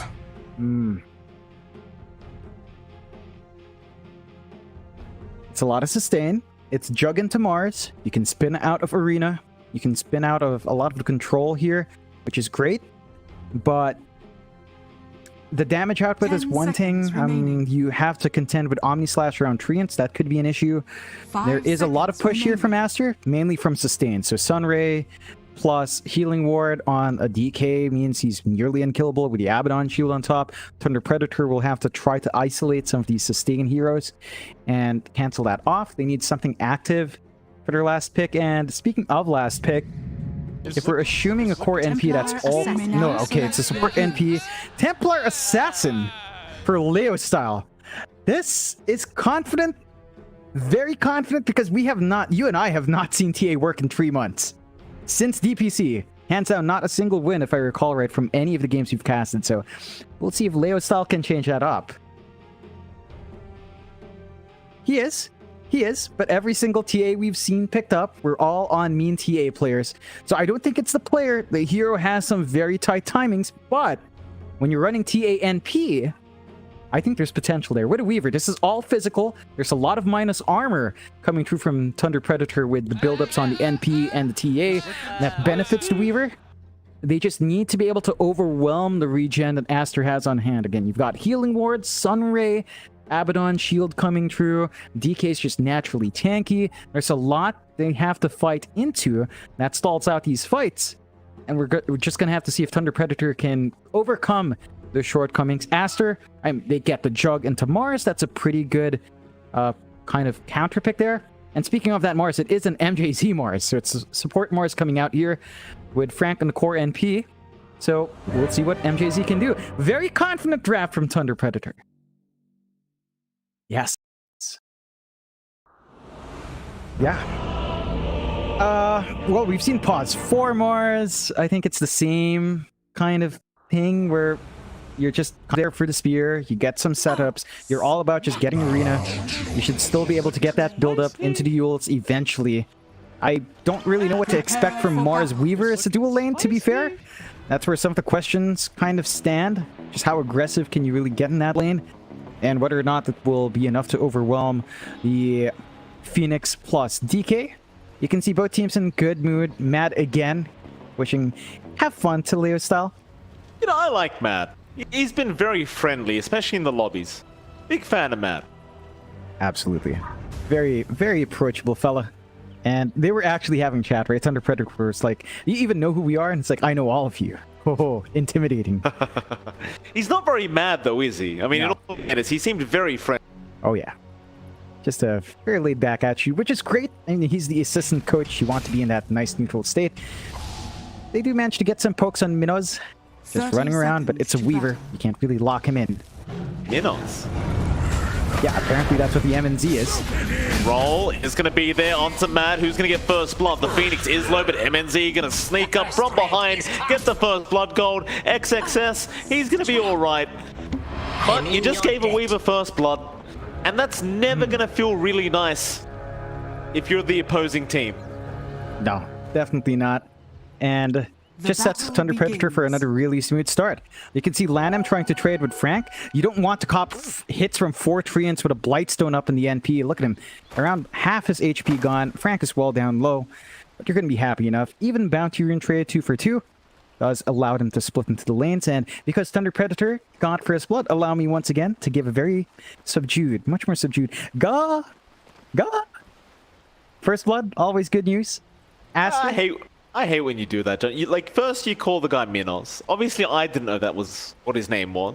You've been speaking the language, which makes me even more embarrassed. And now you're saying "gar" over and over again. And I'm just this uncultured Australian guy that has no idea what to say. It's very upsetting for me, Jonathan. I'd like you to cut it out, please. What you would like to cut out here is for Aster. Lanham just applying his body forward onto Frank. You can see how low he drops, but Lanham also takes it, so he's got to be ready with that salve, which he does have. Frank does not have that burst healing, so gonna have to watch out for the re-attack from Lanham, just constantly running in with no support for Frank. This is just hard to hold out in that solo lane.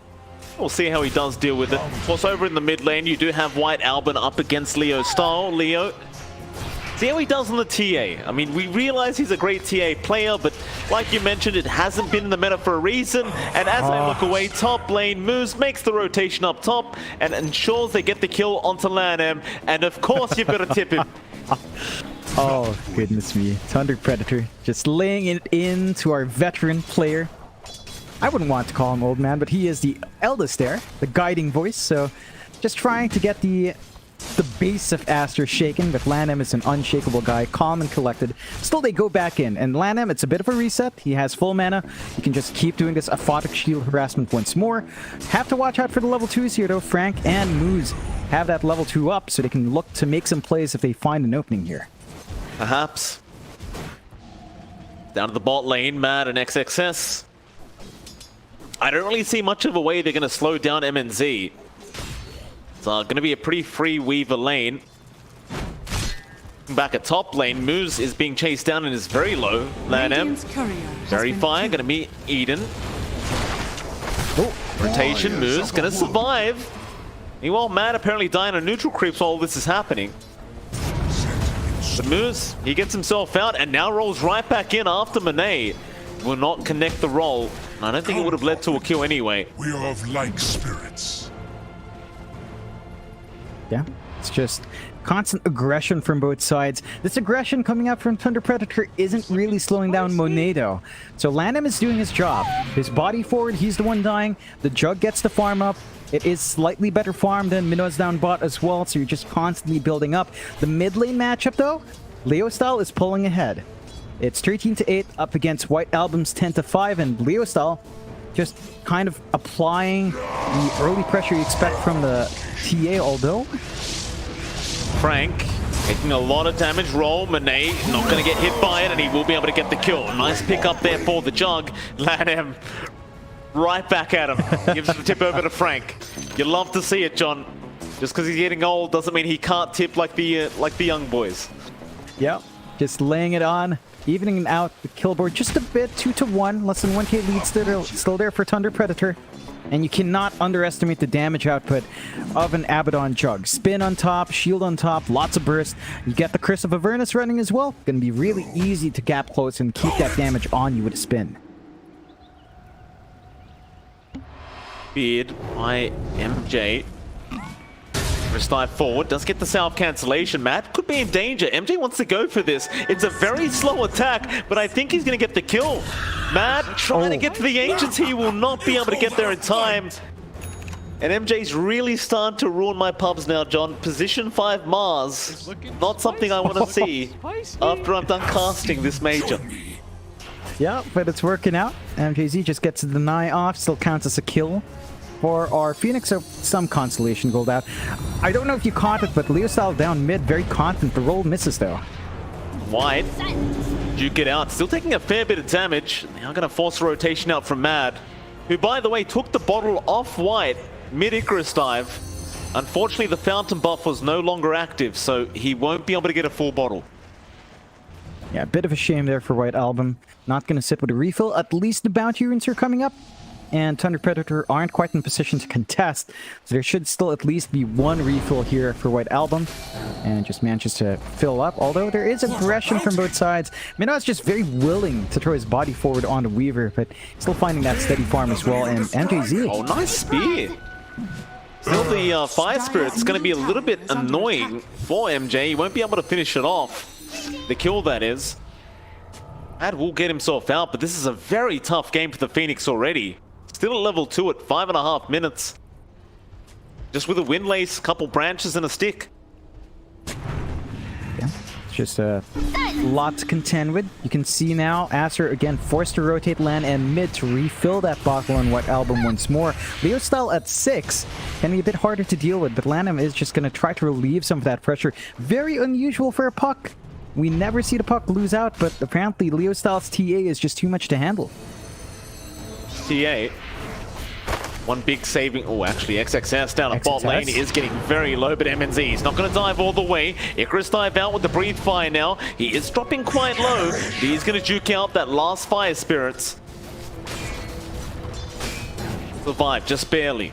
Better not. All towards the top lane M. He's going to make his way back up. Right now, Monet rolled on by Moose. He's going to turn around with the spin and try to fight back, but he needs to be careful. Frank is still around, but Omni is out with the creep wave. Going to make it just in the nick of time. Monet get the tip, of course. Moose saw that. Oh, too bad. Unfortunate stuff for Aster. Yeah, they're really trying to lay it back onto Thunder Predator. They've found a couple of kills, but not enough onto the course. They are applying good pressure onto the top tier 1 though. Monet, level 6 up, has some good right-click damage with the phase boots, can get that done, and Frank. It's going to be just fine. The Icarus dive didn't connect. Actually, Lanham the one to tie to Frank with the Treants. Oh, poor Lanham. Lanham hasn't said a word either. That's the worst part. He hasn't said a word. No. Yeah, he's just calm and collected.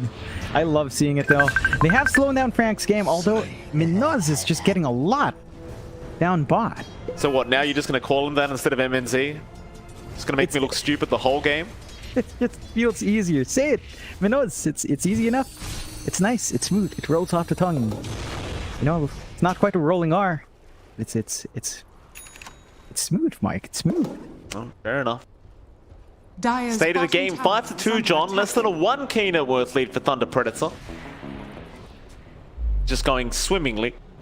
Yeah, I mean, they're buying so much space out for Leo style. Level 8 now. Desolator just about 2,200 gold off. Once you've got that, of course, TA hits a massive damage spike, although they do commit top. They do. Nice pick up there, Frank. He'll break the coil himself. Time to hibernate. Right, getting off a pick off on the puck. Radiant's Start moving into that tier 1 top tower. A bit of chip damage, force the glyph out. Are fortified. Be rotations to try and defend. This is smoked up along with Leo.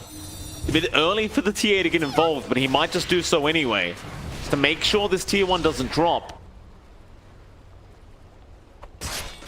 You know, all things being said and done, it's looking decent for Aster this game. It's definitely not the same story as last game where Thunder Predator were clearly taking a pretty early lead. Even though the top net worth is still the Weaver TA, still does feel a lot closer as a game. Yeah, I mean, you're getting some great farm on White Album. Issue is, EXP is not going to wave the puck. Leo Style at level 9 is just a massive amount ahead in terms of his own damage spike, his own power spikes with levels. There's enough space there to give MJZ the mid lane, soak up, get some EXP, get that level 6 timing with the arena.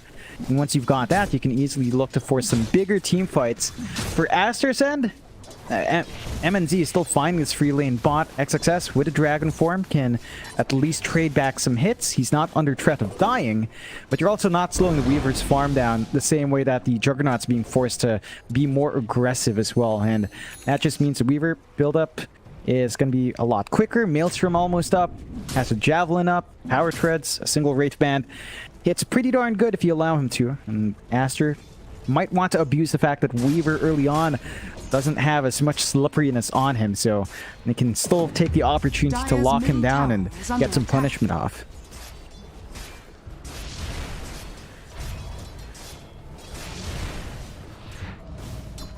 Lane. Okay.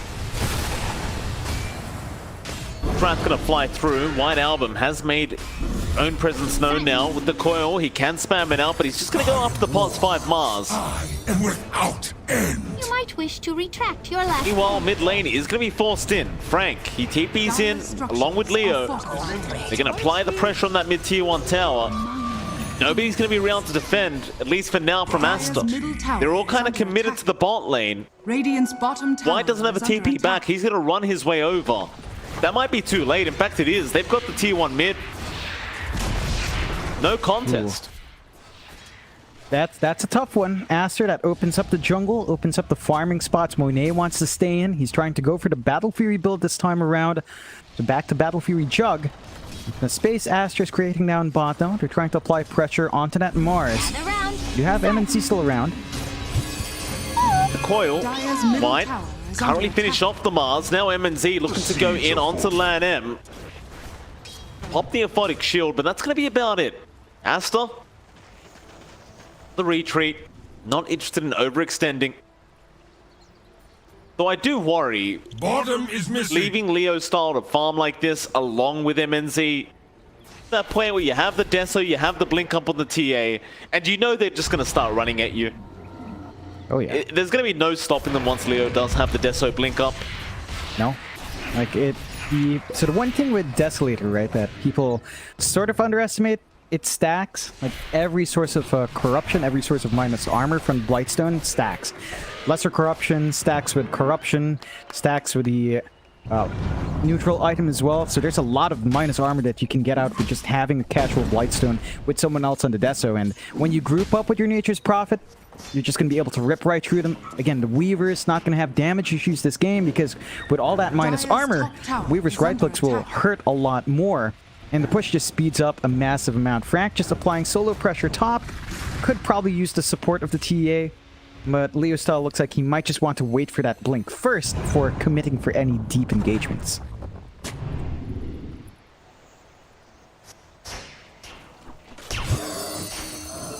Conceal yourselves. Very quiet game. They trying to farm up that Battle Fury. Lan M. Lane, Lan M. He has level 6. There goes your borrowed time. XXS, even with the Dragon form being popped, you're going to be able to get anything out of this. Thunder Predator, they walk away. 3k net worth lead, slowly increasing. Again, Leo, he's about to have that blink up. He might even just try to farm the BKB fast and then get involved. But either way, it's the freest TA game in a long time that I've seen. He has been completely uncontested. Dire's bottom tower is under attack. Lan M, he's gone again. Moose and Frank. The job done, and they're on the top tier 1 now. Dire's top tower is under attack. Back to it. They know there's no dragon form. Aster has just not been interested in defending their own objectives.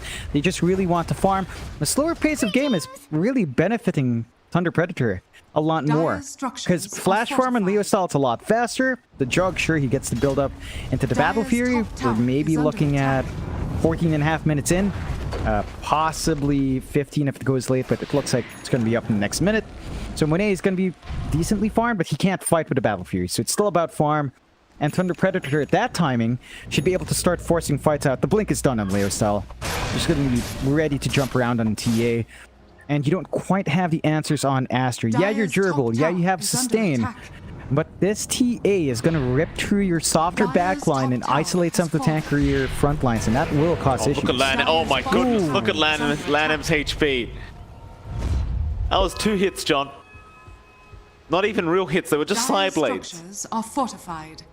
Oh yeah, painful. The hidden ones It's the spike of the TA. This is when the side of Thunder Predator needs to play quick, and they are clumping down bot for this one.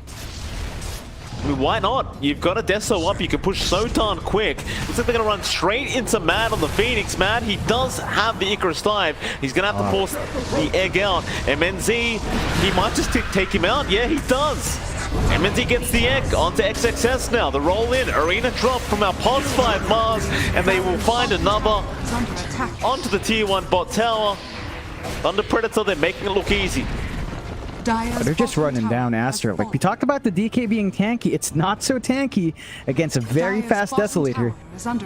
And just like that, all tier 1 towers gone here for Aster. Map shrinking down. They haven't made any leeways into the side of Thunder Predator's T1s. And that's them with the DK. They haven't just been able to get that pressure. They need to clump up. They still need to play with the Dream Coil Egg, and it's still not lining up between White Album and Mad. White Coil does land. He's caught out Frank. Frank's going to break the coil himself. Now a nice spear out from the Mars, but the Aphotic Shield is there to save. Still MNZ back onto Monet. Look at the damage output. This Weaver almost deleting the junk. Back in onto the puck now. White Album trying to run, but he has no way out, surely. He'll try to phase shift. The spear will fly out. They'll get another in the form of Lan M. It's an AK net worth lead. We're 15.5 minutes in. It's almost out of nowhere. Like for a while it was just very even. Suddenly the Desolator comes, they take the bottom tower, they take these fights. And yeah, Monet has a Battle Fury, sub 16, but what does a Battle Fury jug do for fights? It does nothing, it only farms. And the farm space is shrinking here, Mike. Top jungle being invaded by Leo style, triangle invaded by the rest of the team. You can't use your Battle Fury if you don't farm. Absolutely true. Monet, I wouldn't hang around there, so this is a very dangerous place to be. He drops the healing ward. Spirit has nothing to land onto. Just trying to protect the triangle. That's where Monet wants to farm with his B Fury.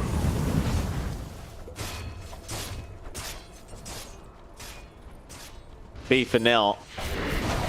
In the meantime, Leo Styles just about halfway to his BKB. Yeah, that's terrifying. The only chance you have of locking in the TA now and bursting her down is through the magical control, through your silence. And because of this Desolator timing straight into the Roche, it's not going to take too long. Look at the damage output. It's not going to stand for long. There is an Egg Dream Coil, but Aster needs to move quick. It's too quick from Leo. Roll in now, moves, wants to get started. Leo pops the trap onto XXS. He'll blink out. Lan M. He may not be so lucky. For a time, Roll is going to control the Abaddon.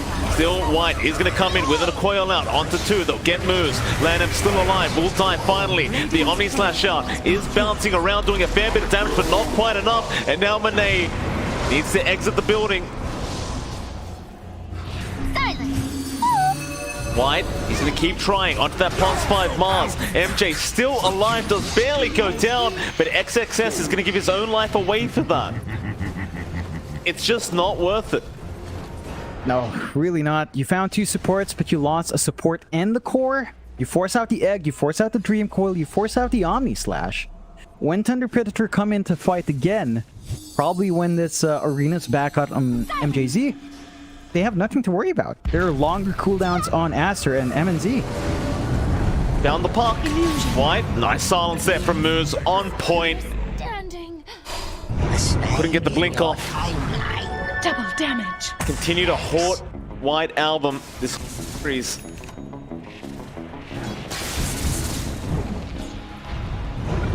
Oh man. 10k lead, 18 minutes in. 10k. Look at the build up here from MNZ, going straight for the heart. He just won't die. Yeah, I mean, I guess why not? LAN-M caught by the spear, still has borrowed time, he's going to be able to pop it. Double damage on Leostall, that's going to hurt. LAN-M is getting kicked around right now. Moves, leave him alone. Leave LAN-M alone, he's just trying to get back to his base. He's still just trying to run, they'll spear him back in. They'll get mad underneath the tier 3 tower. Arena is going to be off the mark. It doesn't matter though. Dire's bottom Oh man, this is domineering from Thunder Predator. 11k up, 19 minutes in. They take the tier 2 bot. They're looking at mid. It doesn't stand for long with a Desolator. Dire's middle and that's one after tower left for Aster, sub 20 minutes. It's just very difficult for Aster to fight, and they're still farming. And Juke spot, Leo, he had a look with the trap. Maybe not good enough. He's going to come out sometime. He tries to Dream Coil, but the spear is there. I admired you. Thunder Predator have to be careful, John. They look like they're smurfing right now. Valve might be watching. This is a very dangerous predicament. Radiant's top tower is under attack. Can't be banned out. No, no, no. Definitely not Smurfs. Aster need to get their heads together a bit. Again, we need the Dream Coil egg combo. We've been looking for that in game 1, hasn't come out. This time we'll Oh, the damage output, the roll in again moves. He's going to run straight into the spinning Juggernaut. XX's going to come back in. That's a nice stun out underneath the egg, but a great kick out from Moose. For the saves. They needed that egg pop off. If they had it, really good stun out from XXS with a blink. Could have led to a good kill to at least take out the Aegis. Mind you, still an Aegis up. So I don't know if there would have been enough in tank for 2 kills, especially with the BKB ready, but they are collapsing once more onto Leostall. That'd be a nice pickup if they could get it. He does still have the Aegis, and don't forget, he still has that BKB charge. And they can't get through his HP pool. Now MNZ's going to show up with the swarm out onto 4 heroes. Monet immediately spinning. White Album trying to hold them back. It's not looking great already. Leo right in, back after the chunk. Arena going to be grayed out from Almaz. MJ just holding them down. White Album trying to fight back. There's just no fighting this team.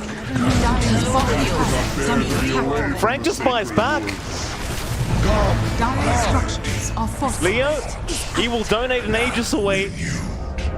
Aster, can they get him a second time? Not quite. He just refracts and walks away. Onto the tier 3 tower they go.